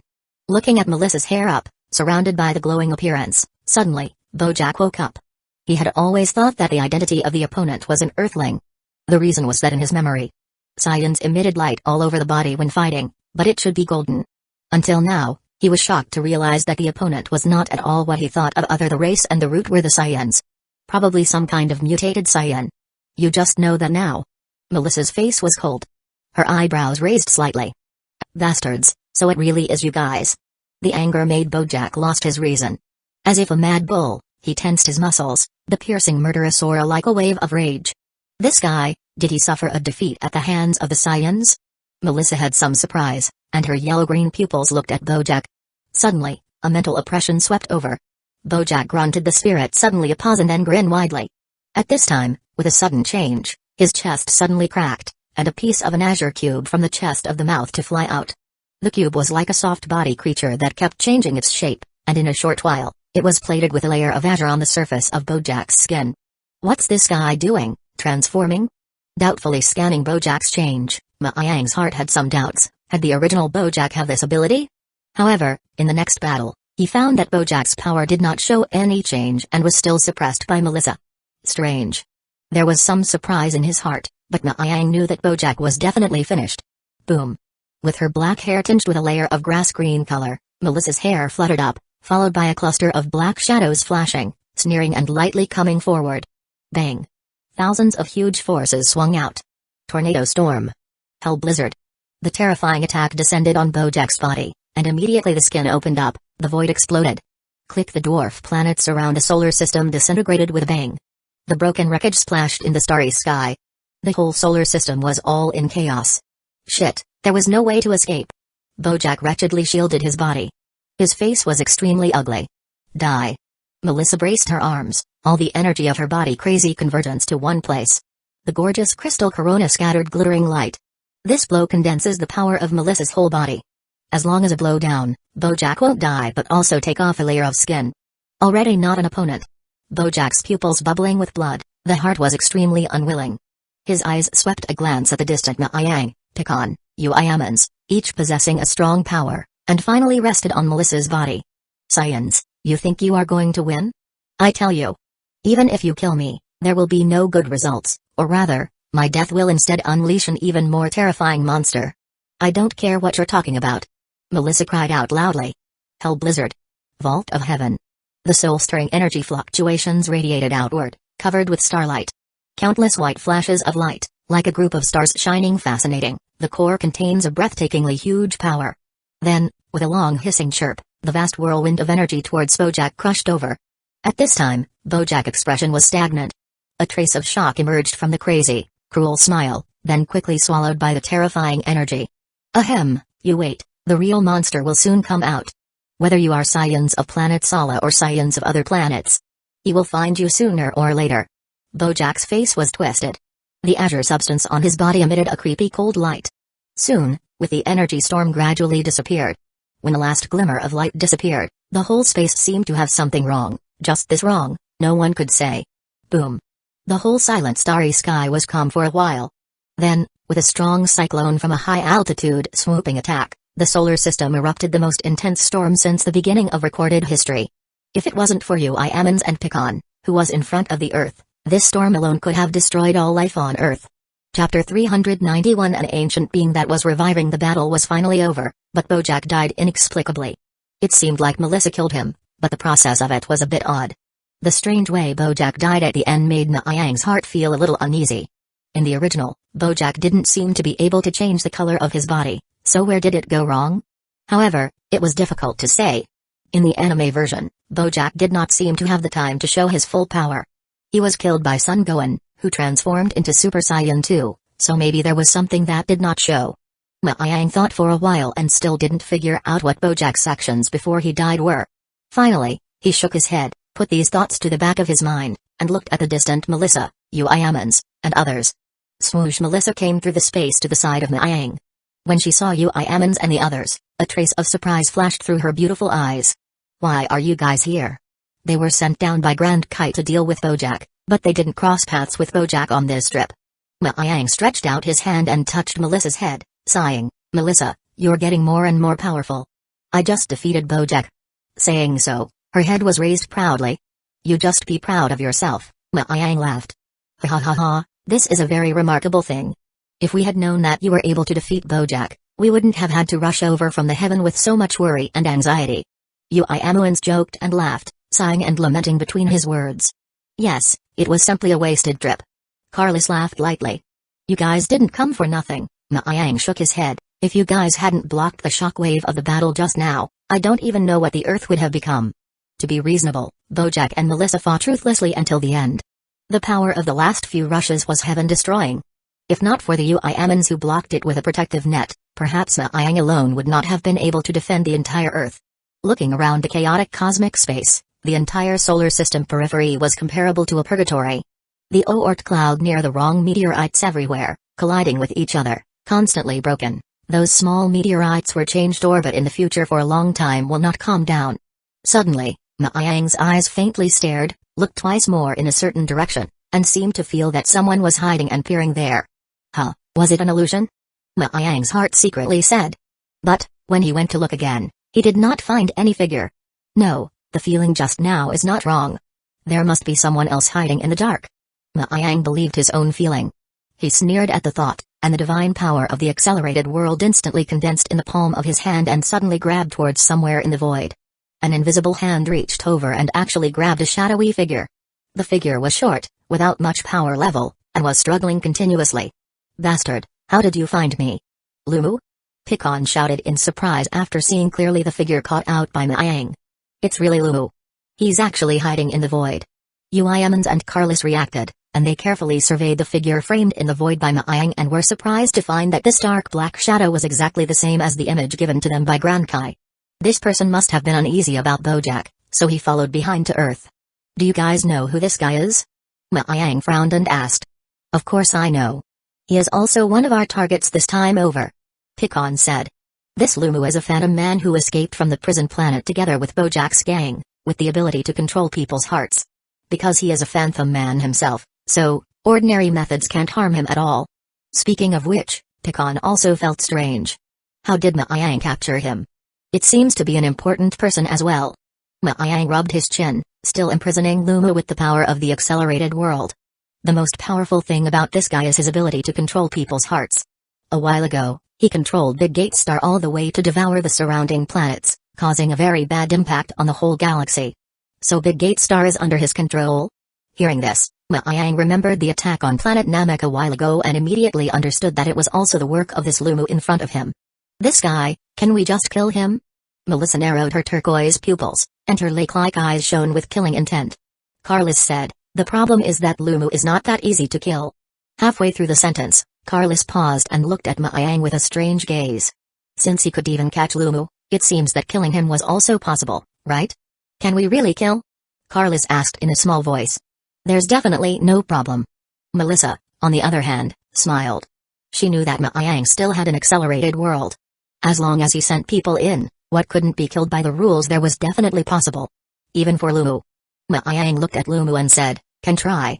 Lumu, it depends on your luck whether you can survive or not. After saying that, a channel of the accelerated world was opened. A black tunnel appeared in front of him, and immediately a huge gravity came from inside. Ah, this is divine power, advanced divine power. Damn, let go of me. No, I am a phantom man. No power can catch me only. Lumu was panicked, looking at the black tunnel. He had a feeling that once he entered that tunnel, the only thing waiting for him was death. His heart had been very regretful. Why did he follow behind Bojack to Earth? Now, even his life would be taken. No, it shouldn't be like this. What the hell was this guy? Why does he possess advanced divine power? Lumu was very reluctant. He still had so many ambitions that hadn't been realized. He still controlled Big Gate Star and could have hidden behind the curtain to create powerful warriors. However, the strength of Lumu was not strong enough to resist the power of the acceleration world and was sucked in with a whimper. After Lumu was taken in by the accelerated world, Maayang nodded calmly and said, it's in. It looks like this guy is killable. Is Lumu dead this time? Not yet, but it's close. At this time, the time in the accelerated world was in a stopped state, and Lumu was naturally imprisoned when he went in. Picon, Carlos, and others looked at Maayang in surprise, as if they wanted to ask what was the channel that appeared just now. However, for the dots of Picon and others, Maayang smiled and did not explain in detail. The expression of Picon and others who saw this was a bit austere. They thought that people must have a secret that no one wanted to know, so they did not continue to ask. Next, Maayang invited Uiamans and others to go to Earth. Uiamans and the others smiled and agreed to stay on top of the Earth lookout for a while before they said goodbye and returned to heaven. After Uiamans left, Calamity came to Maayang's side. Teacher, thanks to your timely arrival, otherwise, I wouldn't know how to deal with this disaster. Maayang smiled and waved his hand, looking at this female disciple. Then, he pressed one hand on her shoulder and said in a serious tone, as the Kami Earth, you still have a heavy burden behind you.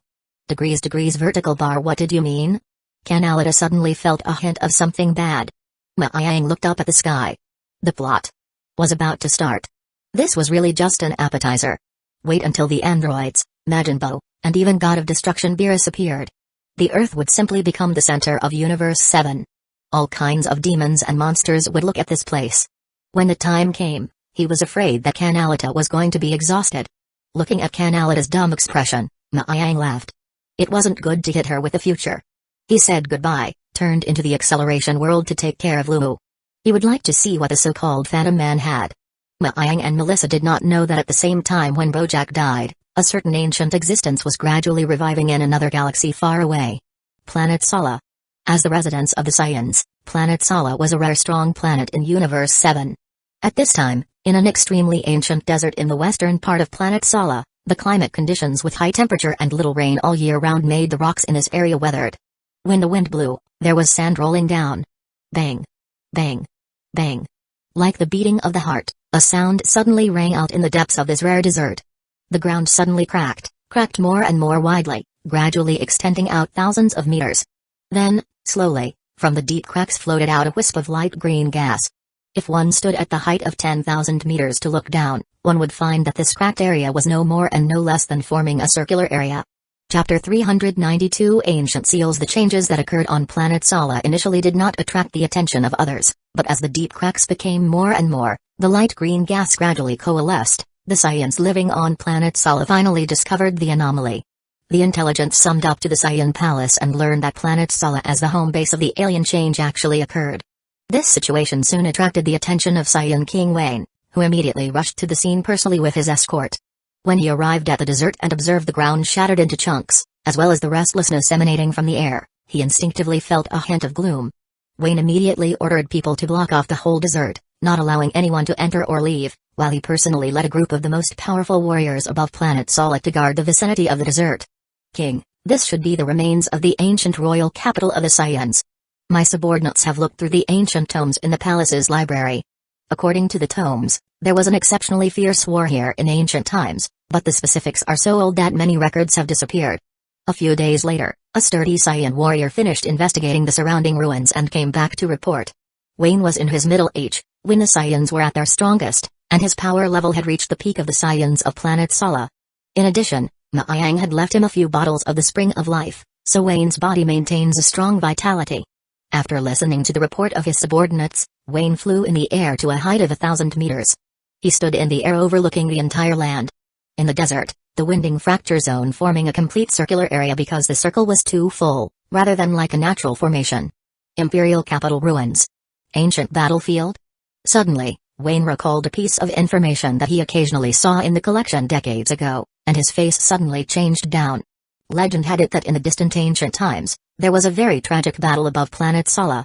The battle in which planet Sala Saiyans was defeated, and finally the mysterious Baiyan stepped in to give help to the Saiyans and sealed certain things above the ancient planet Sala.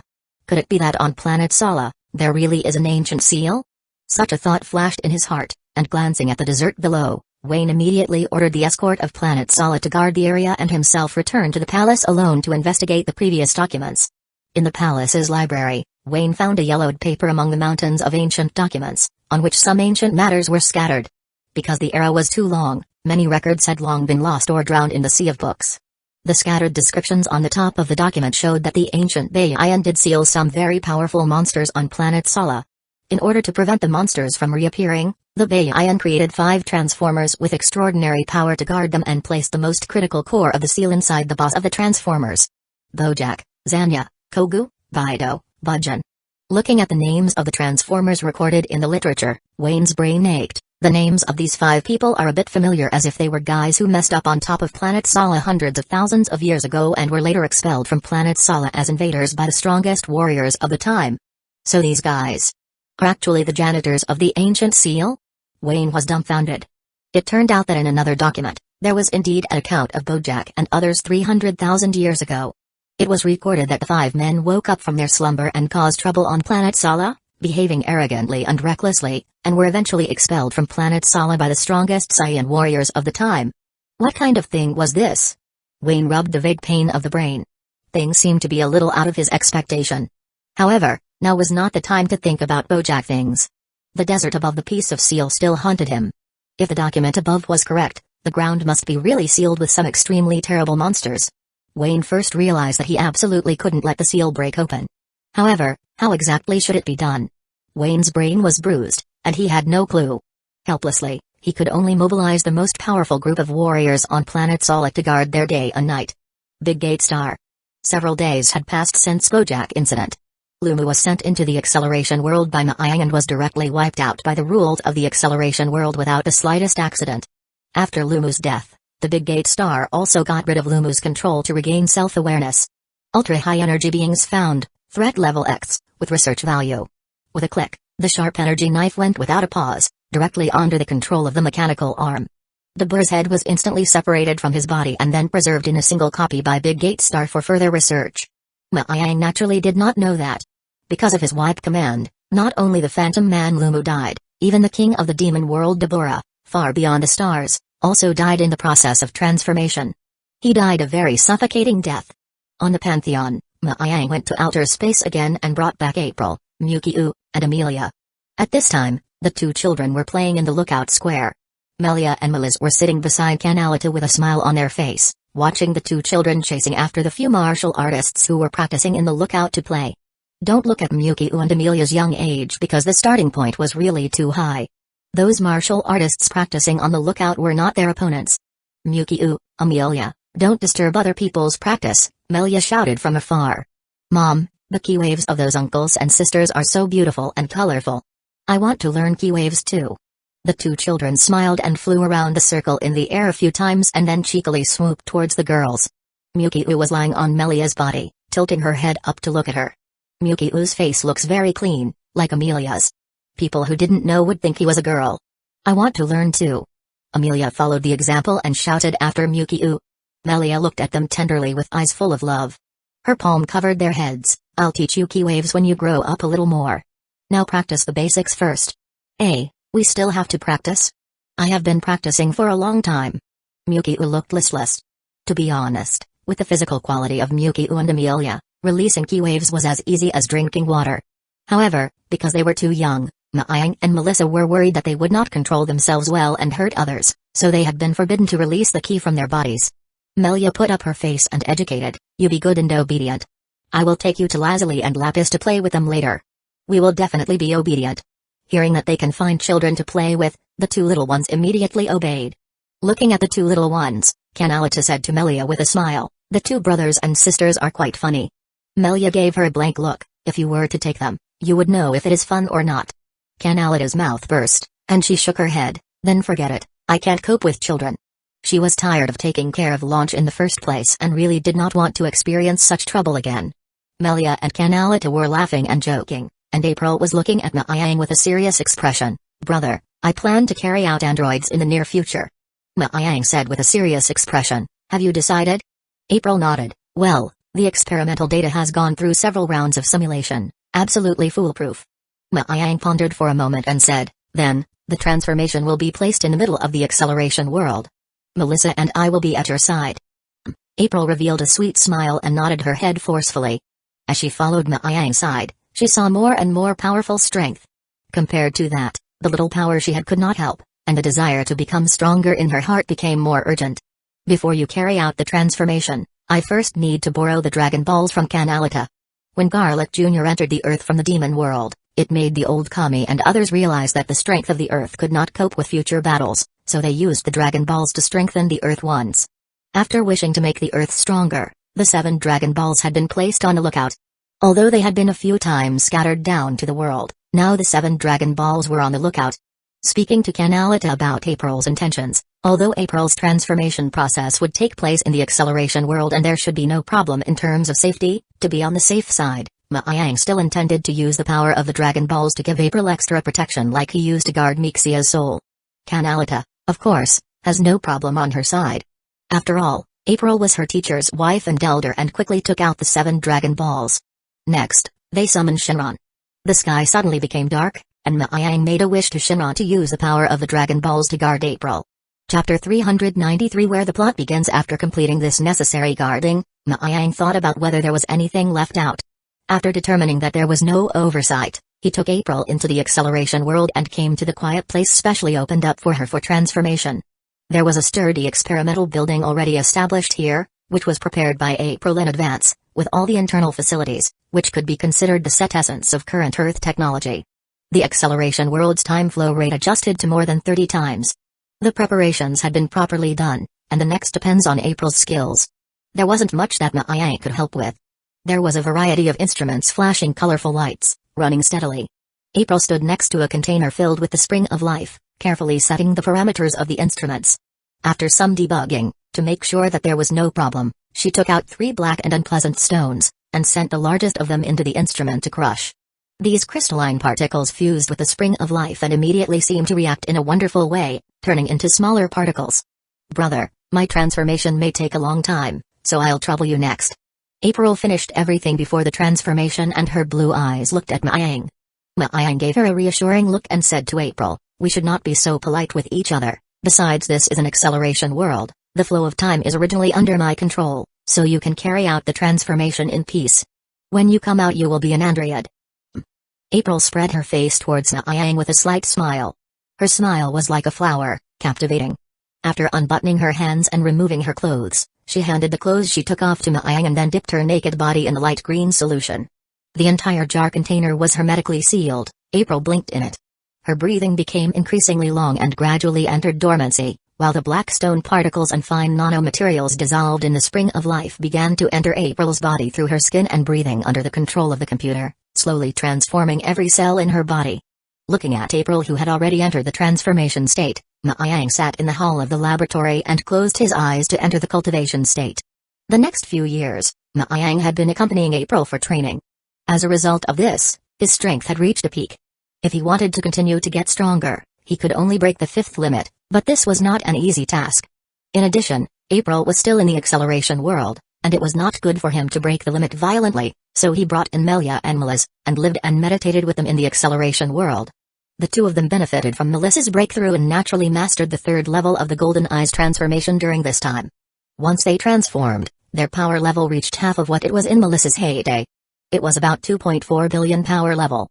As a matter of fact, when half a year had passed in the outside world and more than 10 years had passed in the acceleration world, April had completed the basic transformation of the android. The result was the same as Naiyang's previous expectation. After becoming an android, April's body function immediately exceeded the majority of the universe. Her power level reached 1.2 billion in one fell swoop, which was about the strength of Android 18 when it first awakened.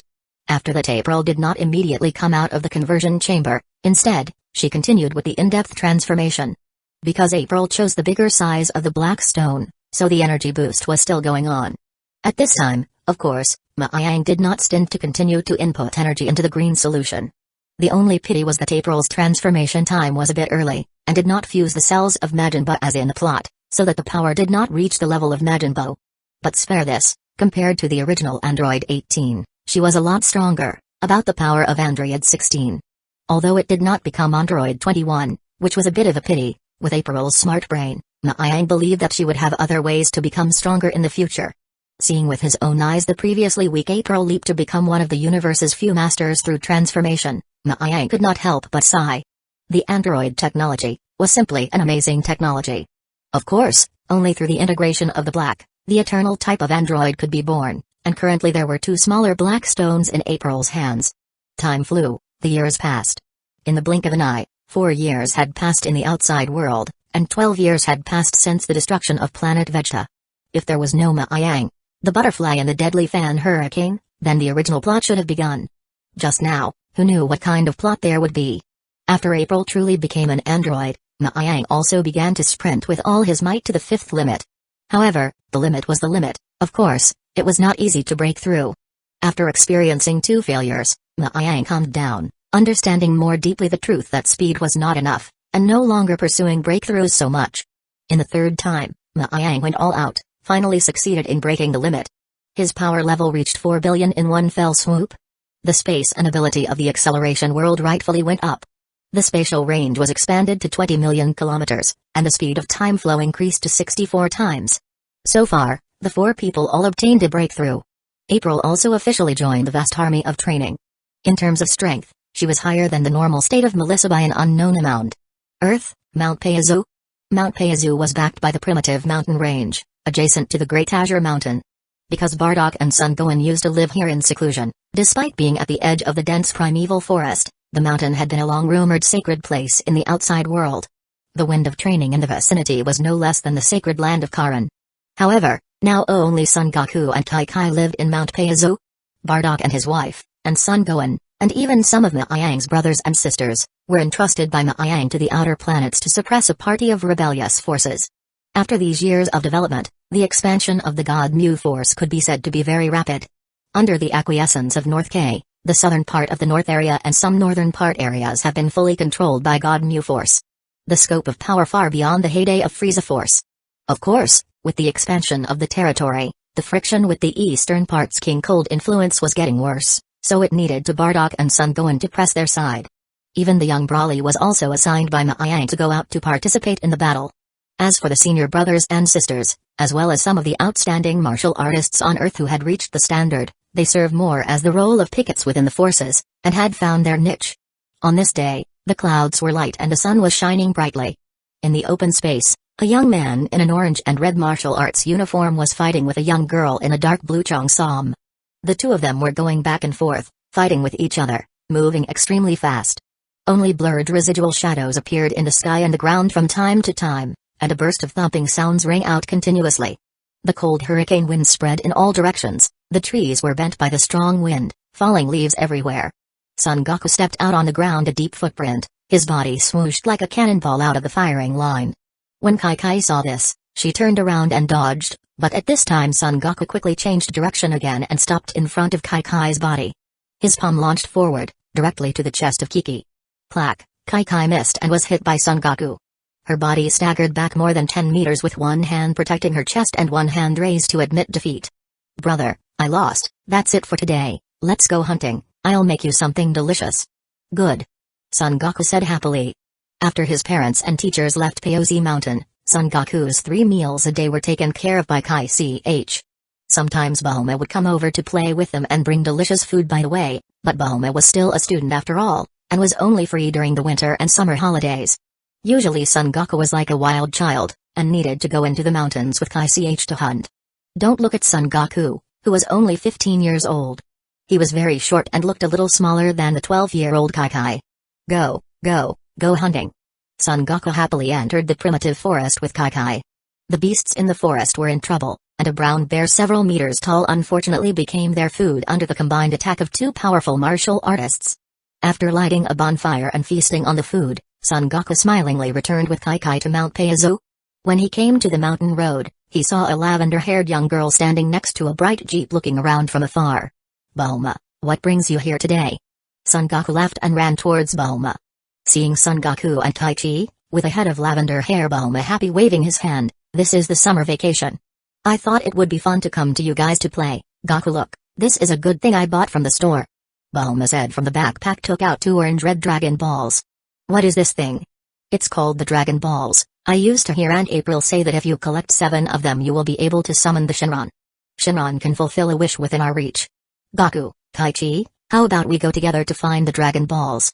It seems like fun. Kai smiled. Do you want to go outside? Son Goku looked at Bulma. The 3 of us together, you and Kai can protect me along the way. Good. Son Goku said sincerely. If the weak Bulma was out alone, she would be eaten by wild animals. Great, I've got everything ready, we're leaving. Bulma happily went up and hugged Son Goku and Taichi, and stuffed them into his arms. Do not look at Bulma, who was only 16 years old this year, 1 year older than Son Goku. She was much taller than Son Goku and Kai. Moreover, the development of girls was earlier than that of boys, and the figure of the 16-year-old girl had developed exquisitely. Bulma, you can let go of us now. Kai made a whimpering sound. Ah, don't be offended, it's been a long time since I've seen you guys and I got a little excited for a moment. Bulma let go of the 2 with a big grin, not the least bit ashamed of her actions.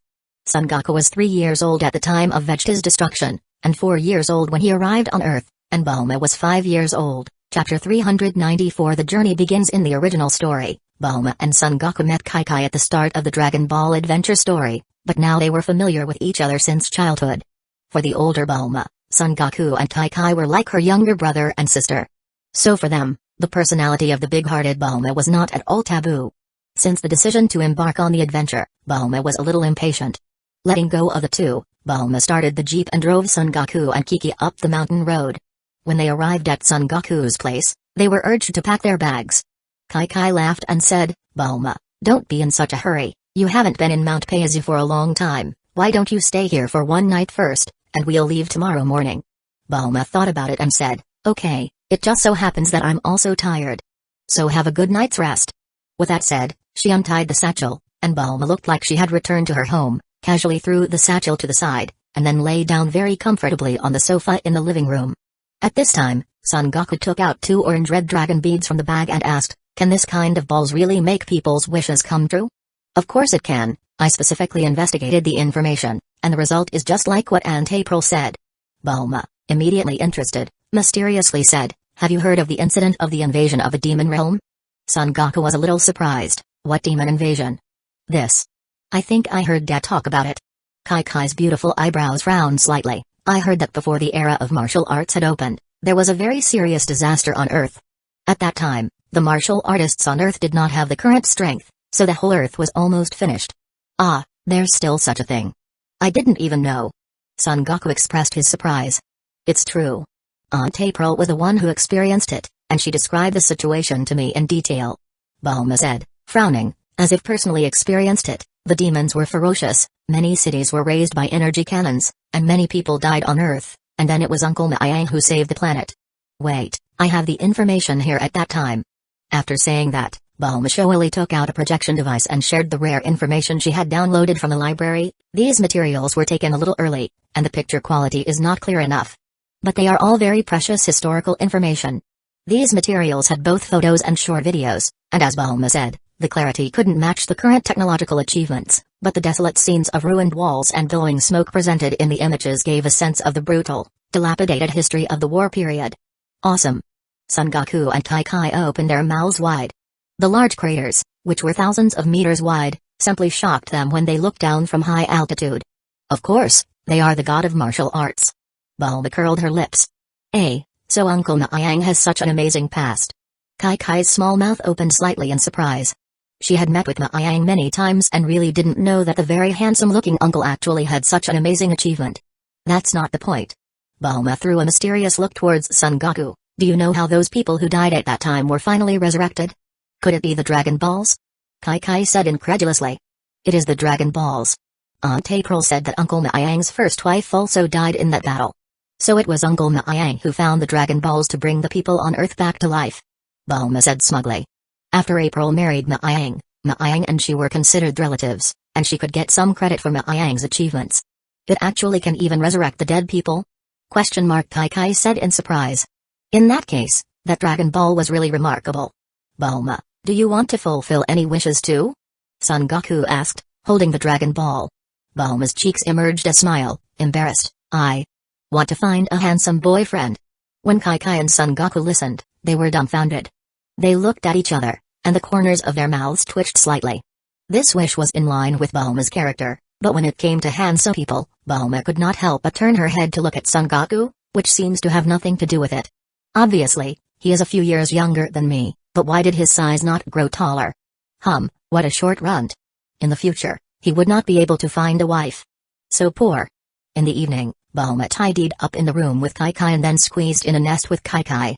The next day, Bulma was fully loaded and ready to go, standing in the yard to pack his jeep, while Son Goku and Kai-Kai also took their daily necessities and then locked the big door of the room.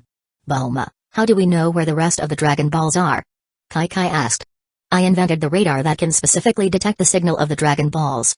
Bulma said, taking out a flat detector and pointing to several other bright spots on the screen, saying, look here, the two light spots in the center of the Dragon Ball radar, this is where we are, and there are 2 more Dragon Balls in the east.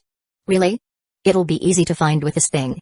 Hee, I plan to spend a summer vacation to find the Dragon Balls and rely on you two for protection on the way. Don't worry, leave it to us. By the way, do you two have a capsule?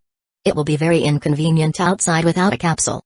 Well, yes, Dad bought them for me. Son Goku said, taking out a small box of packages from his pocket with 6 or 7 capsules inside.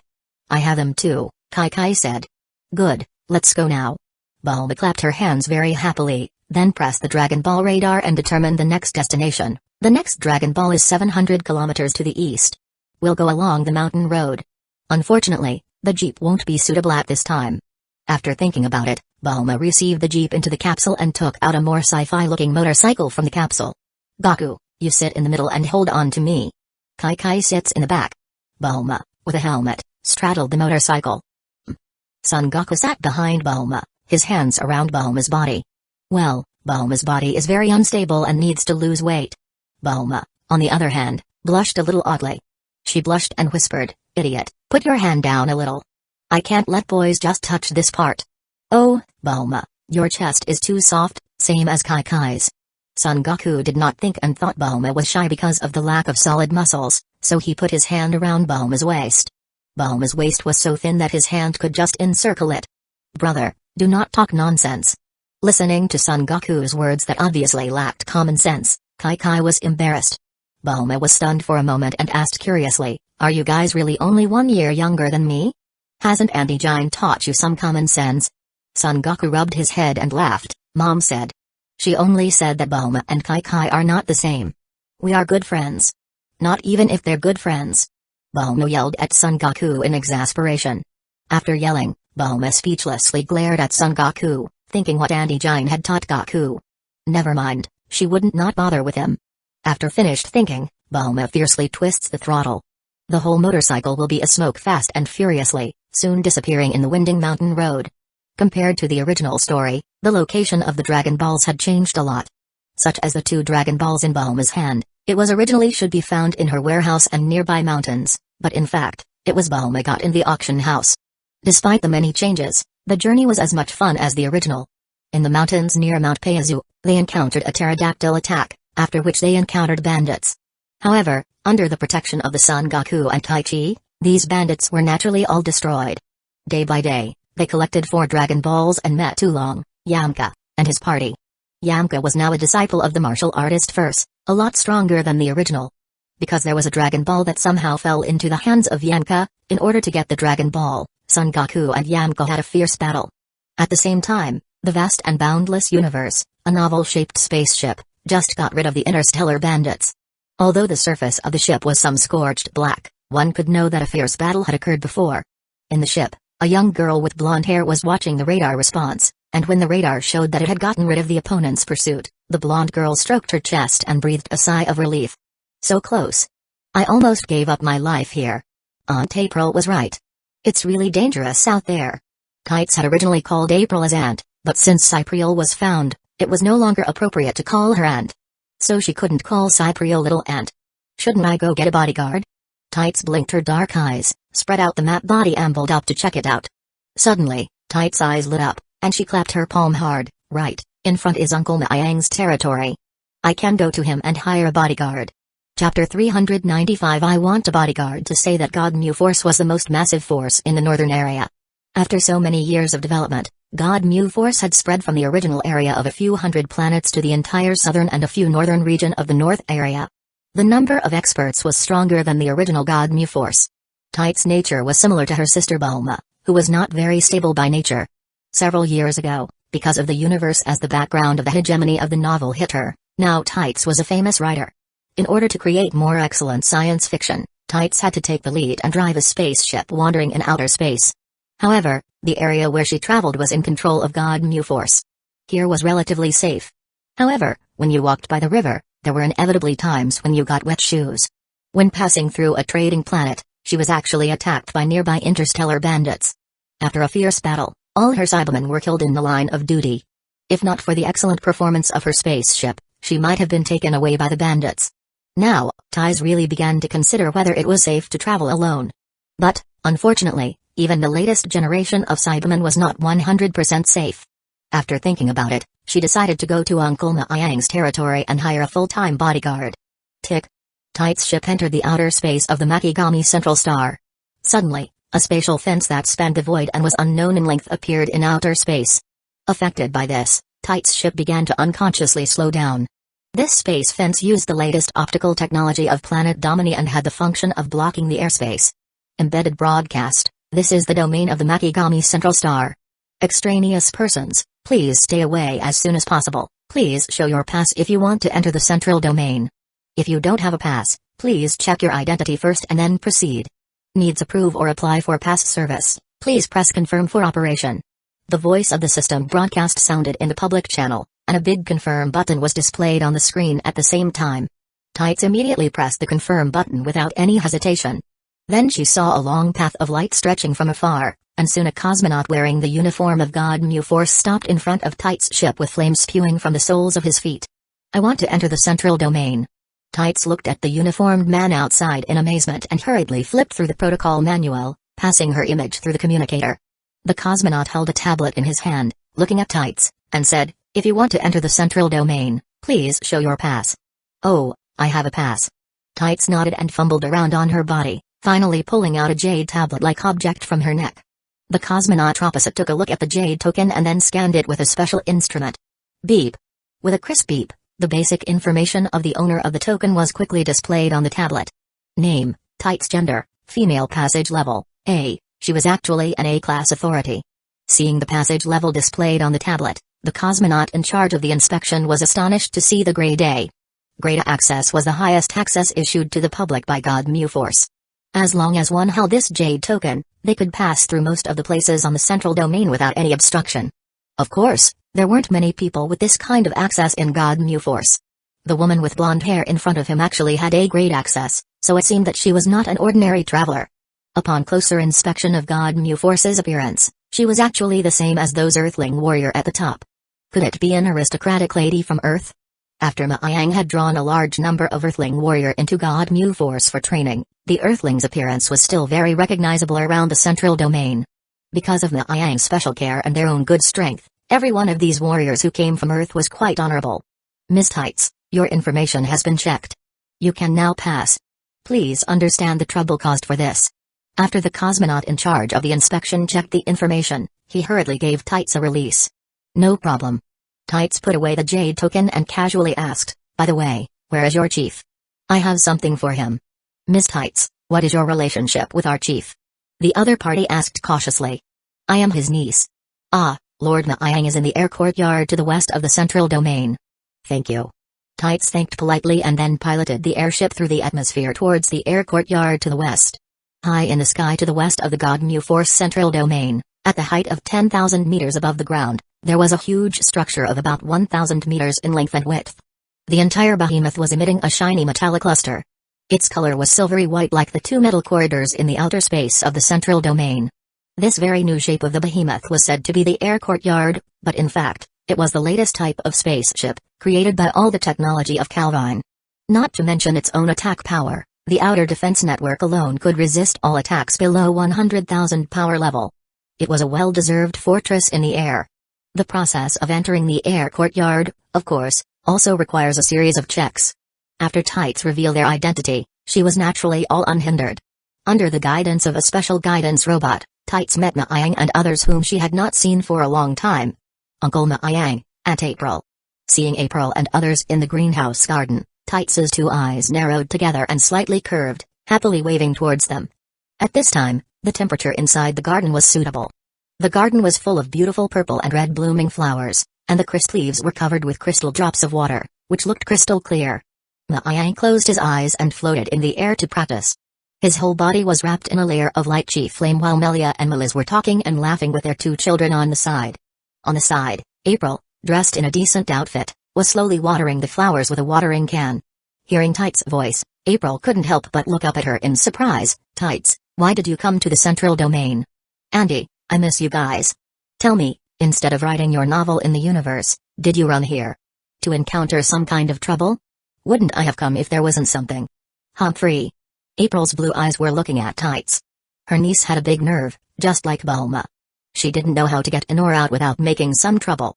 She didn't believe that her niece would run to the central domain for no good reason. To say that there is indeed some trouble. Tights smiled, pulling April's arm. Andy, the universe outside is so dangerous. I was almost robbed by the interstellar bandits outside before. You wouldn't have run into launch, would you? Melia on the side smiled and took over. The only person who dares to rob an alien ship in the vicinity of God Mu Central planet was the connected launch of God Mu Central. The other interstellar bandits were all cleaned up. No, the other side's men were very cruel, and they chased me when they saw me, but it was not launch. I think her character cannot be changed. Calamity taught her a lesson but to no avail. Melia shook her head.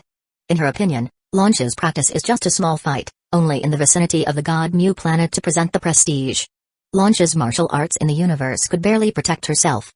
When she encountered a powerful one, she still needed Brawley's protection.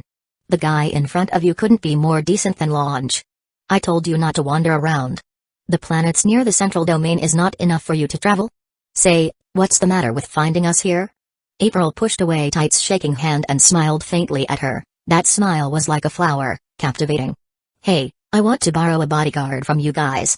Tights looked at April, suddenly found that after Aunt April married Uncle Ma Yang, her whole person became more beautiful. You are hanging out alone all day. You really need someone to follow. If it's just a bodyguard, I can make the decision to deploy it to you. April, as the mistress of Ma Yang with not so strong enough power, her words also carries a lot of weight. As soon as she saw April's quick agreement, Tights began to pick and choose again, Nah, it's best to be an earthling. Other cosmopolitans' aesthetics cannot pass. Don't be ridiculous. It's not for you to find a husband. So why do you need to be aesthetically passable? April frowned. The warriors from Earth are all over to exercise, which has time to be your bodyguard. I will arrange a cosmopolitan with passable looks for you. Okay. Tights reluctantly agreed. At this time, Maayang ended his training and came to Tights' side. Hearing the conversation between Tights and April, Maayang said, "It's true that Earth's martial artists are not convenient to equip Tights, but Bardock should have someone there. So let him transfer someone for Tights." "Who should we send?" April asked with concern. "Radix's strength should be about right." Maayang laughed. God knew Force was in the process of employing people, so it was natural that high-end talents could not be equipped to serve as bodyguards for Tights, but of course, if they were to be bodyguards, their strength could not be too weak. Although the foundation of Bardock's eldest son, Radix, was not particularly good, after 5 years of Bardock's devil training, now the strength had almost reached 5,000 power level. A small bodyguard should be enough to accompany Tights. Chapter 396 Worries Radix? Hearing that the bodyguard recommended by Maayang to Tights was Radix, April's pair of slender and clear eyes curved slightly, and her eyebrows stared for a moment. Yes, it is none other than Radix. Maayang smiled and looked at April. April shook her head, but Radix's strength is only 5,000 combat power, which is just that little bit more powerful than the latest type of Sabaman. I think it's better to let Radix serve as Tights' bodyguard than to let Tights bring more Sabaman. The latest type of Sabaman is not very productive and can only survive for 7 days after each growth. Still, the combat power of up to 4,200 allows these to be used as medium combatants, and having Tights travels alone in the universe means that it's always a good thing to have Sabaman in hands. This time, Tights' Sabaman seeds were all depleted, making April realize that even with the protection of the latest seeds, Tights' safety was not foolproof. Even if she replaced it with Radix, it wouldn't have much effect. Radix's power is actually not weak anymore. So it belongs to the upper middle class in the universe. Maayang laughed. Tights' previous situation is a special case.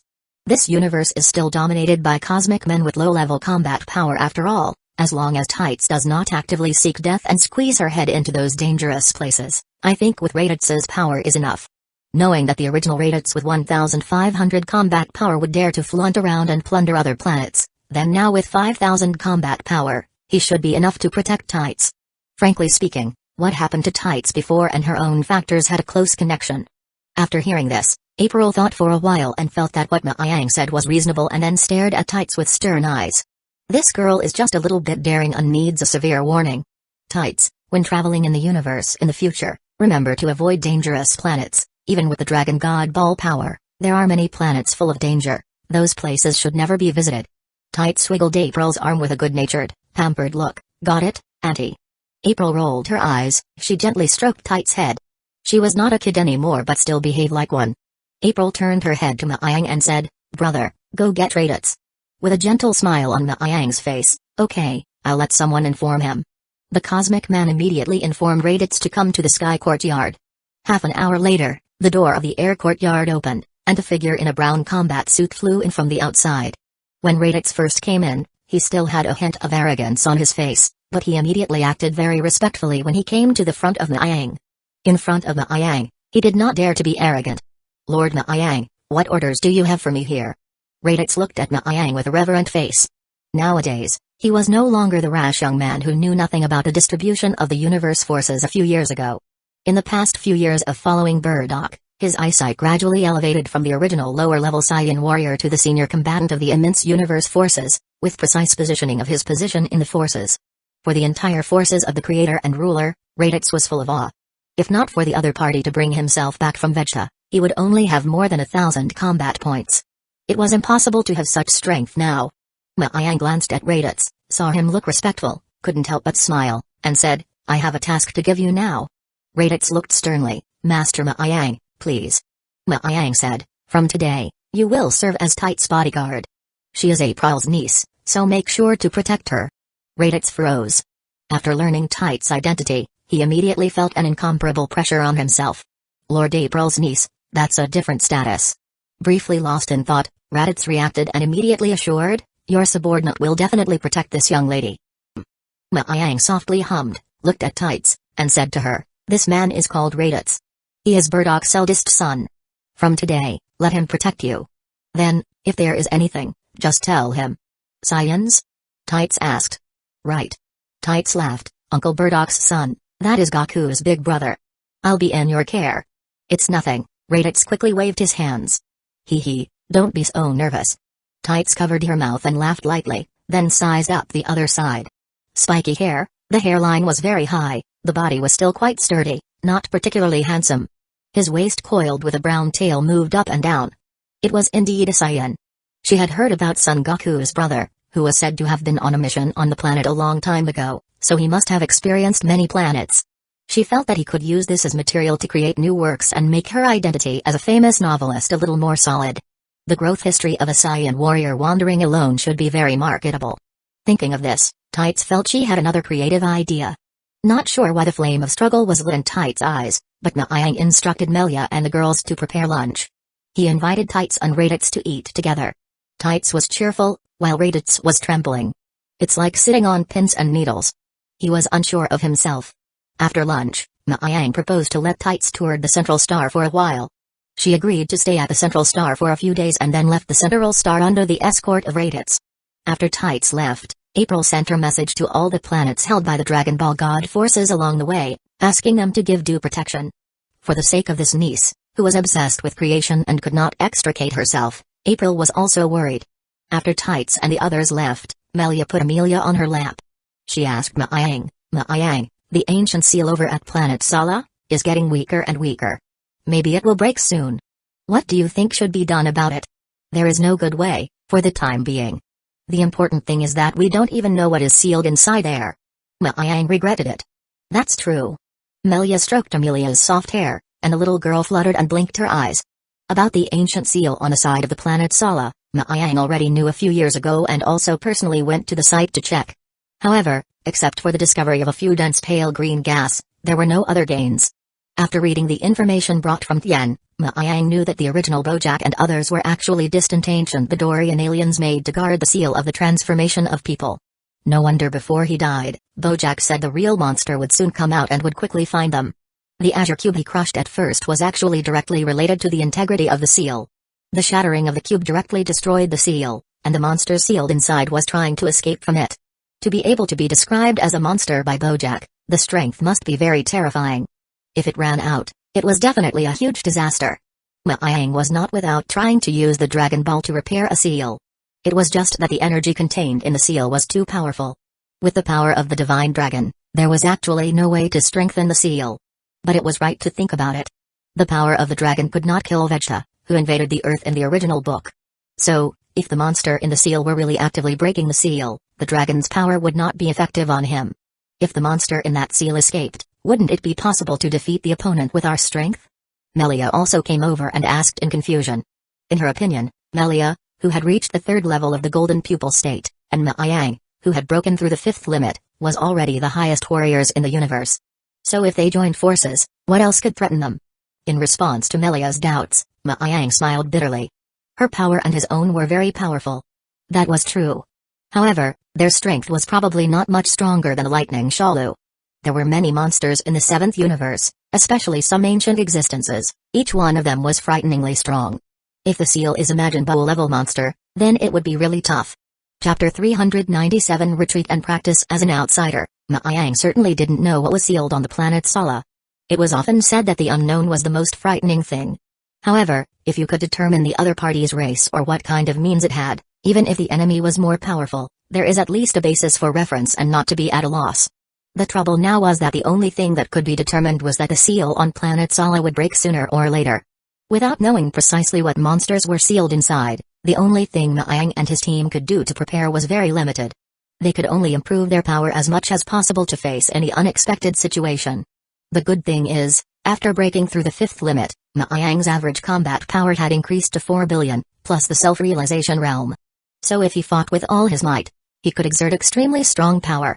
Melissa and April were also not weak, one had 5.2 billion combat power, and the other had 2.5 billion combat power. Looking at the Dragon Ball world, especially at the current timeline, which was still in the early state, this power level was definitely powerful. But despite this, Naayang's heart was still a little uneasy. The most fearful thing was that this kind of mysterious seal was unclear. If you were not careful, it gave people a feeling of jumping to the Majin Buu stage in an instant. Liang knows what really happened in the early Dragon Ball world. The enemies were powerful one after another. Majin Buu level monsters, at least, had tens of billions of combat power. Facing such a powerful man, Liang and their current strength are simply nothing. To allow such a strong person as Bojack to act as the guardian of the seal, it could be seen that the sealed monster inside is not weak. After speaking out of his worries, Melia and Meliz were dumbfounded. Their hearts became heavy. According to this, the guy inside the seal should be a very powerful. At least a guy who is stronger than even Bojack. Meliz said while looking at Liang with some concern. I'm afraid that is indeed the case, but now there is not enough information. We do not need to think wildly here and scare ourselves. There is always a way out when the ship reaches the bridge. Otherwise, the enemy did not come out. We, in turn, adjusted ourselves first and disrupted their own pace. Liang laughed, and the tropics stopped there. He turned to Melia and said, "Oh right, Melia, I plan to send Mukyu and the others to teach Rizek." "Why?" "The children are not young anymore. So there is no need to bring them on the side all the time." Liang patiently explained, "These years, we are a little relaxed because of the need to bring children. So our strength growth is not as fast as before. In view of this, I think it is necessary to practice hard." Melia suddenly said that she was really negligent when she said that she had a baby. After all, she had to take care of the baby again as a new mother after giving birth. However, she always felt that something was wrong. It turned out that she had forgotten what she used to be. It turns out that they forgot the former kind of single-minded enthusiasm for cultivation. No wonder her body was not strong. Melia hurriedly said, "Good. I'll try it with Meliz too and see if I can make a further breakthrough for Melissa." The third-level Golden Pupil realm was equivalent to Super Saiyan full power. Melia, who had reached this realm, had vaguely sensed a higher realm above this. She felt that as long as she breaks through that barrier, the power of the Super Saiyan will be fully utilized. This time, I also want to participate in the training. The power of an Eternal-type cyborg should not be only so little. I can also continue to get stronger. April's voice was clear and pleasant, and her words were full of confidence. The most significant advantage of the Eternal-type cyborg was that they were tireless and had infinite power.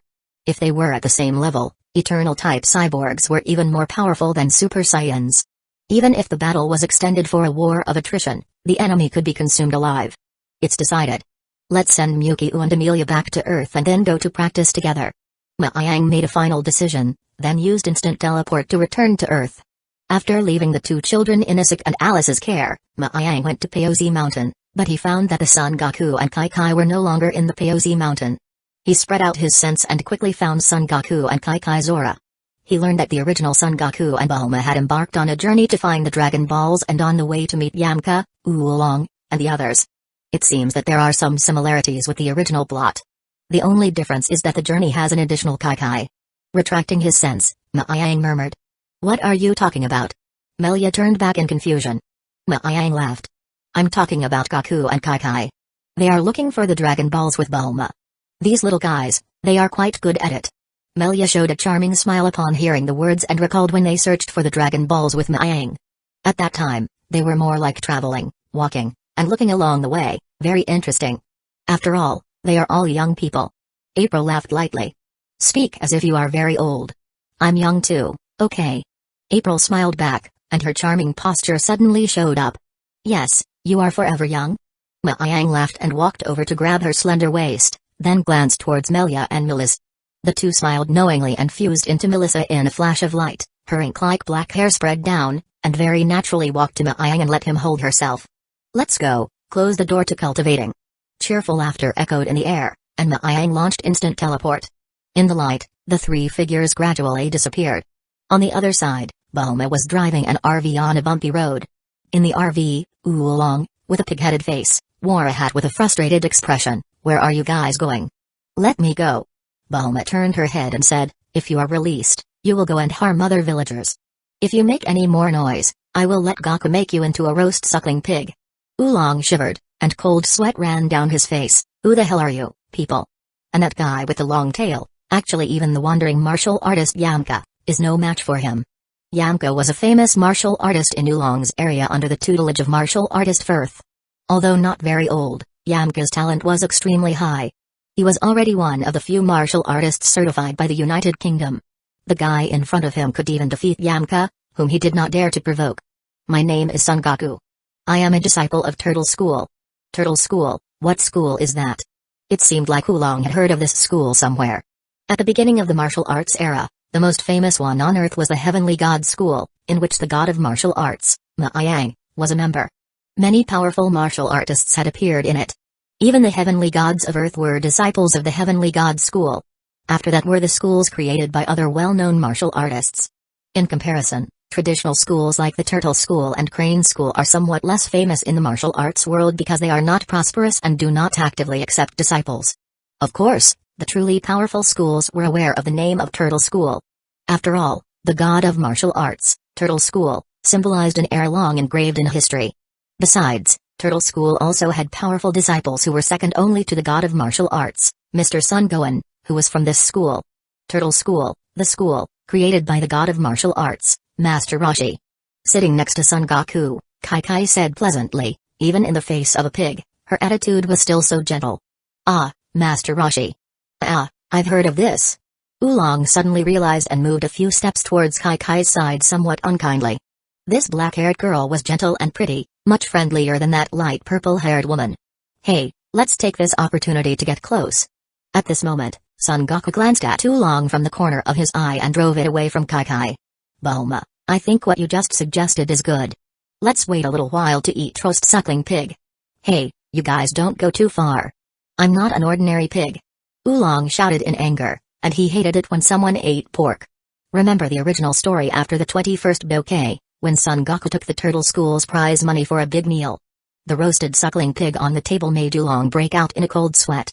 Even if you can do a little transformation, you're still a pig, Bulma said disdainfully. I wonder how it tastes.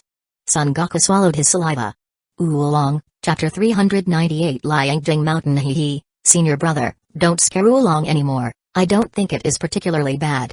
The kind-hearted Kai still helped Oolong, who was immediately very touched. Just then, Kai glanced towards the window outside and shouted happily, Bulma, continue along this road, it's Liangjing Mountain, I want to go home to have a look. Great. Bulma took a look at the Dragon Ball radar. The location of the next Dragon Ball was at the other end of Liangjing Mountain. On the way, you have to pass Kai's old home. Looking at the sky turned a little dark, they could spend the night at Kai's home. It was more comfortable than sleeping in an RV. Liangjing Mountain? Oolong hid on one side and frowned and suddenly jumped up on the spot. Wasn't Liangjing Mountain another name was the Frying Pan Mountain, that was the territory of the Bull Demon King. Hey, you can't go there, further ahead is the Frying Pan Mountain. There is a very scary monster there. What kind of monster?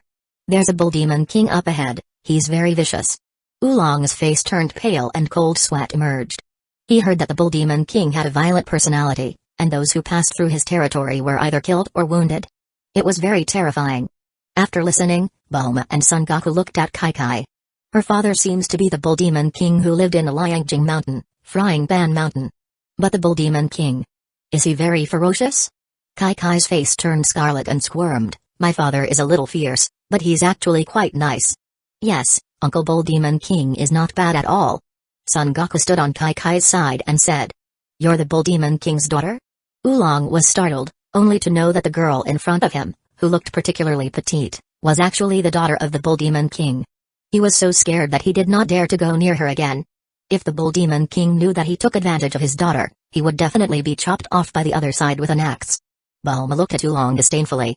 You can only scare those simple villagers, it's useless when you encounter a real expert. Oolong, because I'm not a martial artist, if I wasn't expelled from the transformation kindergarten in the first place, I might have been promoted to the School of Superpowers, certainly not worse than a martial artist. Bulma was not at all interested in ignoring Oolong's babble, and directly a step on the accelerator, the RV accelerated violently towards Liangjing Mountain. Along the way, the yellow sand rose several meters high and soon entered a scorching zone. The sky was clear, and white clouds were floating. Liangjing Mountain was located in a hot zone. As Bulma and Son Goku continued to approach, the surrounding water sources gradually disappeared, and the environment became barren. Young Master Yamcha, do we still want to continue to chase? A few hundred meters away from Bulma and his group, the blue cat-type animal pool floated in midair with binoculars. Continue to chase. I didn't expect that long-tailed brat to be so powerful, I was careless at that time. Wandering martial artist Yamcha was lying on top of a car, crossing his legs and holding a small grass in his mouth. Since registering as a martial artist, it was the first time that Yamka had encountered such a powerful brat, and his previous miss in the fight with Son Goku had haunted him with the thought of getting this back. But, young Master Yamka, the other party is a disciple of the Kamehameha Ryu. Master Firth said that only the Tenjin and Kamehameha Ryu on Earth is not to be messed with. I heard that they have many masters inside. Pool held the binoculars and descended to Yamka's side. Yamka rolled over and said coolly, "Teacher has long since left Earth, now you have to listen to me. I am a wandering martial artist Yamka, how can I give up easily?"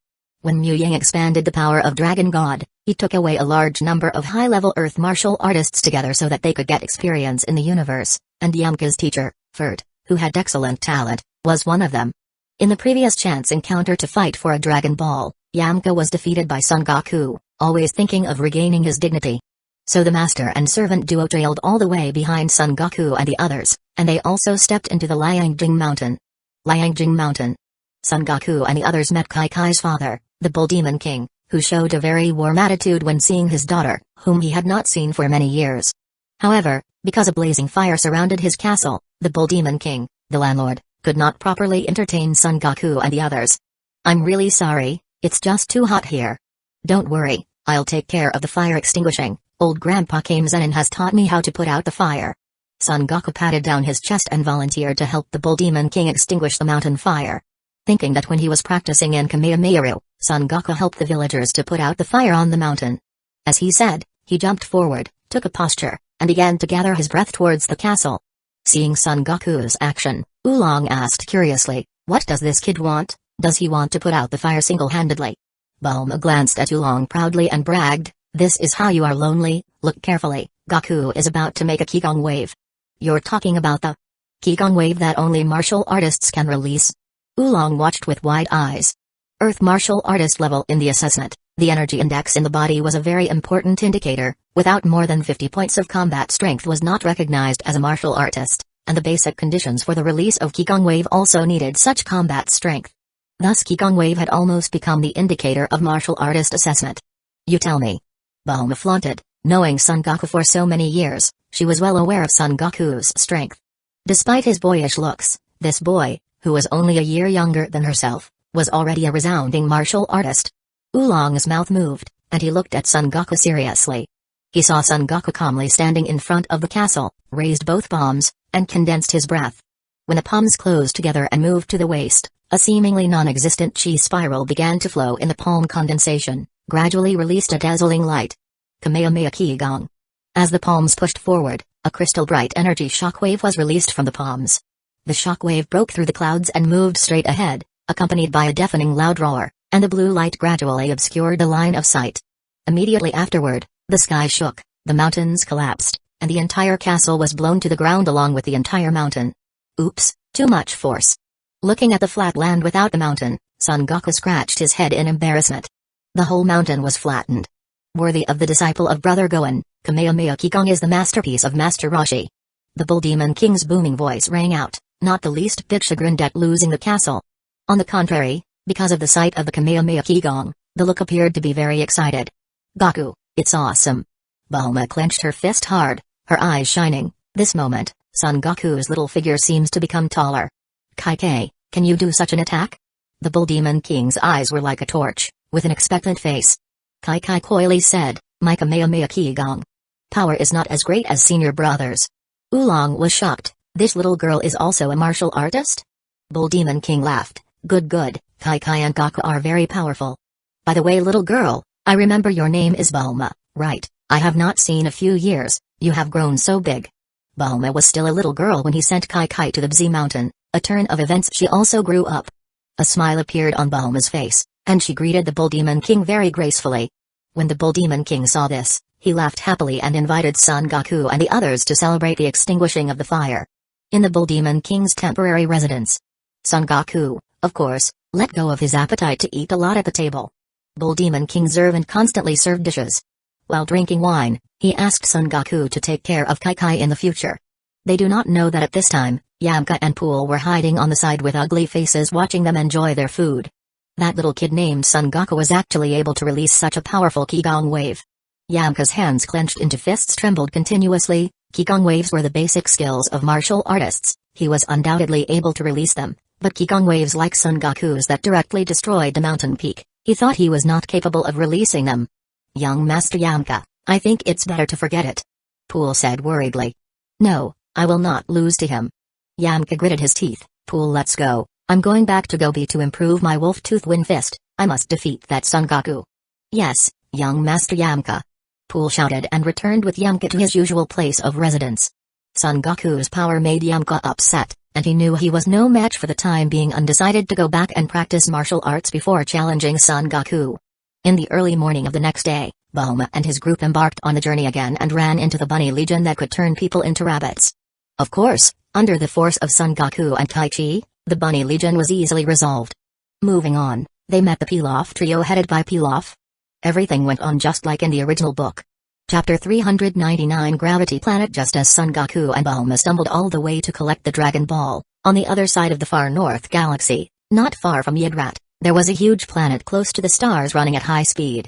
This was a rocky gravity planet with an extremely harsh surface environment. Above the planet, strange gravity and heat were intertwined, the atmosphere was fragile, and the hot solar wind strangely distorted the field of vision. When the wind blows, it immediately raised the dust that covered the sky. The gravity here was great. As soon as ordinary life set foot here, the blood vessels and organs in the body would be unable to bear the huge gravity and collapse. In a huge basin formed by meteorite impact or volcanic eruption, there was a circle of towering circular mountains around it, and the center was sunken inward. The hot sun made the surface break into winding cracks. Sand and stones flying, the wind howling, in the dust, three graceful figures constantly collided and attacked each other. Ping ping ping. With the lightning flashing in the air, countless invisible figures appeared in the ridges and depressions of the ring pit. They attacked each other, sweating profusely, and didn't cooperate with each other, only constantly impacting and fighting. Glittering sweat dripped from the nose bridge, and before it fell to the ground, it was turned into steam by the hot high temperature. These were three women who looked 18 or 19 years old. Two of them were graceful in shape, vigorous and soft, and a curtain of dark hair like ink was tied into a bundle. Their faces were almost identical, and their delicate faces had rare beauty in the world. At this time, their mouths gave a slight breath, and two golden eyes looked at each other, sending out the glittering and translucent luster. The other woman was equally delicate and beautiful, with smoke-like eyebrows slightly curved, her brown hair is tilted up in disorder, and her calm face was with a smile. These three people are Melia, Meliz, and April.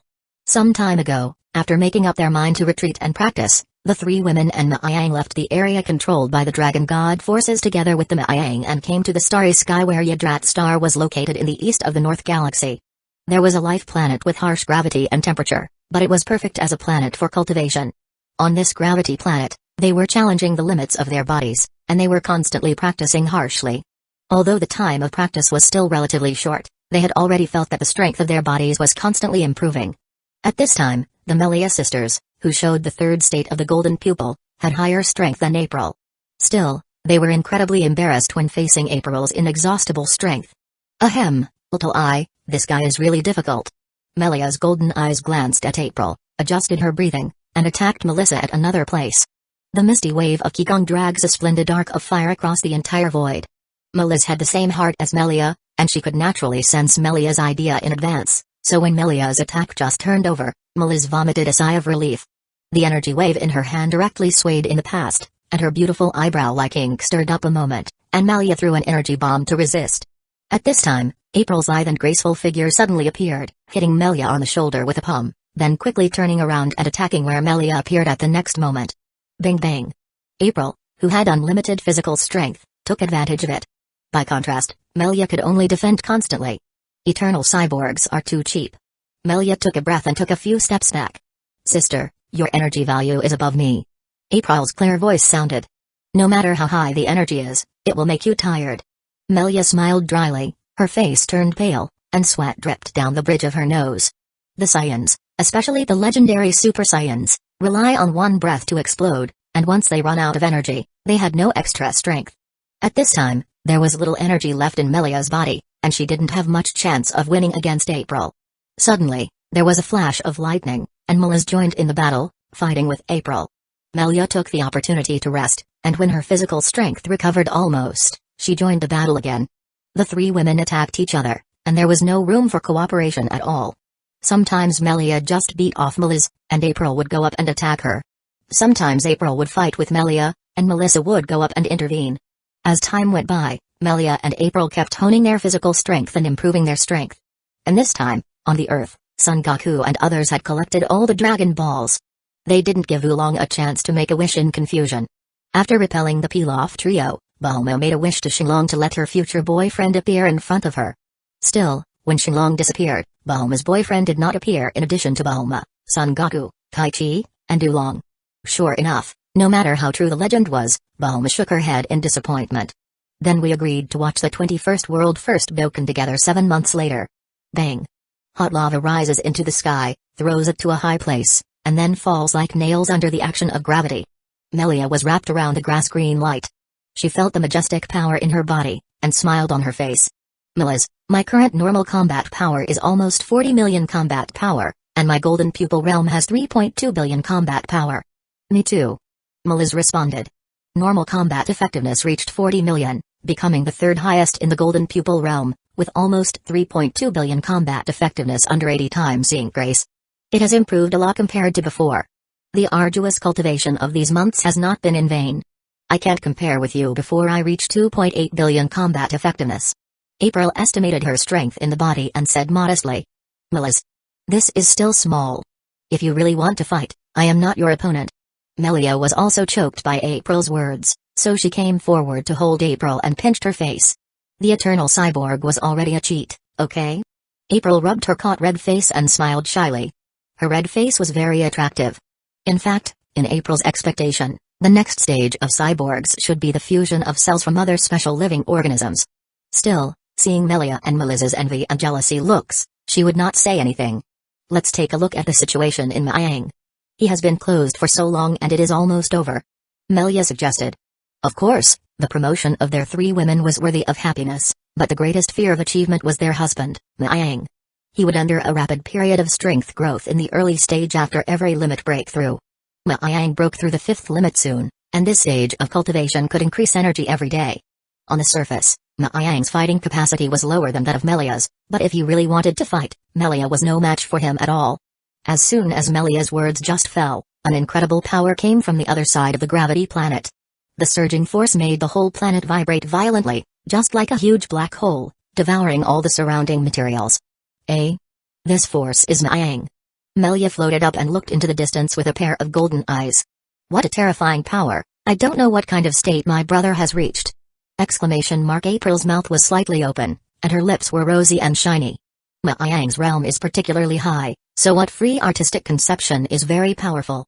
Unless we break through the boundaries of the Saiyan people and reach the true legendary Super Saiyan power, we can't compare with him at all. After all, the Saiyan's golden pupil realm was not the official transformation form of the legendary Super Saiyan, and there was a fundamental transformation on top of it. Melis bit her finger and felt the powerful aura in the air. As a Super Saiyan, she couldn't compare with Miang, who was an Earth person. Suddenly, she felt whether this passing Saiyan was fake or not. Chapter 400 The Complete Freedom Intent Realm. On the other side of the gravity planet, a terrifying blade-like aura washed over the surroundings without mercy. The raging storm formed a huge typhoon eye. At this moment, a silver-white chi flame was burning in the center of the typhoon eye, emitting a turbulent aura.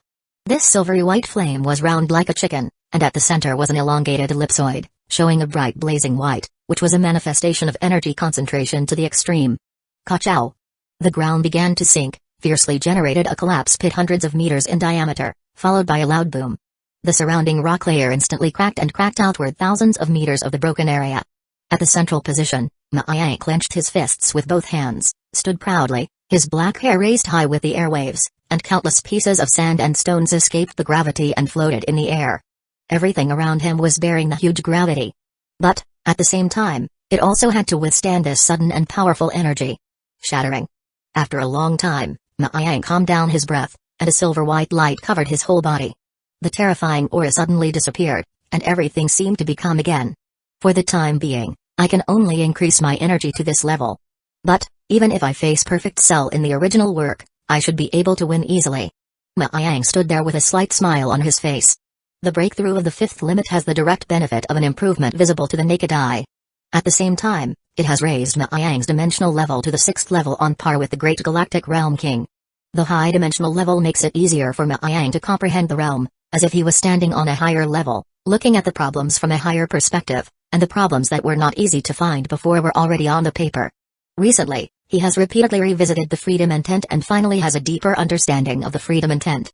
Freedom intent was a relatively simple intent in vice martial arts, representing the power of the flesh. Of course, for Ma Yang, this was already a very profound and remarkably mysterious realm. Comprehending the freedom intent realm, the physical body level would be completely transcended to play out the unimaginable powerful power. Ma Yang had already sensed this. Even though the energy in his body hadn't improved much at this time, he could still feel the enormous power contained in his body while raising his hands and feet. This was an intoxicating realm. It was the confidence of knowing every inherent power by heart. Not to mention the fact that the power in his body was not unimproved. On the contrary, the breakthrough of the fifth limit, the feedback from the accelerated world, was also the most apparent feature. Now the base energy value has reached 4.5 billion, but the power that can be exerted is far more than that. Ma Yang smiled, very satisfied with his current state. Even if his fighting power was not as good as Melissa's, he could guarantee that in a real fight, even if Melissa used the power of the legendary Super Saiyan, she would not be his opponent. At this point, the Freedom Realm was basically comprehended. The next was a more realistic operation, how to put the power of this realm into complete play in battle, that was, the accumulation of combat experience in the new power stage. Ma Yang thought it might take him more than 10 years. Of course, this process would be significantly accelerated with the right sparring partner. Just as Ma Yang was caught up in his thoughts, 3 figures flew in from the sky. Melia, Melez, and April landed beside him, and they floated above the huge collapsed area.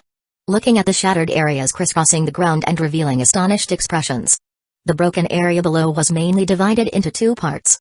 The most central was nearly 1,000 meters in the diameter collapse area. Like an inverted hemisphere, the rock wall was smooth, like a knife-cut tofu. In contrast, the outer part was tens of kilometers of cracked stripes. And the strange thing is that these cracked stripes seem to be dense, but when they extend to a place tens of kilometers away, they terminate the extension in unison.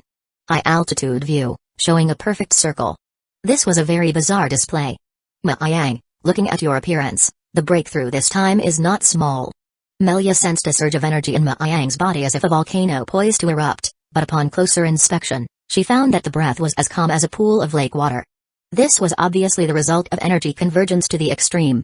Ma Yang looked at them leisurely and smiled. It's a breakthrough, the freedom intent realm has been fully comprehended. Oh, that's great.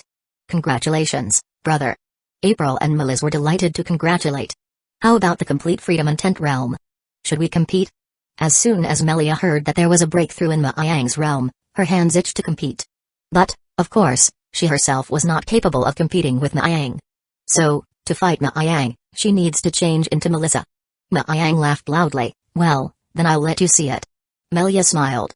Her lake clear eyes flashed with excitement. She quickly came towards Melissa's side. Melez, let's merge and fight him. Yes.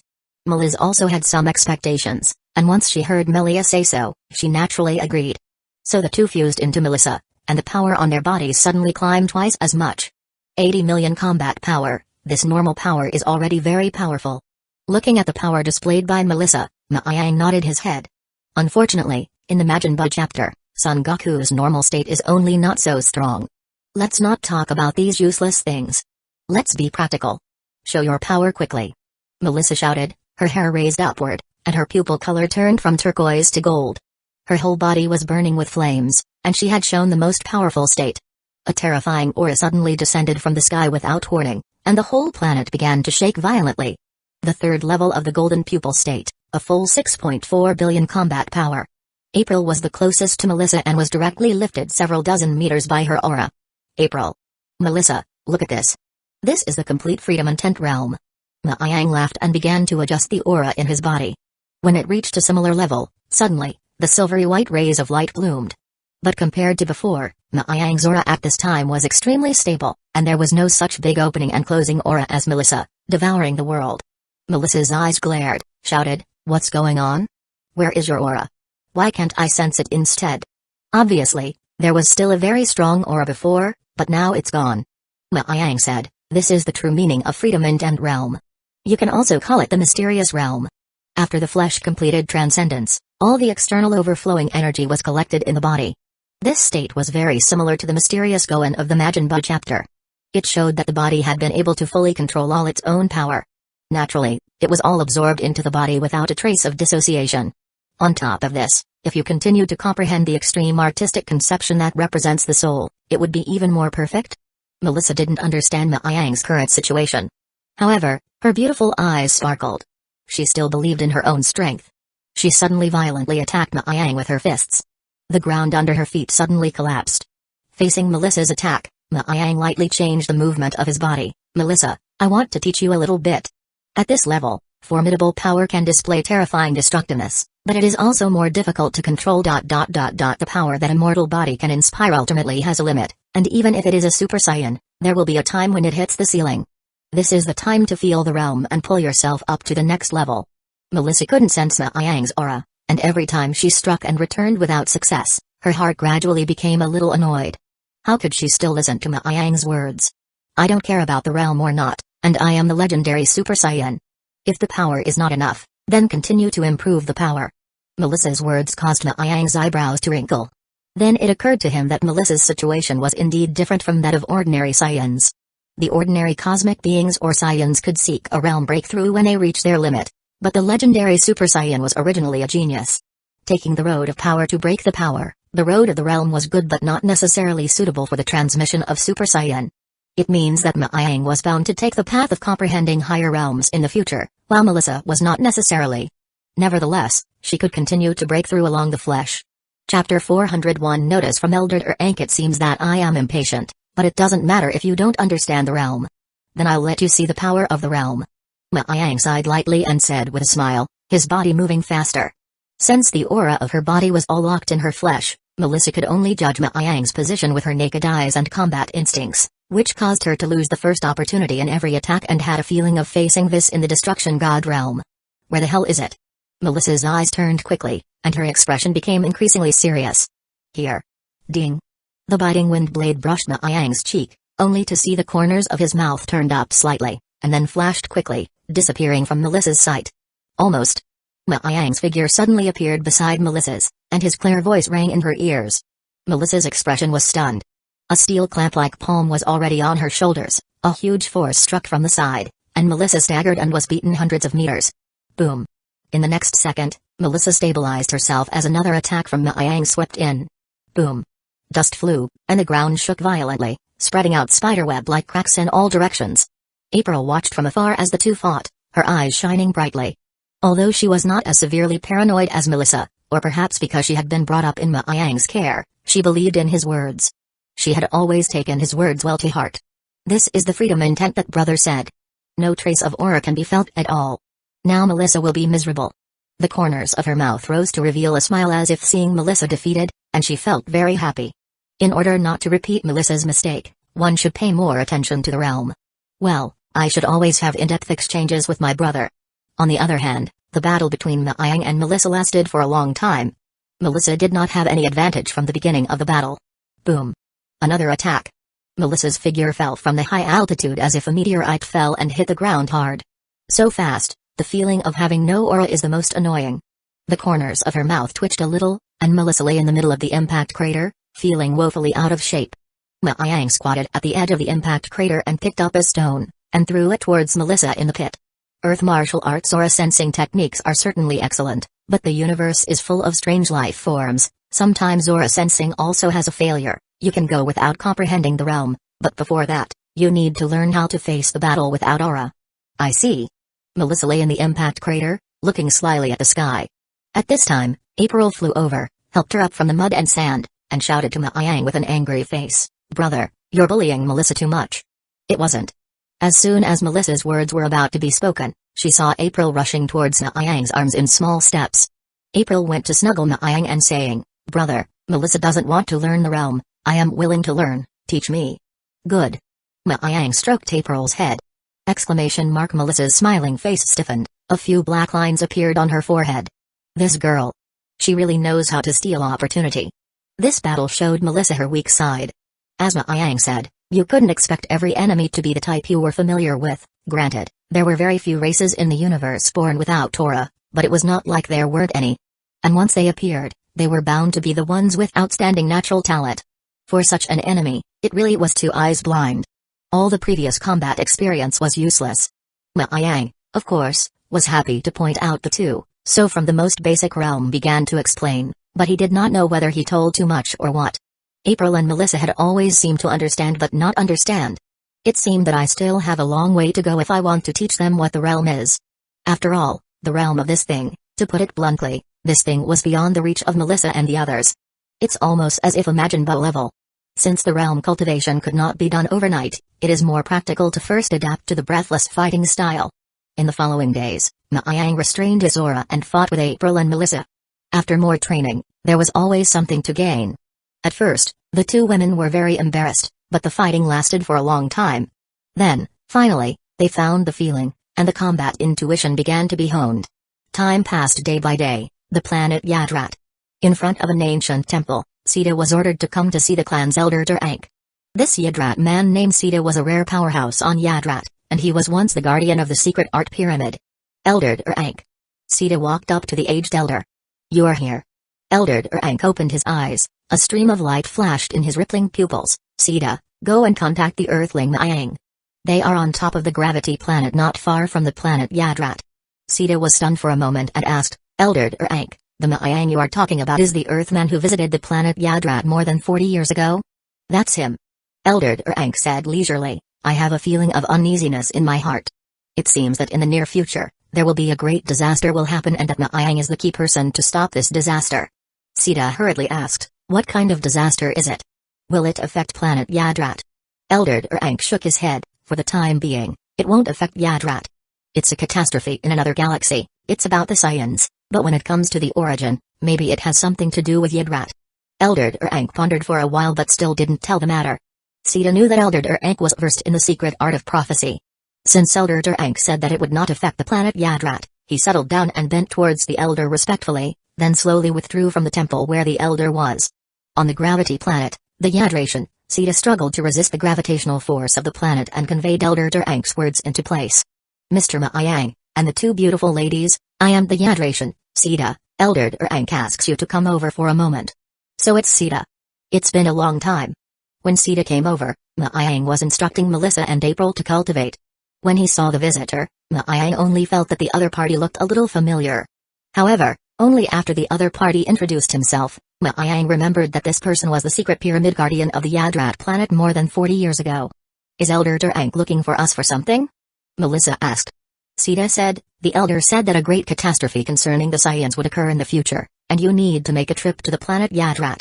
In fact, Sita was also wondering why Maayang, who was an Earthling, was needed when it was clearly a Saiyan disaster. What Saiyan catastrophe?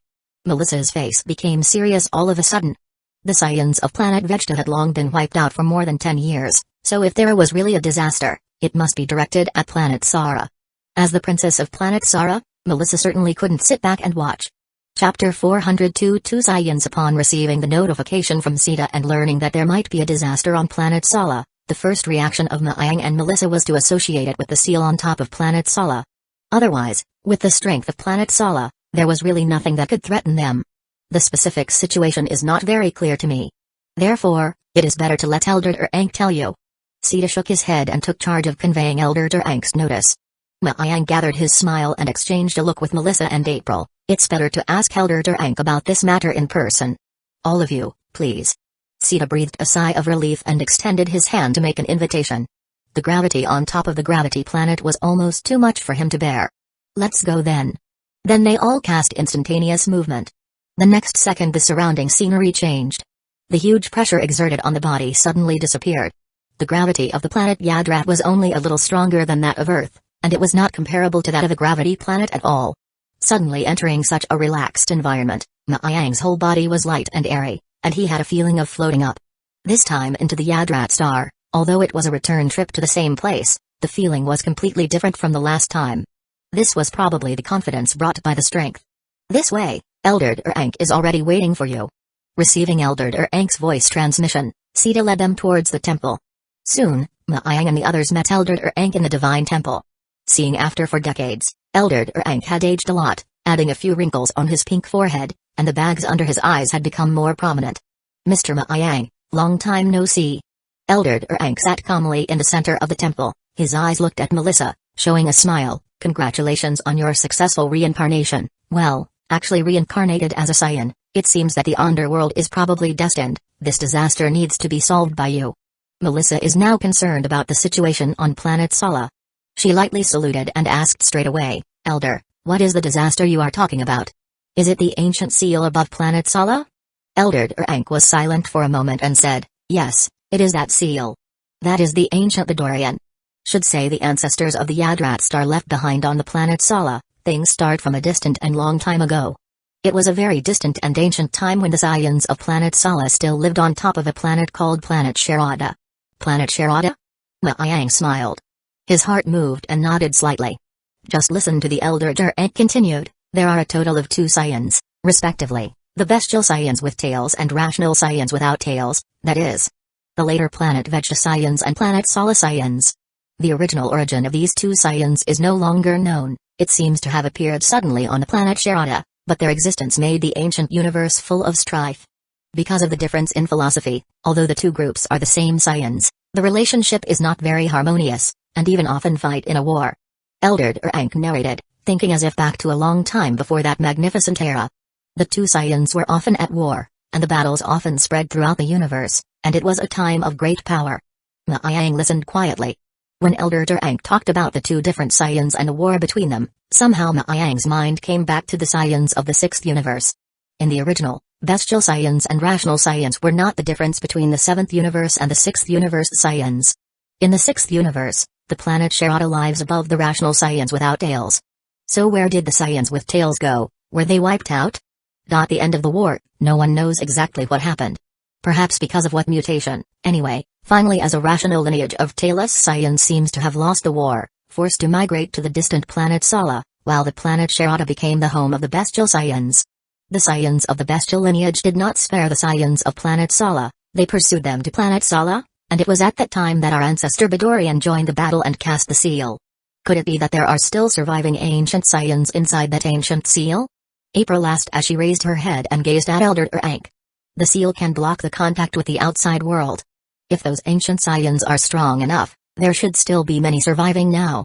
Elder Rank nodded his head and said, at this time, Sita also showed a surprised expression. No wonder when I entered the Vegeta Star, I felt some annoyance when I saw those Saiyans with long tails. It turned out to be the reason for the natural bloodline clash. Melissa muttered. Those guys got the planet Sharada in the end, but in the end, they left planet Sharada. What a bunch of losers. Bestial Saiyans in ancient times drove away the rational Saiyans to get to the planet Sharada but did not keep long. The planet Sharada because of the war destroyed it. Thus, they had to wander in the universe and finally migrated to Vegeta, until more than 10 years ago, Vegeta was also destroyed by Kevlar. As Melissa said, the bestial lineage of Saiyans was born to destroy the planet. The home planet was made without them. Maiyang stood beside Melissa, thinking of another problem. If the ancient Saiyans still exist inside the seal above planet Sala, then how strong those Saiyans should be? I'm afraid they will be very strong. Maybe the reason why planet Sala lost the Super Saiyan heritage was because of those wild Saiyans. It was not guaranteed that those ancient Saiyans would still transform into Super Saiyans. At the thought of possibly facing the Saiyans who were fully open, Maiyang felt a pressure on his shoulders. But, the story on the other side of the earth has just begun. So, why did he jump to the middle and late stages of the story all at once? Melissa's face changed, and she also thought of this problem. Although she had not seen the Super Saiyan, under the eyes and ears of Maiyang, she also probably know the strength of the Super Saiyan. In the words of the story, that was the fate of the protagonist. However, such worries were fleeting. Melissa licked her lips, her beautiful eyes flashed a cold light. Hey, Super Saiyan, I wonder how it compares to my golden pupil state? It should be very powerful, but even if it's a Super Saiyan, I should be able to deal with 1 or 2. April looked at Melissa, a little eager to try. After becoming a cyborg, her self-confidence also suddenly skyrocketed. She was no longer the little girl who could only hide to the side. As for Maiyang, after the initial mental stumble, his gaze became clear and cold. Even Super Saiyan 2 level Saiyans, as long as the base combat power was not particularly terrifying, it should not be his opponent. Come on, let's go to planet Sala together and see what's going on. Wait a minute. At this time, Elder Rank's flat, waveless eyes swept a glance at Maiyang and them, shouted them to stop. He then told Sita to take out an ancient stone carving from the temple and handed it to Maiyang. The seal on top of planet Sala is bound to break soon. The appearance of the ancient Saiyans is already inevitable, but I prophesied the future. It seems to hide some kind of crisis. Here is a copy of the stone carving, which contains the ancient power of the Byadorian. It may be able to help you. Maiyang received the stone carving from Sita. A pale, ancient aura came to his face. The surface of the stone slab has been baptized by the years, some weathering at the edges. Complex patterns are drawn on it, should be very some years old. Thanks. I can only provide this help. I hope it can be of some use. After all, this is also considered to complete the unfinished business of our ancestors. Elder Durang finished speaking and fell silent. Chapter 403 Ancient Science. Maiyang nodded deeply and received the ancient stone carving presented by Elder Durang into the world of acceleration, then bid farewell to Elder Durang and the others and led Melissa and April to rush towards planet Sala. At the same time, on the great Gobi of Sala planet, the rich cyan gas had reached a level of blocking the line of sight. The cyan warriors stationed around the sealing ground were affected by the dense gas. So they had to pull back a few thousand meters. This was already the second recent retreat. From the last retreat, it was less than 7 days have passed. Now the situation was getting more and more unpleasant, the wind hunting, the vibrancy was forcing, the ancient seal was more and more fragile. It looks like it would collapse any time. At this time, not far from the central break, a simple tent set up a temporary headquarters behind a bulging soil bag. Wayne stood in front of the tent and looked up at the sky, seeing the sky gradually dimming and foreseeing that a new storm was coming. Wayne, this is the latest data obtained by the monitoring department. The instrument has detected that the energy in the Gobi center has exceeded the threshold. This is a dangerous signal. The seal inside may not last long. Wayne took the document and reviewed it, and his face solemnly ordered, let the people on the planet leave planet Sala in the spacecraft first, and then come back when the situation subsides. Yes. The cyan warrior in front of him responded loudly and then turned to execute Wayne's instructions. Wayne thought for a moment, and then sternly ordered to his own guards, knock. Go and transfer the Sala Special Forces and escort team here, order them to be ready. Once the seal is broken, launch an all-out attack. Absolutely do not let the monster inside walk out. The researcher of planet Sala conducted a detailed study on the seal and prepared several plans. The best plan was, of course, to repair a seal, but this was obviously impossible. Monsters are coming out of it. Such preparations have also been completed.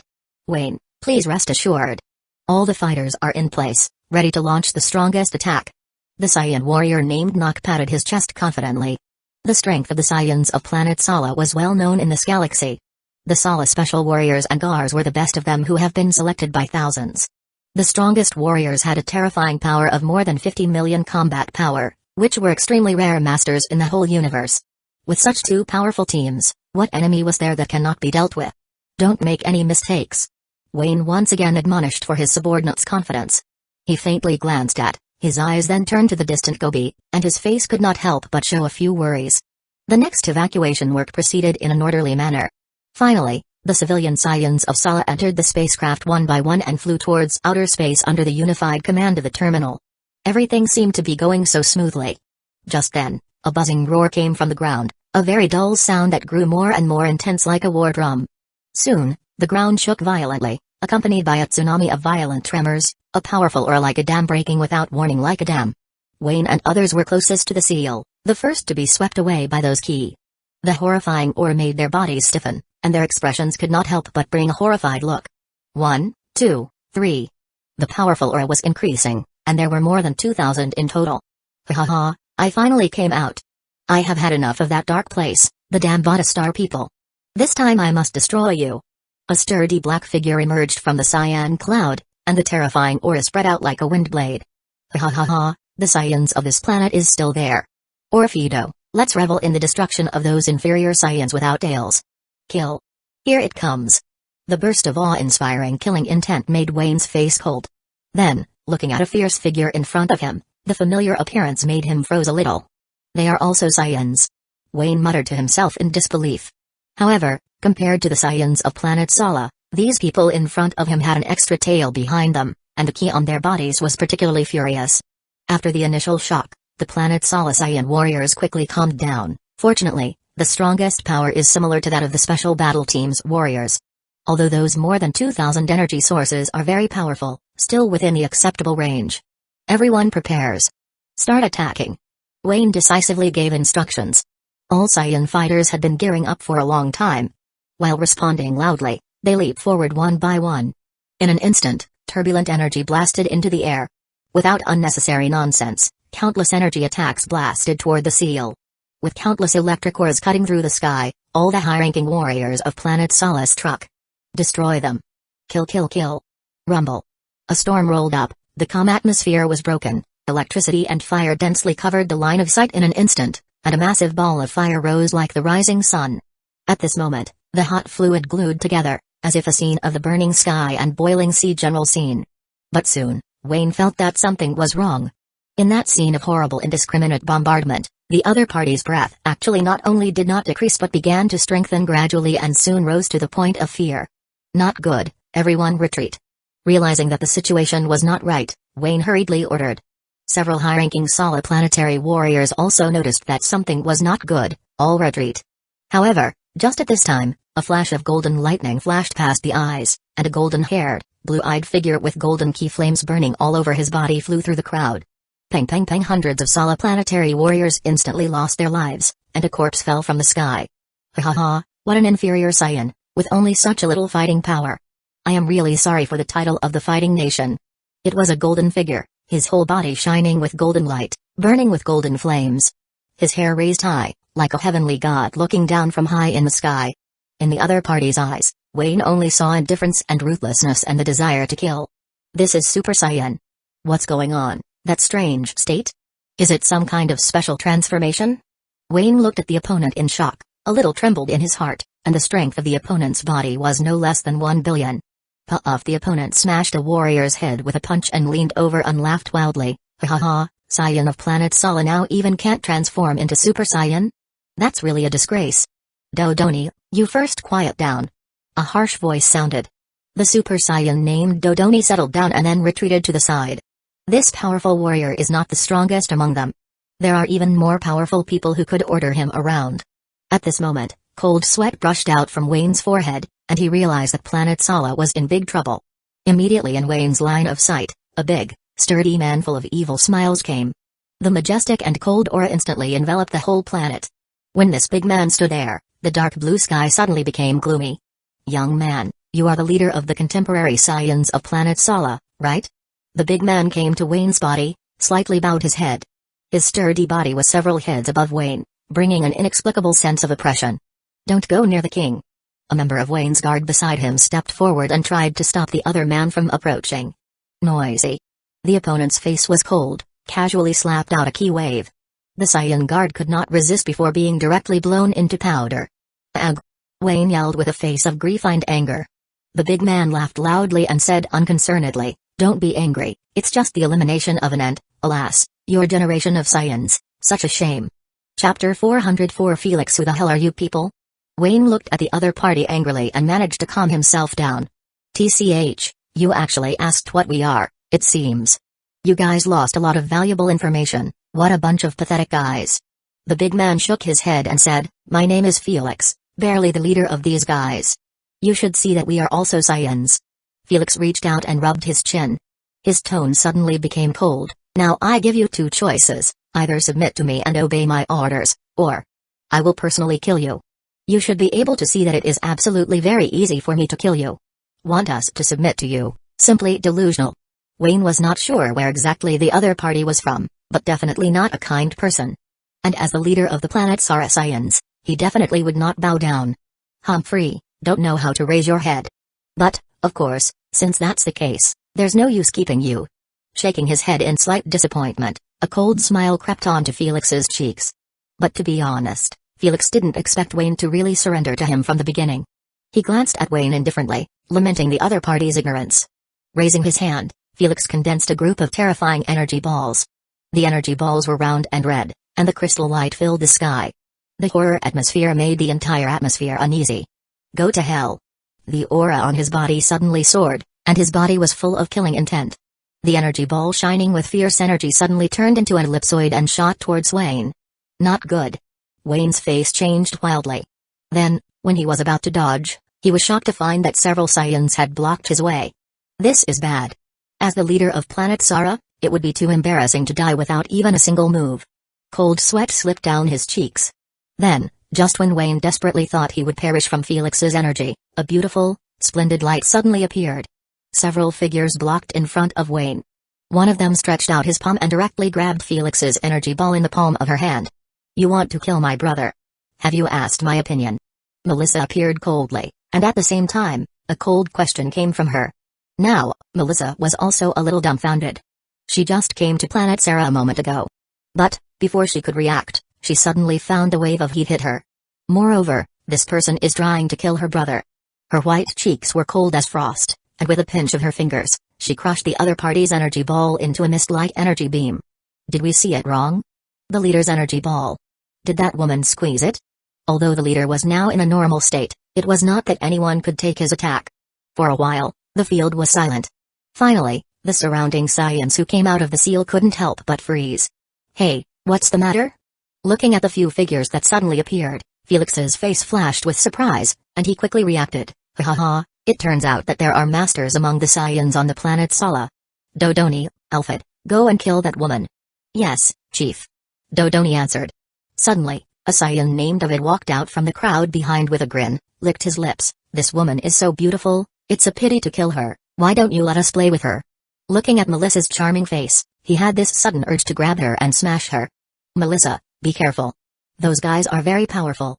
Wayne shouted uneasily to Melissa. "Don't worry. They are not my opponents."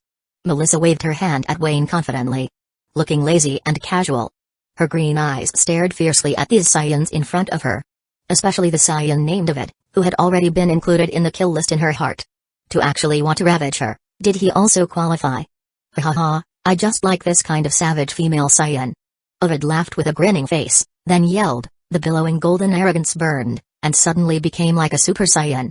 His fighting power instantly time increased to about 1 billion. "Ovid, hey, I'll let you see how good I am."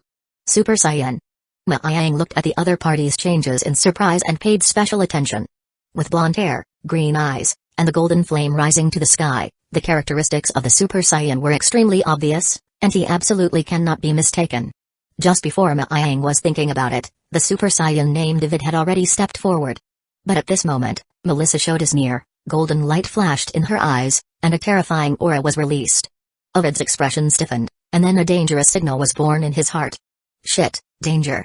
He was trying to avoid it, but it was too late. Puff. A sharp light pierced the void.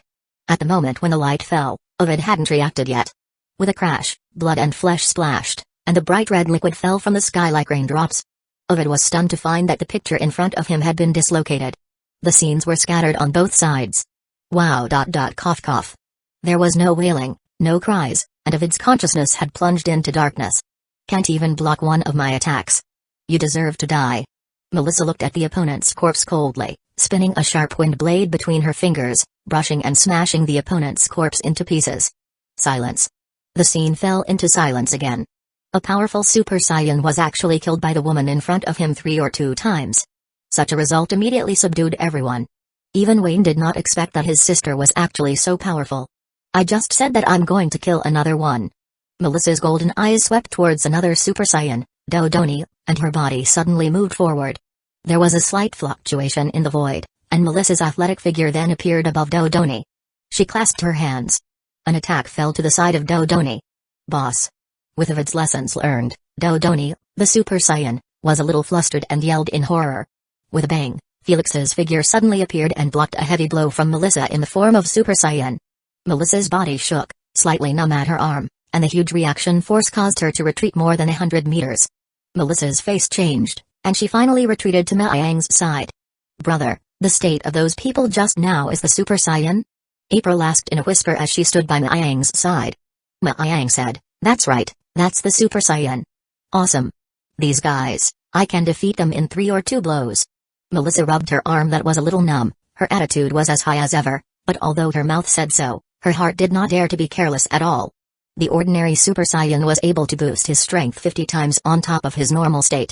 However, the transformation mode was very different from her golden pupil state. Still, the energy boost situation was the same unreasonable. "Wayne, you are not their opponent. Take your people and leave planet Sala quickly." At this time, Maayang glanced at the people on both sides. Although the Saiyans on Wayne's side were powerful in normal combat, they couldn't transform into Super Saiyans. So staying here would only increase their casualties. Wayne nodded in silence and said, "I know, you have to be careful. These long-tailed Saiyans have a fierce power inside." Do not worry, this power of theirs, I understand. Wayne then said no more and then led his men to exit towards the distance. In the whole process, Felix and other ancient Saiyans did not stop, seemingly not bothering at all. To be honest, a group of guys who could not transform into Super Saiyans, he did not even put in his eyes, but it was the power that Melissa just showed that scared him. A master who could instantly kill Super Saiyans. It seems necessary to take a good look at the strength of these people who suddenly appeared in front of him. Clap clap clap clap. I did not expect that there are actually experts like you on top of planet Sala. However, this lady, the ability used just now seems to be not Super Saiyan transformation, but the effect is similar. Can you tell me exactly what is going on? Felix's expression was courteous, but with his brash appearance, it always felt out of place. This is the golden pupil state of the legendary Super Saiyan. While answering the other party's question, Ma Yang also carefully looked at Felix. This Saiyan's leader was burly, tall and looked like a Nappa type. If it weren't for the thick hair, Ma Yang couldn't imagine what a rugged person like him would look like to become a Super Saiyan. There was an answer in front of him. It was not particularly handsome, but it was also considered mighty. Chapter 405 Super Saiyan 2 The legendary Super Saiyan? Felix repeated in a low voice and turned. Suddenly his face showed an incredulous expression. The legendary Super Saiyan physique. Could it be the bloodline of that Elitmont Lord? That is the legendary physique if I can get it.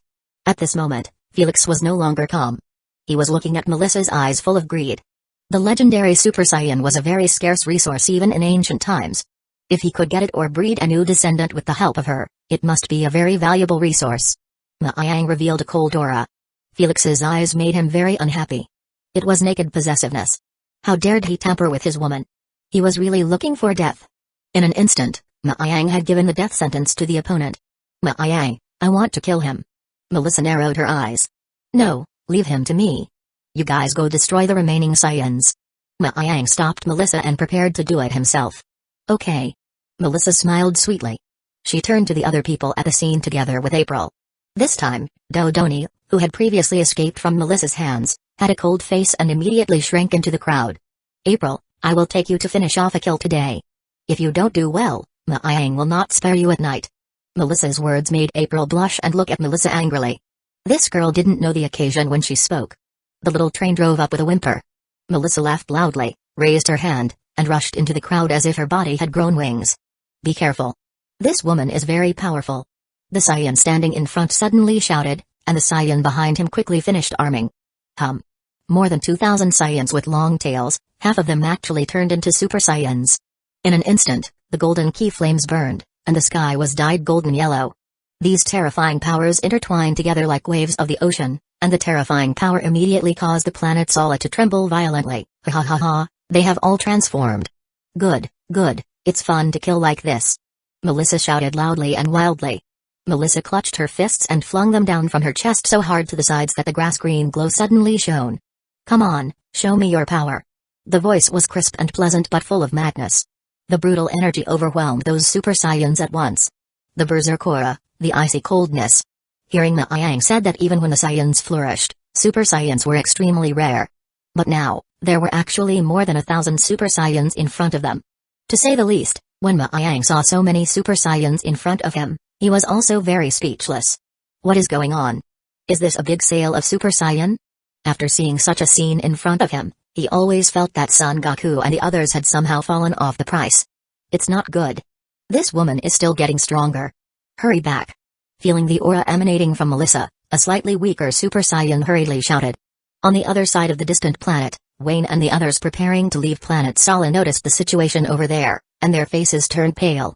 It's so strong, these horrible guys. I feel suffocated even if I get a little closer. It's really like the world is about to end. Some Saiyans stopped and incredulously felt the terrifying aura on the other side of the planet, which would really explode out. Even if it were a high-level planet like planet Sala, it would be a matter of minutes before it faced disintegration. Those guys know a strange transformation. Their power level can instantly skyrocket by dozens of times. This might be some kind of ancient inheritance. Wayne guessed, in fact, was very close to the truth. King, Princess Melissa's ki is actually stronger than those monsters. Wayne's guard officer opened his eyes wide in shock, leaning in envy and admiration. Wayne laughed bitterly. Yes, this sister of his, really extraordinary. It was up to them to save planet Sala. Swish, swish, swish. In the middle of the battlefield, Melissa was like a forest spirit, constantly weaving through the crowd. Nothing could stop her. Boom. The figure abruptly just flashed, the green light crushed over, only to see her arms tremble violently, crackling a series of movements. The ancient Saiyans had fallen down. Puff puff puff. Numerous lightning penetrated the air and hit the target. In just a moment, hundreds of ancient Saiyans lost their lives at the hands of Melissa. Ha ha ha ha, painful. April, you will have to be punished if you don't do it. April shouted, Melissa. Ha ha ha ha, no more, the fight is over. Melissa's long hair fluttered, and her spirit went into a state of exhilaration. The group fight in front of her was much more interesting than the few people practicing combat. At this time, she suddenly felt a huge breath coming from not far away, and Melissa looked stunned for a moment. Then, her body flashed in the air several times and went towards that breath. April looked at Melissa speechlessly, ruffled her brown hair, blocking the messy whirlwind in front of her, also joined the battle. The energy of up to 2.8 billion power level was squandered like a thug. If they really wanted to fight, April couldn't be an easy mark. The infinite energy model androids had more energy. Ping ping ping. A huge mushroom cloud rose from the ground, almost immediately followed by a slap. So April picked those weaker Saiyans and Super Saiyans. Because she had more power than the android 16, ordinary Super Saiyan was not really her opponent. In a time, the two women stirred up planet Sala. Bang. Over here, Melissa's figure was blocked, a Super Saiyan with hair standing up to the sky blocking Melissa's front. It was a female, with a layer of crystal shining lightning wrapped around her body in addition to her golden aura. Beep, compared to other Super Saiyans, this female Saiyan looked more formidable. If Aizen was around, he would have told her that the form was called Super Saiyan 2. Little girl, don't be so arrogant. The female Super Saiyan on the other side said coldly. Huh, you're in a different state. Melissa cocked her head and smiled. Forget it. She didn't care what state her opponent was in, just recognize it as an enemy. Humphrey. The female Super Saiyan on the other side grunted angrily. Facing Melissa's attack, her body twisted slightly. After avoiding Melissa's attack, she continuously grabbed an opening and swung her fist. A corona of light coalesced at the tip of the fist and then struck down violently. The speed was so fast that one could not defend against it. Faced with the powerful attack launched by this female Super Saiyan, Melissa reckoned that she couldn't dodge it, so she simply bowed her body and curled her arms to resist it. Boom. The powerful pounding hit Melissa. Even though a lot of the force was removed by the arms, the remaining force was still extremely powerful. Tornado storm. The emerald green light flashed up, and Melissa shouted in her heart as countless tiny inches of mane shone in the sky, converging into a tornado storm. This powerful force finally suppressed that Super Saiyan 2 level woman. The gale blew, and the smell of smoke filled the air. While Melissa, April, and those Super Saiyans were fighting like fire, Aizen was confronting the ancient Saiyans' leader, Felix. The two held their breath. No one moved first. The ki was stagnant to the extreme. Suddenly, Felix reacted first, already maintaining the Super Saiyan state. His ki began to further enhance. Boom. The winding silver lightning suddenly appeared. Then, Felix actually upgraded to Super Saiyan 2 state with a power level of more than 8 billion to make the air stagnant. Super Saiyan 2. Aizen muttered in his heart, but his face did not change much. Ho, Aizen fully released the ki in his body. The power level was 4.5 billion. Knock knock, the planet shook violently. The riotous energy made the stones levitate out of gravity. The mountains and rocks collapsed, the seawater in the ocean stirred and churned violently, and the waves lapped the shore. Chapter 406 cells. The hurricane rolled up, lightning in the clouds. The dark and low sky turned up a huge whirlpool as if the next moment would pour from the sky and wash away the whole annoying earthly world. Aizen and Super Saiyan Felix were only a dozen meters apart, which was almost negligible for the strongest, and when the momentum brewed to about the same time, two divine awnings quickly flashed, cutting out two dappled trajectories. The two struck almost simultaneously, colliding in the sky and soon pulling out a distance, colliding continuously, exchanging numerous blows in a flash. For the combat style of the Dragon Ball world, Aizen had long been familiar with, and he couldn't be more familiar. So, when he saw Felix rushing towards him, he did not show any weakness and followed up to meet the attack. With a few fists and kicks, a judgment was made about each other's strengths and weaknesses. This Saiyan's base power level is more than 80 million. However, after turning into Super Saiyan 2, the strength is at least 8 billion. Aizen's mind rippled and roughly judged the gap between the two of them. Then, he soberly realized that these ancient Saiyans were different from the Saiyans of planet Vegeta. They were all familiar with the martial arts. In front of Felix, he obviously only had a power level of 8 billion, But he had mastered the unfettered instinct and his strength had reached 4.5 billion, making him felt a little tricky. This was very scary. To some extent, the opponent's control of the physical body had also reached a considerable height. However, he didn't know whether their understanding of the martial arts was the fruit of the civilization originally mastered by the ancient Saiyan race, or whether it was simply because of the long period of sealing, which gave them time to patiently specialize and belong to the patent of the strong. If it was the former, then Ma Yang really had to be impressed with the ancient Saiyans, which showed that the Saiyans of planet Vegeta had also lost their heritage, just like the Saiyans of planet Sala. The ancient Saiyans, both the bestial lineage and the rational lineage, surprisingly, were so good. On the contrary, even if this was not the civilizational achievements of the Saiyan race, it still impressed Ma Yang. After all, as far as he saw just now, there were more than 1,000 Super Saiyans on the scene. It was really a rare and big scene. Ma Yang vaguely remembered a saying that the ancient Saiyans were born with a special cell called S cells. The source seemed to be some special individuals. The number of S cells was directly related to whether the Saiyans could become Super Saiyans. The modern Saiyan S cells in the body had been sporadic, so the power level had been sharply reduced, simply couldn't compare with the ancient Saiyans. Only after strenuous exercise and emotional stimulation, the modern Saiyan body S cells could proliferate. The reason why Felix was looking at Melissa's bloodline was perhaps the special S cells within her, and the Illipmont he was talking about might be one of the sources of S cells. The older the Saiyan, the closer to the origin of the Super Saiyan. Perhaps in ancient times before, the Super Saiyan was born a very terrifying master. After that, in the iteration of the group, S cells gradually became scarce. Ma Yang launched a roughly reasonable idea. However, these were not important. After all, no matter what the truth was, the glory of the ancient Saiyan race belonged to the past, and these Saiyans in front of them were all enemies. So it was natural to treat the enemy, like the autumn wind sweeping leaves, as crisp, cold, and ruthless. This Felix was undoubtedly a strong person. Facing a Super Saiyan 2 level expert like him, Ma Yang takes out all the strength. Although thinking so much, the reality was just a moment of work in the past. Clattered, the figure pierced through the thin air, Ma Yang straightforwardly attacked towards Felix. Felix gave a TSK, his fierce eyes rolled, lifted his fist, and swung it towards the front. Bang! The strong impact made Ma Yang's body shake. His body unconsciously took a few steps back and only felt his arm tingling. Awesome, what a tough body. Ma Yang marveled. You guy, it's not bad. You can actually reach the level of blasting against me, but unfortunately, it's your misfortune to run into me. Felix laughed, and then his eyes stared. His body suddenly stepped forward, and boom! The hard palm of the golden flame suddenly grabbed the wrist of Ma Yang. Ma Yang's heart was tightened, and he swung his wrist to break free from the opponent's restraint. However, Felix's attack was very swift and fierce. A huge force erupted from the palm, directly throwing Ma Yang out and quickly turning into a black spot in the sky. Go die. Felix dodged and quickly appeared in the front of Ma Yang's, holding up an iron fist and smashed down hard. With a bang, a black shadow fell quickly, and Ma Yang fell straight down like a cannonball. The next second, Felix reappeared, the corners of his mouth condensed with a cruel smile, and was looking for an opportunity to launch a violent attack. Seeing this, Ma Yang hurriedly adjusted his direction and shielded his hands on his chest. Humphrey! The silver-white flames of the air suddenly rose. The power from the acceleration world automatically acted on the surface of the body, blocking the enemy's attack for him, and then moved away from the battle line quickly. Where did he escape? Felix chased after him again. However, after flying for some distance, Ma Yang suddenly turned his body around. Now it's my turn to attack. Swoosh!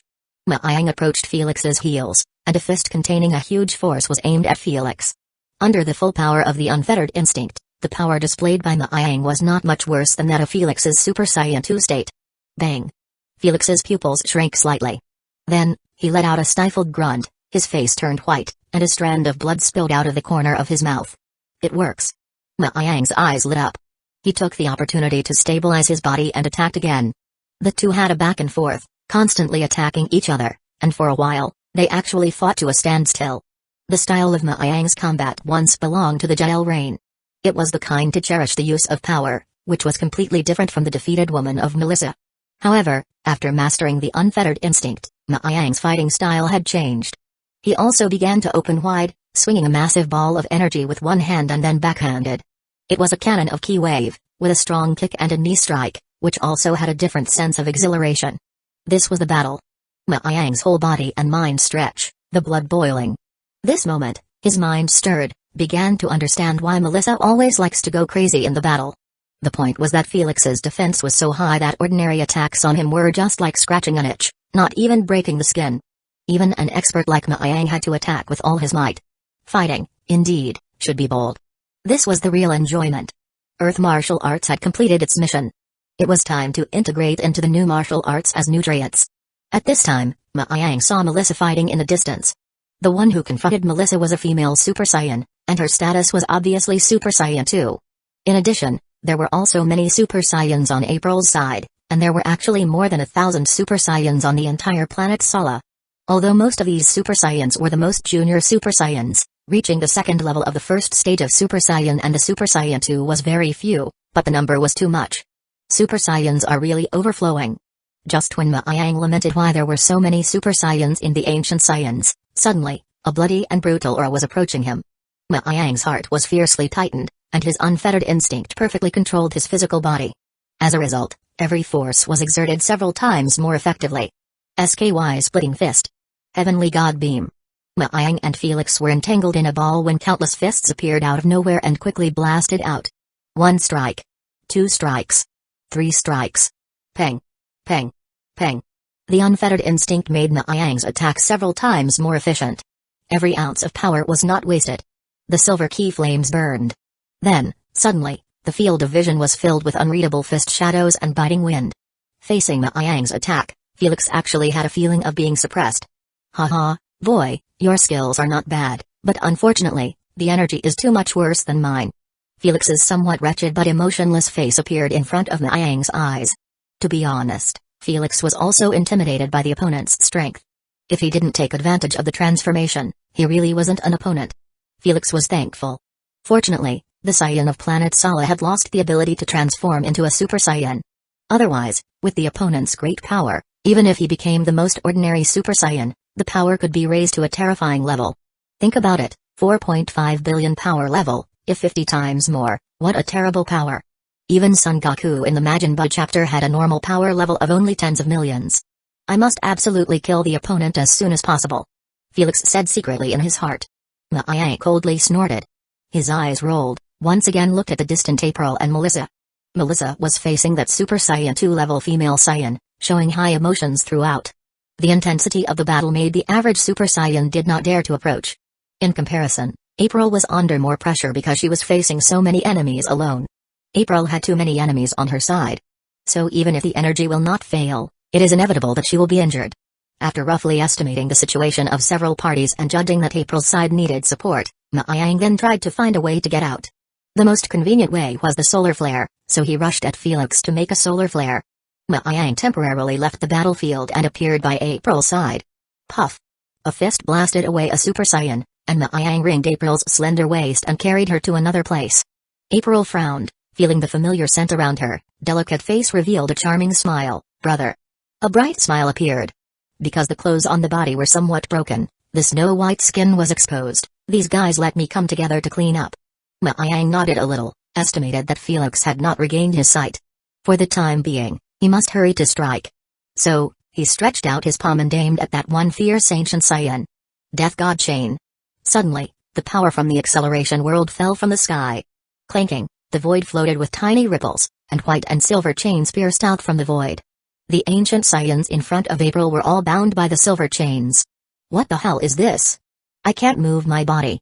Whether it was Saiyans or Super Saiyans, those whose strength was lower than Maang's were all imprisoned in their movements. The next step was to get rid of these miscellaneous fish as soon as possible. Wipe out. A cold and merciless voice sounded, and a mandatory rule came down. In an instant, the sky changed color, the clouds disappeared, and the gloomy atmosphere was filled with a sense of oppression. These ancient Saiyans bound by the divine chain were unable to resist at all.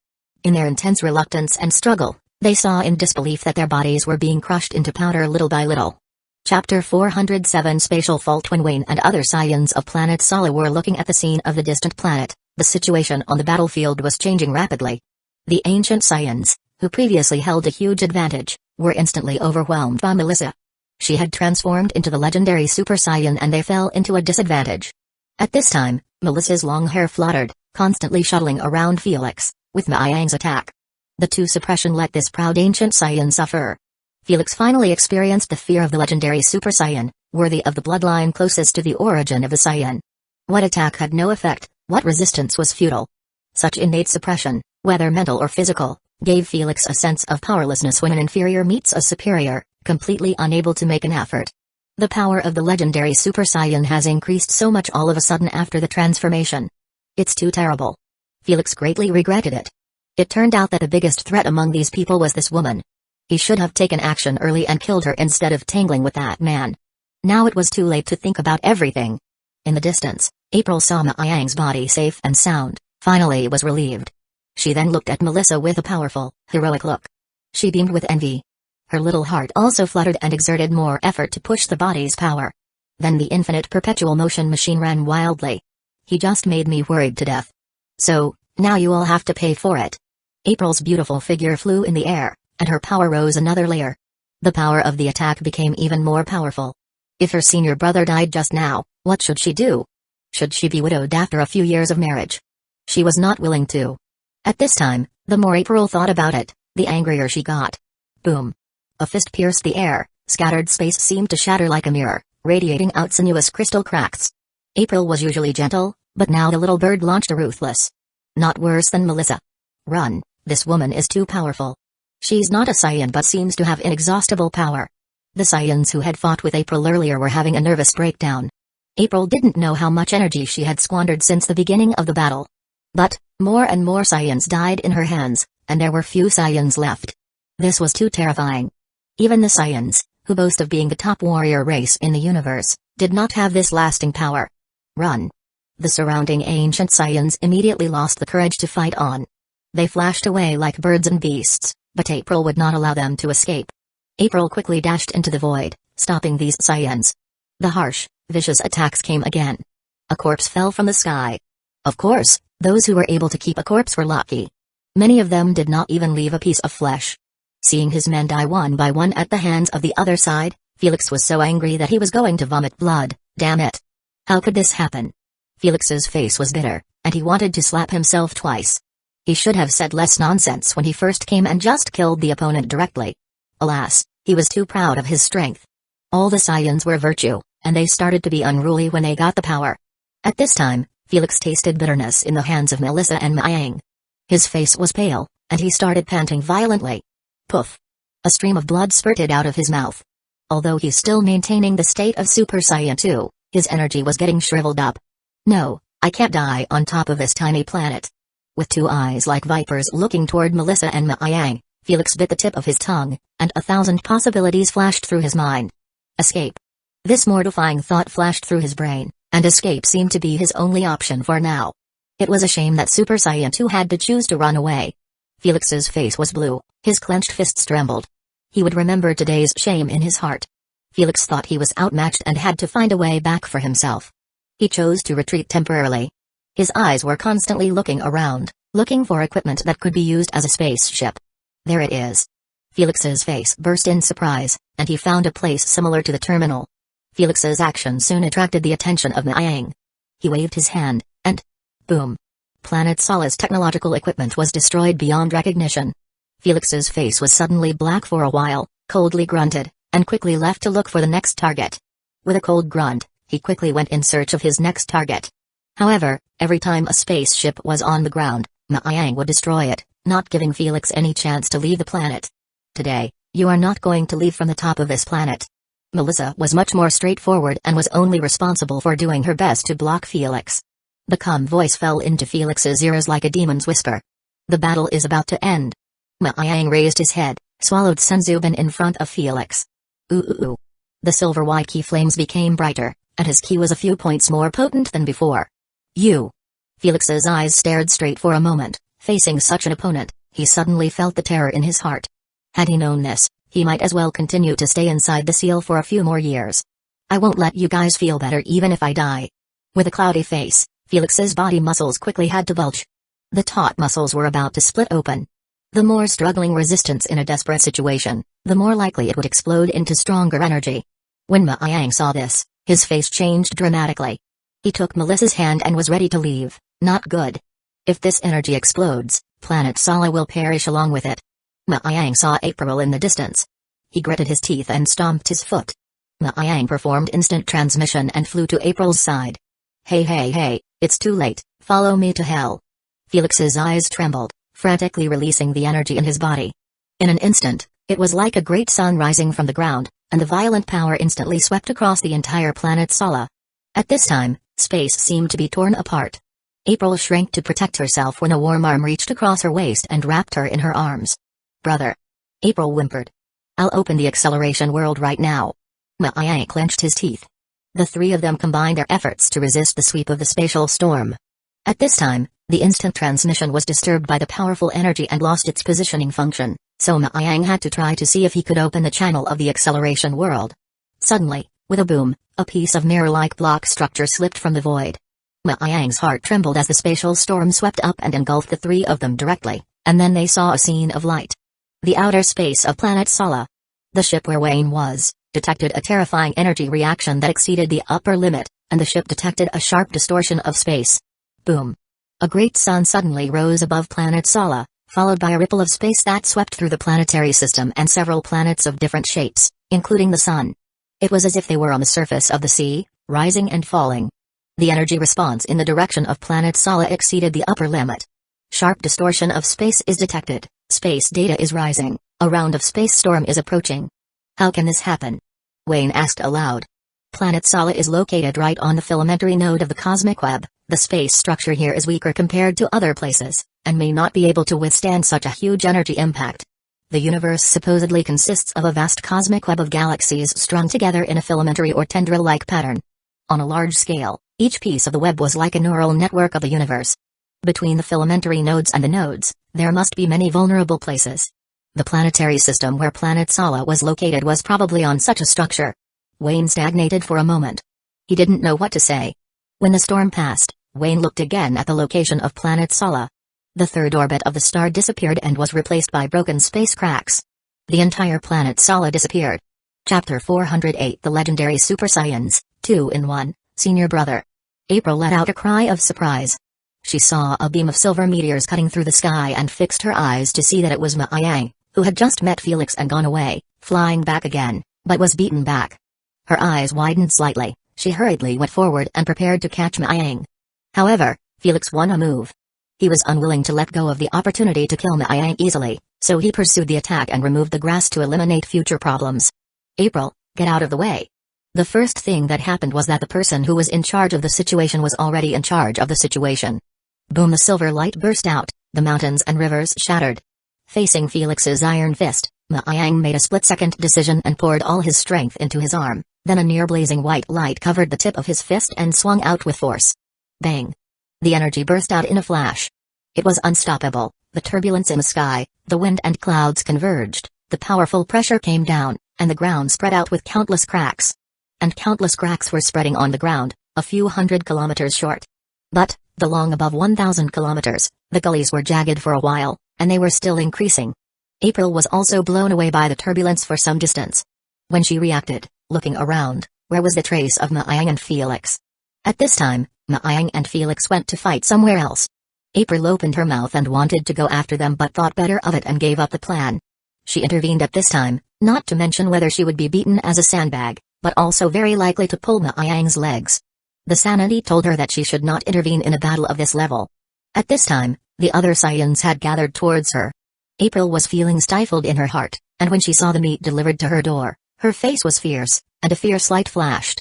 In the sky, Maiyang flew at a speed that was not too fast or too slow, and when Felix caught up, he steeply increased his speed. Humphrey, let's see where you run. With a ferocious cold smile on his face, Felix directly stepped forward quickly.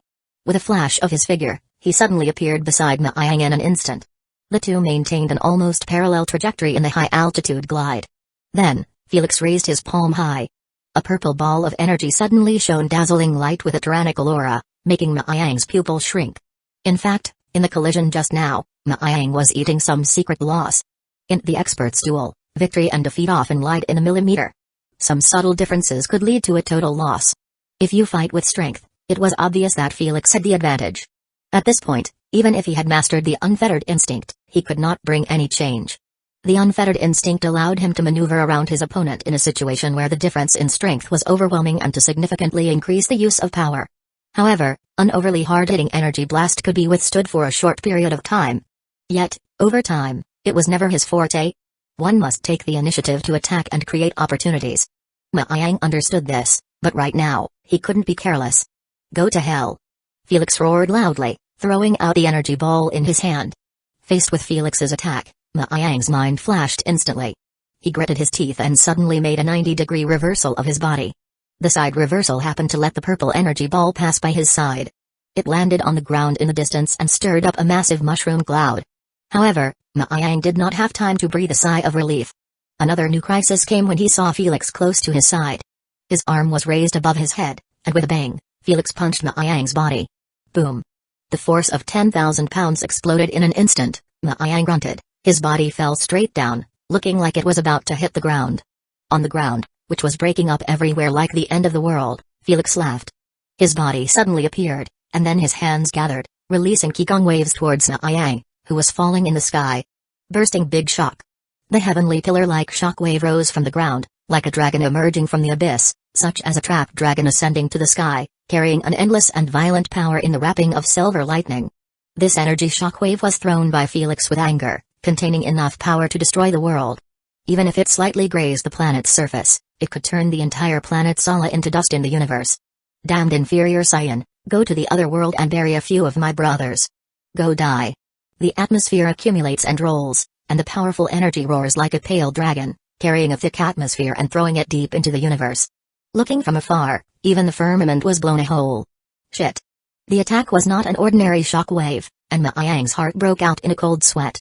He knew it was absolutely impossible for him to receive this attack with his own strength. However, Felix had already locked him up at this time.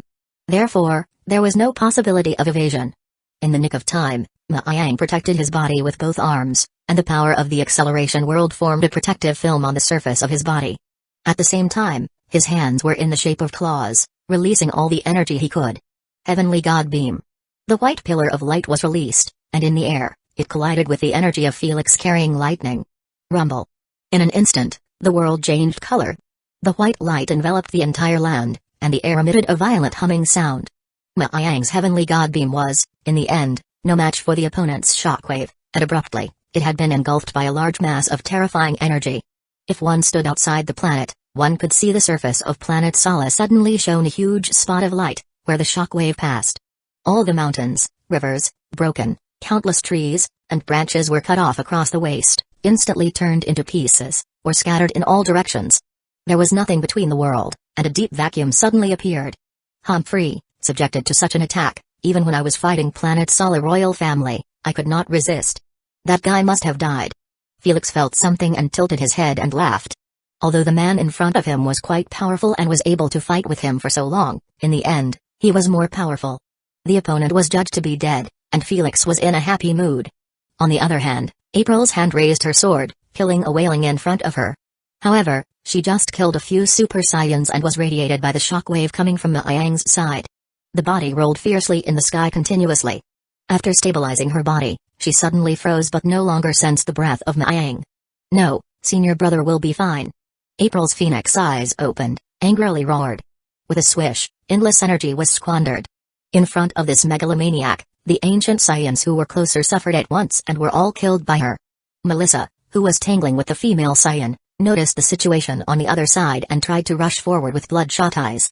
However, Milif did not relent and blocked her way. Get out of the way. Melissa roared in anger. Unfazed, Milif sneered, little girl, you're not going to fly past my eyes. Then I'll kill you first. Melissa, cold as frost, looked at Milif. This time, she did not care about anything. She shouted out loud, endless energy bullets waved her hand and hit wildly. Milif was shocked. She didn't expect the opponent actually to have so much energy. Worthy of the legendary Super Saiyan, your body must contain that Elite Lord's bloodline.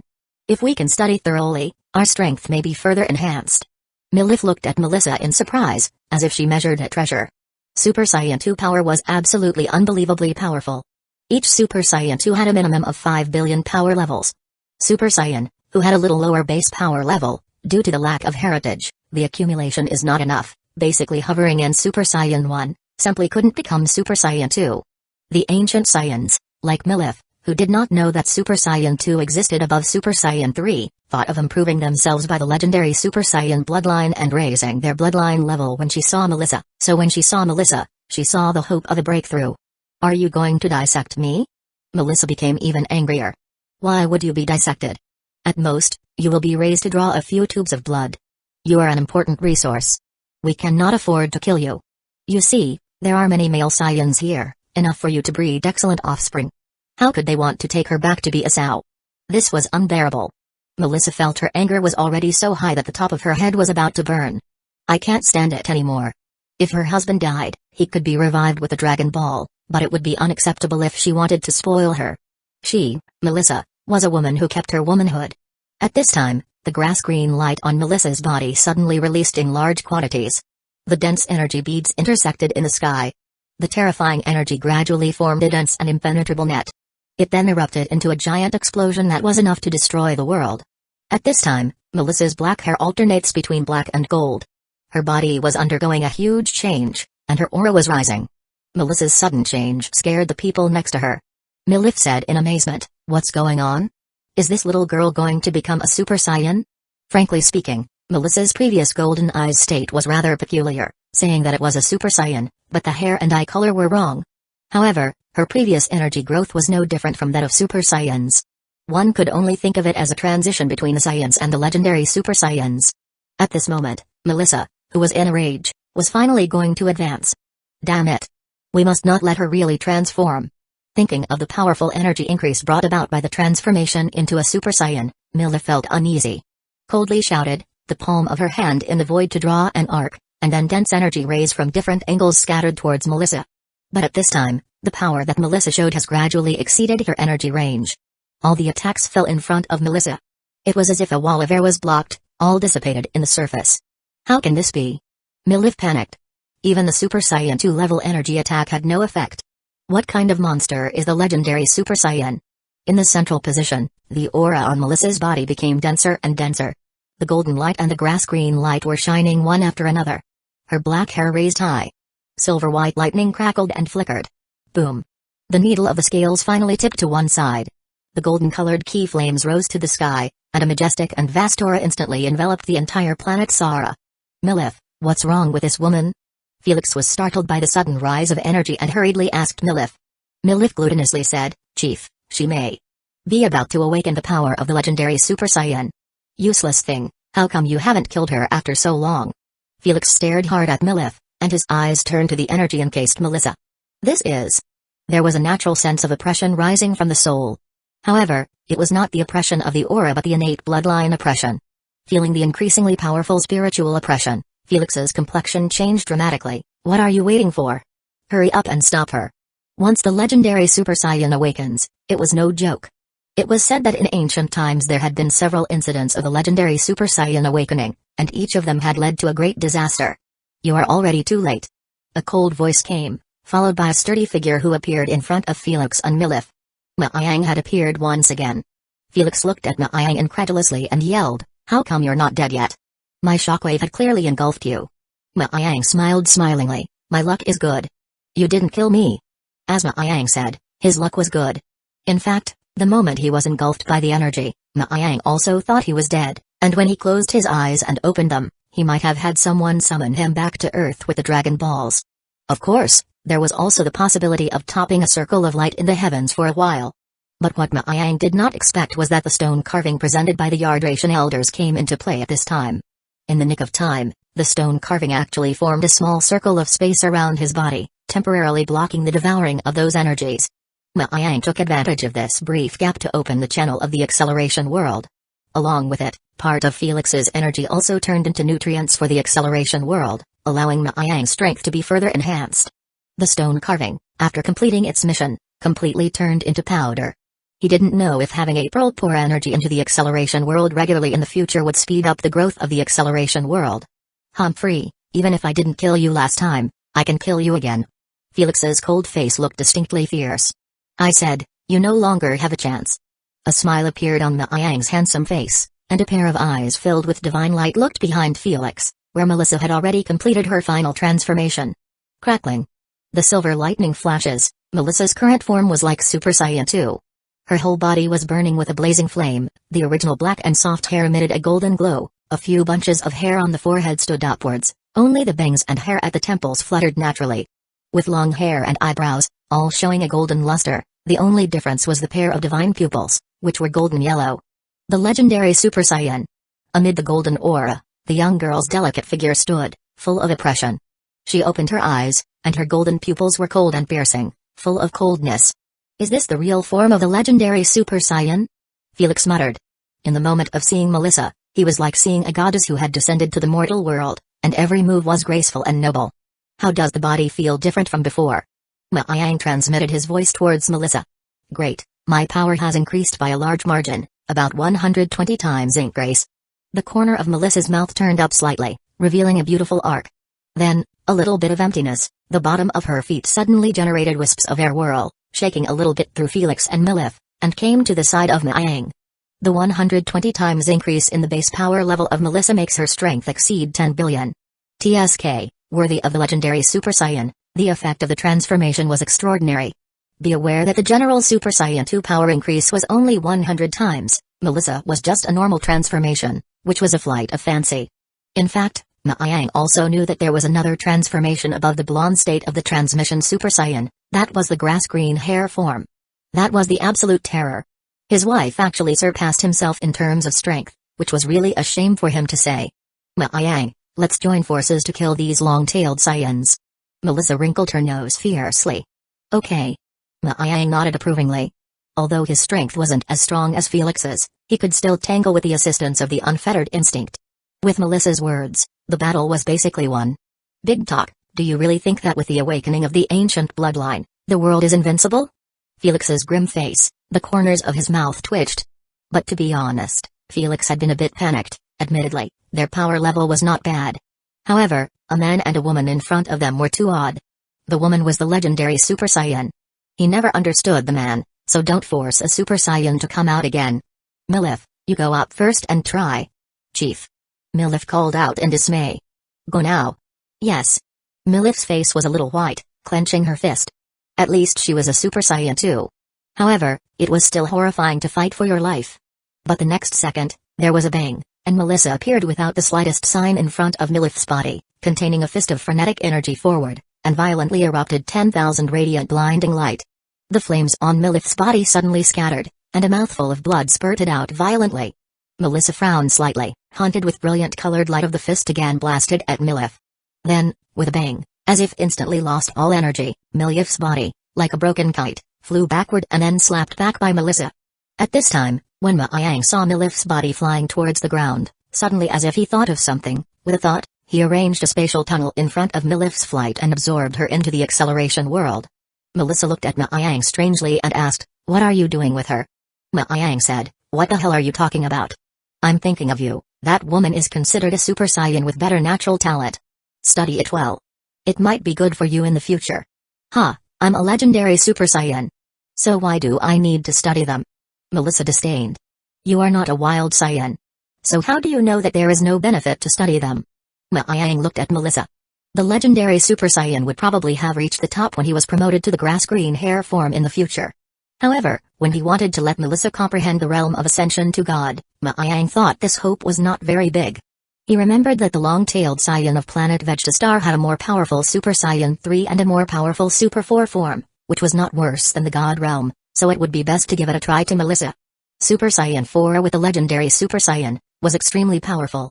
Of course, it was too early to think about this. The first task now was to finish off the ancient Saiyans on planet Sala. Boom. Yang and Melissa were connected in mind and reacted at the same time. They saw two bright rays of light traversing the sky and rushing together towards Felix on the side. Felix's face was gloomy and blackened, looking hideously at the two people rushing towards him and exploding all his energy in anger. Pang. Pang. Pang. They fought extremely fast, and the brief contact immediately erupted into a fierce battle. The battle power of Melissa was no less than that of Felix's full-blown state, with the characteristics of the Super Saiyan. The more courageous the battle, it was not difficult to suppress Felix. With the assistance of Yang on the side, the end was already predetermined when Melissa broke through. Beyond the planet, a ship docked in a distant fixed orbit. The impact of the battle above planet Sala had affected space. Princess Melissa's energy has been enhanced again. I'm afraid her battle power has exceeded 10 billion. Oh my, it's just too shocking. Yeah, it's too strong, Wayne said in horror. His power level was considered stronger in planet Sala, but only 40 million power level. Compared to his sister's 10 billion, it was like the difference between clouds and mud. King, the battle above the planet is getting stronger and stronger. I'm afraid that planet Sala can't support for long. Wayne waved his hand and said, I don't care what happens to the planet now, as long as Melissa and the others can win. Yes, the planet can be rebuilt without it, as long as the enemy can be destroyed. Princess Melissa is so strong. She will surely win. Everyone was talking, looking enthusiastic. Chapter 409 Spatial Fault. When Wayne and other Saiyans of planet Sala were looking at the scene of the distant planet with excitement, the situation on the battlefield was changing rapidly. The ancient Saiyans, who previously held a huge advantage, were instantly overwhelmed by Melissa. She had transformed into the legendary Super Saiyan and fell into a disadvantage. At this time, Melissa, long hair fluttering, constantly shuttling around Felix, with Miang's attack. The two suppression let this proud ancient Saiyan suffering. Felix finally experienced the fear of the legendary Super Saiyan, worthy of the bloodline closest to the origin of the Saiyan. It was really too terrifying to pass Super Saiyan. What attack had no effect, what resistance was futile. Such innate suppression, whether mental or physical, gave Felix a sense of powerlessness when an inferior meets a superior, completely unable to make an effort. The power of the legendary Super Saiyan has increased so much all of a sudden after the transformation, it's too terrible. Felix greatly regretted it. It turned out that the biggest threat among these people was this woman. He should have taken action early and disposed of her instead of tangling with that man. Now it was too late to think about everything. In the distance, April saw Miang's body safe and sound, finally was relieved. She then looked at Melissa with a powerful, heroic look. She beamed with envy. Her little heart also fluttered and exerted more effort to push the body's power. Then the infinite perpetual motion machine ran wildly. He just made me worried to death, so use your lives to dispel my heart's anger. April's beautiful figure flying in the air, the body power rose another layer, the power of the attack more and more powerful. If her senior brother died just now, what should she do? Should she be widowed after a few years of marriage? She was not willing to. At this time, the more April thought, the more she got angry. She selectively forgot about the Dragon Balls and attacked more and more viciously. Boom. A fist pierced the air, scattered space seemed to shatter like a mirror, radiating out sinuous crystal cracks. The violent energy was fan-shaped radiation. The space was shattered, the sun and moon had no light, and all the Saiyans in front of her were crushed into pieces. April was usually gentle, now the little bird launched a ruthless, but not worse than Melissa. Run, this woman is too powerful. Obviously she's not a Saiyan, but seems to have inexhaustible power. The Saiyans who had fought with April earlier was having a nervous breakdown. Since the beginning of the battle, April didn't know how much energy she had squandered. Each attack seemed to give her full strength. More and more Saiyans died in her hands, and there were few Saiyans left. However, such a person, as if never know fatigue, always have a strong fighting power. This was too terrifying. Even the Saiyans, who boast of being the top warrior race in the universe, did not have this lasting power. Run away. The surrounding ancient Saiyans immediately lost the courage to fight on. They flashed away like birds and beasts, but April would not give them the opportunity to escape. April quickly flashed in the void, stopping these Saiyans in front of. The harsh, vicious attacks came again. A corpse fell from the sky. Of course, those who were able to keep a corpse were lucky. Many more did not even leave a piece of flesh. Seeing his men die one by one at the hands of the other side, Felix was so angry that he was going to vomit blood. Damn it. How could this happen? Felix's face was bitter, and he wanted to slap himself twice. He should have said less nonsense when he first came out and killed the opponent directly. His personality, he was too proud. In fact, all the Saiyans were virtue. They started to be unruly when they got the power. Even Melissa could be harmful when she jumped up. At this time, Felix tasted bitterness in the hands of Melissa and Miang. Under some columns of strong force attack, Felix's face was pale and panting violently. Poof. A stream of blood spurted out of the mouth. Although still maintaining the state of Super Saiyan 2, the energy of the body was getting shriveled up. No, I can't die on top of this tiny planet. With two eyes like vipers looking toward Melissa and Miang, Felix bit the tip of his tongue, and 1,000 threads flashed through his heart. Escape. This mortifying thought flashed through his brain, and escape seemed to be his only option for now. It was a shame that Super Saiyan 2 had to choose to run away. Felix's face was blue, his clenched fists trembled. He would remember today's shame in his heart. Felix thought he was outmatched and had to find a way back for himself. With such a thought in mind, Felix was no longer attached to the battle. After the battle, he instead temporarily retreated. His eyes constantly aimed at the earth, looking for equipment that could be used as a flying machine. There it is. Felix's face burst in surprise, and he found a place similar to the terminal. Felix's action soon attracted the attention of Ma Yang. He waved his hand, and countless round shells formed a huge coverage network swept across the ground. Boom. Planet Sola's technological equipment was destroyed beyond recognition. Felix's face was suddenly black for a while, coldly grunted, and quickly left to look for the next target. With a cold grunt, he quickly left in search of his next target. However, every time there was a suspected spaceship on the ground, Ma Yang would take the lead in destroying it, not giving Felix any chance to leave the planet, watching the entire planet's technological equipment fall. Today you are not going to leave from the top of this planet. Melissa was much more straightforward and was only responsible for doing her best to block Felix. The cool voice fell into Felix's ears like a demon's whisper, distracting him from his path. The battle is about to end. Ma Yang raised his head, swallowed a dry flat bin in front of Felix. Ooh. The silver-white key flames became brighter, and his breath was a few points more powerful than before. You. Felix's eyes stared straight for a moment, facing such an opponent who was able to full blood in situ. He suddenly felt a pang of sadness cavity. Had he known this, he might as well continue to stay inside the seal for a few more years. Lament, I won't let you guys feel better even if I die. With a cloudy face, Felix's body muscles quickly had to bulge. The taut muscles were about to split open. The more struggling resistance in a desperate situation, the more likely it would explode into stronger energy. Not good. If this energy explodes, Planet Sala will perish along with it. When Ma Yang saw this, his face changed dramatically. He took Melissa's hand and was ready to leave. When he saw April in the distance, he gritted his teeth and stomped his foot. Ma Yang performed instant transmission and flew to April's side. Hey, it's too late, follow me to hell. Felix's eyes trembled, frantically releasing the energy in his body. In an instant, it was like a great sun rising from the ground. The violent energy instantly swept across the entire planet Sala. Space at this time seemed to be torn apart. April shrank to protect herself when a warm arm reached across her waist and wrapped her in her arms. Brother. April whimpered in a clear glow. I'll open the channel of the acceleration world right now. Ma Yang clenched his teeth. The three of them combined their efforts to resist the sweep of the spatial storm. At this time, the instant transmission was disturbed by the powerful energy and lost its positioning function, so Ma Yang just had to try to see if he could open the channel of the acceleration world. Suddenly, with a boom, a piece of mirror-like block structure slipped from the void, and Ma Yang's heart trembled as the spatial storm swept up and engulfed the three of them directly, and then they saw a scene of light. The outer space of Planet Sala, the ship where Wayne was, detected a terrifying energy reaction that exceeded the upper limit, and the ship detected a sharp distortion of space. Boom. A great sun suddenly rose above Planet Sala, followed by a ripple of space that swept through the planetary system and several planets of different shapes, including the sun. It was as if they were on the surface of the sea, rising and falling. The energy response in the direction of Planet Sala exceeded the upper limit. Sharp distortion of space is detected, space data is rising, a round of space storm is approaching. How can this happen? Wayne asked aloud. Planet Sala is located right on the filamentary node of the cosmic web. The space structure here is weaker compared to other places, and may not be able to withstand such a huge energy impact.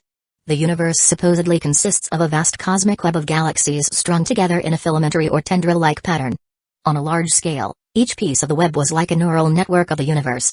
Between the filamentary nodes and the nodes, there must be many vulnerable places. The planetary system where Planet Sala was located was probably on such a structure. Wayne stagnated for a moment. He didn't know what to say. When the storm passed, looked again at the location of Planet Sala, the third orbit of the star disappeared, replaced by a broken, like a deep cavern as deep as the bottom of the space cracks. As if the entire space was cut off a layer of hard. The entire Planet Sala disappeared. Chapter 410 Milif Am I going to be sliced in the middle of a black and white channel? All kinds of crystal fragments were flying around, looking like a sea of stars from afar. This was the place where the void was broken. Although it was still located in Universe 7, it was as if it was in an illusionary world, where it was impossible to distinguish where was before and where was after. The concept of space seemed invalid, and the strong wind swept up the crystal fragments. Everything was so light and strange. At this time, Ma Yang fell into this bizarre place with Melissa and April in his left and right arms. The wind blew the hem of his clothes with a rustling sound, and the three of them made a joint effort to maintain the balance of their bodies in this area. Senior brother, what is this place? April curled up in Ma Yang's arms. Her blue eyes surveyed the surrounding scenery. The surrounding points of light seemed like a shining star, but the color was unknown, and even the borders were blurred. It is not clear. Felix's self-explosion destroyed the whole planet Sala. We are probably in the middle of a subdimensional layer. Ma Yang's gaze was fixed, and the divine power in his body probed out along the fault layer a little. However, it soon seemed to meet a barrier and was bounced back. Universe 7 had countless small spaces and subspaces. God world, heaven, and hell had countless spaces. Countless subspaces existed between these spatial and space, making up for the lack of emptiness as if they were fillers, gluing the various worlds together. To get out from here, one needed to break several subdimensions. So what now? We won't be able to get out, right? Don't think blindly, the boat will come to the bridge, there is always a way. Ma Yang patted Melissa's head. Do you want to stay in the acceleration world for a while? My acceleration world is not affected. Hey, then what are you waiting for? Hurry up and get in. Melissa shouted happily, and the golden glow on her body gradually disappeared, maintaining the form of the legendary Super Saiyan for a long time. This time the energy finally began to fail. You guys wait a minute. Ma Yang nodded, silently opened the channel of the acceleration world. At once, a brilliant and flawless colorful light rose in the air, the brilliant colors reflected in the surrounding black and white lonely environment, as dazzling as fireworks. The void was steeply filled with fine waves, and Ma Yang, Melissa, and April instantly crossed into the channel amidst the chaotic waves of energy. Swoosh! After Ma Yang and the others entered, the colorful light suddenly disappeared. The surrounding background once again turned into a deep, dead black and white. In the acceleration world, the vast and spacious starry sky came into view. 3 huge super dragon balls stabilized in the void, looking as if they were only the size of small marbles in the entire spatial background. The turquoise-blue planet Wudao was filled with white clouds and a pleasant climate. The female Super Saiyan, Milif, had entered the acceleration world for a long time. However, because of the time standstill, she had been unaware of what was happening until Ma Yang and the others entered, and the time flow resumed.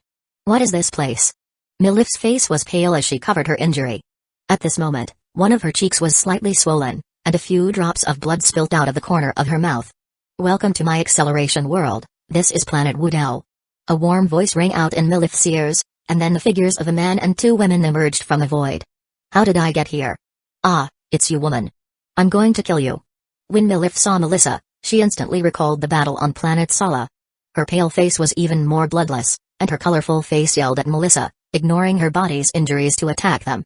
If you don't know any better, why don't we just finish you off? Melissa's eyes glared with a murderous aura. Snap.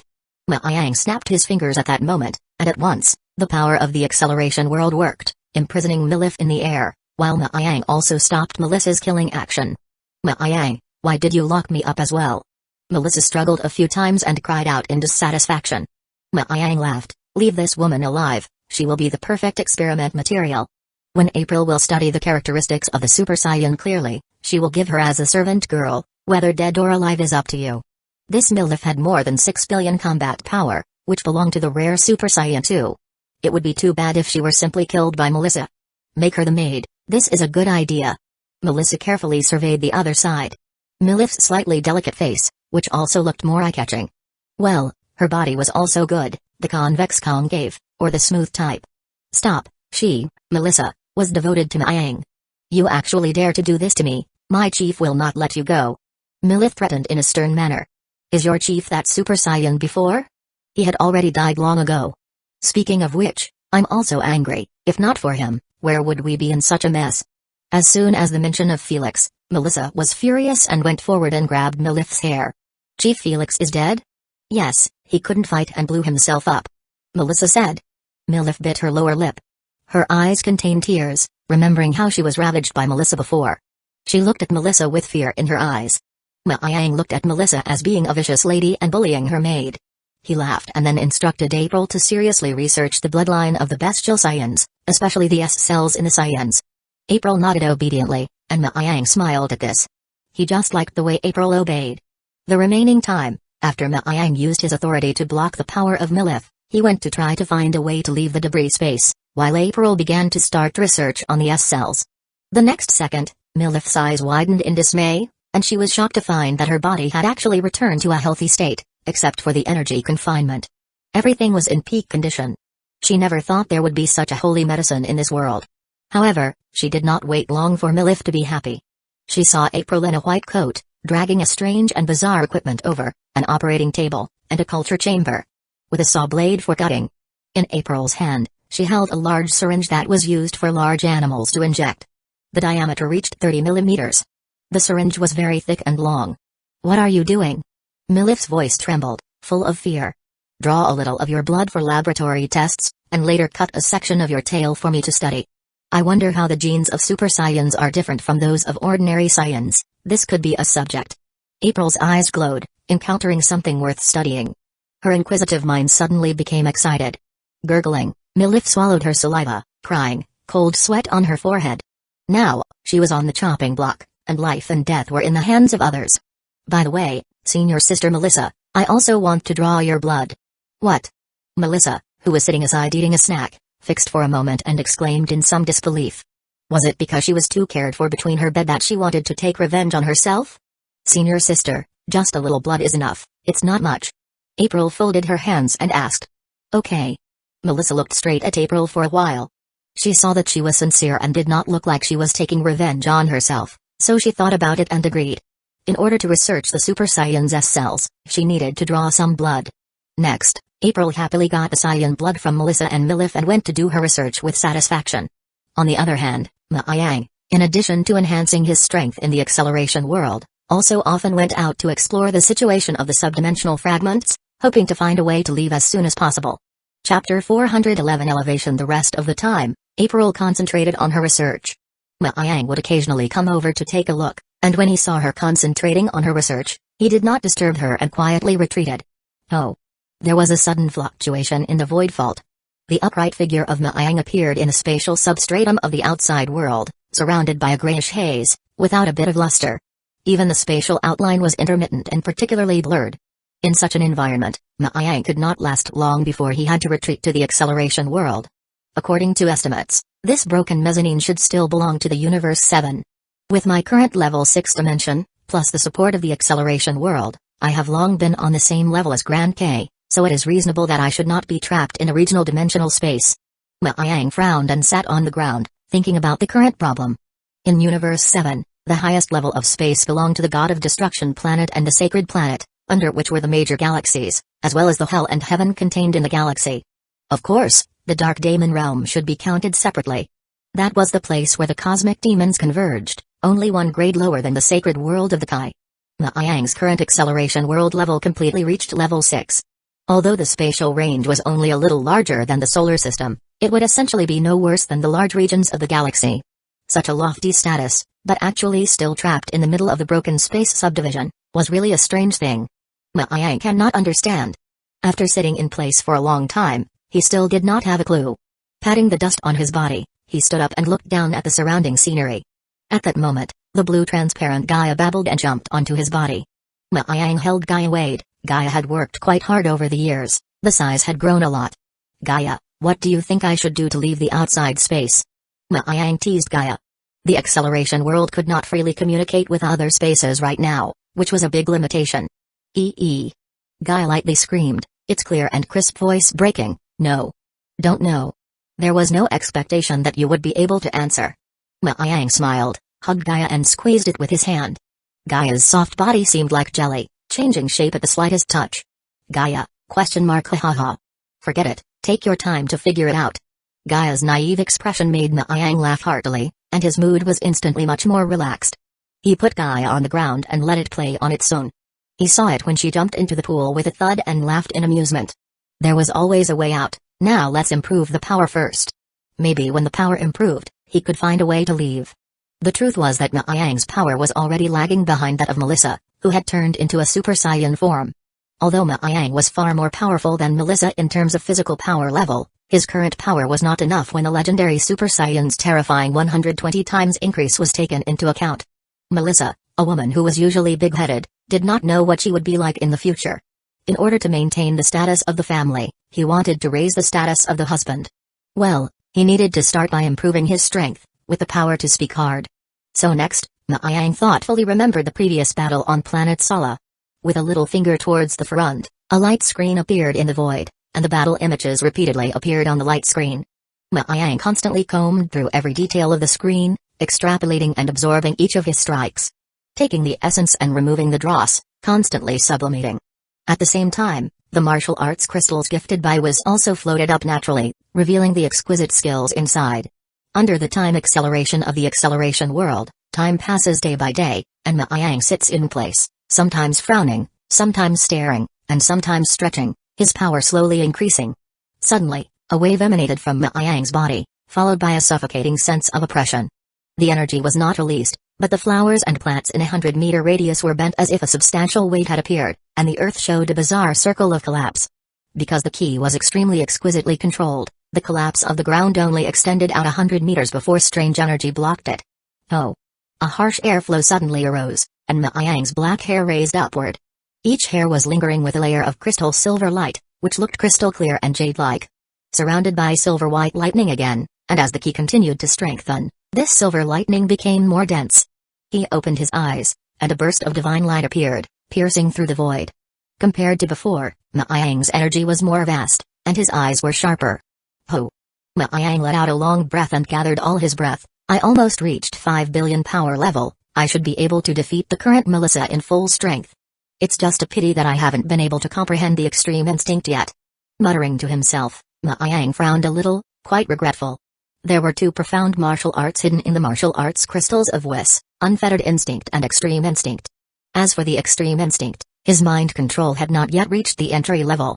In this regard, Yang did not have any discouragement. After all, such a profound realm as unfettered instinct, he was able to comprehend one. It was already quite remarkable. He still had a lot of time to comprehend it slowly. Thinking of this, Yang smiled faintly and floated up to the cottage where Melissa and the others lived. In a small cottage by the mountain, Melissa was lying under the grapevine, one foot stomping on the coffee table, rocking the leaning chair. Her clothes were very revealing, her blouse and hot pants were extremely short, and a large area of white skin was exposed, especially the two long and slender thighs. The white skin, which was universally popular among men and women. Melissa tilted her head, her eyes dazed, looking at a bunch of transparent purple grapes above her head, next to Milif as if she was a maid to serve. Milif, peel a grape for me, without seeds. Melissa called out vigorously. Milif bit her lips, a look of humiliation. Yang watched, and his eyebrows could not help but raise a little. Was Melissa really considered herself as a 1,000-year-old lady? He thought it might be a good idea to have a good look, but it would be a bad idea. His eyes fell on Melissa's clothes. The top that shows the belly button, the smooth and delicate belly, white than snow, such a perfect belly, it was a pity not to have a cesarean section. Melissa, it's time to restrain a little, don't be proud after a little achievement. Yang sat beside Melissa, gently patted her shoulder, quite proud, I have grown in strength in recent days, and surpassed you again. Why so fast? Melissa widened her eyes, then indifferent, but it does not matter, I am a Saiyan, as long as I slightly train, normality grows 1 point of power level.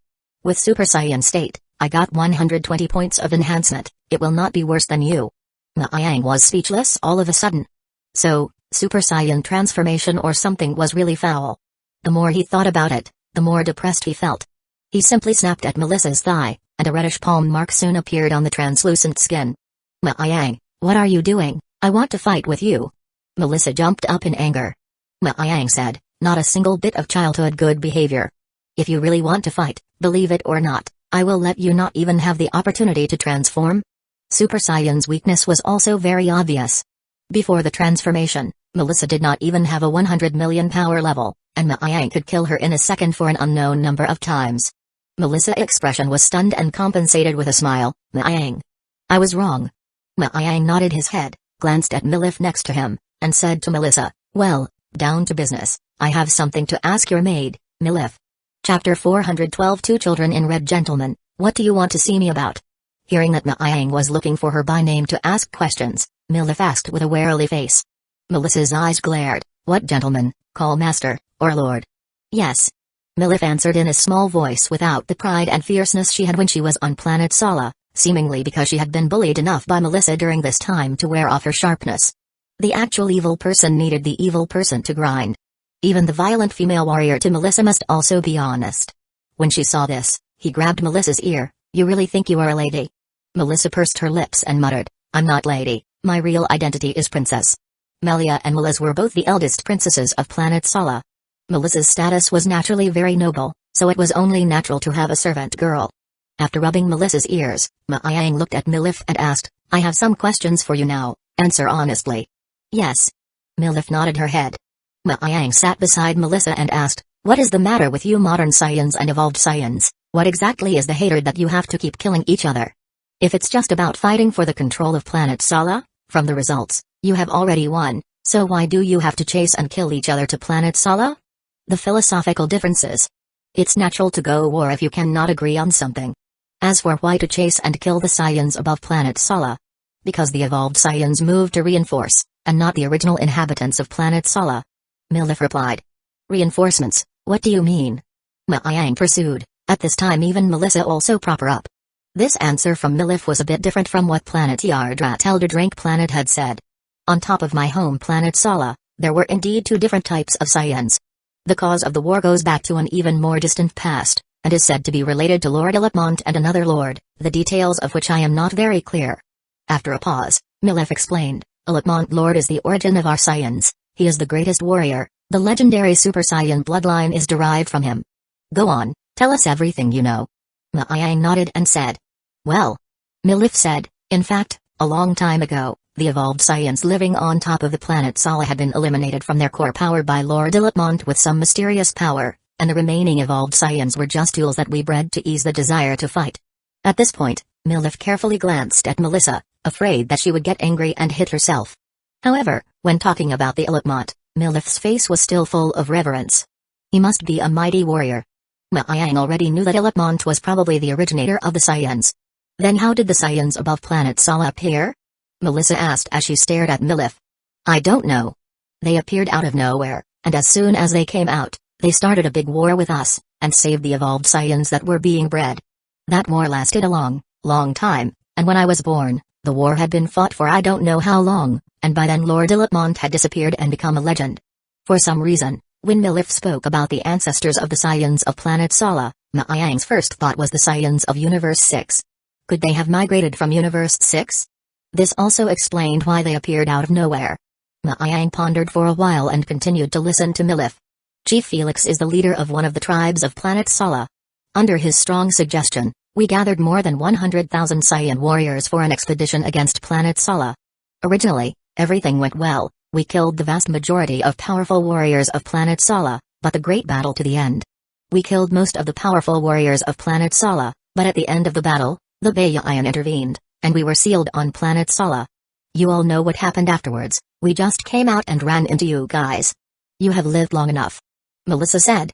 The ancient seal of planet Sala had existed for an unknown number of years, and Milif and the others had been in the seal. Ordinary Saiyans had long since died of old age. Milif bowed her head and said, "The time inside the seal is different from the outside. In a sealed time and space, we can't survive the long years, so we can only suck energy from each other and linger on. By the time the seal broke, only 2,000 people came out alive." Aizen nodded after listening. In the general scheme of things, he had a clear picture. In general, there were two Saiyans on the planet Sala who didn't like each other. However, these evolved Saiyans were early eliminated by the Illipmont with a special method of large-scale reduction. They then appeared in planet Sala as planet Sala Saiyan ancestors. The two sides continued the war for countless years until they retreated and migrated to planet Sala. At this point, the modern Saiyans did not seem to take advantage of what was happening because, after that, planet Sala also broke out civil war. The modern Saiyans destroyed the home planet, were only forced to wander in outer space, and finally settled in planet Vegeta. Nowadays, there were very few modern Saiyans in Universe 7, except for a few. The rest were all evolved Saiyans. The origin of the legendary Super Saiyan bloodline comes from Illipmont, who is a very remarkable character. Aizen thought about it and did not find this person in the memory of the record, probably the earliest activation of the S-Cell warriors. Saiyans were not a powerful race from birth. They were like other races, they were come from weak to strong evolution. From the first generation of S-Cells to after countless generations of S-Cells accumulation, and finally to create the strongest fighting people. The Illipmont might be one of the best, like a deity for future generations to worship. However, the most powerful person, who also had been subject to the control of the laws of nature, had now also disappeared in the history of the river. Well, the general situation I have understood. From now on follow Melissa well, with April's experiments, Do not move any crooked brain. If she behaved well, she could be given the opportunity to go out for air. Still, if she did not perform well when April's experiment was over, she would be directly destroyed in place. Milif gulped and said sharply, I decided to cooperate. Miang gently nodded down, and wiped oil on Melissa's body for a while, and went to April in a happy mood. After making out with her in the lab for a while, Miang left and once again exited the acceleration world. The outside world was still gray with an ambiguous scene as if suddenly entering two-dimensional space from three-dimensional space. It was ambiguous and without borders. Clattering, crystal-clear debris floated past in front of him, and Miang stayed in the broken space for a while, never finding a way to leave. Just when the energy was about to run out and ready to return, two young figures appeared in Miang's line of sight. It was a boy and a girl, two relatively young children, looking only 12 or 13 years old. They were wearing red high-collared trench coats without buttons, the waist with a blue color belt wrapped around, inside the trench coats tightly attached to the black shirt, no sleeves, looking heroic. This kind of place actually still have people, and so young. Miang opened his mouth in surprise and hurriedly shouted towards them, Hey, what are you people and why are you here? He shouted for a long time, but the two children did not respond, as if they did not hear his shout at all. Is it because the space was different? In fact, both sides were in different time and space? Miang frowned and sighed. Just when he was about to give up, the boy of the two children seemed to sense something and glanced towards Miang's side, and a pair of clear eyes suddenly seemed to penetrate the space. Chapter 413 Pitu and no other they saw. As soon as the boy gazed over, Miang knew that the other side had already found him, so he was happy in his heart and waved his hand towards them. In an unknown distance away, the boy and the girl in red eyes fell on Miang and had also noticed him. There seems to be a person there. The boy scanned the void suspiciously and pointed in the direction of Miang to the girl beside him. Isn't his the singularity point of Universe 7? Such a dangerous place, there is actually someone here. The girl saw Miang along the direction of the boy's finger and was immediately very surprised. There would be many strange and special nodes in the universe's substratum. The space at these nodes was broken. The space-time distortion and the unusual scale here would lose the measurement of meaning. It might be an eternal time at a glance, or it might be a distance from the end of the world. It was extremely easy to lose your bearings. The average life in such an environment was a dead end. That man is waving at us, let's go over and take a look. The girl nodded, let's go. With a clatter, two figures penetrated the chaotic and changeable space in a little bit of emptiness. 1 second they were far away, and the next, they were in front of Miang. The thin, clear water, like fog, in their eyes, was the ordinary space, like walking on the ground, without a sense of stagnation. The boy came to Miang's side and looked up at him. This is a strange point in Universe 7, how come you are here alone? Seeing the boy come over in such a peculiar way, Miang decided that he had something extraordinary.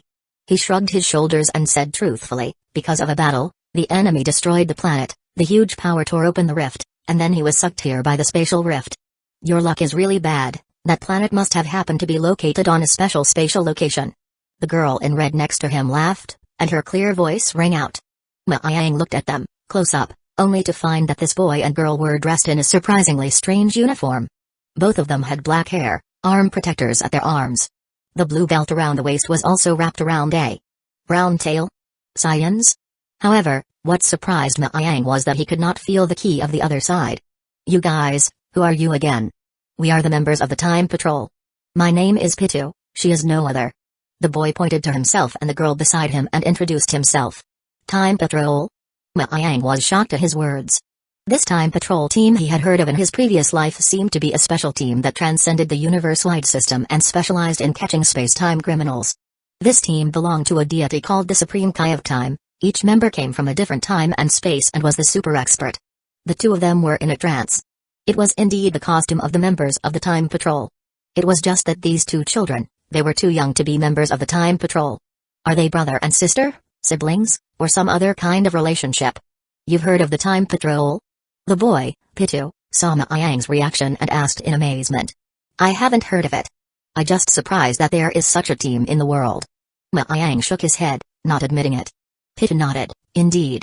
Although the Time Patrol recruits people from different worlds, they usually don't leave traces in the time and space where they have appeared. It's only normal that they haven't heard of it. On the contrary, you, a person stranded here without dying, this is what made people the most surprised. You should have your own technique. The energy in his body was rapidly depleting, and Maang knew that he had no more time to stay outside and had to return to the accelerated world. Looking at the following Pitu and no other, disappearing in front of them, was a little difficult to do. Perhaps he would miss the only opportunity to leave here. After thinking about it, he simply invited the two into his acceleration world. It's not a secret to say, do you want to sit inside my space? So that's how it is. It makes sense if we say it's a private space. Pitu said. Ordinary beings couldn't survive in the chaotic space, while there were some special beings that used their supernatural abilities to create personal space for temporary shelter, which would enable them to survive for a long time. Obviously, Pitu thought that Maang belonged to this category of people with special abilities. Seeing Pitu and no other agreed, Maang released his power to open the channel of the acceleration world. The two had long been accustomed to such abilities, directly forward a step into the channel, not worrying about Maang might have any conspiracy. Because as time patrolmen, only a few spaces could trap them. After Pitu and no other both entered the acceleration world, Maang also took a step forward. The illusory space suddenly filled with a faint ripple, and after several people entered, the channel quickly disappeared. In the acceleration world, Pitu and no other came in. They realized that this place was not the same as the general personal alien space. Looking at the sky in surprise, momentarily shocked by the magnificent majesty of the acceleration world, Pitu said to no other, I originally thought the space he said was just a general psychic space, but I didn't expect it to be this big. Yeah, it's already equivalent to a small universe. No other tossed her long hair behind, equally a bit amazed. Look at that. Pitu pointed to the three huge orange-red planets in the sky. That seems to be the Super Dragon Ball. It's really the Super Dragon Ball of this time and space. It's amazing, there are actually 3 of them. No other said in surprise. At this time, Maang appeared beside them. Welcome to my acceleration world. Those 3 Super Dragon Balls were collected by me while traveling in the universe. Hee. I have experienced many worlds with Pitu. Your time and space here is quite special, especially there are characters like you. Reasonably speaking, with your ability, you should be very famous in this time period, but I have not heard of you in any other time and space. There are many time periods in this world. Maang took a breath and asked tentatively. There are not many, there are only 3 complete multiverse, and there are many small universes scattered. Oh yes, the multiverse is the large universe including your universes. There are especially many experts. Your location is Universe 7 in the universe. Nother said. Can you tell me more about it? Of course. Nother's face was filled with a smile. In fact, what Maang wanted to ask was how strong you guys were. He had a feeling that even in the acceleration world, he would lose badly if he dared to make a move against them. These 2 small children were very strong.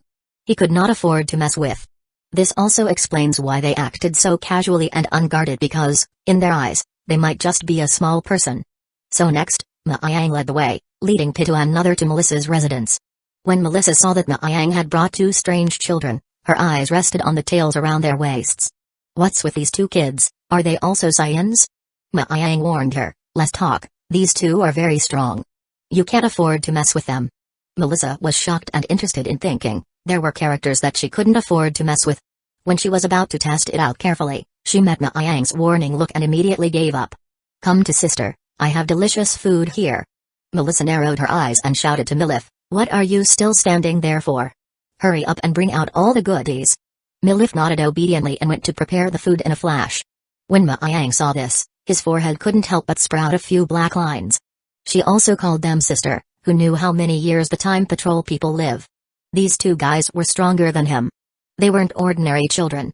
Fortunately, neither Pitu nor no other cared about Melissa's attitude and very politely sat down next to Melissa. Soon, Milif brought up all the delicious food as instructed. That woman just now, is she a Saiyan? Pitu picked up an orange and peeled the skin. He ate a flap of fleshy flesh and said casually. She is a Saiyan from planet Sala. She just broke the seal and tried to make trouble, and was arrested by me. Melissa behaved elegantly, but she had the appearance of a lady of the house. No other asked, are you Earthlings? Melissa said, I'm a Saiyan, my husband is the one from Earth. Well, it's all the same. The evolved Saiyans without tails, there is no need to distinguish too much from Earthlings. No other nodded. Chapter 414 Space and Time Singularity. What does it mean that there is no need to distinguish too much between evolved Saiyans and Earthlings? Is it because the 2 look exactly the same? Maang raised his eyebrows and seemed to think that there was some other meaning in no other's words. What is the difference between an Earthling and a Saiyan, apart from their appearance? They couldn't be the same race, right? Shaking his head, Maiyang put this ridiculous idea behind him and then asked for advice on how to leave that broken space outside. If you want to leave, it's actually very simple. Pit laughed. Even if the general universe space is broken, at most you will encounter spatial turbulence. If you break it, you will be able to come out. With the strength of this space, your strength is certainly not weak. The reason why you can't get out is because the area outside is the singularity of Universe 7. I can take you to shuttle out. Really? Thank you guys so much. Once they heard that Pitta could take them out of this hellish place, Maiyang and Melissa couldn't help but reveal a smile. No need to be polite, I can see that you guys are not any evil people. This little favor is easy as can be. By the way, what is the meaning of Singularity Point? Maiyang asked. The so-called Singularity was a place where a historical distortion had occurred. Every universe always had one or two places that were not so easily destroyed because they were protected by a special power. No other took over Pitu's words and explained, this little girl also seemed to know a lot of things. The place where the history distortion event happened, the implication was that could history still be changed? According to the worldview of the Dragon Ball world, shouldn't parallel time and space be born? For example, Future Trunks tells Son Goku about their androids from the future shuttle to the front end of the android story. Although it makes the fate of Son Goku and others change, for Trunks himself, his side of the world had not changed much. The generation of parallel time and space was considered maintenance and correction of history by the world itself to avoid paradoxical events. Seeming to see Maiyang's doubts, Pitu explained. This world is not unique. In the whole universe or even outside the whole universe there exists a group of people who specialize in disrupting the course of history and breaking the rules of the world. These people belong to the Dark Demon Realm and are the minions of the Demon Supreme Kaimechikabura, and are also the main targets of our time patrol since its establishment. These people are some very evil guys by constantly traveling through the past history to achieve the purpose of destruction. Of course, if it is just an unusual power to travel through time and space, the self-healing ability of the whole universe will give birth to parallel time and space on its own in order to avoid changes in world history. This way the original world is preserved, while the split parallel world is equal to bear the result of the distortion of history. But the Demon Supreme Kaimechikabura had a bizarre power that enables him to allow people to enter history while circumventing the world's restoration ability to unleash, so these people are truly shuttling into history. What if these people wreak havoc on history? Maiyang asked seriously. History cannot be tampered with, otherwise it will cause serious consequences. With good luck, it will just be the collapse of that tampered universe as a whole, and with bad luck it will be the collapse of the entire universe's space-time system together. Pitta said with a serious expression. Maiyang nodded. He was a traveler, and he was probably more compliant in his case. Before, no other said that there were a total of 3 universe-wide space-time outside, and it was possible that one of them was generated because of him. So, the power of the Demon Supreme Kaimechikabura is really powerful. Melissa listened to the side fascinated. Compared to the Demon Supreme Kaimechikabura, her little bit of psychic power was nothing remarkable. No other nodded and said, the Demon Supreme Kaimechikabura is very evil guy. I heard that he comes from the mysterious Zero universe, and because of his reckless use of power, our space-time patrol has to constantly run around in all space-time, and is very busy. You guys are great too. Melissa looked at Pitu and no other, 2 Saiyans who didn't look very old and were actually saving the world.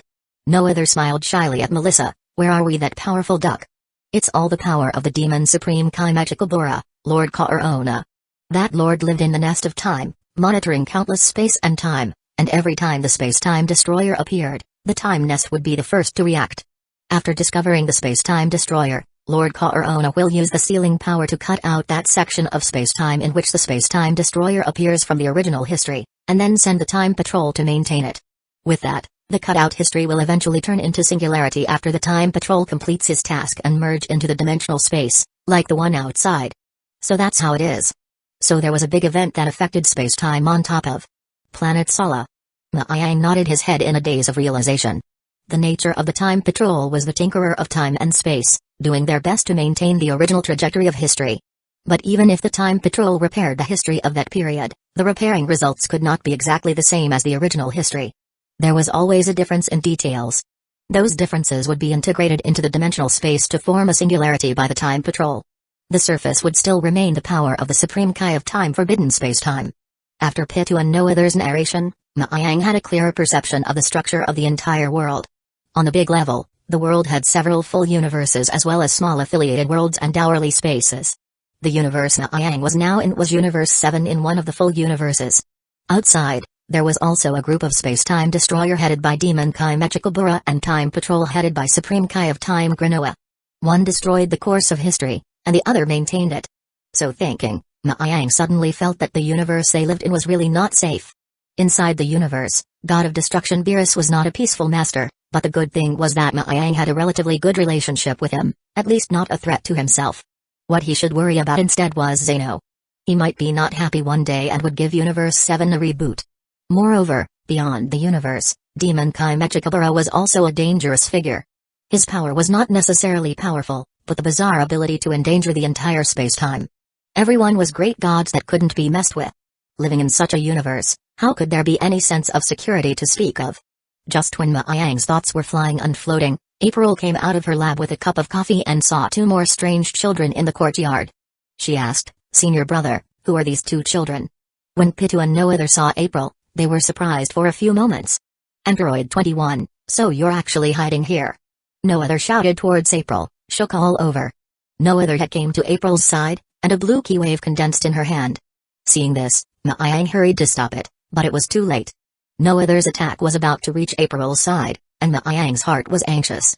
He hurriedly used the power of the acceleration world to protect April and shouted, "Wait, she is not Android 21 you are talking about." "What do you mean?" No other stopped when the attack was about to hit, and her pretty face looked at April warily. "She really isn't Android 21. Android 21 isn't that weak." Pitta stared at April for a moment and took No Other's hand. No Other's eyes rolled and gazed carefully, making her realize that she might have mistaken the person. "I'm sorry, it seems we were mistaken. Is Android 21 your target this time?" "Yes, that Android 21 is a criminal who uses time machines to travel through small universes, and has already disrupted the order of several small universes. We are instructed by the Supreme Kai of Time to apprehend her." Pitta took a look at April and said to Ma-Yang, "Senior brother, what are they?" April's mind was unsettled. She had never seen such a powerful young child before. "They are from the Time Patrol, their target is Android 21, which should be you in some parallel time." Ma-Yang ambiguously said. This parallel time and space should not be a big time and space like the whole universe, but some small universe about the size of Universe 7. "Capturing the other me, could I still be a fugitive?" April pointed at herself and said in disbelief. Chapter 415-21, 2-in-1, April's reaction was expected to Ma-Yang. After all, the current world's April was a gentle and competent image, not only others think so. He was afraid that even she was so positioned, unexpectedly, her other self in another time and space would be a fugitive. However, the actual situation was that the April in the other time was not only a fugitive but also a felon whose crime was so serious that the Time Patrol had arrested her. Such treatment, not to mention it, made April dumbfounded. Any person who knew April would feel incredible. Of course, this did not include Ma-Yang because he already knew. Regarding the confusion of April, Pitu and No Other glanced at each other. "In another time and space, you are indeed a fugitive pursued by the Time Patrol." Pitu stepped forward and stood in front of April to tell the story. "The you in the alternate time and space is named Android 21, the ultimate android created by Dr. Gero and his computer. Because of the fusion of Majin Buu's cell, the other you derived from the evil consciousness, specializing in turning strong people into sand for devouring. That's right, because you want to only use the time machine shuttling time to travel through time and space, making a lot of small universes are in chaos." At the side, No Other said with a serious face. "Disrupting space-time is a serious crime. The Lord Supreme Kai of Time personally ordered for you to be arrested." "Of course, it is the you of another time and space." Pitu added. He, it seems that the root of evil lurks within April as well," Melissa said jokingly after hearing what happened. "Usually, they always say dirty things. Maybe April's nature is not much better than hers." "Sister, I am not such a person." April agreed to defend herself. "This little brother has said that it's me on the other time and space, so do not make it look as if I have made a mistake." Oh my, she didn't make any mistake. She was obviously the developer of android technology. In another time, she actually became an android created by Gero, and what was Majin Buu's cell, she had never heard of. Although she liked to eat dessert, not so much to turn people into the dessert to eat it. Well, thinking about it made her feel disgusting. This sister is right. The crime of parallel time and space cannot be mixed up, so the person we want to arrest is not you," Pitta said. At this point, April thought of something. She asked, "By the way, since the eye of the other time and space is a criminal, then what about senior brother and senior sister Melissa?" "No, what about Melissa, what are they like?" Melissa and this senior brother? Pitta looked puzzled at April, and no other looked at each other, do not know where to pull out a golden scroll, and then like a dictionary to look up. After a while, Pitta said, I consulted several time and space. You said Melissa is just a relatively ordinary martial artist on Earth, and did not leave any fame in history. The implication was that Melissa was a dispensable dragon. As for Maayang, Pitta and no other also inquired, and there was nothing written on the golden scrolls. In fact, if not Maayang crossed over, the history of Maayang and Melissa would be nothing, insignificant characters on Earth. When the Dragon Ball plot began, they had no meaning to appear on the scene. However, hearing that their past lives were actually so obscure, Melissa immediately expressed defiance. Then how about you look at me in parallel time and space? My name is Melissa. There is not a person named Melissa in other time and space. Pitta said after the query. Oh, Melissa is my fused name. You can look up Melia or Meliz if you can't find it. Neither. What do you mean? Melissa opened her blue lake clear eyes. They mean that Melia or Meliz did not exist in other time and space, or that you in other time and space were aborted before you were born. Maayang added that if he hadn't made a wish for Mixia to be reincarnated, Melissa wouldn't have become a Saiyan at all. Melissa now did not know what words to use to describe her current mood. At this time, April looked at Maayang. Parallel time history development had a lot of similarities, and all their changes seemed to be because of Maayang. If he didn't save her when she was a child, perhaps they really would go on another path. Thinking of this, she said with relief, since it is a parallel space-time, it is quite possible that different things happen. Every space-time is a complex system. The further the source of the space-time split, the greater the variables inside, and the greater the possibility of differences. This was the butterfly effect. Maayang nodded at the words. It was easy to understand these. For example, Android 21 in the plot was actually made by using April as the body, combined with the cells of Majin Buu. In fact, like Cell, they were retrained clones. The real April in another time and space, perhaps had long been died. Well, there is little need to dwell on these, and you can't control yourselves in other time and space, so you might as well enjoy your life now. Maayang's two hands wrapped around Melissa and April. This senior brother is right, each time and space should be viewed independently. Pitta agreed more with Maayang's view. Next, after staying in the acceleration world for a while longer. When Maayang had regained his spirit, Pitta and no other offered to send Maayang and the others away from the outside space-time singularity. The singularity was not something that ordinary people should set foot in. Pitta stood up and patted his body. No other and I have to continue to chase after Android 21. Later we will open the channel of the singularity point. You guys take the opportunity to pass through the channel. Thank you. Maayang sincerely expressed his gratitude. No other said with a smile, no need to say thank you, it's just a hand up. In fact, cases like yours are rare in all time and space. At this time, Pitta took out a small golden card. This is for you. If you have the whereabouts of Android 21, break this card, we will naturally know. No problem, if Android 21 is found, I will inform you. Maayang nodded and put away this golden card, which was wrapped with an inexplicable layer of energy. After that, several people together out of the acceleration world into that foggy subzone. Pitta just appeared to stand with no other in front of Maayang and them.